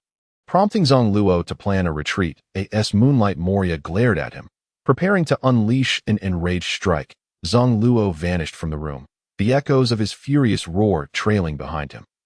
Once a safe distance away, he recalled that he could indeed contend with him. He possessed a technique that could counter such malevolent power, Heart Pulse Shock. This technique utilized high-frequency electric shocks for attack, which should effectively counter Moonlight Moria. However, now that he had distanced himself, he decided against returning. That fellow was a lunatic. Aside from his 3 competent subordinates, the rest were merely zombies. Cornering such a person could provoke desperate measures. Only with overwhelming superiority could one hope to engage him in battle. Upon returning to the grotesque vessel beneath the sea, Zang Luo continued to navigate the treacherous Devil's Triangle. His curiosity about this region persisted. After all, there existed a Devil's Triangle on Earth in his past life, attributed to the peculiar environmental conditions. Having traversed this enigmatic area without discovering anything unusual, save for the interference with compasses, likely due to magnetic fields, Zang Luo found that ordinary navigators would struggle in such an environment. However, he was different. With his spiritual sense, he could easily discern directions, and moving beneath the water, he was unlikely to lose his way. After exploring the Devil's Triangle, he set his course for the capital of Water 7, The nearest island, he resolved to disembark and take a breather. His companions had been on the verge of madness from being submerged for too long. Hancock, in particular, had grown quite spoiled, and even the still maturing Zang Luo found it somewhat overwhelming that he reluctantly acquiesced to their desires and decided to reach land sooner for some leisure.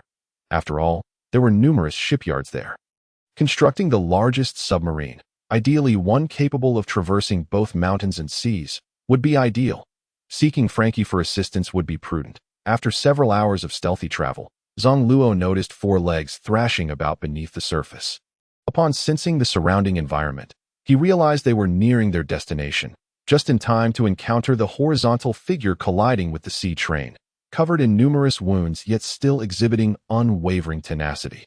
This horizontal creature harbored a grudge.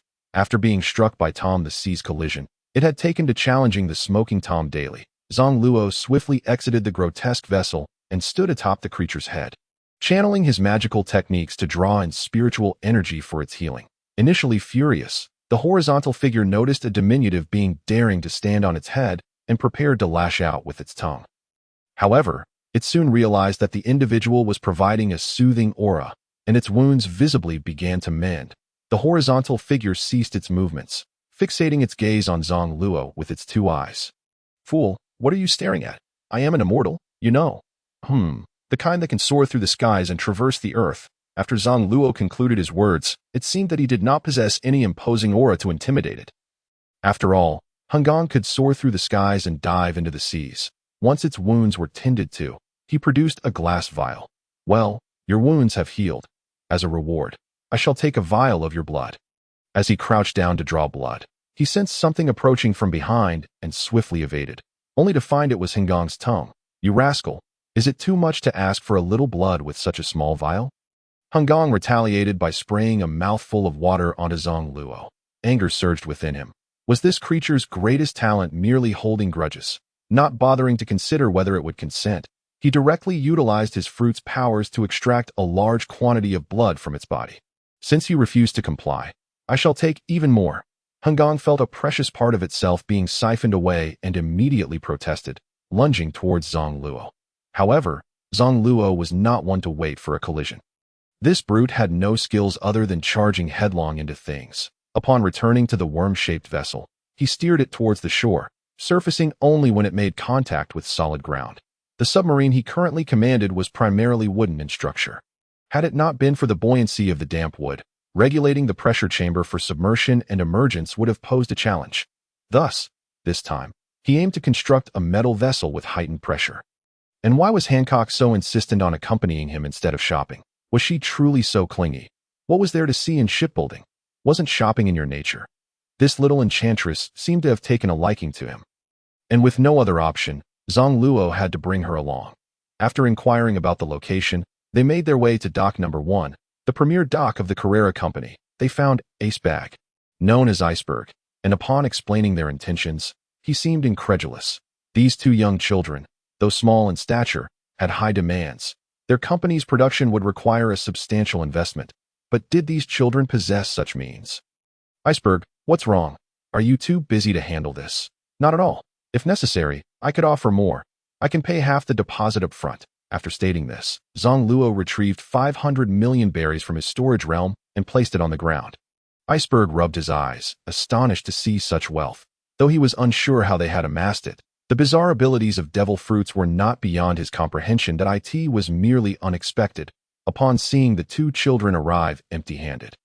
He had assumed they would be unable to produce anything, only to discover they were indeed significant clients. Had he not been the mayor of Water 7, he might have hesitated to entertain such young visitors. "All right, the inspection will be in 5 days. Only 5 days?" Indeed. Initially worried about the possibility of a subpar product, he was reassured by their confident response, especially given that it was the largest shipyard company. After concluding their discussions here, they no longer needed to seek out Frankie. While Frankie's skills were indeed remarkable, he was just coming of age. Only someone like Luffy would have the patience to engage with him. Moreover, Zang Luo required swift results, and thus whoever held the advantage would take precedence. "Hancock, what are you pondering?" After leaving, Hancock appeared somewhat distracted.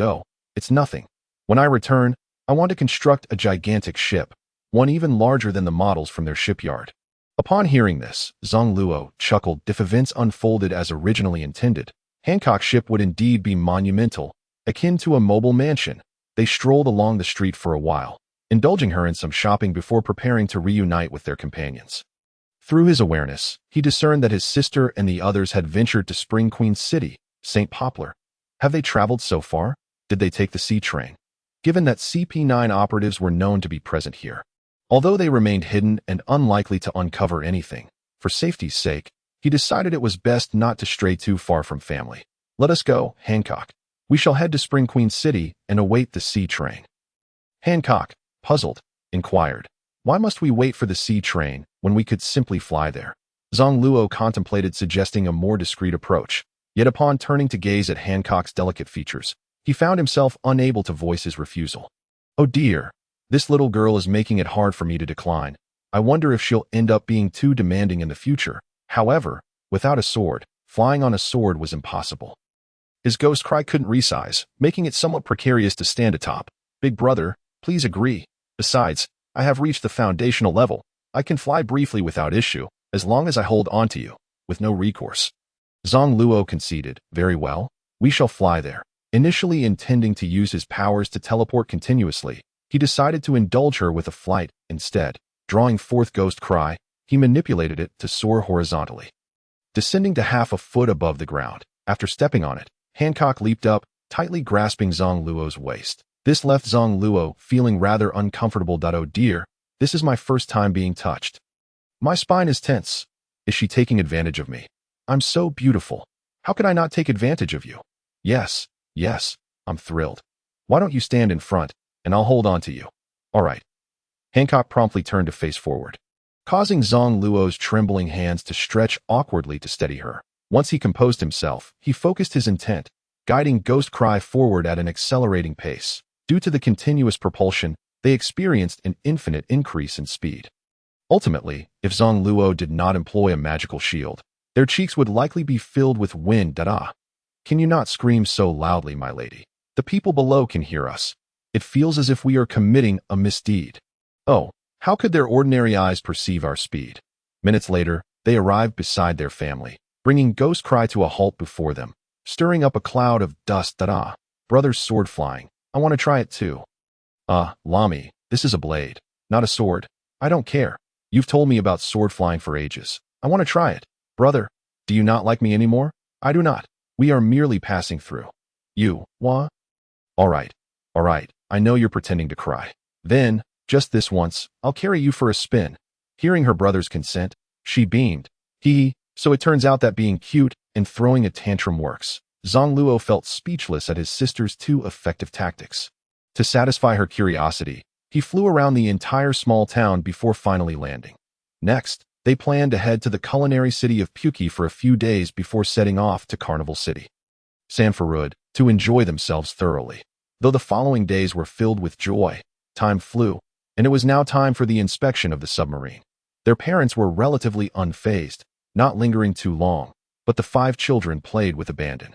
Reluctant to part ways. All right, Lami, you're the most playful. You haven't been training these past few days, have you? Be careful not to hold us back. Lami pouted. I wouldn't. Besides, Mom and Dad are here to support me. You dare to compare yourself with our parents? But don't forget, once I develop the perfect devil fruit, their talents will catch up. With their hard work, surpassing most prodigies will be no challenge. Do not become complacent.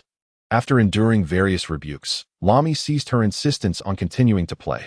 Zang Luo wasn't insistent on pushing her too hard, but he believed in maintaining a balance during playtime.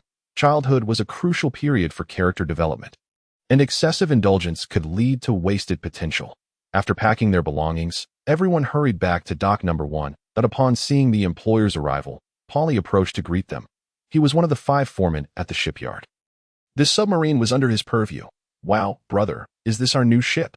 Little brother, can this ship truly traverse mountains and seas? Upon hearing the inquiries from the group, before Zang Luo could utter a word, Baoli commenced an introduction of the various functionalities.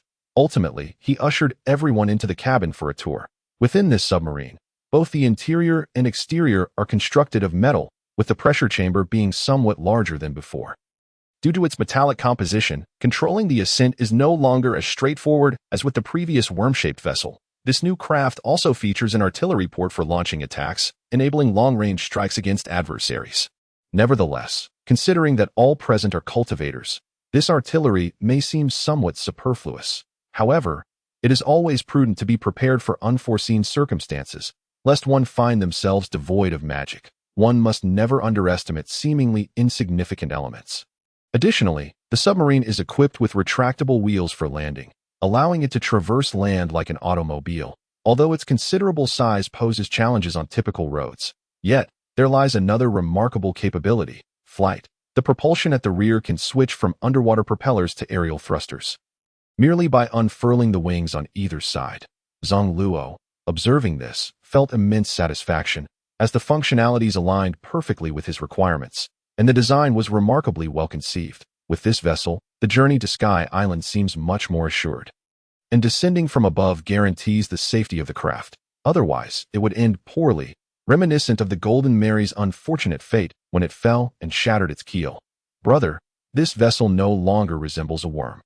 It shall not be referred to as a worm-shaped ship any longer, right? He chuckled. This time, I shall bestow it with a proper name. After a moment of contemplation, given its dual capability of flying and diving, he resolved to name it the Zhuxian ship. What connections does flying and diving have with the Zhuxian ship? Zhuxian ship, that name does sound melodious. Baoli nodded in agreement. After settling the final payment, they hoisted the grand vessel to the seaside and launched it directly into the water. This maneuver left the dock workers astounded, as they were accustomed to sliding vessels into the sea via rolling logs. This time, it was simply placed into the water. Although this ship can soar through the skies and traverse land, it is perfectly normal for it to descend as well. Zang Luo paid no heed to the onlookers, beckoning everyone aboard as they prepared to set sail. The city of water harbored no formidable foes, aside from the CP9 personnel, who were somewhat competent, yet the subordinates here were beneath his current standards. Lacking the interest even for practice, Hancock was evidently reluctant to return so soon, as after the Eni's lobby, they would be heading to Amazon Lily. Over time spent together, she gradually desired to accompany Zang Luo to Sky Island.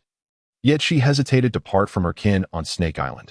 Fortunately, Zang Luo assured her that once she grew stronger, she could seek him out on Sky Island, alleviating her inner turmoil. The new submarine's speed exceeded that of the previous worm-shaped ship by more than fivefold, equating to his ordinary speed while flying using magic. With such velocity at sea, evasion became effortless, allowing for unrestricted movement in every direction. In the future, interception would pose no concern. The Zhuxian ship possesses autonomous navigation capabilities. Once the direction is set, it will sail straight ahead, and if caught off course by strong winds, it will self-correct, ensuring no deviation from its intended route. During moments of tedium, the group engaged in cultivation. This voyage over the sea allowed for unlimited absorption of spiritual energy, enhancing their training more than ever before. As Zang Luo also aimed to support Hancock, his formidable magic attracted even more spiritual energy, accelerating her cultivation progress. He hoped that by the time they parted ways, she would possess strength comparable to when she first arrived in this world. Hancock was nearing the second layer of the foundation establishment stage, and in a few months, she would likely reach the latter stages. After 3 days of continuous cultivation, they finally arrived at Eni's lobby, an island of judicial significance. This location serves as a crucial site for justice.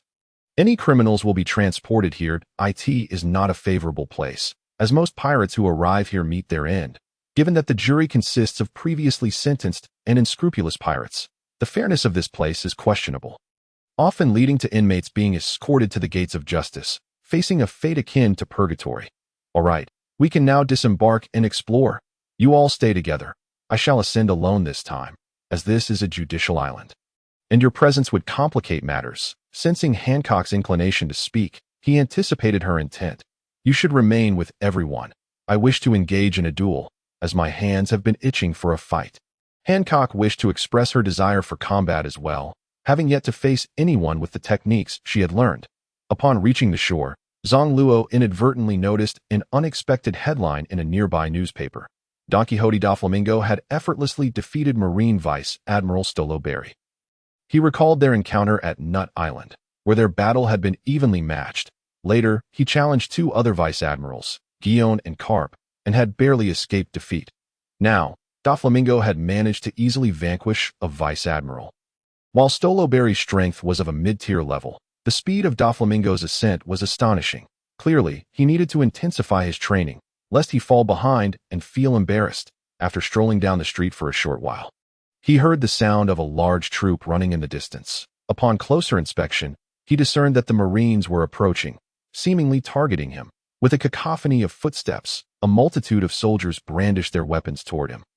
Unaware of his previous confrontation with the notorious Jack, who bore an 800 million bounty, these underlings exhibited a commendable willingness to serve as cannon fodder. However, Zang Luo held no interest in brawling with children. He instantly activated Room and teleported away to seek out CP9. This time, he planned to engage in combat, while simultaneously acquiring knowledge of the Marines' 6 styles. The combat strength within CP9 was roughly equivalent to that of a rear admiral, with the strongest being comparable to a vice-admiral, making it easy for him to toy with them. Reflecting on the situation within CP9, he chose to disregard Spandam, the CP9 chief, whose actual combat strength was quite lacking. The Marine S6 styles are an extraordinary form of martial training, typically employing the 6 styles techniques to gauge one's physical prowess, calculated through their combat value. Yet, Spandam's combat value was a mere 9 points. A clear indication of his incompetence. For context, a regular adult or average Marine possesses a combat value of 10 points, marking him as utterly useless. His only noteworthy asset was a weapon, the elephant fruit-powered sword. Funkfried. This was a product of cutting-edge technology, developed by scientists. Nevertheless, even this was barely sufficient, prompting him to seek out another alluring figure, Khalifa. Khalifa, possessing the bubble fruit ability, raised questions about whether her bubbles could restrain those with haki. If it were that simple, she could have easily subdued the 800 million bounty Jack. The bubble fruit, classified as a paramecia type, allows its wielder to manipulate bubbles freely and alter their shapes, which can be utilized defensively by surrounding oneself with bubbles or offensively by ensnaring opponents in a bubble tsunami. The ability creates a soap shield that grants immunity to physical damage. However, the downside is that in its soap state, it cannot move. Yet, despite its immobility, when the bubbles come into contact with an adversary, they can nullify the opponent's strength, rendering them immobile. While her techniques may seem unimpressive, they could serve a purpose in private as a form of bath product. One of her abilities is to cleanse all dirt, making it unnecessary to scrub with one's hands. Upon arriving at Khalifa's location, he discovered her indulging in a bath. Typically, she practiced her abilities in a bathing state, covered in bubbles, manipulating them to refine her techniques. The lovely lady seems to be enjoying herself. Little one, why not join in the fun? Trusting her would be foolish. If he approached and engaged with the bubbles, he would lose his footing due to the loss of friction, rendering him unable to stand, let alone enjoy any playful interaction. Zang Luo casually observed, noting that Khalifa had not yet awakened to a new level. At this juncture, her bubbles were vulnerable to water and wind. Water could dilute the bubbles, rendering her ability ineffective, while wind could burst them. Only upon awakening would these weaknesses dissipate, making this an opportune moment for him to practice. Pondering for a moment, he decided to engage with her bubbles, for if he hesitated to make contact, how could he conduct any research? Excuse me, my lady. May I have some bubbles to play with? Oh, little one enjoys bubbles, does he? Come and take as many as you desire. I only need a few bubbles. After walking over, I raised my hand and dipped a finger into the foam in front of her, preparing to observe. Suddenly, out of the corner of my eye, I noticed Carlifa's lips curve into a mischievous smirk, and I knew she was up to something. Sure enough, she lifted her delicate arm and sent a large clump of foam flying my way. However, Zang Luo reacted quickly, immediately dodging to the side. He dared not make too much contact without understanding the situation. Upon touching the foam, he found his finger remarkably slick, as if it contained a trace of the properties of sea prism stone, rendering it weak, primarily due to its excessive smoothness which offered no friction. Nevertheless, when he channeled his magical energy, the negative effects of the foam were instantly dispelled. Could magical power dissipate or disperse these foams? With this realization, he grew bolder, turning to leap into Carlifa's bathtub. My lady, you truly are a vision of beauty. Carlifa was taken aback by the audacity of this child. How could he be so bold? However, Seeing him in such a slippery state, she swiftly extended her long leg and kicked at him. Boom! Just as her exquisite foot was about to connect with Zang Luo's head, he channeled his magical energy with full force, instantly blasting away all the foam, the tremendous force sending Carlifa tumbling through the air in an uncontrolled manner. Moonwalk. Carlifa stabilized her form midair, avoiding a fall, but quickly landed and dressed herself. Zang Luo shot her a glance. I am a respectable child. Otherwise, do you think clothing would hold any value before my perception? Moreover, as a doctor, I can see through X-rays to your very bones. Who exactly are you, brat? Hearing Carlifa's question, Zang Luo chuckled. It's quite surprising that you, from CP9's intelligence department, do not recognize me.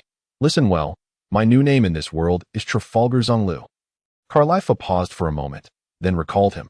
Mainly due to the significant changes he had undergone in recent months, his previous likeness was no longer accurate, and being from the new world, they hadn't paid much attention to him. Zang Luo, possessing extraordinary haki, can burrow through the ground, transfer objects including souls, and can slice foes without causing bloodshed or death. Moreover, your fruit ability resembles the surgery fruit, yet also bears resemblance to the space fruit and the meatball fruit. What exactly did you consume? Zang Luo bent over in laughter at Carlifa's barrage of questions. Indeed, the original surgery fruit was merely for healing purposes, but the Zoro from the original storyline developed many combat skills due to his hatred. Additionally, in this life, he had also crafted peculiar abilities imitating other power users, making it difficult to discern his fundamental capabilities and no need to guess. You might as well assume I've consumed countless fruits. Impossible. One can only consume one. What's impossible about that? The research into artificial devil fruits has already been conducted. In the future, I shall develop a method whereby one can consume multiple fruits. And then I'll grow stronger with each bite. Upon hearing this, Carlifa laughed. Although this child had stolen Dr. Vegapunk's research, restoring it, or even researching other aspects seemed unrealistic. Who would believe such a child? She thought to herself that once she captured him, there would be plenty of ways to interrogate him. What's this? Are you going to make a move, my lady? Carlifa, uninterested in responding, immediately activated her ability, Golden Foam. She scattered countless bubbles around, enveloping the entire room in foam, creating a bubble prison. Room. Upon activating her barrier, she realized her ability could ignore the foam, which significantly eased her mind. My lady, I just examined your foam, and it seems rather weak. I am more intrigued by your 6 styles, even your 6 styles enhancement. You actually know about 6 styles enhancement? Is it really such a secret? Is it strange that I know? Of course it's strange. How can such a little child know so much? I might just introduce you to our organization. Join your organization. I fear the celestial dragons would object. Besides, I have no interest in becoming a CP. Then you shall be subdued. 6 styles. Shave. With his awareness fully focused on her, Zang Luo suddenly saw Carlifa raise her foot. In a rapid succession of steps, she propelled herself with immense force, utilizing the rebound effect to achieve astonishing speed. Zang Luo estimated that her speed rivaled his own teleportation, making it seem as if she vanished from sight. She was already kicking towards him with that very foot. While this technique emphasized speed, it could easily incapacitate an ordinary person if used for attack. Zang Luo did not evade. Having sensed her movements well, he was eager to practice what he had learned but feared she might cease using her subsequent techniques if she caught on. Meanwhile, Carlifa, seeing her full force strike had not even caused him to sway, realized she was up against a formidable opponent. How can this little brat be so strong? Because I am a genius, gifted from a young age. Such audacity. I'll give you a kick that you won't forget. 6 styles. Gale foot. Hearing Zang Luo's boastful remarks, Carlifa, in a fit of anger, kicked up a stream of air, forming a cutting wave that slithered towards him. Instinctively, Zang Luo wanted to dodge, but upon seeing it was a new technique, he remained still to await the strike. The effect of this attack was similar to a swordsman's slash, the difference being one was executed with a sword, and the other with a foot. Observing the trajectory of her power and attack through his perception, he planned to develop a similar technique with his own abilities in the future, enhancing his repertoire of attacks, which would surely not be weak. After enduring these 2 attacks, Zang Luo had successfully gleaned some insights, while Carlifa grew increasingly anxious, facing such a strong opponent, and with him yet to make a move. She found herself at a disadvantage. How could she fight back without breaking through his defenses? Initially, Carlifa had not planned to continue the confrontation, but then conceived a new strategy to combine the 6 styles with her fruit abilities. 6 styles enhancement, moonwalk, thorny path. As Carlifa suddenly vanished and Zang Luo sensed her increased speed, he watched as she moved through the air, releasing bubbles, grasping her intentions. This was her unique skill, a special moonwalk. A new level of technique. Intrigued by its principles, he did not evade. Boom, boom, boom, bang, quite powerful. Even a child of my size can be sent flying. Ouch, you really hit hard, my lady. This time, her attack, enhanced by her fruit abilities, proved effective. As he was sent crashing into the wall, causing it to crack, the foam made it difficult for him to maintain his footing, as the lack of friction allowed any attack to take effect.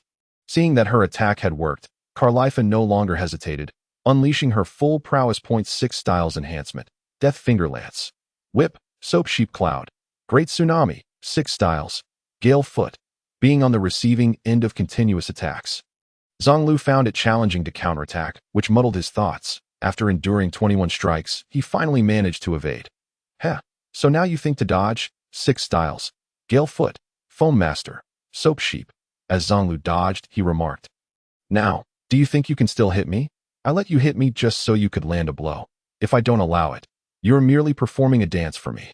Dance away, my flower girl." After distancing himself to stabilize his form, he channeled his magical energy, evaporating all the surrounding foam. Carlifa, seeing her attack falter, nearly stumbled. Zang Luo gallantly moved beside her, supporting her gently as he whispered, "A lady should be a bit more gentle to be endearing. Being so fierce upon first meeting isn't ideal. Pooh, we are adversaries. Why should I be gentle with you? You are just a pesky child." After Carlifa finished speaking, she prepared to launch an attack, but Zang Luo did not grant her the opportunity. Seizing the moment while supporting her right hand, he swiftly channeled a strand of magical energy to seal her meridians. Suddenly, Carlifa found herself unable to move, her fear overwhelming her, particularly when she was lifted, her face flushed with embarrassment as unwelcome thoughts crossed her mind. Yet, the realization that her captor was merely a child made her feel somewhat uneasy. Zang Luo placed her gently in the bathtub. "Lie here obediently for a few hours. I have matters to attend to. Farewell." After rising, he circulated his magical energy to recuperate for a few breaths before vanishing in a flash. Carlifa, exhausted, turned her head to see him disappear. Powerless to alert anyone else in the blink of an eye, Zang Luo arrived at the side of a small rotund figure. This was the owl known as Yinwu. With its plump body and round head, its mouth resembled a zipper. Once unzipped, it could not help but spill secrets, making it the most inept member when it came to confidentiality. Almost everyone could extract classified information from him with just a conversation. The owl possessed a combat power of 800, surpassing Carlifa, but what was even more astonishing was its resilience, tough as nails. "Hey, who asked this little brat?" The owl turned around, having noticed the child behind him. Then immediately pivoted his corpulent body, truly a master of spins. "You turn quite swiftly." Zang Luo laughed heartily at the owl's extravagant, yet somewhat clumsy maneuver. The owl dismissed the child's teasing and inquired, "What brings you here, little one?"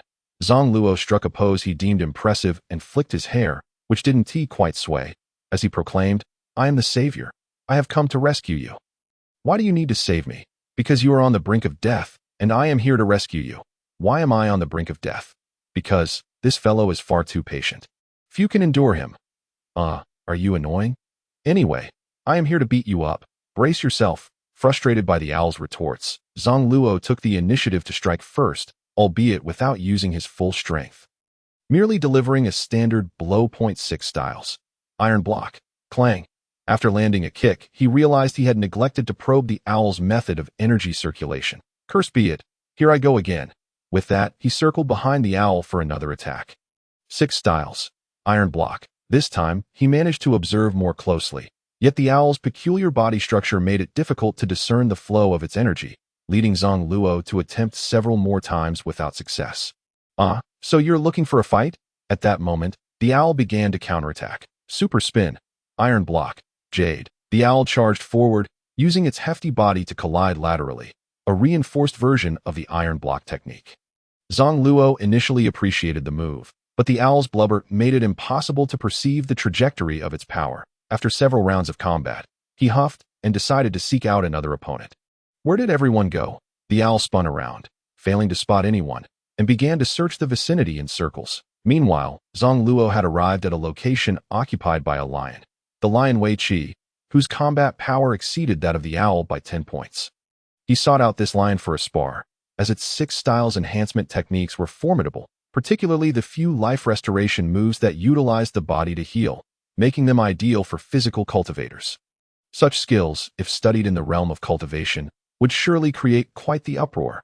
Upon arrival, the lion exclaimed, "Haha, are you unaware of your own deeds? You freed a slave and sliced up one of a celestial dragon's subordinates, causing that celestial dragon to become addicted to piecing them back together. 10 days later, upon realizing he could not disassemble the complete figure he reconstructed, he had his own slaves cut up, only to find it ineffective and ultimately became frightened by the bloodshed. He then issued a bounty, insisting that you be captured and returned to him for his amusement.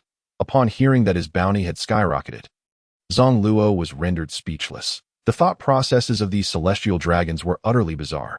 Was it that celestial dragon who bullied Hancock? I should have dealt with him back then, to raise my bounty so much in one go. The lion Wei Qi shook his head. That I think you're mistaken. The 700 million bounty was issued by a single celestial dragon. Another celestial dragon you sliced into pieces was pieced back together from a trash bin. And he issued a bounty of 300 million. Furthermore, there's also a Navy wanted poster against you due to the immense value of the research findings you pilfered from Dr. Vegapunk, which further inflated your bounty. Upon learning that he had 4 wanted posters, Zang Luo was relieved that one issued by Doflamingo had been revoked. Otherwise, he would have had 5. That, however, he felt little concern, as the strongest forces in these waters were few. And he was confident in his ability to escape at will. There was no need for a direct confrontation. You can leave. I am not your opponent. Lost in thought, Zang Luo was taken aback by the lion Wei Qi's dismissal. Most would seek to capture him, yet this fellow was pushing him away. With arms crossed, Zang Luo declared, "I shall not depart." The lion Wei Qi furrowed his brow and asked, "What do you mean?" "Nothing much. I simply wish to spar with you. I am no match for you. There's no need for this. Go on, leave. It's absolutely necessary. I can fight you without using my devil fruit powers." Upon hearing this, the lion Wei Qi faltered momentarily, then hesitated further. He had no idea how much power Zang Luo possessed, nor had he heard of his martial prowess. Yet, Zang Luo's unwavering confidence suggested he had some assurance. Sensing the lion's uncertainty, Zang Luo added, "It's just for practice. Don't make me angry." "Very well. Prepare yourself." 6 styles enhanced. Finger gun. Hugh. Seeing the opponent begin with a powerful move, Zang Luo, despite having just learned the 6 styles and not yet mastering them, was eager to give it a try. 6 styles. Shave. The lion Wei Qi, witnessing Zang Luo employing the 6 styles, exclaimed in astonishment, "You know them too? I just learned them not long ago. I'm still quite unskilled." "No wonder you sought me out for a spar. You must be looking to familiarize yourself with these techniques." "You've guessed correctly. Please continue." "All right, 6 styles enhanced. Storm leg. Lotus. Bang. Bang. Bang." After Zang Luo's finger gun struck the lion Wei Qi, the latter began to feel a twinge of fear and hesitated to continue attacking, for he had been punctured at the chest, a finger-sized dent marking where Zang Luo's ordinary attack nearly injured him. Despite his use of the reinforced iron block technique, "That you're quite formidable. Don't stop. Keep going. I truly am not your match. My apologies. I must have exerted too much force earlier. I'll rein it in by half. Let us continue." Given the overwhelming strength Zang Luo displayed, the lion Wei Qi had no choice but to comply, ultimately unleashing all his capabilities for their spar. The two engaged in battle for 2 hours, until Zang Luo had witnessed and understood all of the lion Wei Qi's techniques before finally deciding to seek out other opponents. However, upon noticing several figures standing around, he realized there was no need to move on. Among the CP9 members, aside from Carlifa, everyone else had arrived. Before he could greet them, Spandam brandished his sword. And shouted, "Everyone, charge, capture this little brat. He's worth billions. Hurry." Yet, after Spandam's command, no one stepped forward. The others, having initially been unaware of Zang Luo's combat prowess, observed for a while and concluded that the two were evenly matched, thus deeming his strength to be average. 4 individuals surpassed the lion Wei Qi in power. particularly Rob Lucci, whose combat prowess reached an astounding 4,000, rivaling that of an admiral. It was clear that a joint assault was unnecessary. With no one willing to make the first move, Zang Luo grew impatient and decided to select an opponent. Starting from the lowest tier, ultimately choosing Bruno. This individual possessed numerous enhanced techniques of the 6 styles, though Zang Luo had already witnessed some of them. What intrigued him more was Bruno's devil fruit ability. The door fruit, which allowed him to open doors to any space at will. This power fascinated Zang Luo, as it represented another avenue for exploring spatial attributes. Once one comprehends the nuances of skill development, it becomes remarkably convenient to traverse the void undetected, especially when paired with one's own barrier abilities. This technique could evolve into something even more formidable. Pointing directly at Bruno, I declared, "Minotaur, it's you. Step forth and engage in battle." Bruno glanced around, noticing that all eyes were upon him, and reluctantly stepped forward. Rotating door. "Oh dear, can you really twist my head off?" Upon making contact with Zang Luo, Bruno unleashed his powers, causing Zang Luo to realize that his head had been divided into 3 segments, one of which twisted in an entirely different direction. This effect resembled the aftermath of his surgical fruit slicing, where the pieces had not returned to their original positions. A brief analysis revealed that both possessed a shared trait, the ability to disregard defenses. This ability did not breach physical defenses, as it was intrinsically linked to spatial manipulation, utilizing the surgical fruit's powers to reconnect his head while simultaneously enveloping his body with magical energy. Zang Luo effectively dispelled the negative forces. "Minotaur, you are quite impressive. This technique is elusive and intangible." It is worth noting that when he severed others, he had not been as casual. Bruno merely needed to make contact. Regaining his composure, Zang Luo launched a counterattack. 6 styles. Gale foot. The air parted as Bruno vanished mid-air, narrowly avoiding a slicing strike. His speed was commendable, but insufficient. It was time to get serious. Whoosh, bang, bang. After half an hour of intense combat, they finally grasped the principle behind the door fruit. Yet Bruno's 6 styles enhancements remained unutilized. Increasing his force, Zang Luo managed to extract a fragment of a reinforced iron block. This fragment was not an extraordinary feat. It merely represented a counterattack while fully defending. After a few more exchanges that felt rather mundane, Zang Luo darted towards Gabra, delivering a soaring kick. 6 styles, shave. Gabra barely evaded, his expression one of surprise as he regarded Zang Luo. "You insufferable brat, you're faring better against Bruno." As Zang Luo advanced, he remarked, "Bruno is utterly pathetic. I suspect you may be stronger." From a distance, Bruno, initially perplexed by his opponent's antics, became enraged upon hearing this. Without hesitation, he abandoned the notion of a solo battle, rushing over to join forces with Gabra. Noticing the commotion behind him, he felt no concern. "A joint assault? Perfect. I relish the opportunity to take on all of you."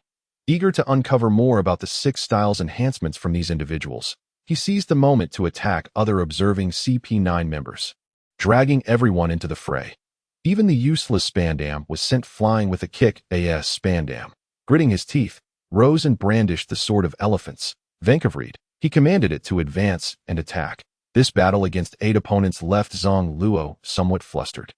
He felt unaccustomed to managing such chaos. Yet, leveraging his robust physique and mastery of iron block techniques, along with his innate physicality, he proved adept at withstanding blows. Currently, his primary focus was Rob Lucci, whose formidable prowess rivaled that of a low-level admiral, boasting a power level of 4,000. Had it not been for his recent breakthroughs across several minor realms, he might not have been able to contend with an admiral's strength. Meanwhile, the overlooked CP9 members were exhilarated, reveling in the opportunity to unleash their fury upon him. As the enemy's firepower was primarily directed at Rob Lucci, they simply needed to abandon defense and focus on relentless offense. Pointing gun, Moonlight 10-finger gun, 6 styles enhancement, Gale foot, Lotus, super rotating, Iron block, Jade, extreme, nose gun, Qilin 10,000 shots. 3 hours later, Zang Luo, bruised and battered, hastily employed his abilities to evade further conflict.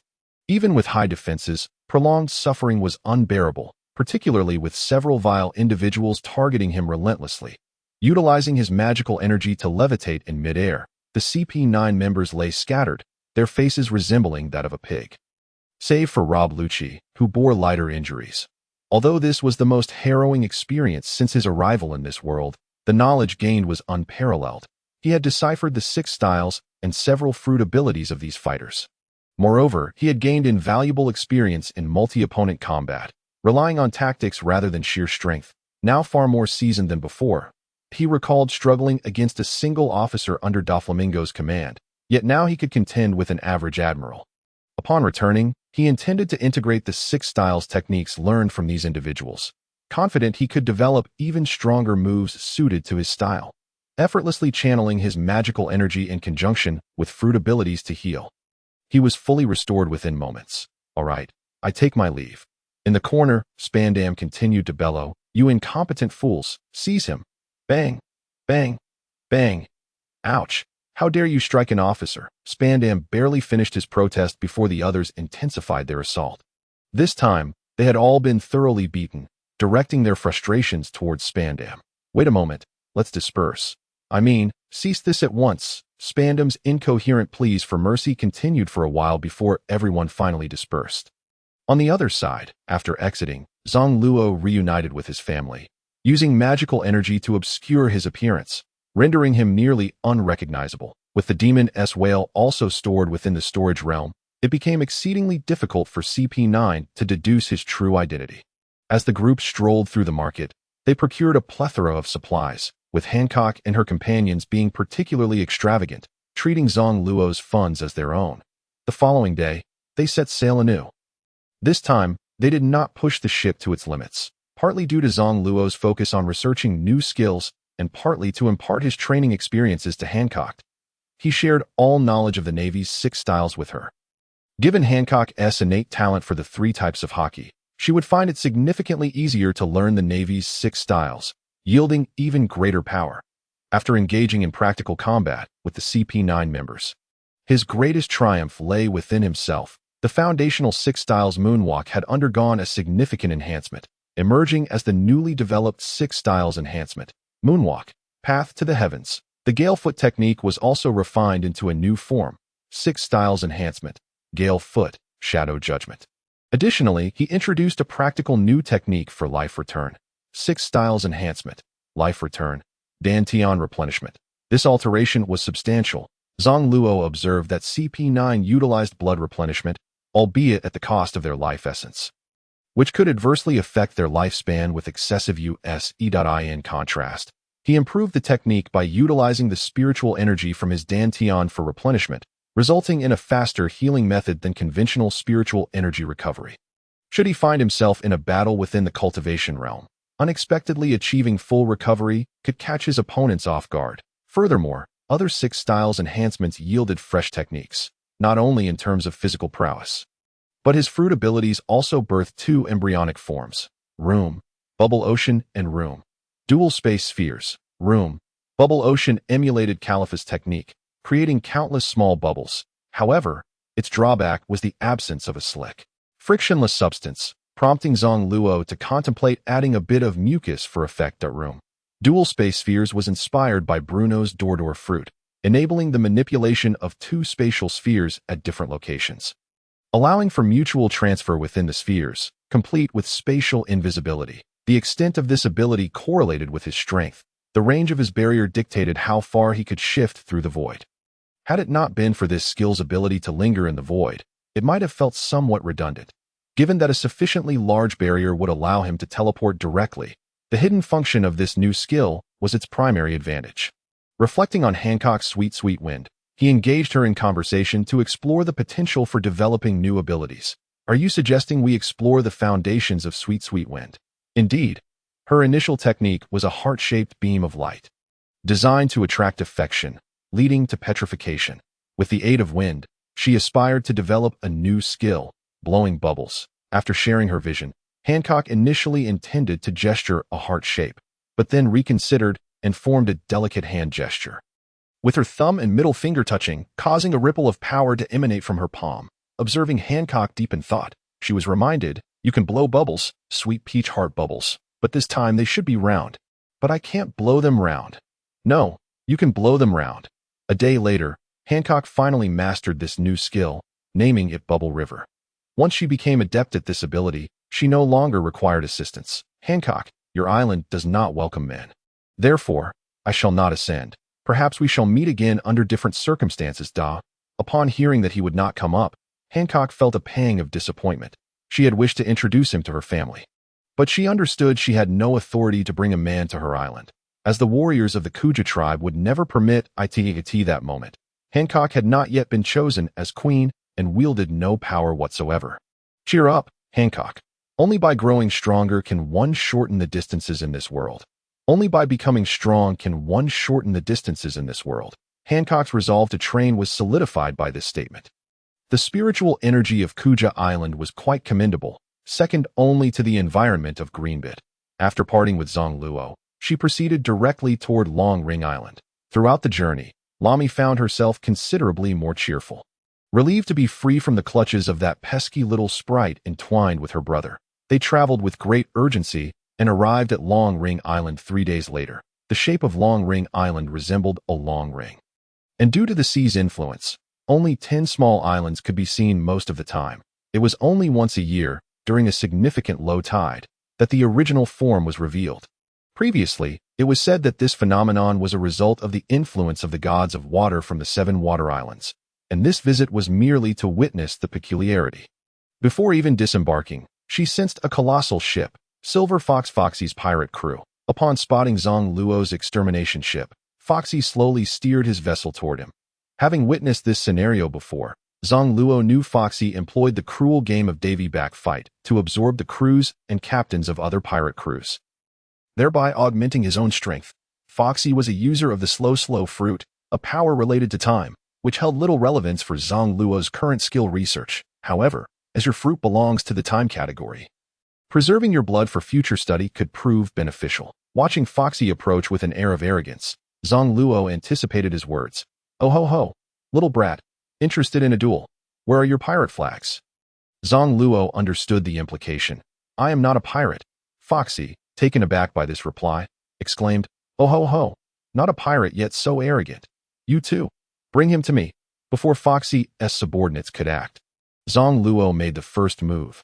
Your ability is the slow light, yet your weakness lies in your inferior strength, unable to match my speed. He executed the 6th style enhancement, Moonwalk, treading the heavens, with a powerful magical pressure. He bore down upon Foxy's ship. The crew found themselves nearly flattened, and even the massive vessel sank over 2 meters. Foxy gritted his teeth, clearly struggling, as he laboriously raised his hand to aim at Zang Luo. You little brat, how dare you underestimate me? I am a myth, undefeated in 920 battles. Behold my slow light. Sensing the light emerging, Zang Luo employed the enhanced Navy 6 styles .6 styles enhancement, Galefoot. Shadow Verdict. This time, he did not use the technique to attack, but merely to evade. His speed surpassing even that of Foxy's light. Foxy's light failed to land, but as Zang Luo vanished, the enormous pressure dissipated. As Foxy scanned for signs of him, he found Zang Luo behind him. Startled, he gasped, how is your speed so fast, you little brat? Room. Transplant. Ouch. Foxy suddenly felt an emptiness in his body, only to see a large mass of blood in Zang Luo's hand.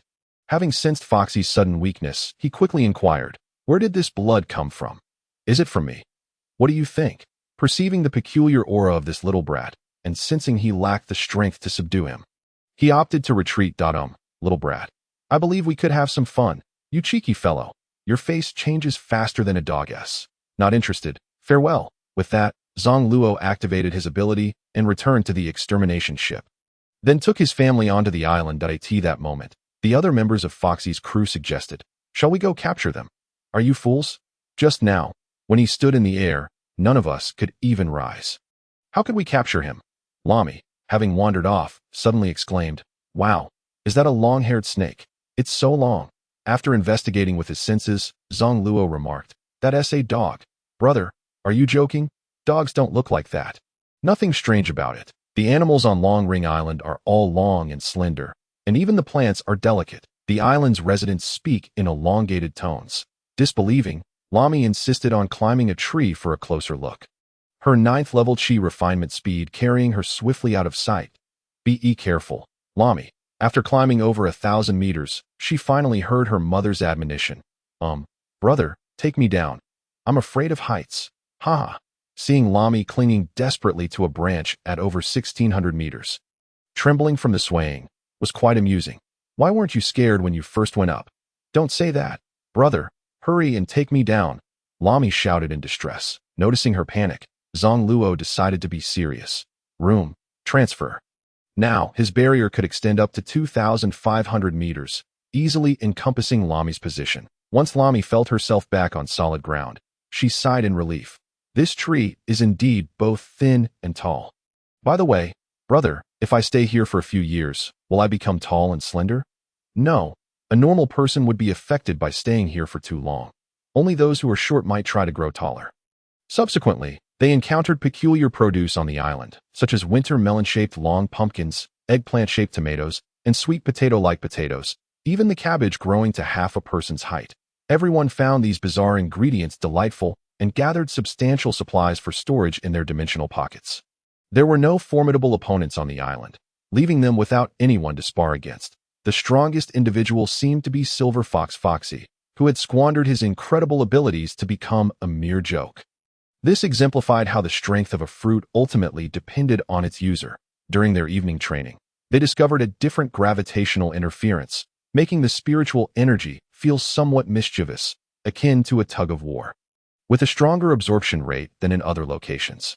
When he elevated his parents' levels to the 6th stage of bone strengthening, he paused, intending to settle on Sky Island as soon as possible to both train and study the devil fruits. The remaining route led to the final stop before reaching Sky Island, Gaia Magic Valley Town. In the Sky Island, the unremarkable pirates were largely ignored. However, some pirate ships were violently rocked by the storms generated by high-speed flight, provoking a chorus of curses. Those who drew attention for their insults would resort to their fruit abilities to transplant their own tongues and those of others. The consequences were not only disgusting, as some foul-breathed individuals inadvertently passed their malodorous condition onto others, but crucially, these unfortunate souls often bit their tongues while eating, due to the mismatched sizes of the transplanted tongues and their dental arches. They frequently suffered from painful bites on the edges. Within 2 days, the group arrived at Gaia Town. Upon their arrival, they sensed the location of the Sky Island through their spiritual awareness. The current distance was over 12,000 meters, while the height of White Sea was more than 7,000 meters, with the Sky Island situated at 10,000 meters, making its precise location easily discernible. Mom, Dad, and Lami, this is the final stop before we ascend to the Sky Island. Once we reach there, we will settle in. If you wish to linger, you may enjoy a few more days in Gaia Town. Our hometown is faded. Everywhere is unfamiliar. What is there to cling to? Dankra shook his head. Indeed, these unfamiliar places were hardly worth longing for, unless they were breathtakingly beautiful and captivating. However, Gaia Town was merely a small part of the whole. The most lush and fertile lands lay in the Flying Sky Island, while the remaining areas were relatively barren. Originally, Gaia Town and the Sky Island formed a single island shaped like a skull, but a significant portion had been swept away by the rising currents into the White Sea, leaving only the chin of the skull-shaped Gaia Town. Having previously engaged in continuous shopping on each island, their purchases this time were minimal. Once everything was prepared, they departed for the Sky Island on the 3rd day. Coinciding with a substantial rising current to conserve fuel for the Zhuxian ship and to spare their magical energy, they decided to wait an additional 2 days. In truth, if alone, one could fly up effortlessly. But with family in tow, the magical energy might not suffice. Thus they opted for the favorable rising current. Brother, look, is that towering water column the rising current? Yes. In reality, Zang Luo had already detected it with his spiritual awareness. The Zhuxian ship was indeed headed towards the rising current.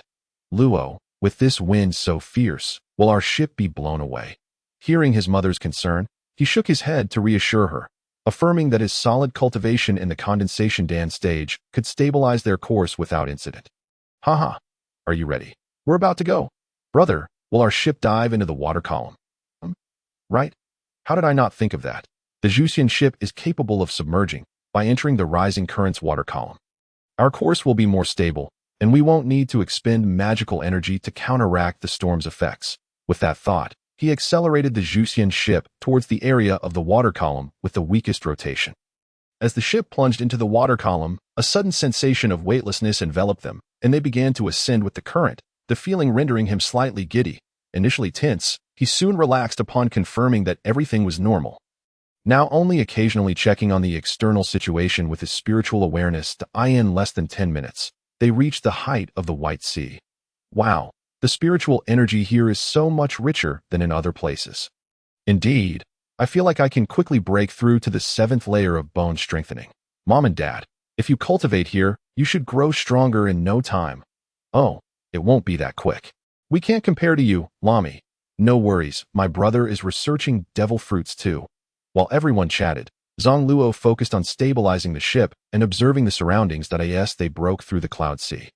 Even without propulsion, he could feel the Zhuxian ship slightly hovering. Outside the cabin, they could see the angelic inhabitants of the island, sporting wings, navigating the cloud sea on their vehicles known as Weiba. Weiba, a mode of transport in the Sky Island's cloud sea, is powered by wind shells or gusting shells, allowing travel over the cloud sea much like how a watercraft uses water for propulsion. Lami insisted on buying one to play with. All right, Lami, you'll surely tire of such things eventually. Let us settle in first. Seizing the opportunity, Zang Luo activated the Zhuxian ship and began flying towards the land. Before long, as they passed through the gate of heaven above the Sky Island, they spotted the watchful Amazon matriarch guarding the entrance at this moment. She appeared much less aged than in the storyline. As the timeline had advanced by several years, outsiders, halt. The Amazon called out when she noticed Zang Luo's ship showing no signs of stopping. All outsiders must pay a fee of 100,000 berries to enter. Zang Luo replied from within the cabin, "There's no one on board. This is an autopilot mechanical ship." The Amazon's small wings fluttered in annoyance. Hearing this, she suspected he was a cunning little rascal. Even as he spoke, he claimed there was no one aboard. She immediately took out her camera to capture evidence. "Brother, what is she doing?" No need to mind her. She's taking our picture for evidence as stowaways. We might soon be pursued by the divine soldiers and priests. Considering this, it was likely that Enel had already taken control of this island. He mentally calculated the current time. He was 6 years older than Luffy and was approaching 11 years of age.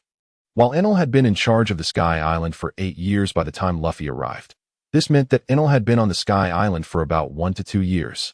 No wonder this Amazon was so incompetent.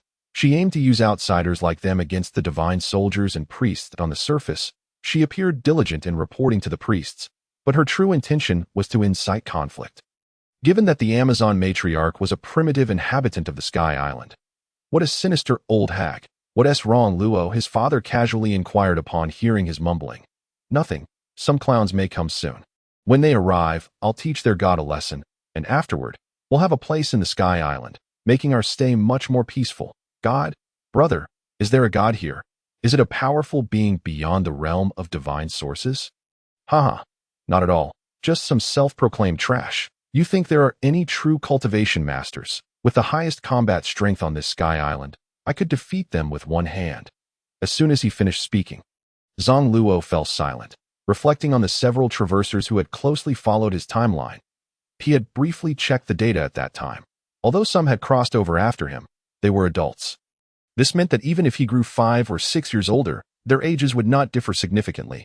His only advantage lay in the years of cultivation he had accrued, which should prevent him from being surpassed.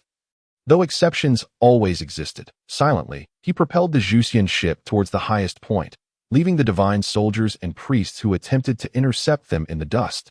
Zang Luo had not initially noticed Enel. It turned out he had just been cultivating with the lightning element, causing his body to become elementalized. A lapse on his part. This time, Enel was still diligent in his training. After all, he was only slightly stronger than the Scipians, feeling insecure, without absolute power to crush them. Now that he had spotted his opponent, he intended to teach him a lesson, demonstrating what it truly meant to be a god. Only those who are stronger deserve such a title. Not some trivial trash who could claim it from a lofty position. Upon arriving outside Enel's temple, he instructed everyone to wait outside while he entered alone, finding Enel already watching him. Indeed, those possessing observation haki remained vigilant. This was the so-called heart network of the Sky Island, especially as the electric-magnetic fields of the lightning element enhanced brainwave perception. "Enel, it's a pleasure to meet you. I am Zang Luo." "Child, mind your tone and refer to me as God." "You expect me to respect you, God? A piece of trash masquerading as divinity? You insolent brat, disrespect me again, and you will face divine retribution. Heh, the attitude is rather lofty. After achieving success and occupying a position for too long, one tends to forget the hardships endured in childhood. Shaking my head, it seems that a good beating is necessary to bring some humility.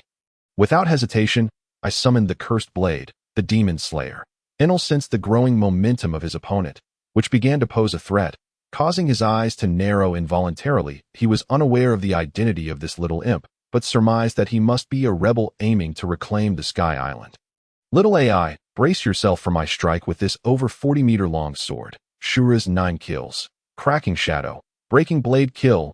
Whoosh. A colossal blade shadow sliced through the air, and Enel instantly vanished from sight. Observing this, Zang Luo nodded in approval. Not bad. Come forth. Your basic elemental transformation is quite adept. I feared I might inadvertently cut you to pieces. The blade's light enveloped your fruit ability. Otherwise, even with your elemental transformation, you would have met your demise. Have I not been here all along? Enel retorted, reappearing in his seat. This fellow has yet to realize how close he came to crossing the threshold of death. It seems he has not heeded his own words and continues to play tricks. Well, to be honest, I am not deceiving you. Your strength is truly pathetic, so cease your pretense before me. I know everything about you, including all your combat techniques. In truth, your rumble fruit originally possessed the highest potential. Yet you, as a fool, have forced it to develop to a level below that of the 7 warlords. Moreover, when faced with the nemesis of rubber users, even a bounty of less than 100 million can easily defeat you. Lightning can generate extreme heat, yet you have failed to explore this aspect. The destructive power of lightning remains untapped. Merely achieving sufficient voltage is of no consequence. Rubber is non-conductive. What a simpleton! Earth and metal abilities can divert electrical currents. Even spatial abilities can isolate them. Thus, many power users can counter you that if you do not diligently explore the potential of lightning, you shall forever be suppressed by others. A being of such high potential has squandered it so carelessly. At this juncture, Zang Luo produced his trump card, further undermining Enel's composure. In fact, I possess an abundance of devil fruits now. Do not believe me? Just take a look. As he spoke, Zang Luo retrieved a plethora of devil fruits from his storage realm, many of which were of the Logia type, acquired through transactions with Don Quixote da Flamingo. See here, the fruit you consumed, the rumble fruit, is merely one among many that I could easily create hundreds of individuals with your level of power. Upon witnessing the multitude of devil fruits, Enel's calm demeanor faltered. However, recalling his status as the strongest god, he quickly regained his composure, dismissing the notion that anyone could harm him. Observing Enel's facade of calm, Zang Luo felt it a pity that he did not pursue a career in acting, as he certainly did not falter under pressure. What I wish to convey is that the abilities granted by the devil fruits provide only a foundational attribute. The future direction is not fixed. As the user, one can develop more skills, while you have crafted a dozen skills. All are merely basic applications of voltage, lacking innovation. You are unaware that devil fruits can awaken to higher levels. Your current combat prowess would likely be easily defeated by my recently acquired 6 styles. Enel, hearing this, felt a surge of anger. He had indeed been putting on airs, but this young brat's incessant chatter irked him. Especially the claim that he could easily be defeated. It seemed time to teach him a lesson and prepare to strike. Enough, you little brat. I initially refrained from retaliating because you are just a child. But since you are so confident, prepare to face my judgment. Divine judgment. Boom. Enel's wrist crackled with lightning, releasing bolts from above to form a colossal pillar of electricity, seemingly intent on obliterating its target. Sensing the power of the lightning, Zang Luo did not evade but rather opened his arms to embrace the onslaught. How could this lightning inflict harm? He had nearly refined his technique to the center of the island during his time on Thunder God Island. His chaotic golden scripture was inherently a blend of magic and martial arts, endowing him with formidable defenses. The lightning was, in fact, a means for him to grow stronger, seeing that his divine judgment failed to inflict damage and that his opponent appeared to revel in it. Enel was perplexed. What manner of creature are you, little imp? I am the true god, Zang Luo retorted. Humph, since you can withstand my divine judgment, prepare to endure an even more potent technique. Enel unleashed his next move. 30 million volts, Thunderbird. Zang Luo remained unflinching, calculating the force of the attack and realizing that 100 million volts was his threshold. Anything beyond would injure him, although Enel possessed a technique that reached 200 million volts. Even stronger moves were years away from his current capabilities. You little brat, it seems you presume to challenge the existence of a god, thinking this is my full strength. I have yet to unleash half of my power. Prepare to perish. 60 million volts. Thunder Dragon. Boom. A tremendous bolt struck Zang Luo, causing the ground beneath him to crack. Had he not utilized magic to stabilize the terrain, he would have been swallowed by the earth. This insufferable little brat. What on earth is he? Enel realized that no matter what he attempted, he could not inflict harm on his opponent. Igniting his frustration, he struck his shoulder's strongest drum point. 100 million volts. Thunder God. Heh. Enel, the truth is, your fundamental combat strength is the weakest. Were it not for the capabilities of your fruit, you would be no more than a mere pirate with a bounty of several million. Furthermore, how could you squander your potential by failing to properly develop your fruit's techniques while resorting to using thunder drums on your shoulders, resembling a monster? It is no wonder you cannot wear clothing. As Zang Luo berated him, he prepared to counter the approaching strike. 6 styles enhanced, iron block, chaotic golden body. Bang! With a resounding crash, Zang Luo emerged unscathed, while the entire staff was bent into a half circle. Enel, furious at the sight of the golden staff resembling a head, hurled it far away. You little brat, this is your doing. Prepare for the annihilation of the world. Thunder welcome. Upon hearing the name of this technique, it was clear that it would obliterate the island. This fellow had previously destroyed his own island before coming to the Sky Island. He could not afford to provoke him further. He observed the arc purgatory in the rear of the temple generating vast thunderclouds as they gathered electricity. He needed to act quickly to prevent disaster. Enough. This ends here. 6 styles enhanced. Storm Step. Shadow Judgment. In the midst of unleashing his power, Enel was caught off guard by a sudden attack. Bang! Zang Luo executed a kick. Enhanced by the surgical fruit, instantly appearing before Enel. The speed of his arrival left Enel no time to utilize elemental transformation to evade. Struck, he cried out in pain, having not felt such agony in years, and prepared to enter a berserk state. However, Zang Luo would not allow him the opportunity to counterattack. He had learned in the Blue Sea that combat was not turn-based. One must seize the moment to strike while the conditions were favorable. 6 styles enhanced. Finger gun, heaven-piercing finger. Puff. Bang. Wait, hold on. How can you hit me with every single move? After enduring a barrage of blows, Enel felt he could no longer continue. He needed to divert his opponent's focus.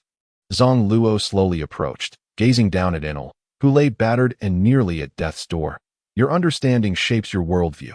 In truth, your combat strength in the new world would result in a lesson so severe that even your grandfather would fail to recognize you. With that, he unleashed all his magical power. Boom. Fully channeling the third layer of his condensation realm, he pressed Enel's slightly lifted head back down into the ground. Do you feel it? This is the power that can be called divine. Yet it is merely 1/10,000th of my true strength. Why do you, an ant, harbor such arrogance? I am destined to become a god in the future, though it will take many years to reach that level. And you, with your current strength, dare to call yourself a god? How shameful. In the Blue Sea, others would blush for you upon hearing this. In the Grand Line, everyone would mock you. After listening to the words, Enel found himself at a loss for words to counter, feeling a twinge of embarrassment. Yet, with an unwilling glint in his eyes, he unleashed a torrent of lightning once more. 100 million volts? Raijin. Oh, you seem to have a short memory. Room transfer. With a wave of Zang Luo's hand, the lightning vanished into the ether. Do you see? I want you to hit me. Only then do you have the right to strike. Room slaughterhouse. Just as Enelu was astonished by the ease with which his sudden attack was deflected, he suddenly realized that his body had been torn asunder, rendering him immobile and unable to elementalize. Even the abilities of his fruit felt beyond his grasp. He chuckled, surprised. Are you? Why don't you try attacking again? Damn it. What have you done to me? A mouth the size of a palm spoke from the ground. Nothing much. Within my domain, I hold dominion. Moreover, you, like the vast majority, fail to comprehend that the abilities of fruit do not vary greatly in strength. It's merely a matter of different starting lines. The 3,000 great paths are similar. The real distinction lies not in the abilities themselves, but in the wielder. Even someone who possesses a high-ranking time-space fruit, if lacking in wit, cannot overcome a lower-ranked user. The dynamics of restraint and being restrained are not strictly governed. As long as one possesses sufficient strength, they can turn the tables. Haha. Who would have thought that a rubber fruit user in this world would one day become a king? Well, Inalu, your potential is commendable. Your only flaw lies in your arrogance and limited perspective, causing you to squander your talents. You are quite intelligent, but the only regret is that you have learned too little, the foundation too weak. Now, I am prepared to take you as my disciple. Are you willing?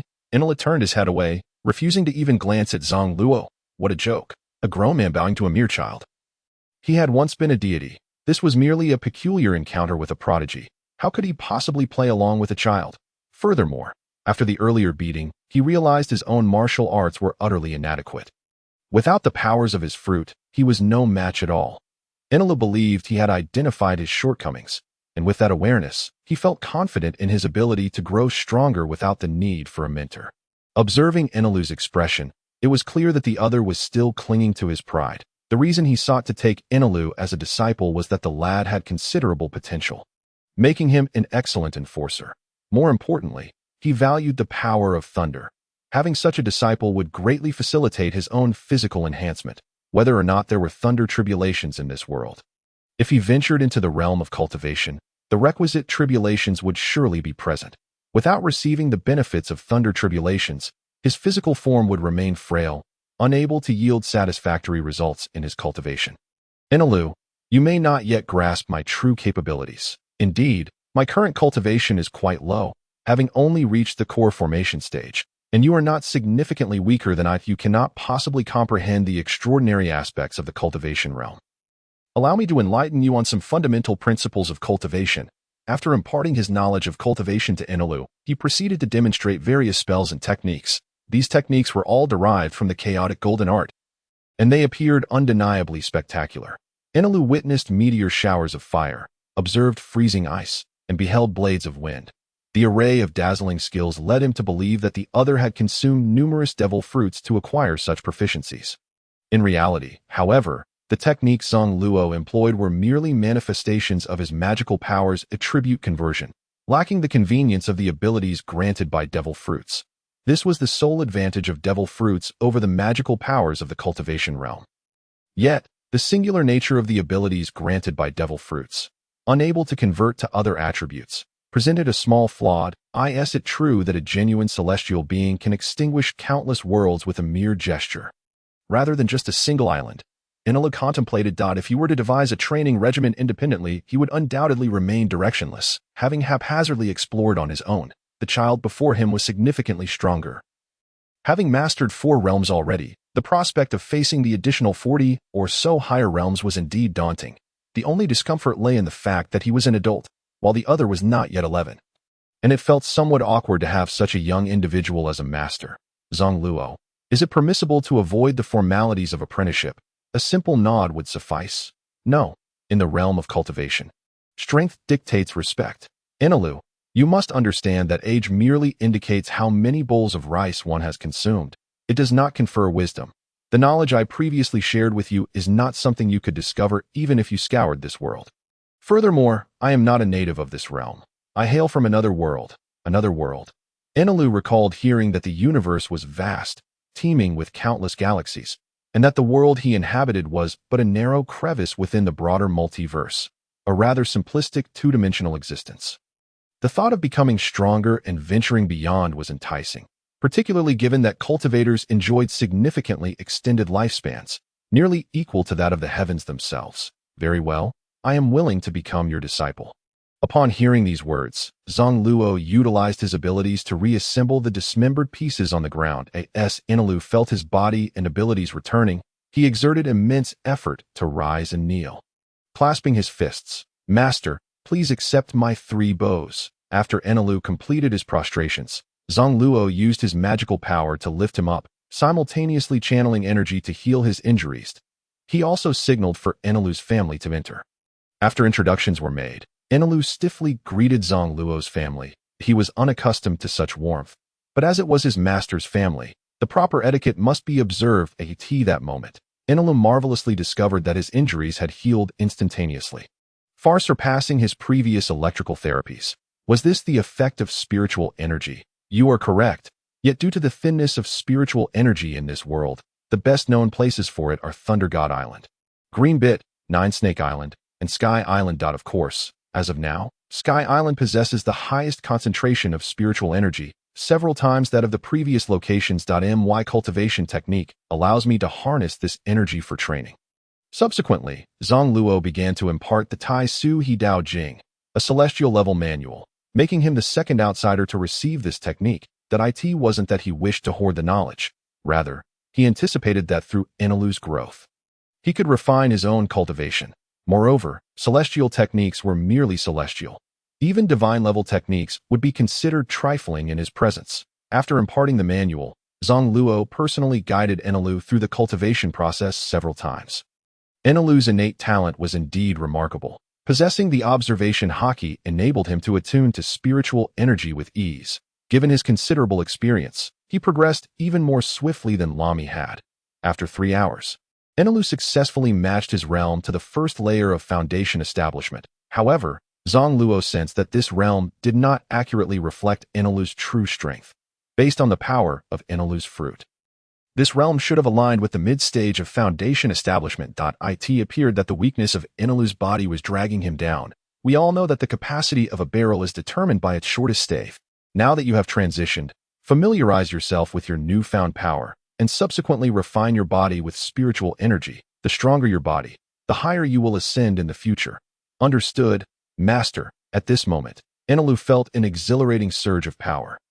He could sense a significant enhancement in his strength, albeit only in terms of physical resilience, with no improvement to his fruit abilities. Nevertheless, Enelu was confident that by mastering certain techniques of the manual, he could deepen the synergy and elevate the combat effectiveness of his fruit. Now, please arrange for my accommodations and ensure there are several rooms. Upon hearing this, Enelu indicated that he would vacate the divine palace. Master, you may reside here. I will notify the priest to construct a temporary dwelling for me. Is it appropriate for me to impose so soon after my arrival? Master, what is inappropriate about this? I have grown weary of this place over the past 2 years. You and your family should reside here. Observing Enelu's sincere demeanor, Zang Luo nodded. He had initially intended to request the construction of a laboratory, but decided to postpone it for a few days. Brother, this place is so spacious. It feels rather empty. Silly sister, this architecture is grand. It possesses character. If your heart is not empty, how could the space feel vacant? After a brief tour, several individuals each selected a palace, as it was preferable to maintain some distance while fully dedicating themselves to cultivation. Previously, during their time in the 4 Seas, the sparse spiritual energy, coupled with the threat of pursuit, necessitated a quieter approach to energy absorption. Here, however, one could unleash their potential with greater intensity, making a tranquil environment essential. After 3 days of meditative practice in his chamber, Zang Luo successfully broke through, effortlessly reaching the 4th layer of the condensed Dan realm. The efficacy of spiritual energy cultivation here is truly remarkable. Had he traversed to this place earlier, he would likely have already approached the spirit division realm. According to his father's teachings, the cultivation tiers in the mundane world consist of 9 major stages: bone strengthening, qi induction, foundation establishment, Dan condensation, spirit division, Yuan infant, tribulation crossing, mortal immortal, and ascension. The so-called condensed Dan realm he currently occupies involves the gathering of the golden Dan. Akin to the great medicinal pill described in Taoist texts, it is the essence distilled after completing the foundation establishment stage and represents the fundamental storage of cultivation during healing or combat. One can draw upon the essence within the golden Dan to exert power. The larger the condensation of the golden Dan, the more abundant the resources at one's disposal.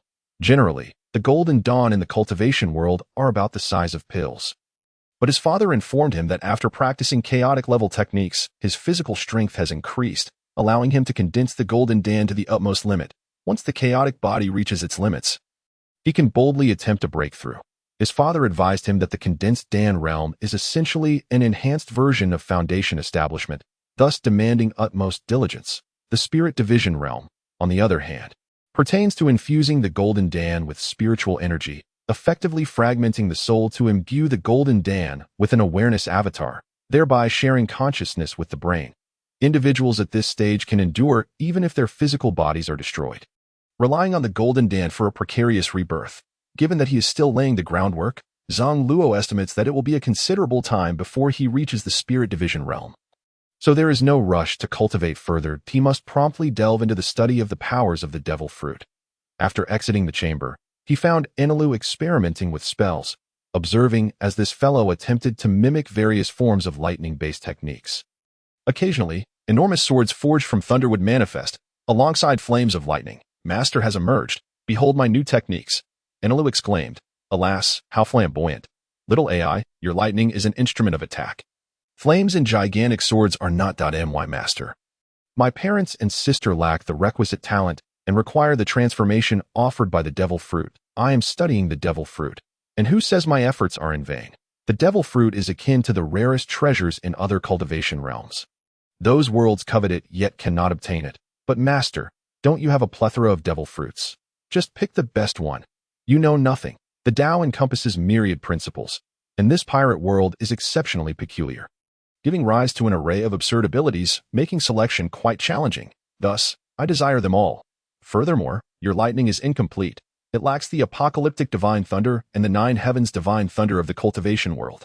Your thunder resembles mere thunderclaps, akin to flatulence. Enelu muttered, who can fart so loudly? Rebellious disciple, dare you speak back? The fart of a deity is far from ordinary.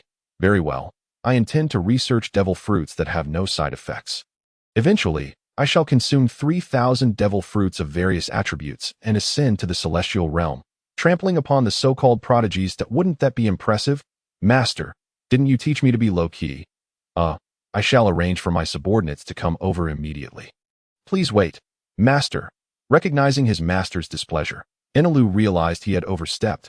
His master, being so formidable, indeed had the right to be ostentatious. Before long, Enelu summoned the 4 divine officials and some guards to the temple. Bringing along the Shandians and Ganfuer, Enelu resumed his lofty demeanor, while Zang Luo couldn't help but feel exasperated. He had become addicted to this pretentious display. All right, everyone is gathered that I have an announcement. This is my master. You are to show him even more respect than you show me. My master intends to construct a laboratory, so follow his instructions. Upon hearing this, the crowd began to murmur among themselves, given Enelu's usual authoritative presence. They were baffled as to why such a child could be the master of a deity, yet none dared to voice their objections. After all, the god had spoken.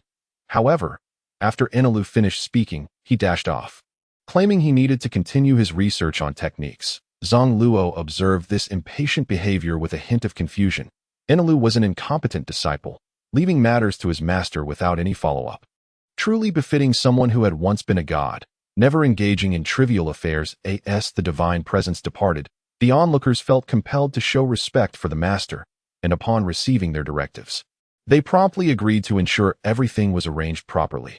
Only the leaders of the Shandians exhibited some resistance, already irked at being forcibly brought here, and now being assigned laborious tasks. Zang Luo did not indulge their grievances. Throughout history, countless dynasties have risen and fallen in such a manner. Losing a battle and territory meant forfeiting power, and the survivors should not be allowed to continue taking risks. Ignorance of the disparity in strength is tantamount to a lack of awareness. If they wish to oppose, they should wait until they possess sufficient strength. Their primary responsibility should be to lead the survivors towards survival, not to chase after a lost territory as a futile goal. When Zang Luo released his full magical pressure, apart from the undeterred divine officials, the Shandians and Ganfuer were compelled to kneel, save for the defiant warrior Whopper and Ganfuer, who stubbornly kept their knees from touching the ground. I wonder what significance lies in your persistence. Given my strength, you should comprehend that I could annihilate your entire race at any moment. The reason I brought you here is to inform you that you shall integrate with the residents of Sky Island and enjoy equal treatment. As for Ganfuer, you will be responsible for the land distribution among the Shandians. Do not stir any trouble. I wish not to be disturbed by your trifling matters during my cultivation. Seeing the obstinate warrior Whopper remain so stubborn, he reiterated, first, allocate the land to improve your people's living conditions. That is your duty as a leader. Do not lead your kin into the abyss through warfare. Have you not noticed the dwindling numbers of your people over the years? Are you only satisfied when they are all extinguished? My patience is limited. Return and arrange matters. Once Zang Luo retracted his magical pressure, The Shandians reluctantly departed, with Ganfua hastily following suit, alarmed by the child's gaze. The four divine officials, witnessing this arrangement, dared not voice any objections, having felt the overwhelming pressure from those they usually sparred with. Moreover, their clan had dwindled significantly, so losses would be minimal. Zang Luo's assertiveness stemmed from his desire for Sky Island to stabilize swiftly, especially since his parents and sister would be residing here in the future. He also wished to avoid disturbances during his cultivation, that he then turned to assign tasks to the four divine officials. These officials, being Inalu's four attendants, had a keen sense of awareness, and over the next few days, they worked tirelessly to expedite the construction. Merely 4 days later, a massive laboratory facility was completed. What remained was to furnish the interior and install various instruments, yet not a single piece of equipment existed and needed to be fabricated anew. Drawing from the memories of the laboratory of Vegapunk and his two companions, Zang Luo sketched numerous experimental apparatuses, including designs for useful tools. Upon receiving these blueprints, the four divine officials distributed them to skilled artisans for production. After half a month, once all equipment was set up, Zang Luo awakened from his shallow meditative practice. His own cultivation was of little concern. He anticipated another breakthrough soon. After completing his study of the devil fruits, he could devote himself to serious cultivation. Presently, his parents and sister had yet to undergo the transformation offered by the devil fruits, which left them lacking in potential. He made his way to the vast laboratory facility, which felt somewhat empty without assistance. As this was a matter of confidential technology, he had previously considered collaborating with Vegapunk and his companions, but they had declined. Zang Luo had thoroughly reviewed the research outcomes of the three scientists and understood them well. What remained was to put theory into practice. Being a cultivator, his cognitive abilities and problem-solving skills surpassed those of ordinary individuals, and he retained vivid memories of the experimental scenarios, reflecting on the various steps taken by the trio. He retrieved the first devil fruit for another examination. This fruit, originally intended for Peachbeard, now lay in his possession.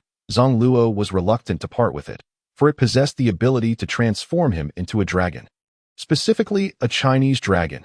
Although the research conducted by the three scientists possesses certain flaws, it is certain that, with their own abilities refined, they can ultimately attain the true qualifications of the dragon clan. After securing this fruit, another one, a flying fish fruit, was produced, which had been acquired through a transaction with Don Quixote da Flamingo. It was a fruit whose consumer had never been identified in the previous life.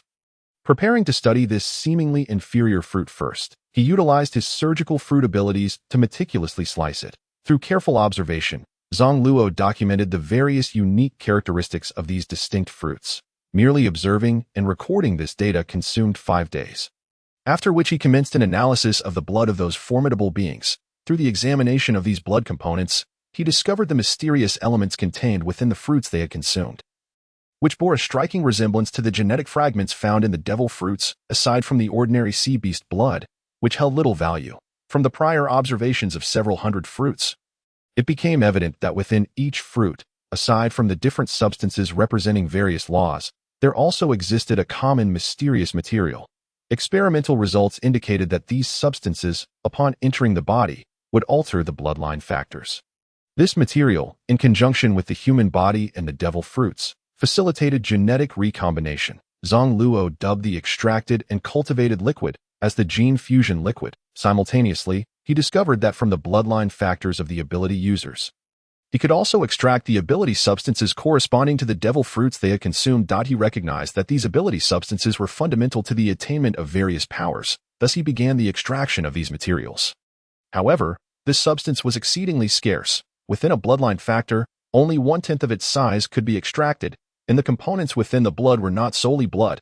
Consequently, only 1/10,000th of the material could be extracted from a single test tube of blood. In the end, he continued to cultivate using these materials, yet the results were less than satisfactory. These mysterious substances could not increase without cause. In an unexpected turn, he found that by adding fresh blood, there was indeed some growth. It appeared that these substances required blood to stimulate their proliferation. Regardless, this was inconsequential, as only a small amount was needed for research. Subsequently, he extracted all the remaining blood, combining it with the previous extractions from the devil fruits, resulting in over 500 distinct substances.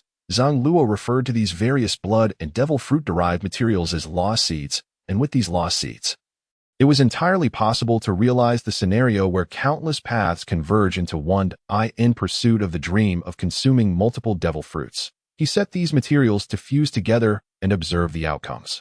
The results, however, revealed an inability to fully merge. Upon adding blood, the different law seeds reacted violently, each transforming the surrounding blood, ultimately culminating in an explosion that obliterated an entire test tube.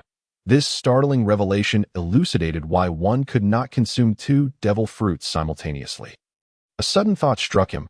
Marshall D. Teach, also known as Blackbeard. This individual could devour the powers of other devil fruits through the ability of the Yami Yami no Mi. How had he succeeded? Moreover, he recalled his father's admonition that the laws required closely related elements to merge, and that opposing elements would struggle to stabilize. With this in mind, Zang Luo, undeterred, continued his experiments. After adding two different substances to the blood once more, he witnessed a vigorous boiling, continuing until the blood within the test tube had evaporated. The test tube was open. Had it been sealed, it would have surely exploded. During the third, fourth, and 12th attempts, an unexpected occurrence transpired. Zang, captivated by his observations, noticed that this time the blood did not boil. Initially puzzled, he suddenly realized that, against all odds, a successful fusion had occurred. How had this fusion come to fruition? Reflecting on the specific details, he realized that he had made no alterations. Upon examining the extracted materials, he discovered that the lost substance added this time was different in previous experiments. He had utilized the materials from several inferior devil fruits. While in the last attempt, he had employed blood extracted from Capone Beach. Having saved his life previously, he had acquired some of his blood, and Capone was an ability user of the castle fruit. The castle fruit possessed spatial attributes, ranking among the higher laws, thus endowing it with the capability to accommodate other laws. Indeed, this aligned with his father's theory of mutual generation and restriction. Continuing to experiment with other law seeds, he ultimately discovered that the materials from Bruno's Dor fruit could also successfully merge. The castle fruit and Dor fruit demonstrated the highest compatibility, while the others occasionally succeeded in merging. What could this correlation imply? Was this indicative of the abilities of lower-tier fruits derived from different laws? To validate his hypothesis, he introduced materials extracted from his own blood into the prior experimental substances, resulting in stable fusion. After numerous experiments to corroborate his findings, he finally arrived at a comprehensive conclusion. Spatial abilities could merge with all other laws, and higher-tier fruits could integrate with lower-tier ones. Upon reaching this conclusion, he felt an overwhelming urge to consume one himself to test it. Yet apprehensive of potential mishaps, he decided against conducting the experiment on himself. However, for the sake of precaution, he resolved to use an ordinary person for the test, believing that such a conclusion would yield results closer to reality. After all, these findings would eventually be applied for the benefit of his family, and even if they were all cultivators, caution was paramount. Due to his limited understanding of the names of the laws within the vast array of 3,000 paths and the scant information provided by his father, he found it challenging to categorize the law substances. After some contemplation, he decided to temporarily label them based on the names of the fruits, as these names were quite intuitive, making the hierarchical relationships easily discernible. With clarity of thought, he began to meticulously categorize the substances. For over 500 types of law materials were not easily distinguishable. After the extraction into law materials, it was no longer as simple as comparing them to the devil fruit compendium. Differentiation could only be achieved through spiritual observation. He then commenced the comparison of the materials from the test tubes with each devil fruit's components, meticulously recording their corresponding names. After completing 4 or 5 comparisons, Zang Luo was incensed and contemplated discarding all the test tubes. Each test tube's law had to be compared against hundreds of devil fruits to ascertain its origin, prompting him to question his own foolishness in undertaking such a laborious task. It would have been far simpler to re-extract the law materials while simultaneously noting the names of the fruits. Once he completed the re-extraction, the next step involved continually testing the stability of the law fusions.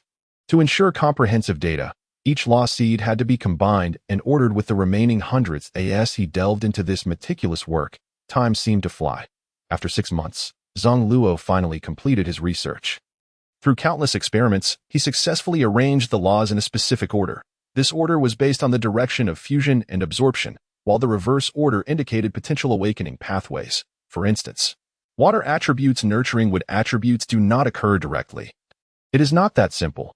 as it also entails a degree of earth attributes, given that earth is a composite of many materials. Moreover, vinegar, a subordinate substance of the water attribute, cannot be expected to directly constitute the fundamental growth materials for plants. In summary, the numerous subdivisions beneath each law attribute present a plethora of factors. Significant differences in components can lead to fusion failures. Thus, the true awakening scenario for a fruit should be articulated as water law, earth law, the birth of swamp fruit. Upon sensing such a formidable ability from the other party, they finally believed him. After regaining their composure, they pleaded, "Great priest, spare my life. I believe. I am no priest. I am merely the master of your Sky Island's deity." "Ah, you are that mysterious master. Enough of this idle chatter. I have come to request your assistance in an extraordinary experiment that could alter fate. Are you willing to help?" The gambling addict, trembling with trepidation, retorted, "What are the benefits? What are the risks involved?" Zang Luo gestured toward a row of meticulously sealed test tubes and stated, "These contain the secrets to becoming stronger.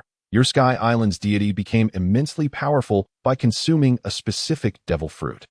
And within these test tubes are the law seeds extracted from a multitude of devil fruits. As for benefits, there are none beyond this. If you survive the experiment, that alone is the greatest benefit."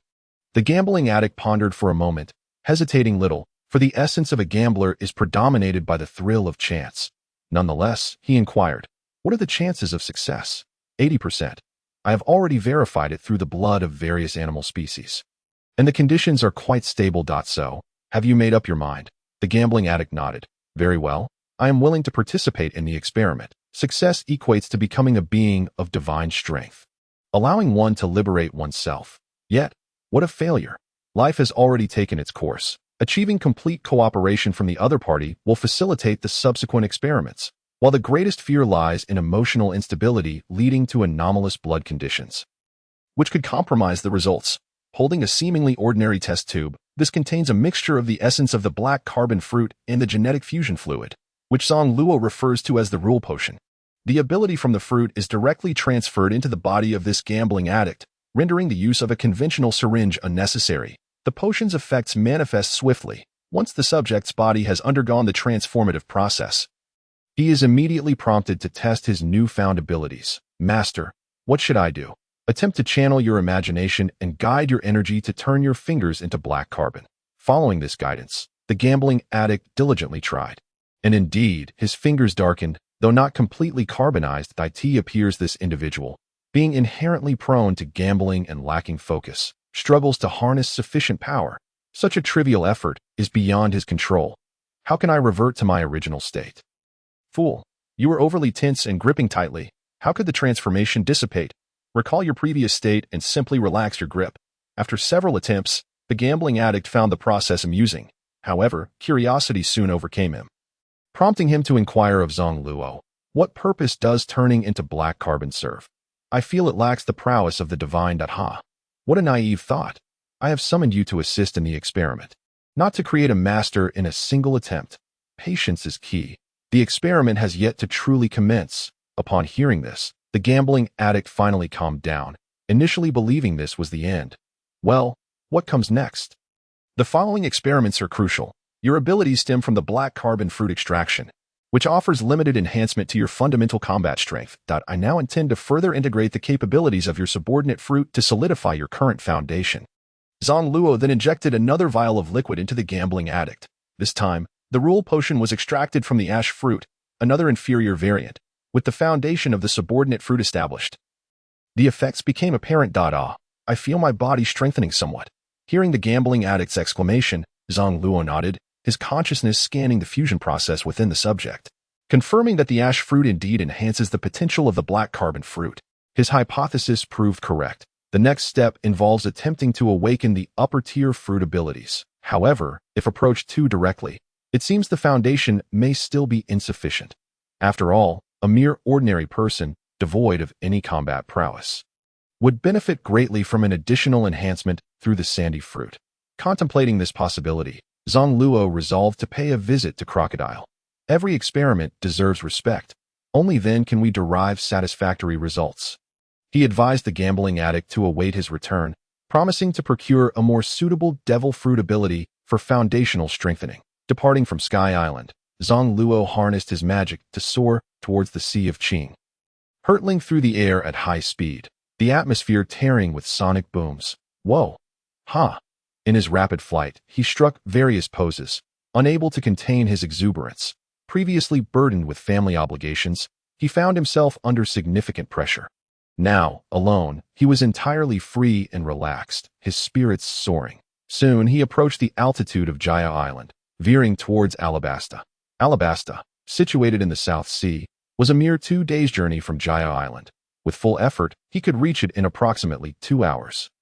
Considering his current age and the information from his past life, Crocodile should be around 31 years old now. In his youth, Crocodile was quite formidable. At just 20, he fought Douglas Barrett, a former member of the Roger Pirates, to a standstill, gaining significant notoriety, which led to his invitation into the 7 Warlords of the Sea. That same year, he faced Whitebeard but suffered a crushing defeat, after which he settled down for a while.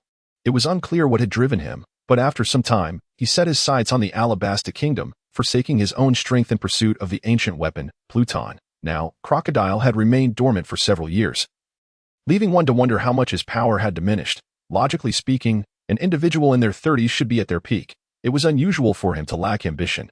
Soon, Alabasta Kingdom came into view, though it was uncertain if Crocodile was near the desert. After all, his training heavily relied on the use of fruit abilities, making the desert a likely refuge. Thus, he flew onward, employing his consciousness to scan for any signs of life. After reaching the royal capital without detecting him in the desert regions, he sought out Crocodile's known associates. Quickly, he discovered Daz Bones, Crocodile's most trusted subordinate, and appeared before him in an instant. "You little brat. Don't dawdle. Listen to me. I know how to obtain the ancient weapon Pluton. Summon Crocodile to meet me." Daz Bones regarded the child before him, wanting to retort, "You must be lying." Zang Luo, realizing the wasted time, lamented that he should have scanned the crowd at the port. Now, he took the opportunity to restore his magic. Despite only consuming 20%, he remained vigilant. When he truly began to channel the surrounding spiritual energy, he found the results vastly inferior to those achieved on Sky Island. In such an environment, one with a weak disposition might very well abandon their training altogether. After approximately half an hour, he sensed Crocodile's return, promptly ceasing his efforts and appearing before him. Crocodile, startled by the sudden appearance of the child, quickly regained his composure and inquired, "You are the child who knows how to acquire the ancient weapon Pluton?" "Indeed, that is I. However, in exchange, I require some of your blood." Crocodile frowned, pondering the unwarranted demand for his blood, suspecting it could be to his detriment. This left him in a state of indecision, torn between the desire for information and reluctance to pay the price. "I am Crocodile. Why should I heed a child's commands? If I have objections, I could simply thrash you." Zang Luo discerned Crocodile's thoughts and asserted, "I am not soliciting your opinion. I require your blood. Are you unsatisfied? Shall we engage in a duel?" Crocodile, invigorated by the challenge, replied, "A duel? Are you certain?" "Indeed." With confirmation, Crocodile ceased his hesitations. Zang Luo cautioned as Crocodile unleashed his attack. "That level of power merely tickles. Unleash your full strength, or you shall be left unrecognizable." While the initial assault posed little threat, the swirling sand was rather bothersome. 6 Styles enhancement. Paper drawing. Butterfly dance. Only when the sandy attack came within 20 centimeters did he activate his enhanced 6 Styles to evade. "You little brat, you actually know the Marine 6 Styles? Humph. My enhanced 6 Styles far surpass CP9's. Ha. That is no justification for your arrogance, child. I merely tested you. Did you think that was my full strength? In that case, allow me to unleash an even stronger technique. Sandstorm Blade." Observing the power of this new move, Zang Luo nodded reluctantly, noting it was on par with a rear admiral's strength, excluding Carp. Of course, from this perspective, it seemed Crocodile's abilities had indeed diminished considerably, yet he was not as pathetic as he would become over a decade later, when even a fledgling Luffy would best him. A far greater embarrassment. 6 Styles enhancement. Gale Kick. Shadow Judgment. As the blade of judgment cleaved through the force of the Sandstorm Blade, it surged toward Crocodile once more. Puffed. Crocodile coughed up a mouthful of blood.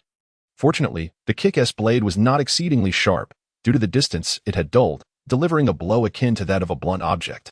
"Have you ventured to the New World? How did you acquire Haki?" "Ignorance. Young master, this is far more formidable than mere arrogance. I have already instructed you to exert your utmost, yet you refuse to heed my warning. Now, you must be regretting it as you cough up blood." Crocodile rose, wiping away the blood, before unleashing his powers once more. Damn brat, do not underestimate me. Erosion cycle. With his right hand touching the ground, the earth began to crack, and the moisture from surrounding objects was swiftly absorbed, spreading outward. Even the stone-paved streets crumbled into sand, followed by the surrounding structures gradually turning to dust and sinking, transforming the area into a barren wasteland. Zang Luo, observing the fleeing crowd and the devastation caused, felt a surge of displeasure. You fool!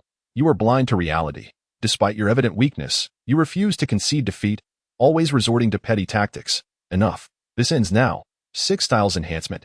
Moonstep, treading the heavenly path. Zang Luo leapt into the air, using an overwhelming aura to suppress his opponent from above. This time, he held nothing back. Under the absolute force of his magic, the powers of the Sand fruit were instantly shattered. Halting the encroaching desertification, Crocodile was forcefully pressed to the ground, his face contorted. In disbelief, Crocodile managed to utter, "How is it possible for such a powerful human to exist? I was a witness to Gold. Roger's execution." Zang Luo scoffed derisively. "Do not regale me with tales of past glories. Every individual has their moment of brilliance. Do not mistake a fleeting moment for eternity." He then disregarded his opponent entirely, extracting a substantial amount of blood plasma from Crocodile's body and summoning a large vial from his storage space to contain it. Feeling the loss of blood within him, Crocodile was immediately overwhelmed by a sense of weakness. This man sought the ancient weapon Pluton, and given that its records were hidden within the royal family's forbidden grounds, his attempt to seize control of this nation would inevitably lead to great calamity in the future. After securing the blood plasma, Zang Luo cautioned, "The ancient weapon Pluton is not within this nation. It merely resides within the royal mausoleum's forbidden grounds, accompanied by significant historical inscriptions. With your strength, you should be able to enter easily. However, those inscriptions are written in ancient script. If you wish to comprehend them, I suggest you recruit a few historians from O'Hara. After all, there are also inscriptions pertaining to the Sea Kings and Sky Kings in this world." Having delivered his warning, Zang Luo ignored the prostrate Crocodile and vanished in an instant.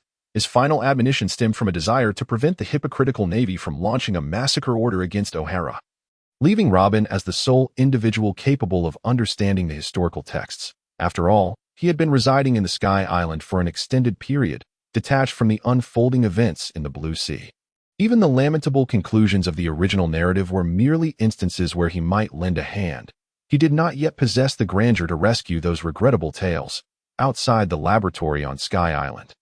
As the gambler awaited anxiously, Zang Luo finally made his appearance. Having practiced some applications of his abilities, he was eager to continue his journey of growth after a 6-hour wait, true to the nature of a gambler. Individuals who acquire such powers often know when to walk away, yet those ensnared by greed frequently lack restraint. Upon returning and witnessing the gambler's impatience, Zang Luo felt somewhat exasperated. It was merely an experiment. Yet the subject was so agitated. He had left him alone at the laboratory entrance to observe whether he would choose to depart. Indeed, greed propels one to progress. Very well, wait a moment. Once I have extracted the principles of the sand fruit, I shall bestow them upon you. With that, he opened the laboratory door and resumed his work. In merely half an hour, he had extracted numerous shards of principles through the sand fruit and cultivated them using blood. He took a small portion of the sand principles and infused them with genetic material. In truth, the distinction between coal and black coal is significant. Generally, in a duel between individuals wielding these fruits, the one who loses will invariably be the inheritor of the black coal fruit. The lower density of black coal compared to coal's greater strength is a fundamental factor, compounded by coal containing more solid elements and various metal components, thus allowing for a broader range of developmental directions. Once the sand principles fully integrated into the gambler's body, Zang Luo produced a vial of the coal fruit's principles to guide the gambler's awakening. This vial contains the essence of the coal fruit, and it is mightier than the black coal you initially possessed. Your physique can now endure this power breakthrough. Remember to feel the changes within you. He then proceeded to inject the solution into the gambler's body. It hurts, the gambler exclaimed, already wailing. However, such individuals do not always possess a high pain threshold, leading to varying degrees of pain endurance among different people. Yet, the discomfort was merely transient. 10 minutes later, the awakening was complete, and seeing the gambler's uncontainable smile, Zang Luo understood he had grown significantly stronger. Now, share your experience of awakening to this new level. The gambler, filled with excitement, replied, I truly feel stronger. I believe I am 3 or 4 times more powerful than before. The final injection from the master was indeed painful, but it lasted only a moment. Afterward, it was a tingling sensation until the energies merged completely. Zang Luo, intrigued, asked, previously, you merged with 3 different principles. Why is it not just one energy now? Are you certain it was several energies? The gambler nodded vigorously. Yes, ever since the last injection, I have felt 4 distinct powers intertwining, but now they have merged into one energy. Upon hearing the gambler's description, Zang Luo quickly discerned that downward compatibility did not equate to true fusion. Only an awakening breakthrough could signify a new birth. He then instructed the gambler to experiment with other abilities and drew more of his blood for research, continuing until the 3rd day. Through observation, he discovered that those guided to awaken possess diverse principles, unlike the pure application of the coal fruit. However, this diversity bore its advantages, granting a broader range of abilities. Satisfied with the direction of the experiments, Zang Luo proceeded, ultimately awakening the gambler to the level of the shale fruit.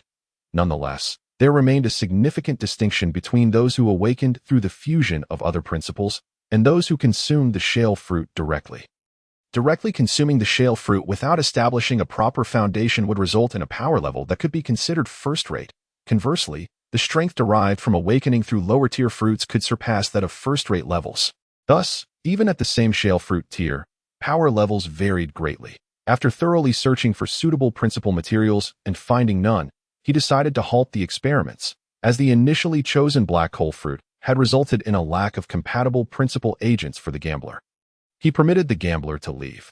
Previously, he had attempted an experiment involving conflicting fruits, resulting in the gambler nearly experiencing a catastrophic explosion, had it not been for the timely intervention of the surgical fruit S powers to transfer the principal shards and the overwhelming force.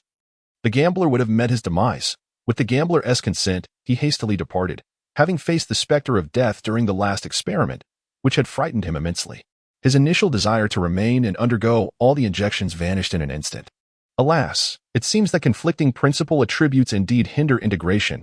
However, there remained a viable path for upward awakening, which was sufficient for his family to utilize. Yet, for safety's sake, he resolved to conduct personal experiments. As a cultivator could perceive subtle nuances and identify potential issues more readily, after half a day of verification, he found the differences between his own experiences and the gambler's descriptions to be minimal.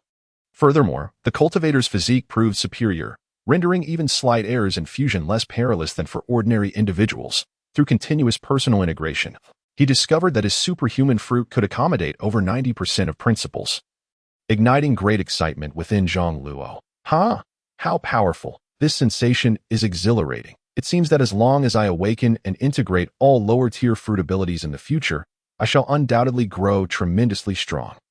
In this recent amalgamation of numerous principles, although my realm has not ascended, my physical form has significantly strengthened, multiplying in power several times over. Through this first-hand experience, I have come to realize that the circumstances within the realm of cultivation do not adhere to the logic of the devil fruits from the pirate world. The notion of which natural element reigns supreme is merely a fallacy, as such reasoning is utterly ineffective in the cultivation world. As my father has previously stated, once one reaches the celestial realm, the emphasis shifts to the principles themselves. The greater the number of principles, the more feasible it becomes to create worlds, thus enabling ascension to loftier realms.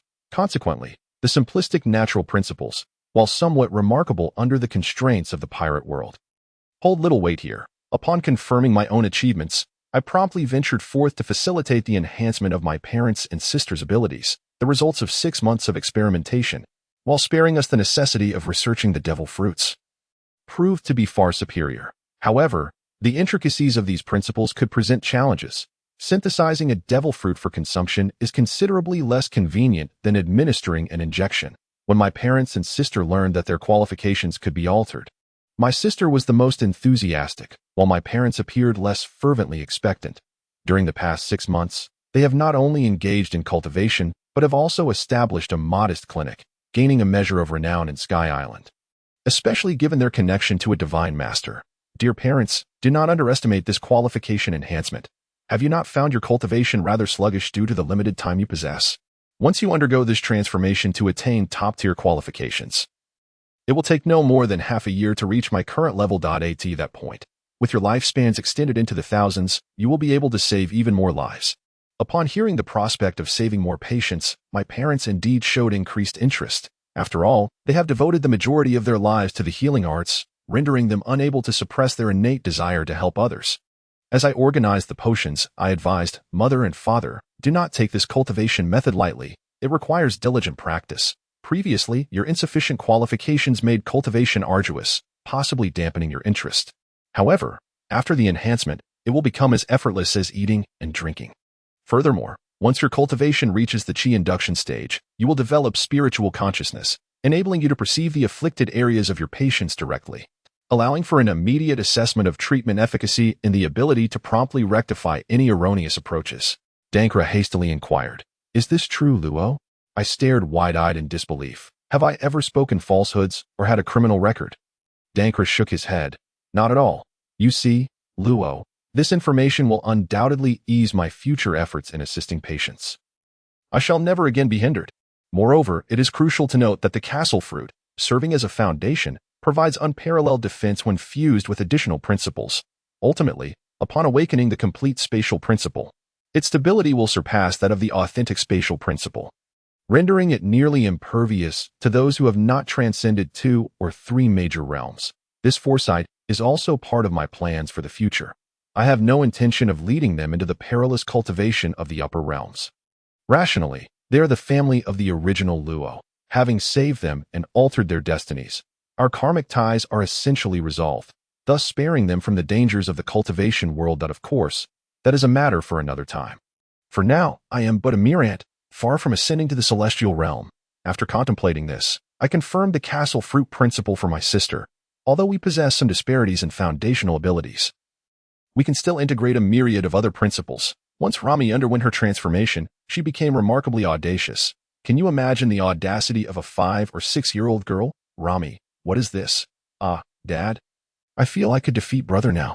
Can I also take on Enel? After Dankra's enhancement, he too possessed the strength to obliterate an island with a single punch. However, as a doctor, he was not prone to such violent tendencies, allowing adults to quickly adjust their mindsets.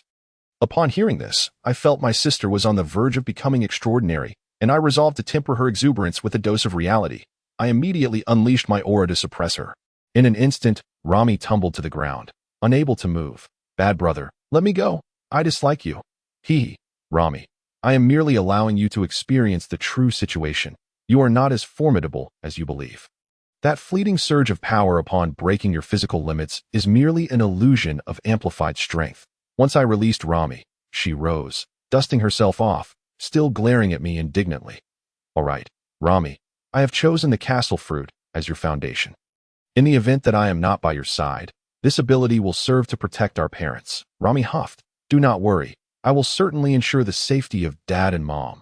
I believed her words, for she had integrated over 300 lower-tier principles, significantly enhancing her defensive capabilities compared to the original Capone Beach's castle defense, over 300 times more potent. Such fortification would leave even the Marine Admiral in a state of astonishment. Had it not been for the uncertainty surrounding the compatibility of other superhuman principles, I would have prepared for everyone to undergo the same fusion. Now, you all should practice and see how the new qualifications perform. Upon hearing my suggestion, everyone made their way to their respective residences. I remained behind, awaiting to observe the progress of my family's cultivation. Before long, the commotion from their training rivaled the scale of my own techniques. Enel, sensing the immense energy, approached me. Master, what is happening? Nothing much. I have altered my family's qualifications, and it seems their capabilities now far exceed yours. What, Master? What about me? Do you wish to undergo transformation as well? Enel nodded repeatedly. However, the natural principles are not easily compatible. Their purity makes fusion challenging. I examined all the principal potions and realized that the Thunder Fruit's principles were not easily paired. Thus, I decided to start with the inherent principles of thunder and integrate them with other potions. Firstly, the static particles of electricity possess thermal energy, being a form of energy closely associated with fire. Therefore, the best breakthrough would be the principles of fire. Nevertheless, both fire and thunder are among the 12 fundamental elements. The disparity in their ranks is minimal, making direct fusion quite difficult. Gold, wood, water, fire, earth, wind, snow, darkness, light, thunder, time, space. These 12 fundamental principles are the sources of the subsequent 2,988 principles. As for the higher-tier sources, I shall refrain from elaborating. All other 3,000 principles derive from these 12. For instance, plants emerge from water and earth, while the amalgamation of plants, water, earth, time, space, and fire yields vitality. Conversely, plants combined with wind and snow result in withering, which, when subjected to thunder and fire, leads to desolation. This exemplifies the continuous interplay and metamorphosis of principles. Although thunder and fire are the closest combinations, Enel, as a novice in cultivation, struggles to master the ferocity of these two principles. How about this? Little AI, venture down to the blue sea and seek out Eustace Kidd, who possesses the magnetism fruit. Your lightning bears magnetic properties, making fusion more attainable, after obtaining a sample of his blood. Return to me so that I may extract the principles to establish a foundation for you. If feasible, also procure the blood of Don Quixote da Flamingo, the inheritor of the heat fruit. Once your qualifications are sufficient, I will provide you with the flame fruit for fusion, thereby exponentially enhancing your capabilities. Enel scratched his head. Master, I have never been to the blue sea, so I am unsure how to find him. Well, I only know he hails from the South Sea, in the waters beneath Sky Island. He is a future supernova and is still a child. I am uncertain if he has acquired the devil fruit or formed the Kid Pirates. Take your time searching.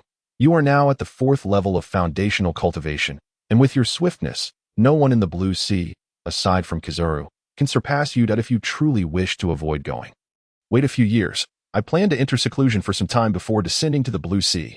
Then I shall wait for Master to emerge from seclusion before we go together. That sounds reasonable. In truth, Enel harbors a degree of trepidation towards the powerful figures of the blue sea.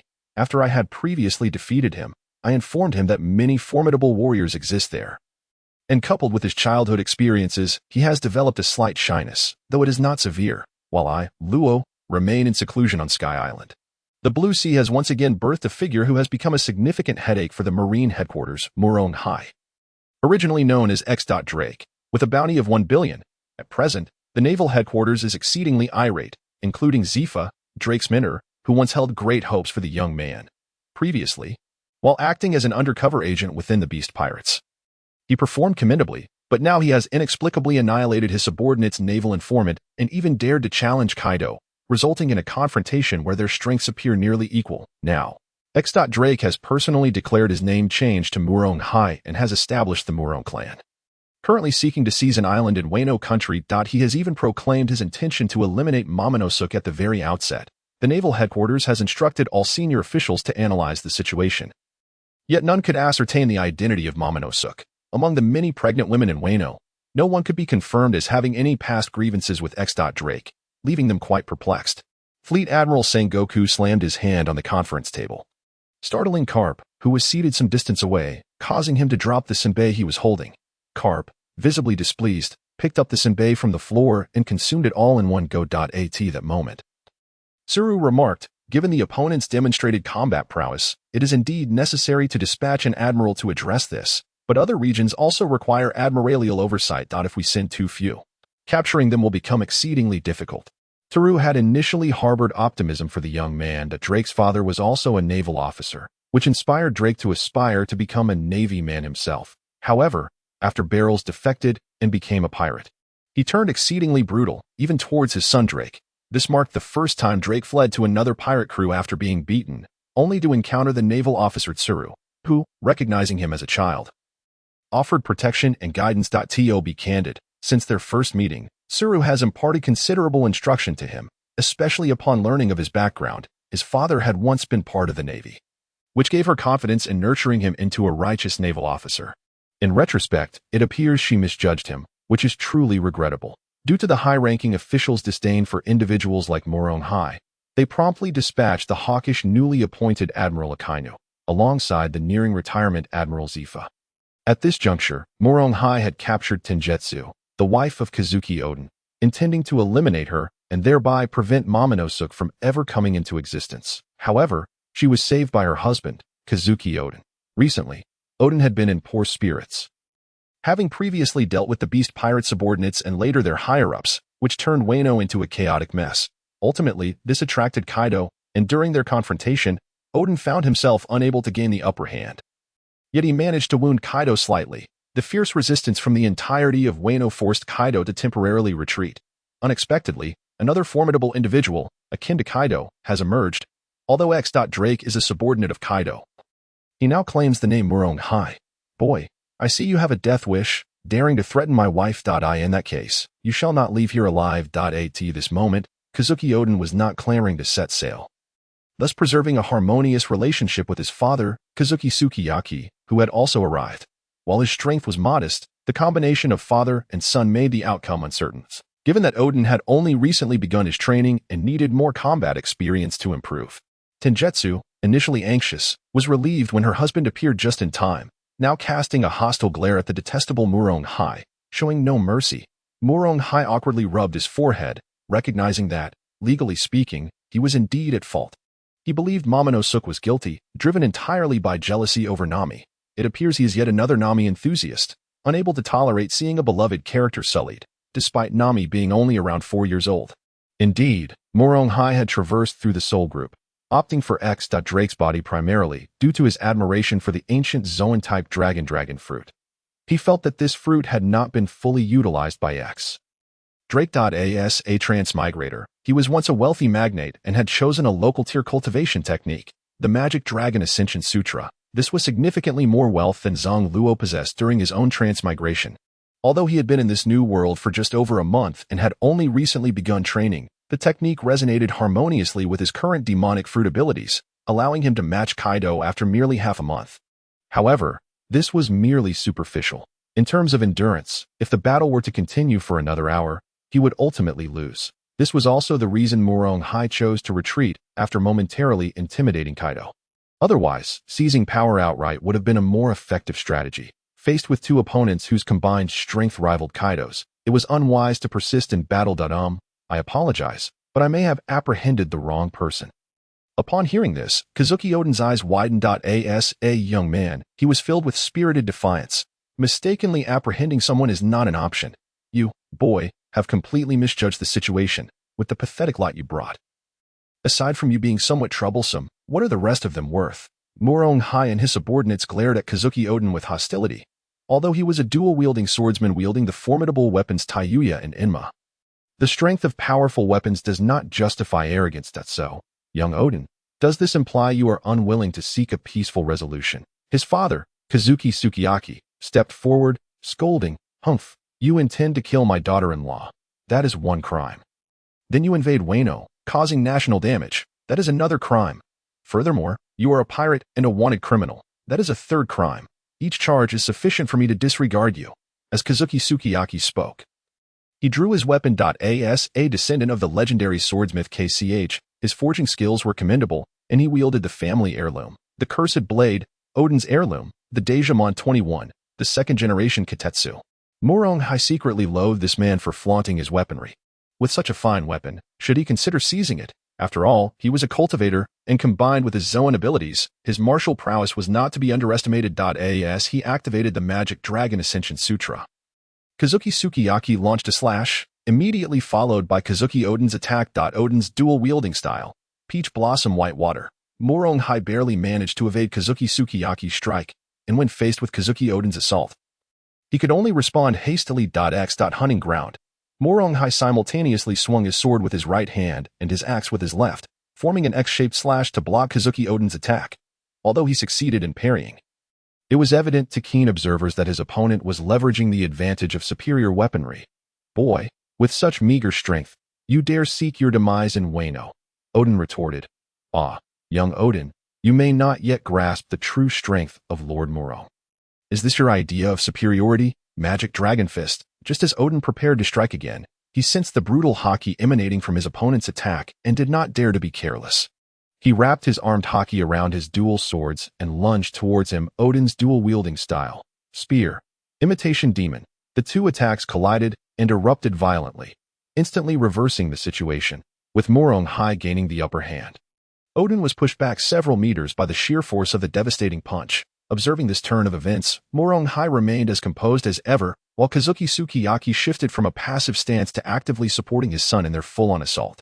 Kazuki slash, Oden's dual-wielding style, Samurai Spirit. In the flawless synergy of the father-son duo, Murong Hai could no longer hold back. Heavenly Dragon Armor. Guard. Dragon Tyrant's Great Destruction. Go. With a reliable defensive force, he fully absorbed their attacks before retaliating with all his might.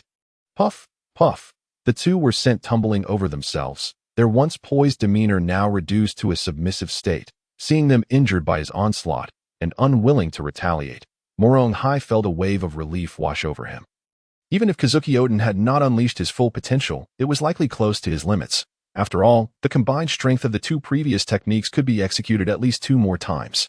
Overall, he seemed to hold a slight advantage. Of course, they also possessed the backing of the nation's soldiers. If the battle continued, it would likely result in mutual destruction or a Pyrrhic victory, neither of which was worthwhile. However, seizing this opportunity to undermine their morale was still feasible, so he immediately began to deride them. Is this all you've got? 2 useless fools think they can stop me. Upon concluding his words, he cast a menacing glance at Keigetsu, hesitating whether to take action. Keigetsu, originally named Tengetsu, is an extraordinary being possessing the power of the time fruit, having originated over 8 centuries ago. Due to the conflict that transpired 800 years prior, in a quest to escape and explore the annals of history, he traversed the river of time, ultimately collapsing near Wano country, 800 years into the future. Gravely injured. Fortunately, he was rescued by Keigetsu Oden, eventually becoming his wife and adopting the Keigetsu surname. Upon her initial capture, he had caught her off guard and utilized his magical powers to bind her. Otherwise, it would have been exceedingly difficult to apprehend a wielder of the time fruit. Startled by Murong Hai's gaze, Keigetsu hurriedly sought refuge beside Keigetsu Oden, who was equally prepared to flee through the currents of time should the situation worsen. Keigetsu Oden, observing Murong Hai with a furrowed brow, remarked, "My wife has not left the island since I rescued her. I wonder when she might have offended you. Furthermore, my wife is not adept in combat, let alone harboring enmity towards you." This inquiry left Murong Hai at a loss for words. Could he assert that he was displeased by their yet unborn son? That would certainly appear unreasonable. Well, let me think, how old is Nami now? Ah, she must be around 4 or 5, yes.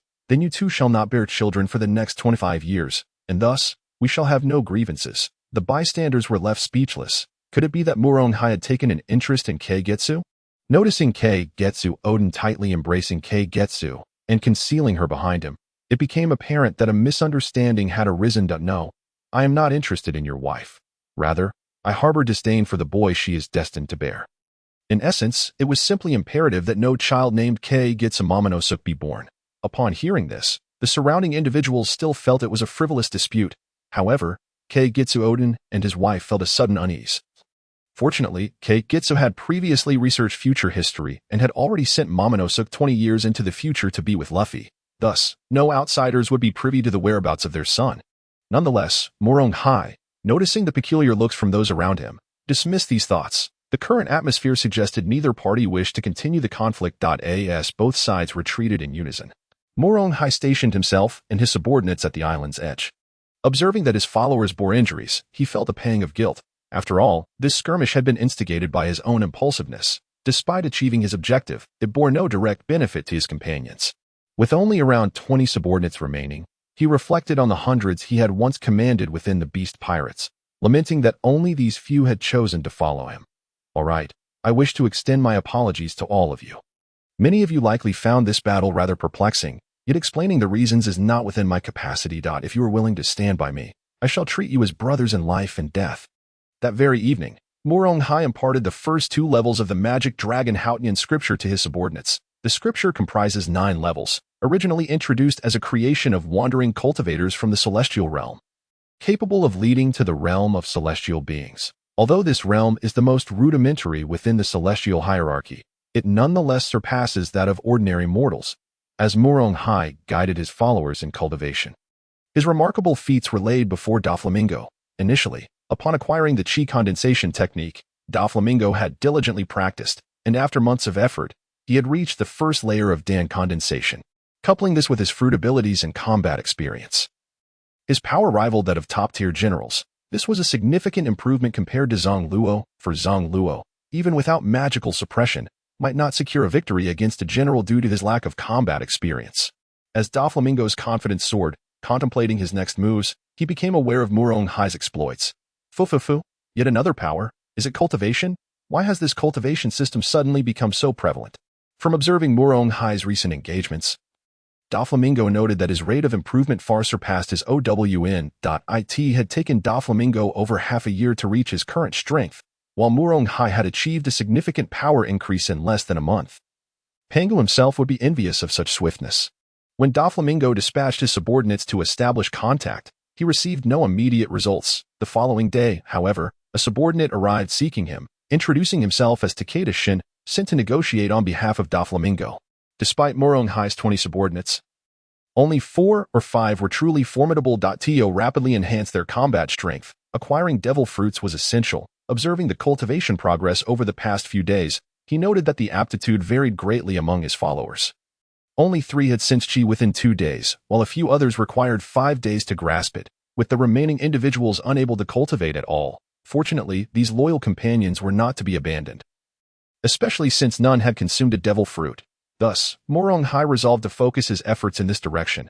Consequently, his ambition to expand his influence was temporarily stifled, as he anticipated needing to recruit more personnel in the future.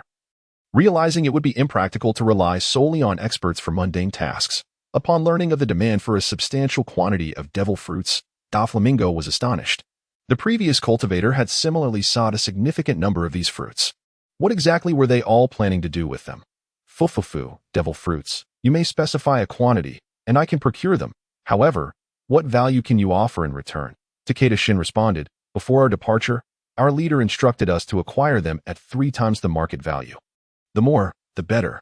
Fufufu, such value may suffice for 1 or 2, but for a large quantity, such wealth loses its significance. To put it plainly, you arrived a step too late. Someone exchanged a complete cultivation method with me for over 300 devil fruits and more than 100 vials of potent blood. What can you offer in exchange? Curious about who was calling, Murong Hai noticed it was a phone worm he had been equipped with while still in the Navy, possessing the privilege to directly contact headquarters due to its classification. After defecting from the Navy, he had forgotten about its existence until a subordinate found it among his belongings. He answered the phone. Who is this? It is the leader. I am Takeda Shin. How did you obtain my contact? Wasn't your task to negotiate with Doflamingo? What is the situation? I am still here, utilizing this contact provided by them. But the transaction has changed. Takeda Shin proceeded to recount Doflamingo's circumstances to Murong Hai, who was left utterly astonished. What did you say? Someone is foolish enough to trade cultivation methods. He paused momentarily, realizing he too had intended to use a technique for trade. Is there a difference between 90 steps and 100 steps? Indeed, leader, I never mentioned the term cultivation method, yet the other party was aware of it, indicating its authenticity. Recently, someone exchanged over 300 devil fruits. What shall we do now? Murong Hai found himself in a quandary. Logically, cultivation methods should be valued based on their rarity. He pondered who the fool was that attempted such a trade. Using a complete method for exchange seemed illogical. However, given the quantity exchanged, the value appeared substantial.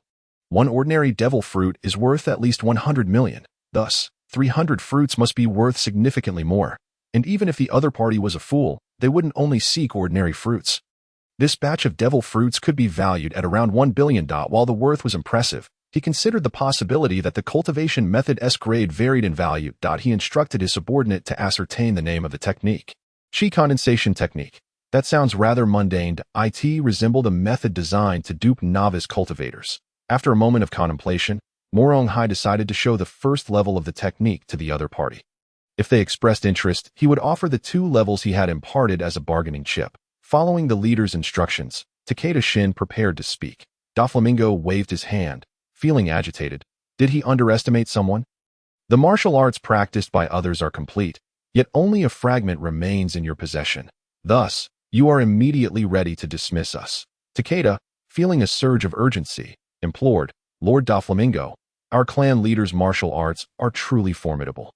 Might you consider reviewing them before making a decision? Upon hearing this, Doflamingo was struck by a thought.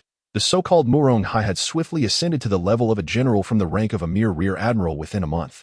Perhaps there was indeed something extraordinary about this martial art. With that, he resolved to patiently await the details of the technique. Takeda, no longer hesitating, swiftly transcribed the foundational cultivation techniques. After Doflamingo reviewed and attempted to practice the method, the veins on his forehead bulged, becoming grotesquely pronounced. Takeda initially feared that Doflamingo was dissatisfied and braced himself for the impending wrath. However, Doflamingo's demeanor shifted, and he expressed his willingness to proceed with the transaction, albeit insisting on additional details of the cultivation techniques for security's sake. Otherwise, it would hold little value. Ultimately, after a series of negotiations, the agreement was reached for tiers of cultivation techniques in exchange for 400 devil fruits. Initially, Doflamingo was pleased with his own martial arts, but after encountering the contents of the dragon's ascension scripture, he realized that his own practice was of little merit. Could it be that the young man had deliberately withheld some secrets? In truth, Doflamingo had misjudged. Such an incomplete martial art was shackled by its limitations, leaving the path ahead obstructed. Although the dragon's ascension scripture was a terrestrial-level technique, its 4 tiers would only allow one to cultivate to the divine mind realm at best, creating a significant gap in potential compared to Doflamingo's complete method. Of course, Doflamingo was unaware of these implications at this moment. He was primarily focused on rapid advancement, determined to grow stronger without regard for the consequences. The transaction was set for 5 days hence, at a location beneath the Zou Elephant, positioned equidistantly between both parties. After Takeda departed, Doflamingo's mood shifted as he soared back towards the Holy Land. Myriad, preparing to employ his old tactics of manipulating the celestial dragons to facilitate material acquisition and plunder. This method of controlling the celestial dragons was difficult for others to detect, as they were not particularly astute, making it unlikely that any anomalies would raise alarms. Moreover, Doflamingo was keen to act swiftly, for Morong Hai was an enigma, advancing at an alarming rate. He feared that any prolonged delay could lead to complications. Even with his current strength as a general, he felt no confidence in facing the challenges posed by Morong Hai, for only opponents of equal caliber would command mutual respect. The news of Morong Hai's exploits spread rapidly, even reaching Leo, the disciple of Zang Luo. From the combat scenes depicted in the newspapers, Leo quickly discerned that Morong Hai was also a practitioner of martial arts, given that Morong Hai was only a 3-month journey from Greenwood. He felt a compelling urge to engage with other cultivators. Leo had been training for over a month, practicing the terrestrial-level technique Purple Mist Spirit Gathering method, which allowed him to surpass Doflamingo's progress significantly. At this moment, Leo had reached the 4th tier of the Golden Pill realm, unaware that he was only a minor tier below his master's level. Had he known, he might have become rather arrogant.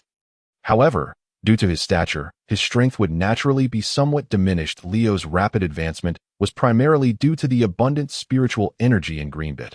Otherwise, Corazon, who had only trained for a week less than him, would not have been stuck at the 2nd tier of the Foundation Establishment realm. At present, Leo stood as the most accomplished of Zang Luo's 3 disciples.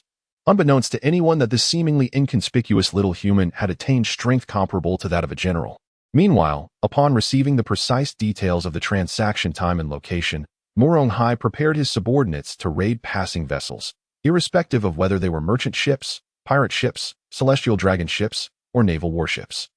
Ultimately, all resources along the route were thoroughly plundered. As for the Navy's warship, it was dispatched to capture Morong Hai, easily defeating the bewildered Akainu, while Zephyr, who was the original's mentor, received a light beating as well. Both were ultimately released, as eliminating them could provoke an all-out response from the Navy, possibly drawing the attention of former Fleet Admiral Sengoku, or even the 5 elders. After all, Morong Hai's current strength was insufficient to dismiss all threats. While he could stir up trouble, he could not act recklessly. Meanwhile, the remaining Navy soldiers were toiling away in Wano country. Upon learning of this situation, Sengoku resolved that such leniency could no longer continue. This not only embarrassed the Navy headquarters, but also undermined justice. After being reprimanded by higher authorities, Morong Hai only became aware of the Navy's approach to Wano country later, but he paid it little mind. Glancing at his ragtag crew, he deemed that engaging the Navy with them would be akin to an ant challenging an elephant. Thus, he ventured alone to the port, ensuring that even if the situation turned unfavorable, he could easily extricate himself. Oh, isn't this the infamous underworld dog returning once more? He mused, recalling how he had been caught off guard and rendered powerless during their last encounter. Akainu, filled with rage, declared, "You vile criminal! I shall not relent until justice is served." Listening to his words, Morong Hai felt a wave of disdain. What is this so-called justice? Is it determined by your individual whims? It is dictated by the collective interests of the many. After all, This man was also an extremist. Had he not cloaked himself in the guise of justice, he would be recognized as a terrorist. At that moment, Vice Admiral Tsuru interjected, "Child, do not stray any further. Return." Morong Hai burst into raucous laughter. Despite a vague familiarity with Vice Admiral Tsuru due to his physical form, he was a transmigrator with no prior connection. "Vice Admiral Tsuru, I believe you may be mistaken.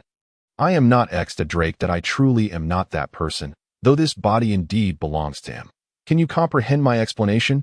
Upon hearing this, many Navy personnel were left bewildered, engaging in hushed discussions. Vice Admiral Tsuru pondered for a moment before inquiring again. "Is he dead? Are you truly not him?" "Indeed, I am not him. However, he should still be alive, albeit not in this world," Morong Hai replied. This statement only served to confuse the listeners further. To be not in this world could only imply death.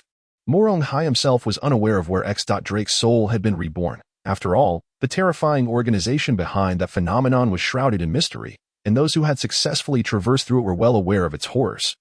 After a brief pause, Morong Hai elaborated, "I understand that since the original host was one of your navy, you harbor such animosity due to his betrayal. However, the truth is, he did not betray you. At least not before I assumed control of this body." Akainu, filled with fury, retorted, "So you're implying that you indirectly caused the death of one of our comrades? That is a grave sin, one that cannot be forgiven." Morong Hai regarded the defeated adversary with contempt. "I am aware that a confrontation is inevitable. However, I have shared all this to clarify the reasons behind my unusual circumstances. Furthermore, your concept of justice is nothing but nonsense to me. 800 years ago, the ancestors of the current celestial dragon families instigated a rebellion under a mysterious leader, leading to the collapse of the former world government. They contributed nothing, yet upon achieving success, they have enjoyed over 800 years of absolute power. However, such excessive privilege has bred extremism in their descendants, who now take many egregious acts as their due. As for your so-called justice, it is merely the complicity of the celestial dragon's henchmen, and no amount of guilt can conceal that. I concede that some among you possess clarity, exhibiting a degree of humanity even towards typical pirates because you know how to balance matters. For instance, figures like the old man Carp, Admiral Kazuru, and Vice Admiral Tsuru can barely be categorized within the realm of justice. Nonetheless, you are often compelled to follow orders, which prevents you from achieving absolute justice. And as for you, Akainu, with your extremist mindset, were it not for your current position, the Navy would likely have put you down. Upon hearing this, Akainu was consumed by rage, feeling as though a pirate was distorting the truth and laying blame upon him. Without waiting for the others to prepare, he charged at Morong Hai. "Spawn of evil, prepare to meet your end. Last time, I was careless and left you powerless. This time, I shall unleash my true strength and ensure you suffer a more humiliating defeat." Dogbite Red Lotus. There exists a palpable concern regarding Sakasaki's immediate unleashing of his formidable abilities, especially considering the presence of numerous powerful adversaries from the Navy. Among them, Akiji possesses considerable strength. Should these two formidable generals collaborate, it would indeed create a dichotomy akin to ice and fire. The most troubling aspect is the uncertainty surrounding Carp's intentions, though he holds the rank of a vice admiral. His prowess far surpasses that of any typical admiral. As the threat of impending attack looms closer, I resolutely focus my mind and prepare for battle. Dragon armor, manifest, as Akainu's arm transmutes into molten lava. Taking the shape of a canine head to lunge at me, it is effectively thwarted by the illusory armor conjured by Morong Hai, resulting in no discernible impact. Now that I've seen your true capabilities, Akainu, it is evident that our strengths are not on the same level. Do not waste your efforts. Humph, do not rejoice too soon, you offspring of sin. I shall undoubtedly capture you this time. I am here to lead the charge, not to engage in futile endeavors. So, it appears that his intention is to wear me down. Truly a clever strategy. In light of this, I shall engage without reservations and ascertain the true strength of the Navy that has arrived. 1,000 dragons encircle. Utilizing techniques from the magic Dragon Hautian cannon, Morong Hai ensnares both Akainu and himself within a protective barrier, thereby safeguarding against any potential ambush from other formidable foes. This magical domain serves as both a warning system for myself and a means to confine Akainu. Facilitating a concentrated assault, Akainu finds himself ensnared by the 1,000 dragons. He begins to sense the mounting pressure. This situation diverges significantly from his expectations. This predicament could very well lead to a scenario where one side suffers undue punishment. Moreover, this adversary appears to be far more composed than during our last encounter. Has his strength truly surged? Molten lava eruption. Boom, boom, boom. The molten magma strikes the protective barrier of the 1,000 dragons, producing a cacophony of violent vibrations. Evidently, Akainu's strength is relatively comparable, albeit slightly inferior. Yet, even this minor disparity proves insufficient to breach the magical domain. Akainu, were you not biting me with your canine head before? Now, it is my turn, Dragon's Bite. This newly developed technique, a fusion of the powers of the devil fruit and magical prowess, boasts a dragon's head significantly larger than that of a dog, although it represents a single target attack. Its sheer size renders it effectively an area attack. Consequently, Akainu is caught off guard, losing a substantial portion of his arm despite employing Busashoka Haki, revealing the terrifying might of this dragon manifestation. How's it that your strength has increased? Akainu scoffs. Only you indigenous folk would perceive growth as a slow process. We, the outsiders, advance at an accelerated pace, prepare to be conquered. Akainu, while regenerating his arm, derides, you are delusional. What you see of the Navy is merely a fraction of our true power. Morong Hai, uninterested in engaging in dialogue with this obstinate native, resumes the assault. Magic Dragon Fist, Dragon Dominance in the Wilderness. Dragon's Bite. As Morong Hai unleashes an unrelenting flurry of attacks, Akainu finds himself overwhelmed, struggling to mount a defense. Recognizing his disadvantage in this duo's synergy, he contemplates retreat. Seeing the unfolding situation, Crane instructs Carp to intercept. Little Crane, it is only out of respect for you that I engage. Sengoku lacks such privilege. Crane, maintaining a stoic expression, orders the other vice admirals to commence encirclement. Hey. Is it customary for you Navy folk to engage in such dishonorable conduct? Resorting to a group assault?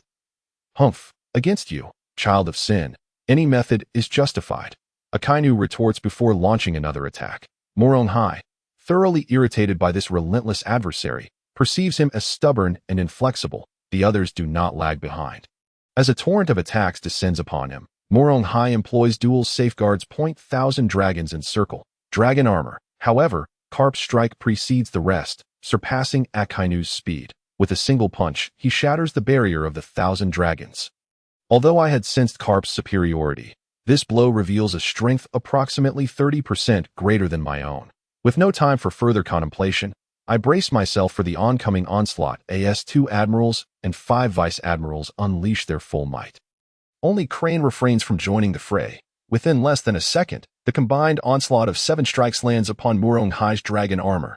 Boom, boom, boom. Even the renowned dragon armor, famed for its resilience, succumbs to the assault, resulting in a surge of blood within my chest that I stifle a mouthful of blood, swallowing it with great effort. Observing the efficacy of their combined efforts, the Navy becomes exhilarated and prepares for another strike. Curse it! If that fellow wishes to play, I shall not indulge him. Dragon soars across the 9 provinces. Utilizing my soul escape technique, I take to the skies, making my way towards the territory of Wano. In a swift manner, I evade their attack range. This compels the admirals and vice admirals to abandon their pursuit after covering over 1,000 meters, despite the moonwalk technique of the Marine 6 styles enabling aerial pursuit. Even the enhanced version struggles to match my speed. Damn it, why is this fellow as troublesome as that brat Zang Luo? Akainu sees. Upon returning to my base, I promptly notify my subordinates of our next course of action. Everyone, the Navy has now encircled Wano, and their numbers are considerable. Therefore, I have decided that we shall disperse. You must seek refuge within Wano. Once the Navy eases their vigilance, gather in Zhou within a month. I shall proceed ahead to divert their attention. Moreover, you must diligently train, for without sufficient strength, you cannot assist me. After the clan leader's departure, his subordinates felt a sense of inadequacy, realizing they were of no assistance. Meanwhile, on the sea, as the Navy deliberates sending personnel to the island, they spot Morong Hai emerging once again, swiftly escaping the encirclement. Crane, what shall we do now? Should we still proceed to the island? Upon hearing a vice admiral's inquiry, Crane promptly shakes his head. Stand down. There is no need to pursue Morong Hai.it would be a futile endeavor, wasting time. As for this location, leave Ghost Spider behind to capture any members of the Morong family. The rest shall return to the headquarters to stand guard. As the Navy disperses, the members of the Morong family experience a significant alleviation of tension. Morong Hai descends upon the Zhou region. only to be met by a throng of hostile fur tribesmen, which becomes quite bothersome. As I exude an imposing aura, the atmosphere is charged with authority. I am in a foul mood. Either retreat or face the consequences. 3, 2, 1. Before I could finish my countdown, the fur tribesmen hurriedly fled. Fleeing is their only option, for such overwhelming presence had only ever been witnessed from Kaido. Unable to overcome it, they scurry away, recognizing that my intentions are not directed at them. At this moment, I comprehend the frustration of lacking formidable subordinates. Had I possessed a few capable allies, I would not hesitate to confront multiple Navy forces directly. It seems I must not only recruit personnel, but also seek out promising pirates. The supernovas present an excellent opportunity. I should gather them while they are still young and nurture their abilities. Having formulated my future plans, I begin to recover my magical energy while awaiting the designated time for the transaction. 4 days later, the audacious Doflamingo descends from the sky. Fufufu, you must be Lord Morong. As I rise from my meditation, I scrutinize this tragic figure from the original narrative. Your strength appears to be on par with mine. How long have you been training? Doflamingo's previously jovial expression abruptly stiffens. Is he to be embarrassed? The thought of revealing the truth feels rather humiliating, so he adopts a serious tone. 1.5 months. Hiss. Upon hearing this, Morong Hai was taken aback. Thus, it could be inferred that the level of the opponent's cultivation technique was comparable to his own, at most differing only in the distinctions of upper, middle, and lower grades. His own technique was of middle grade, which suggested that the other party must have cultivated for at least half a month to reach a similar level, indicating that they were at least of low-tier earth grade, and likely on par with him. Although this line of reasoning was not entirely accurate, as daily training times and environments varied, leading to different outcomes, it nonetheless served as a reference. Alas, something did not add up. If the opponent's technique was indeed of the same grade as his, how could they possibly agree to exchange less than half of their technique for more resources? There was something amiss. However, unable to ascertain the situation immediately, he chose not to dwell on it, and instead inquired, "Have you brought the items?" Doflamingo promptly unloaded a large sack of goods from his back. This fellow, with his towering stature and cloak, was indeed conspicuous. He had previously gone unnoticed with such a large bag. Morong Hai extended his consciousness to inspect the contents, finding exactly 400 fruits among them. A significant portion belonged to the Zoan category, with nearly 100 of the Paramecia type, and even 5 from the Logia category. This revelation sent waves of excitement through Morong Hai. Unbeknownst to him, this batch of devil fruits was of superior quality compared to the previous shipment from Zang Luo.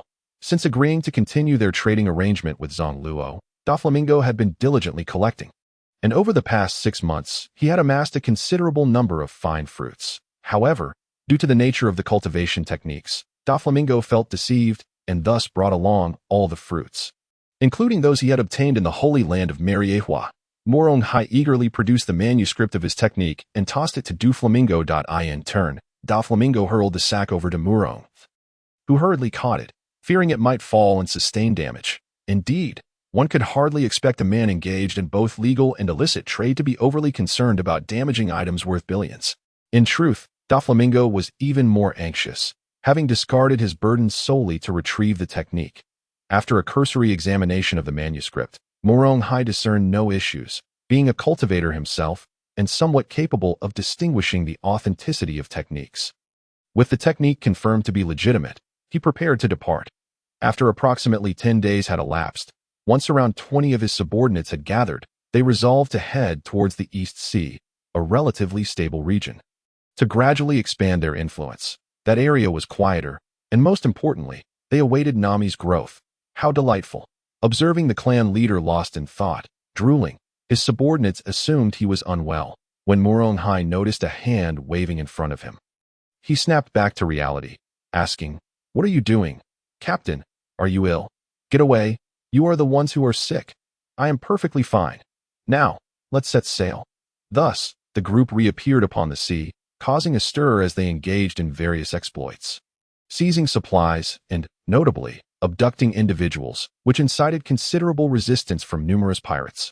Consequently, due to their defiance, many found themselves working aboard Morong Hai's ship. The Navy, initially inclined to turn a blind eye, ultimately could not ignore the chaos wrought by Morong Hai. and the world government would not allow such arrogance to persist. Thus, the burden fell heavily upon the navy. As Morong Hai traversed the upside-down mountain and approached Twin Capes, he was met with an onslaught of naval artillery. If not for the presence of carp among the newcomers, these fleets would have surely been sent to the depths of the sea. Morong Hai employed the 1,000-dragon shield to protect the entire vessel and, in a fit of anger, charged through the chaos. After more than half a year of evasion, they finally paused at Alabasta. The initial plan had been to leave the Grand Line and head towards the East Sea. Yet as they neared Amazon Lily, it would be a disservice to his identity as a traverser if he did not seek out the Empress. Thus, Hancock, who had been in seclusion for a year, was summoned by her 2 injured sisters. What happened to you? You were both at the late stage of Foundation establishment. Who could have injured you? Sister, it was Kaido's subordinates, but they have since defected and established themselves. Upon hearing this, Hancock exited the palace and discovered a throng of men loitering in the courtyard, particularly those irritating gazes that incessantly roamed over the women. You have the audacity to intrude upon my domain. Such insolence shall not be tolerated. Upon hearing the Empress's rebuke, Morong Hai's eyes sparkled with hearts. Truly, she was breathtaking, exuding an elegance that surpassed her portrayal in manga. He was utterly enamored. Hancock, upon hearing this, haughtily declared, "Humph, with my beauty, everyone ought to adore me. No, no, no, I do not mean that kind of admiration. It is a singular affection that I harbor. Thus, be my woman, and I shall take you to witness the grandeur of the world. I have no interest in such a brutish man. I already have a partner." Upon hearing this, not only Morong Hai, but even the guards surrounding the palace and the elderly matron were left slack-jawed. They had not anticipated that the Empress had secretly found a man. Why then could they not bring him back? Morong Hai, in disbelief, exclaimed, "This cannot be. That brat Luffy is but a child, and you are merely 14 or 15. How could you possibly find a man? Do you even understand the purpose of a man? Indeed, you must have just been rescued. Have you taken a liking to that fisher-tiger? You two are not fated to be together. In fact, I surpassed that fisher-tiger by numerous folds." Upon hearing this man prattle on about strength, it struck Morong Hai as absurd. "Then allow me to test just how strong you truly are." Hancock spread her delicate arms, unleashing her cultivation at the 5th layer of the Golden Core realm, causing Morong Hai to feel a stir of anxiety. What is this? It cannot be. Are you truly a traverser? Or merely a cultivator? And how long have you trained to possess a level higher than mine? Hancock offered no reply, maintaining her assault's momentum. Captivating arrow. Wow, splendid, such beautiful hearts. I like it. Though Morong Hai verbally professed his admiration, he understood the gravity of the situation and dared not underestimate this fruit's capabilities. Heavenly Dragon Armor. Activate. While this ability could easily petrify those who fell under its enchantment, it was ineffective against the mana of a cultivator unless one awakened to a strength that exceeded the mana. A cultivator's moves, I too possess. Blade of the Void. Morong Hai pondered what technique this might be, but upon sensing the formless blades of air surrounding him, he was struck with terror. Don't know. Initially preparing to retract his mana, Morong Hai, upon witnessing the myriad of invisible blades, was compelled to reinforce the heavenly dragon armor once more, narrowly escaping harm. Girl, are you attempting to murder your own husband? Silence. I have already stated that I have a partner. While fending off her attack, Morong Hai queried once more. Very well. Tell me, what is his name? How strong is he? And is he handsome? The man I have chosen is, of course, the most handsome and undoubtedly stronger than I. Furthermore, remember this, my man's name is Trafalgar Zango. What a bizarre name. Why does it sound so familiar? At that moment, one of his subordinates chimed in, clan leader, that is the individual who traded techniques with Doflamingo. With a bounty of 800 million. He has not been seen for quite some time. Realization dawned upon Morong Hai.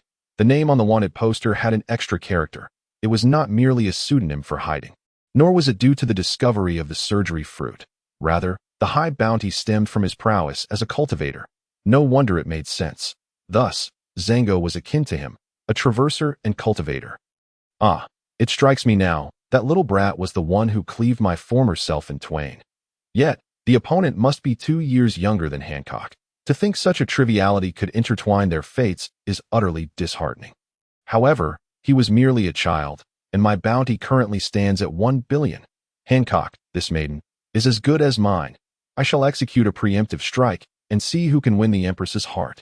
Through these exchanges, Morong Hai discerned that although Hancock's cultivation surpassed his by 3 minor realms, Her strength lacked the necessary follow-through, an inherent weakness of women.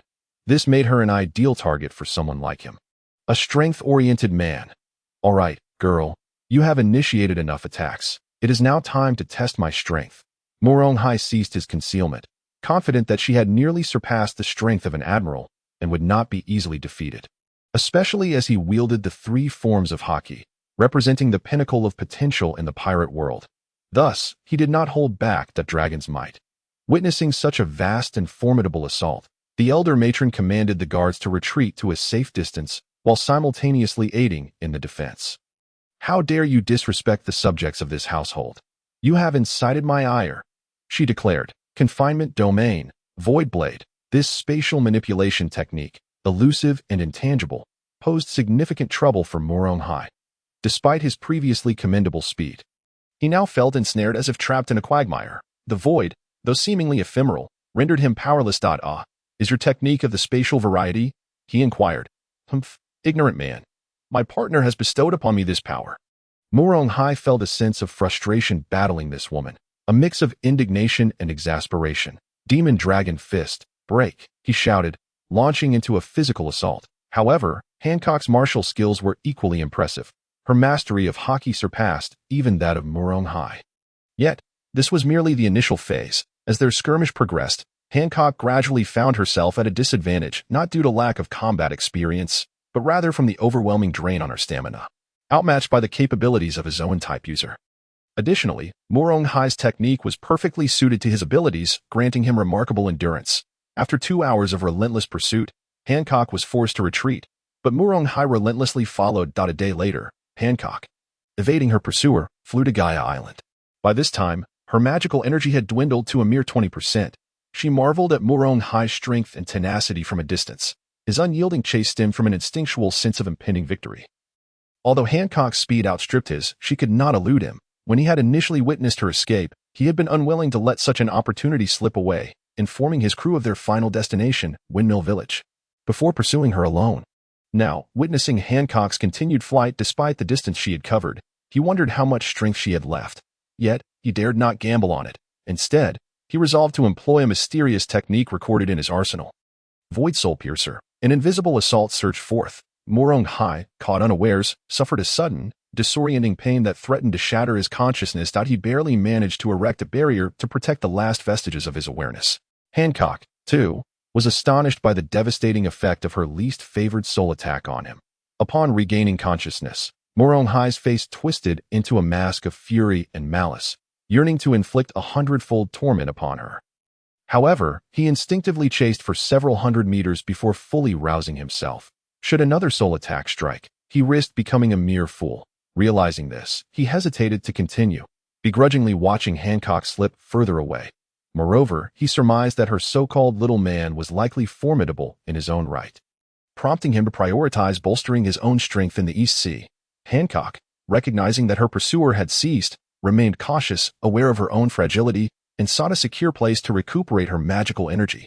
3 days later, as she reflected on the grievances she had endured, she resolved to seek out Zang Luo to demand retribution from her little man. Coincidentally, she found herself directly beneath Sky Island, which, according to Zang Luo's earlier account, was the missing segment of Gaia Island, albeit the most significant and desirable portion. The original island resembled a skull, yet, following a cataclysmic event, only a small, irregular landmass remained. Recalling that her companion had mentioned the intermittent emergence of an upward sea current, which could be harnessed to reach the Sky Island, she dedicated the following days to monitoring the weather and searching for suitable vessels.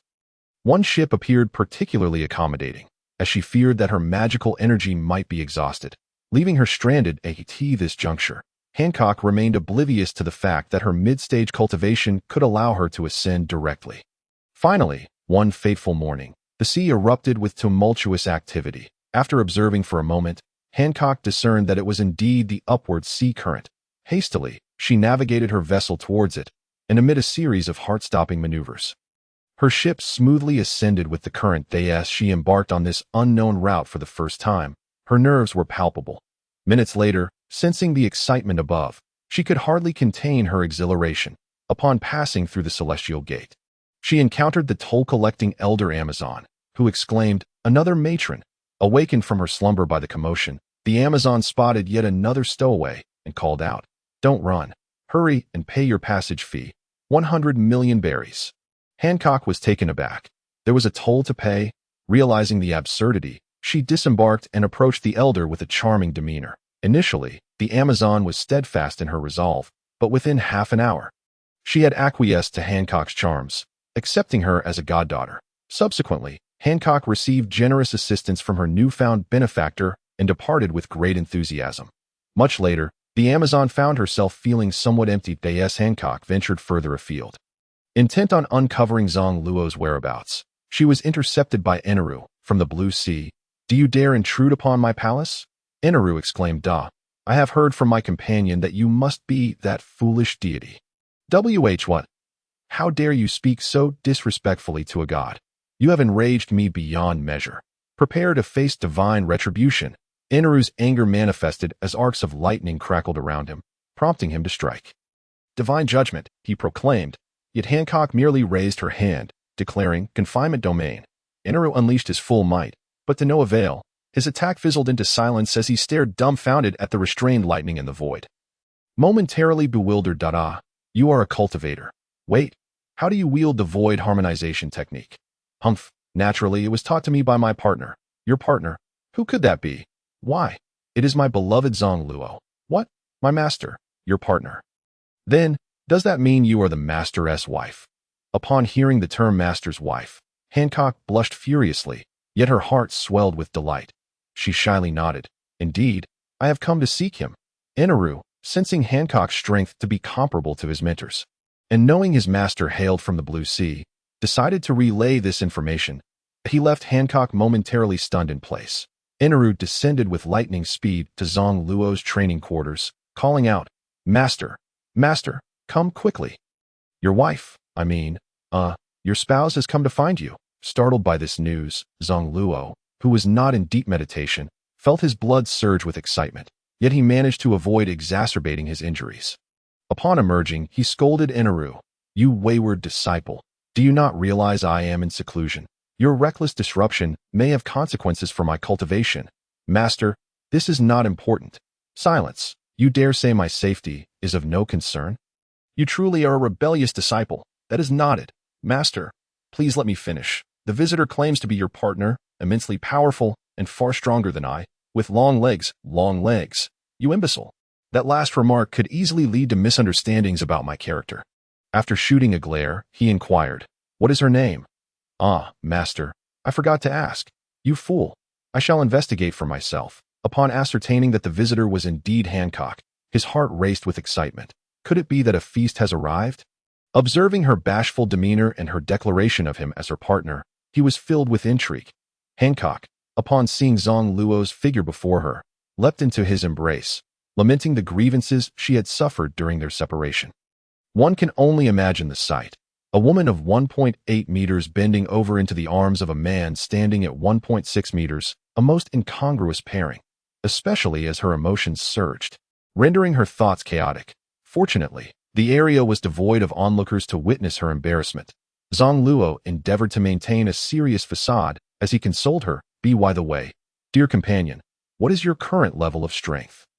Are you capable of assisting me in punishing that wretched man?" Upon hearing the words, Zang Luo could hardly believe that the realm of cultivation had devolved into such a mindless trope. Typically, in such narratives, a beautiful woman seeks assistance, only to encounter a sycophant who foolishly attempts to confront her, ultimately finding himself humiliated and losing her favor. No, this cannot be. I am the strongest protagonist. The subsequent few transmigrators are mere dregs, incapable of putting up a fight, and I am no sycophant. Our feelings are mutual. Cast aside these frivolous thoughts. Nevertheless, while I sympathize with the plight of the other party, I refuse to allow the story to unfold according to a mindless script. I, the son of a chaotic grand cultivator, was born of noble status and must possess my own pride. How could I stoop to confront an insignificant insect? Thankfully, Zhang Tian remains unaware of his son's thoughts. Otherwise, he would surely administer a sound beating that I instructed you to begin from the grassroots to refine your heart amid the mundane world, allowing your mindset and cultivation to grow stronger.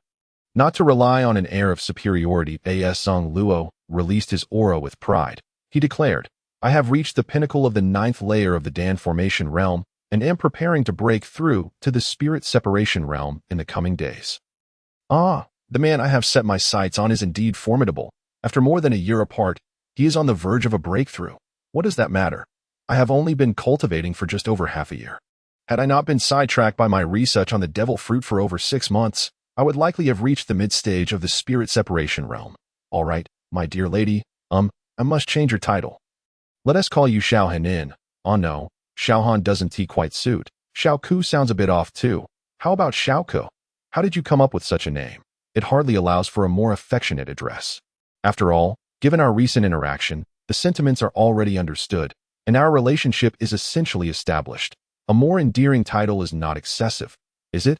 Yet, your name feels somewhat awkward. Your full name is Boa Hancock. Boa? Ah, that lady. Henceforth, I shall affectionately refer to you as Xiaoya. What do you think? How my dear brother addresses me is delightful. Alas, why do you refer to yourself as I so often? Have you truly ascended to the status of empress? Indeed, a year ago, my grandmother saw my potential in cultivation and supported my rise. However, I have scarcely occupied the empress's throne. I wish to see you sooner, hence dedicating most of my time to cultivation. As an empress, do you not attend to state affairs? With my beauty, how could I endure such toil? Moreover, my grandmother manages matters quite well on my behalf. Zang Luo noted that Hancock's haughty demeanor remained unchanged, igniting a desire within him, while lamenting his own immaturity. Very well, Xiaoya, henceforth let us cultivate together on the Sky Island. As for that Mu Rong Hai and other scoundrels, they are not worth our time. I shall expedite your strength, and we will deal with them effortlessly. Our aspirations lie among the stars and seas, not within this petty world. Is that truly the case? Will you take me along in the future? Dear brother, indeed, I will always take you with me, never allowing you to depart. I am so delighted. With that, she buried her head in Zang Luo's embrace. That moment, Zang Luo suddenly noticed Enelu watching with keen interest. Xiao Ai, when did you arrive? Oh, master, I have been here for quite a while. That I heard you and the mistress exuding a spring-like atmosphere, and I wish to learn. However, master has never taught me about such matters. You, Xiao Ai, you are still young. In a few years, when you go to Qinghai, I will introduce you. The winged folk of the Sky Island are not quite suitable for you. Upon hearing this, Enelu felt indignant. Am I young? Can you be younger than master? You merely think I am disturbing your romantic endeavors and speak as if I know nothing. Can the heart's web not comprehend? Have I not witnessed the happenings of Sky Island? Observing Enelu sulking as he departed, Zang Luo paid him no mind, leading Hancock towards his laboratory. DOUC, Xiaoya, this is the result of my research over the past 6 months. Zang Luo gestured toward rows of potions. Gazing at the multitude of potions in the blood plasma cultivated in various containers, Hancock was dazzled.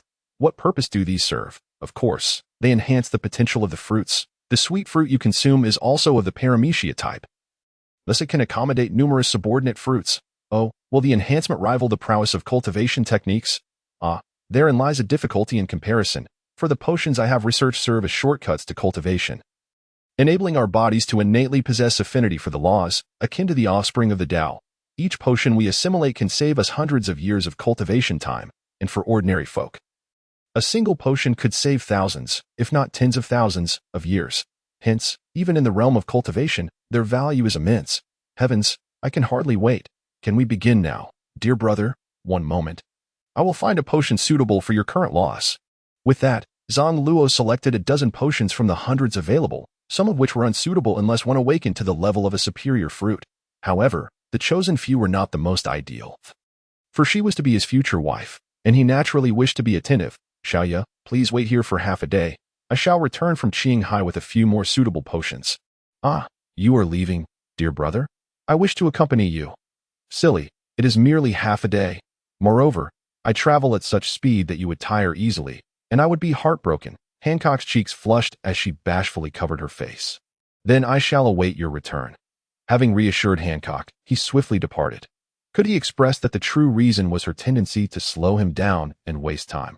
Could he utter such low emotional intelligence words that would anger Hancock? Zang Luo sped towards his destination, much faster than his previous journey to Qinghai. Due to his dedicated cultivation over the past 6 months, the golden Dan he had refined was now as large as a wheel, brimming with formidable magical power. With his current magical state, he could circumnavigate the world 13 times. His first destination was the underwater prison, where a pirate named Katarina Devon was incarcerated. She possessed the Zoan type Inu fruit. In the form of a nine-tailed fox, this fruit not only made her likable but also caused her to develop an unwavering, brainless infatuation with her first love, which was why Zang Luo felt at ease accepting Hancock. There would be no underhanded schemes typical of the cultivation world. Upon arriving at the entrance of Impel Down, he did not linger, immediately teleporting to the final layer of the prison, using his divine sense to locate his target. In her weakened state, due to prolonged confinement and the effects of sea stone, he seized a portion of her blood, further debilitating Katarina Devon. The pirates in this layer were either heinous criminals or overwhelmingly powerful.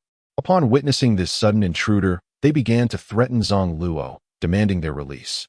Humph, like dogs on a leash, be quiet. Shut your mouths. Growing impatient with their clamor, he released his pressure, causing everyone to break into a cold sweat.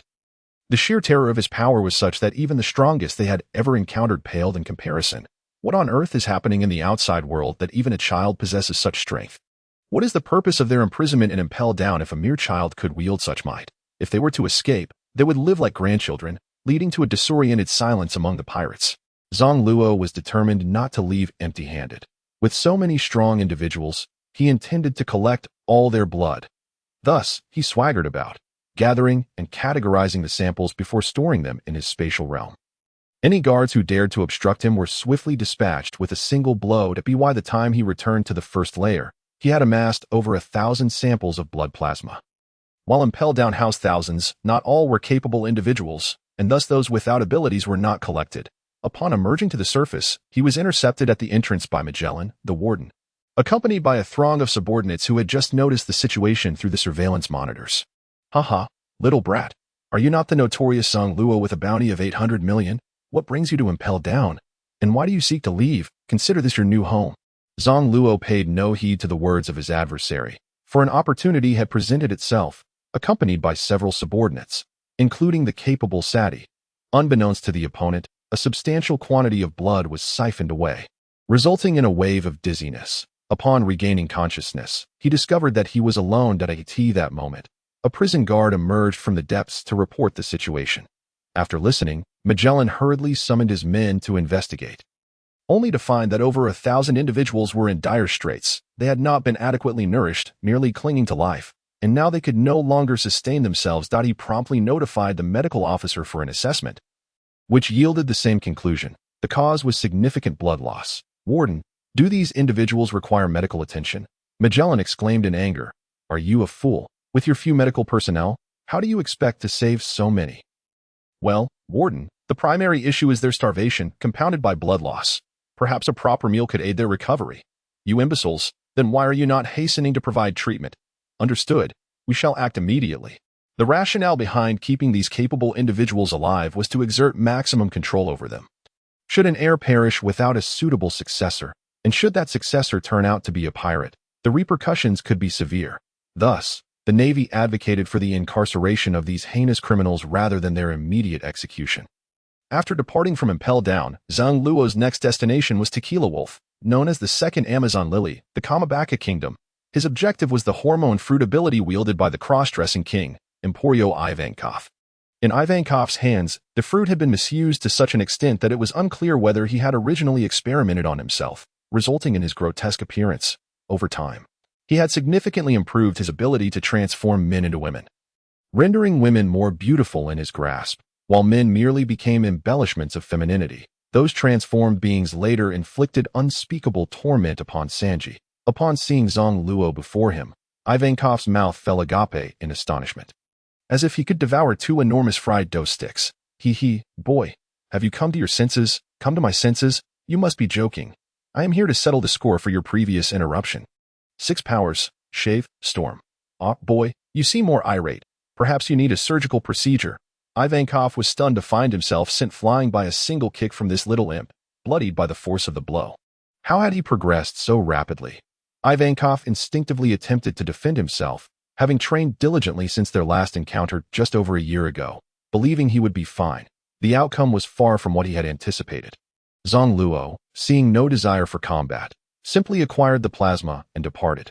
Ivankov, seated on the ground, stared blankly at the blood that had been taken from him. Oh, what a mistake. It was not a single drop. Realizing that the little imp had come merely to obtain his blood, he pondered a possibility and suddenly gasped. Oh no, could that boy have developed feelings for me? In the distance, Zang Luo heard this exclamation. Losing control of his powers and tumbling from the sky to the ground. How infuriating. I truly wish to return and eliminate him. After a moment of composure, he rose and continued his flight to the third destination.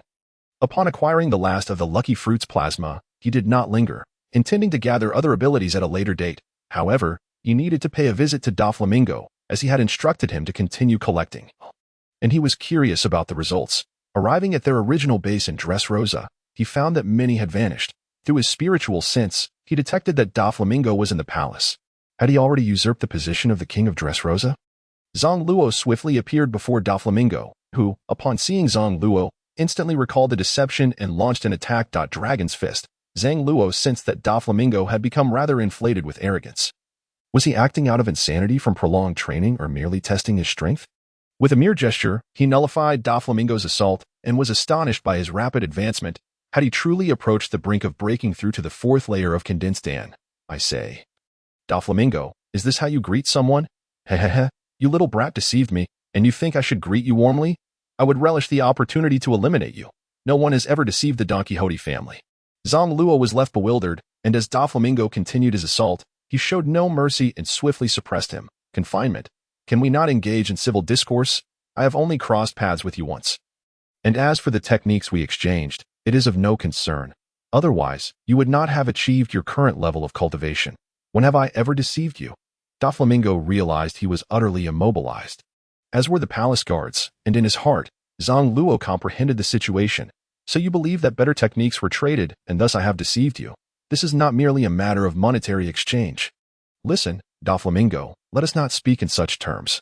Our transaction was mutually beneficial. Had it not been for that deal, you would still be scurrying about like a rat. Moreover, that technique is sufficient to reach the transcendence realm. The 8th realm, while the entire mortal world comprises only 9 realms. What more do you desire? By the way, let me see the technique you mentioned. Is it truly as exceptional as you claim? Upon witnessing Doflamingo's reluctance, Zang Luo scoffed. Do you think I would covet your technique? My cultivation method surpasses the one I provided you by over 20 levels. Why would I desire such dross?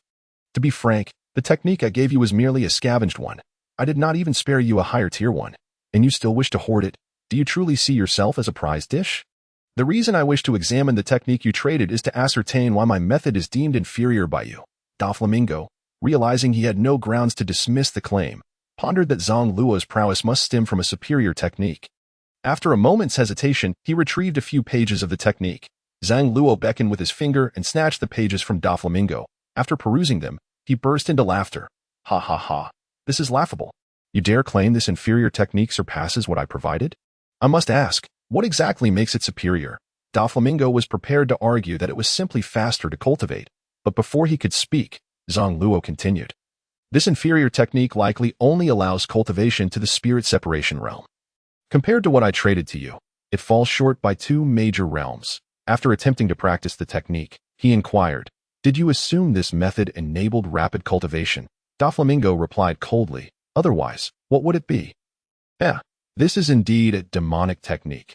Each breakthrough necessitates the sacrifice of a portion of one's life force to continue cultivation. In other words, if your lifespan was originally 2,000 years upon reaching the condensed Dan realm, pursuing the spirit separation realm will cost you 1,000 years of your life, while your lifespan will increase again after breaking through to the spirit separation realm. The gap between that and my technique will only widen over time. For mortals, gaining an additional 1,000 years of life is indeed a boon, but the value of what I provided you is on an entirely different level. Not only is its completeness incomparable, but its lifespan is as well. Upon hearing this, Doflamingo finally grasped the intricacies of the cultivation world. However, he had only recently embarked on this path, and Zang Luo had previously shared little knowledge of the cultivation realm with him. Is that so? Then it appears I have misunderstood you. Well, what could you possibly understand? A mere novice in the cultivation world like yourself has such a limited perspective. I have come to inquire about the status of the devil fruit collection.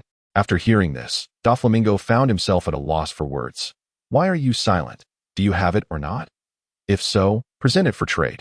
I assure you, I will not shortchange you. With hesitation, Doflamingo replied. Well, after feeling deceived by the techniques offered last time, I traded everything for the collection with Murong Hai. What? You traded it all? How many did you acquire? 400. Oh my heavens, over 400. By the way, what does the other party intend to do with such a vast collection of devil fruits? This was also information Doflamingo had just discovered, and he immediately relayed the intel. Upon reviewing it, Zang Luo realized they were attempting to build their own power. He had initially thought they were akin to him, scientists. How short-sighted, expending so much effort in the pirate world to establish a conventional force. What a waste. Well, the trading rules have changed. Please strive to collect as many devil fruits as possible. Additionally, I can extract abilities from the blood of those who have consumed these fruits. Therefore, I require both the fruits and the blood plasma. As for the reward I shall offer next time, it will be a cultivation technique from my family that is of a much higher level than the two you are currently practicing. This technique is perfectly suited to your cultivation path and can elevate you to the penultimate realm of the immortal world, the realm of immortal punishment, coupled with your inherent fruit abilities. You may even have the chance to create a new world. Thus, its value is exceedingly high. Of course, in exchange for such a substantial technique, I will require much more. I aim to acquire the powers of all fruits in this world. I am only granting you 5 years. After that, there will be no extension. As Doflamingo heard this, he turned to leave without a moment to respond. He longed to say that 3 years would suffice. However, 3 to 5 years is still a tolerable span. Perhaps during this time, he could engage in similar trades with others. This moment, Doflamingo felt that he should not be overly concerned with the factor of lifespan. It would be wise to reach the so-called spirit separation realm as soon as possible. If the Dragon of Darkness, Hao Tian, could not be cultivated through, he could then revert his magical power back to the Qi condensation technique. This way, it would not hinder the advancement of his realm. If his strength faltered, he would find it difficult to establish himself in this world, and the continuous emergence of cultivators instilled within him a sense of urgency. Upon returning to the Sky Island, Zang Luo discovered Hancock lost in thought, grinning foolishly. Could this girl have been daydreaming for over 3 hours? Is romance truly that intoxicating? One wonders if it will affect her future cultivation. Xiaoya, what brings you such joy? Ah, Big Brother has returned. I. Hancock blushed, stammering incoherently. Zang Luo understood. It was merely the trivial matters that young people often ponder. Having lived 2 lifetimes, he comprehended. All right, let's wait a moment. I will extract the laws first. This time, the resources acquired far surpassed those of the last, totaling over 1,600. Combined with the previous haul, it exceeded 2,000. He quickly sought out abilities suitable for Hancock. This time, the options were not merely a handful but over 200 that could be integrated. Following this integration, her combat power should increase exponentially. Half a day passed. Observing the prepared potions, he beckoned Hancock over. Xiaoya, come sit. Oh, all right. Seeing Hancock so obedient, Zang Luo felt an uncontrollable urge to pat her head. Both were willing participants in this exchange, causing the temperature in the room to rise rapidly. Realizing this, Zang Luo hurriedly calmed his thoughts. Both were still young. What could they do? Wound tea that disrupt their developmental environment. The unripe fruits are never as delectable as the mature ones. Haven tea. They seen how Chao Zhai pays no heed to those young girls. Well then, let us attend to the matter at hand. He then began to integrate the potions that aligned most closely with Hancock's abilities. First was the illusion beast form of the nine-tailed fox, inherently an animal type, which would greatly enhance her physical prowess. Had Hancock possessed this ability from the start, coupled with a cultivation level surpassing Murong Hai's, who would be chasing whom? Previously, while at Doflamingo's, he had studied the type of cultivation technique practiced by the latter. Though it was a demonic art, it also trained both magic and martial prowess. Moreover, Murong Hai had inherited an animal-type fruit, which accounted for his formidable strength. However, this was merely the beginning. As time passed, he would only fall further behind compared to Zang Luo and his companions. In contrast to Zang Luo's physique, which had undergone extensive modification through the laws, the demonic body seemed inferior.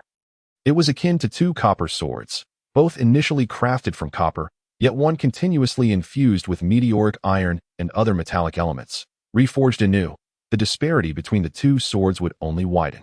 Thus, barring unexpected events, Zang Luo's family presently represented the pinnacle of combat power in this world. For Morong Hai to catch up to Zang Luo's current physique, he would need to cultivate in the immortal realm until reaching the law realm, subsequently gathering a vast amount of laws to match such strength. In the following days, he extracted the remaining blood plasma and devil fruits, integrating several hundred of them into himself. His parents and Rami were in seclusion, paying him no mind at this point. Zang Luo had integrated over 1,000 laws, distinctly feeling his physique strengthened several-fold. The consequence of this was a sensation that his golden core was still not fully rounded, suggesting further enhancement was possible. This felt amiss. It was supposed to be ready for a breakthrough, yet now it felt like only half a measure. Didn't his father claim his golden core was the size of a basin? His had already reached the size of a wheel, and yet there was still room for growth. Just how large would it be then? Cultivating in this manner should pose no issues. Right. There was an inexplicable feeling of having erred in his practice. After contemplating for a moment, he deemed his body to be sound. Theoretically, he was already at the foundational level for ascending to the immortal realm, so there should be no problems. With this in mind, he relaxed about the breakthrough, deciding to gather all laws first before making his move. The golden core would surely be more formidable. With this thought process, he shifted his focus back to the potions. Currently, he had no further options for integration. He could only awaken before being able to merge suitable laws again. He hadn't found the higher tier fruit related to his surgical fruit, but he did discover a healing fruit of the same level. At this moment, the inheritor of the healing fruit was not the princess of the Little People's Kingdom, Mang Shuili, but rather the blood plasma he had extracted from the prison and impelled down. Once this ability was integrated, he could proceed to merge the series of lower-tier healing fruits. As he continued to increase the laws, his physique enhanced once more by 10%. Recognizing this development affirmed that his line of thought was indeed correct. However, with no suitable high-tier abilities available, awakening was problematic, and he found his gaze drawn involuntarily towards the spatial abilities. His current physique should be able to withstand the onslaught of spatial power. Although his surgical fruit was not of the spatial type, it bore a connection. While it may not be a direct descendant like the door fruit or the castle fruit, the surgical fruit could be likened to a distant cousin of the spatial type. Typically, individuals would explode upon integrating a higher-tier fruit directly based on their abilities. Yet Zang Luo's physique, having absorbed so many laws, should surpass the spatial force. Just moments ago, having released his spatial domain, he realized that his domain was, in fact, more resilient than the surrounding space, capable of tearing apart the very fabric of this pirate world at will. This indicated that spatial abilities were not as potent as his own. While he had always acted with caution, he dared to take a calculated risk when circumstances favored progress. Thus, he reached for the spatial potion placed at the highest point. This potion was extracted from the blood plasma of pirates and impelled down. In the original story, there was no mention of the user of this spatial fruit, and no records existed, highlighting the extent of the Navy's secrecy. To err on the side of caution, Zang Luo refrained from injecting too much at once, instead opting for a small amount to enter his body, simultaneously activating his surgical domain to prepare for any potential danger. Should the situation turn dire, he would expel it from his body. Fortunately, his concerns proved unnecessary. The spatial potion entered his system with remarkable gentleness. Zang Luo remained unaware that this was due to the impurity of the laws, although it was a spatial type. It was merely the spatial laws of the pirate world, which were inherently incomplete and posed less danger to high-level cultivators. In fact, high-level cultivators could consume multiple devil fruits without issue, even if their attributes were incompatible.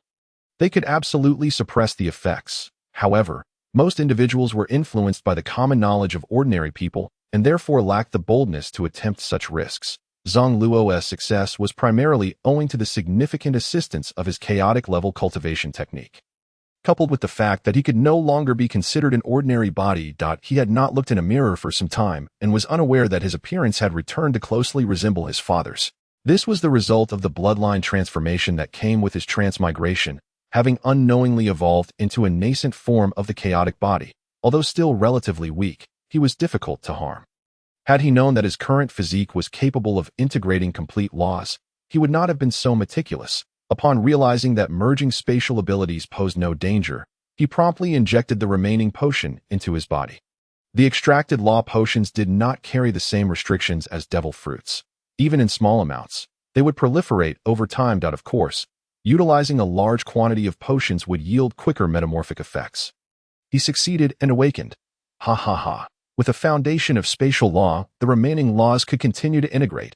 The capabilities of the spatial system have approached the pinnacle of the pyramid. At this juncture, aside from the temporal system, the remaining 3,000 laws can essentially be integrated. Thus, after several days of relentless injections, I have successfully fused over 2,000 laws into my being. Clenching my fist, I savored the overwhelming power within me. Estimating that I could now deliver a single punch strong enough to obliterate 100 red dogs. How much stronger have you become this time, my dear brother? Haha, I would say at least a 200-fold increase. I am unsure of how many levels I can now surpass in battle. Is that truly the case? Then I too shall continue to integrate. This, however, must wait for a while. I have already instructed Doflamingo to continue gathering them. There will be plenty of laws in the future, but my primary concern is whether your physique can withstand the tumult of these various laws. That I have noticed your rapid cultivation. Your foundation is not yet solidified, which makes me hesitant to allow further integrations. Although I encountered no issues during my own fusion, the boiling power at that time was considerable, and my physique was robust enough to easily suppress it. Others would not find it so simple. Xiaya, you wouldn't want me to feel distressed due to your injuries, would you? Hearing her brother's concern for her safety, Hancock ceased her demands for further integration. All right, since you care so much for me, I shall heed your advice. Zang Luo felt a surge of joy within. It was indeed easy to persuade her. After all the efforts of the past few days, it was time to earnestly cultivate for a while, as the last interruption had been caused by Anil. However, that very disruption had allowed him to solidify his foundation even further. At this moment, it was not only Zang Luo's faction that was striving to enhance their strength. In Windmill Village, Morong Hai had been feeling uneasy ever since his defeat against Hancock, fearing that she might report him and that the little man would come again to cleave him in two. Thus, he worked diligently to improve himself. However, today, his subordinates reported that he had angered one of the 3 youngsters he had his eye on, Ace. During this half-month of seclusion, Ace had run off on his own. Establishing the Flame Spirit Pirate crew. That wasn't the original story about the Spade Pirates. Moreover, he had a knack for causing trouble, even more than Morong Hai himself. You realize that you are only 8 years old. Aren't you afraid of being laughed at for being such a young pirate? Nevertheless, when a bounty notice landed in Morong Hai's hands, he began to contemplate deeply. At that moment, Ace's bounty had reached 90 million. It was rapidly approaching 100 million, but what had he done to warrant such a high bounty at only 8 years old? Upon viewing the recorded footage and accompanying text, Morong Hai finally concluded that this individual was no longer the Ace he once knew. There was a 90% likelihood he was a time traveler, as the combat techniques displayed were not significantly inferior to his own. Furthermore, he had acquired the flame fruit a decade earlier than in the original narrative. Was this a typical plot development? He had not taught Ace much in terms of cultivation, so logically, he shouldn't have achieved the battle prowess of a vice admiral. Yet, look at him now, engaging in a fierce contest with Vice Admiral Doberman. Drawing to a stalemate. No wonder his bounty was so high. It wouldn't be surprising if it exceeded 100 million in a couple of days. Turning his gaze, Morong Hai looked at the 2 little rascals, Luffy and Sabo, with a hint of suspicion. With so many time travelers around, it was unreasonable to assume that no one else had reincarnated into the protagonist role. Forget it. I won't teach them any more techniques for now. What if another fellow from Earth shows up? That would be a disaster. After dismissing the 2 young boys, he returned to his seclusion, vowing not to emerge until he reached the nascent soul stage. After all, with so many subordinates, the expansion of his influence was progressing smoothly. Currently, his strongest subordinate had already reached the foundation establishment stage, although it was just Takeda Makoto. His progress was commendable. He instructed them to seek out more promising talents to recruit and nurture. Meanwhile, Ace, fleeing across the sea, was nearing the island of rare beasts and decided to take a moment to rest. Half a month prior, Su Qingli had also crossed over, reincarnating into Ace's body. Originally, Su Qingli had been an ordinary rural child on Earth. At the age of 9, his parents had tragically perished in an accident at a construction site. Fortunately, the owner of the construction site did not abandon him. He compensated 150,000 to Su Qingli's uncle for guardianship. But little of that money was spent on him. Even as he entered the 2nd year of middle school, his uncle often remarked that he was still too young to spend money recklessly. He had never enjoyed anything that warranted the expenditure. One weekend, while returning home, he encountered the construction site owner again. who noticed that Su Qingli's clothing was barely distinguishable from that of impoverished children. After stepping out of his vehicle and inquiring about the situation, he realized he had not handled things well in the past. He then asked Su Qingli if he would like to come live with him. Initially, Su Qingli was distrustful of relatives, let alone strangers, but after being taken to buy new clothes and enjoy a lavish meal, he was won over by the sweet allure of kindness. The owner, Zhang Yiqiu, was genuinely a good person, and life in his home was joyous. Being a rural individual himself, he was hardworking and endearing. Eventually, he even contemplated adopting Su Qingli as his son. However, at that moment, Su Qingli's uncle had heard about it from school and arrived, recognizing the owner as the one who had provided the compensation. Though he was somewhat greedy, he was still family, and fearing that the owner might have ulterior motives, he insisted on taking Su Qingli back. Su Qingli, unwilling to return, led his uncle to believe the child was too young to be deceived, prompting him to report the matter to the authorities and initiate legal proceedings. However, through mediation, it was revealed that the uncle had indeed been negligent, and Su Qingli adamantly declared his desire to stay with Zhang Yiqiu, leaving the police in a difficult position. Although he was a minor, he was not without agency. He could discern between right and wrong. If they simply followed protocol, it could cause psychological trauma for the child. After negotiations, they agreed to let Zhang Yiqiu serve as his guardian, with the police conducting periodic checks. Should he fail in his guardianship, they would notify the uncle to reclaim him. However, at this point, the uncle was no longer so determined to take his nephew back, which ultimately saved him the trouble. About 6 months later, the Soul Group emerged. Su Qingli was intrigued but lacked the funds. Zhang Yiqiu was also gathering information about the situation, preparing to take his family to another world to witness new horizons. What good was earning vast sums of money if it couldn't secure immortality, which was far more enticing? Upon learning that his adoptive son also wished to venture into the pirate world, he utilized the remaining funds to purchase a soul transmigration device, as his family would be leaving, rendering the leftover money pointless. However, the world Zhang Yiqiu chose was different. It was a small realm of cultivation, and he intended to embark on this journey with his wife and daughter, thus unable to accompany Su Qingli. Nevertheless, after consulting customer service, he discovered that cultivation was also possible in the pirate world, albeit with slightly lower spiritual energy to prevent his adoptive son from being inadequately qualified upon arrival. He even included a fruit capable of altering one's aptitude when placing the order. Finally, he admonished Su Qingli to diligently cultivate upon entering the pirate world, so they could reunite in the celestial realm. Su Qingli felt immense gratitude towards this father figure, who treated him far better than his relatives back home. With a heart full of emotion, he crossed over, deciding to explore the pirate world before ascending to find them. After his reincarnation, he ceased using his original name, which is why the bounty still referred to him as Ace.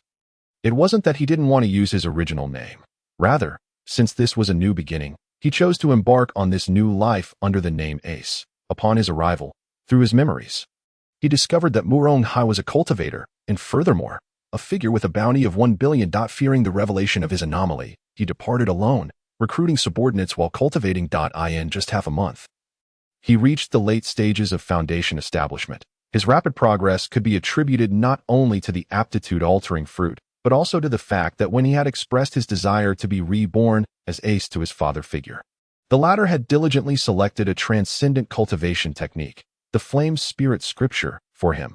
His adoptive father was indeed affluent, possessing a fortune in the billions, even after accounting for the expenses of his families and his own crossing over. A substantial amount remained. The cultivation technique he received was quite commendable, and it synergized perfectly with his fruit ability, making the process of cultivation as effortless as eating and drinking. However, he soon realized a problem with his cultivation. Recent encounters revealed that due to his rapid advancement, his foundation was somewhat superficial. During battles, he found himself lacking stamina. After a few vigorous attacks, his energy would dwindle, rendering his subsequent moves feeble, akin to mere tickling. At times, he would even forget that Vice Admiral Doberman's base was not in the East Sea, but that he had merely crossed paths with Ace, leading to a chase along the way. At the Marine headquarters, Admiral Sengoku slammed his hand on the desk after receiving the report from Doberman, reducing it to ruins. Why are there so many terrifying little brats emerging lately? By the way, whatever happened to that Zang Luo?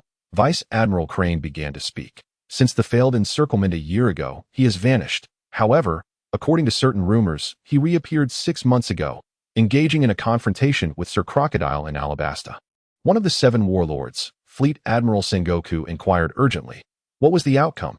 He lost. Sir Crocodile overwhelmed him with sheer power, Vice Admiral Crane replied. What a pity.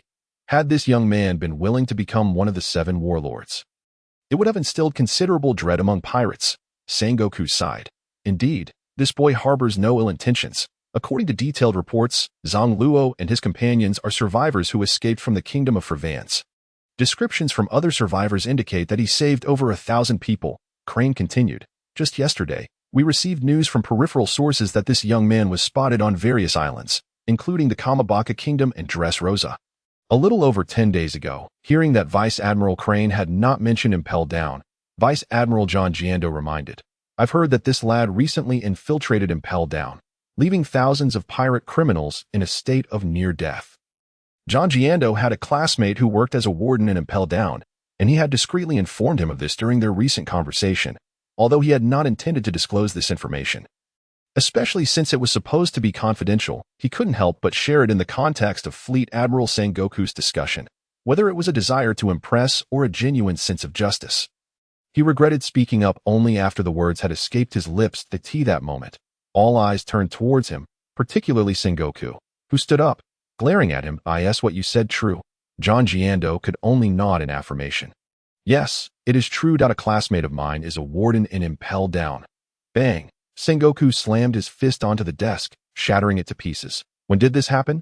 Why hasn't Team Magellan reported this? According to my classmate, it seems it was also about 10 days ago, likely on the same day as the previous sightings, John Giando explained. After hearing this, Sengoku quickly contacted Impel Down to inquire about the details. This was a matter concerning tens of thousands of pirates. If they had escaped, even the full might of the Navy would struggle to suppress them, leading to untold calamity. These were the most notorious and vicious criminals captured over countless years. Their escape would spell disaster for the world. Brew brew, brew brew. Yoshi, this is Impel Down. Be quiet. I am Sengoku. Get Magellan to explain what is going on immediately. Yes, Fleet Admiral Sengoku. I was just busy. What is it? Magellan asked, a hint of guilt in his voice. Busy with what? Busy with your bowels? Sengoku retorted. Well, Fleet Admiral, you know my stomach isn't the best, so it happens often. Silence. This is not the issue. What happened with the intrusion at Impel Down? There was an intrusion. Upon hearing Magellan's dismissive response, Sengoku was so furious he felt like crushing the den mushi. He saw the creature's tongue extend painfully due to his grip, and hastily released it. Stop hiding the truth. Speak up. I know everything. Do you think you can keep it from me? Actually, Fleet Admiral, there's really no problem. It's just that those criminals were tortured to near death, and we've been busy treating them. No problem. Someone has intruded into your jurisdiction, and you say there is no problem? What exactly did that young man do?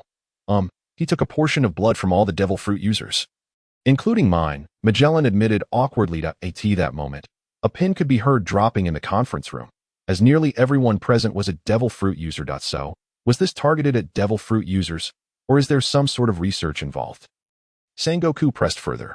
Yet, Magellan had no answers, prompting Sengoku to throw the den mushi aside in frustration. This wretched brat, what is he up to? All right, you all discuss how to respond to this situation. Fleet Admiral, we can't even find a trace of the intruder. What is there to strategize? We dispatched personnel a year ago, and despite sending so many, we couldn't stop him. Why waste time again now that he has grown even stronger? Dalmatia remarked. Dalmatia, what do you mean? Are you suggesting that we, the Navy, simply ignore this? What about the Navy's reputation? Fleet Admiral, I'm not targeting you, but expending energy on that slippery fellow is pointless. Half an hour later, having failed to devise any useful strategies, the meeting was adjourned. Sengoku then reported the situation to the Gorosei, but received no definitive directives. Thus, 2 hurried years passed, which were relatively calm for the Navy, as the troublemakers were all in seclusion. However, on this particular day, the notorious Don Quixote da Flamingo, neglecting his royal duties, emerged to stir up trouble. He confronted Kaido at the Beast Pirates' stronghold on Onigashima.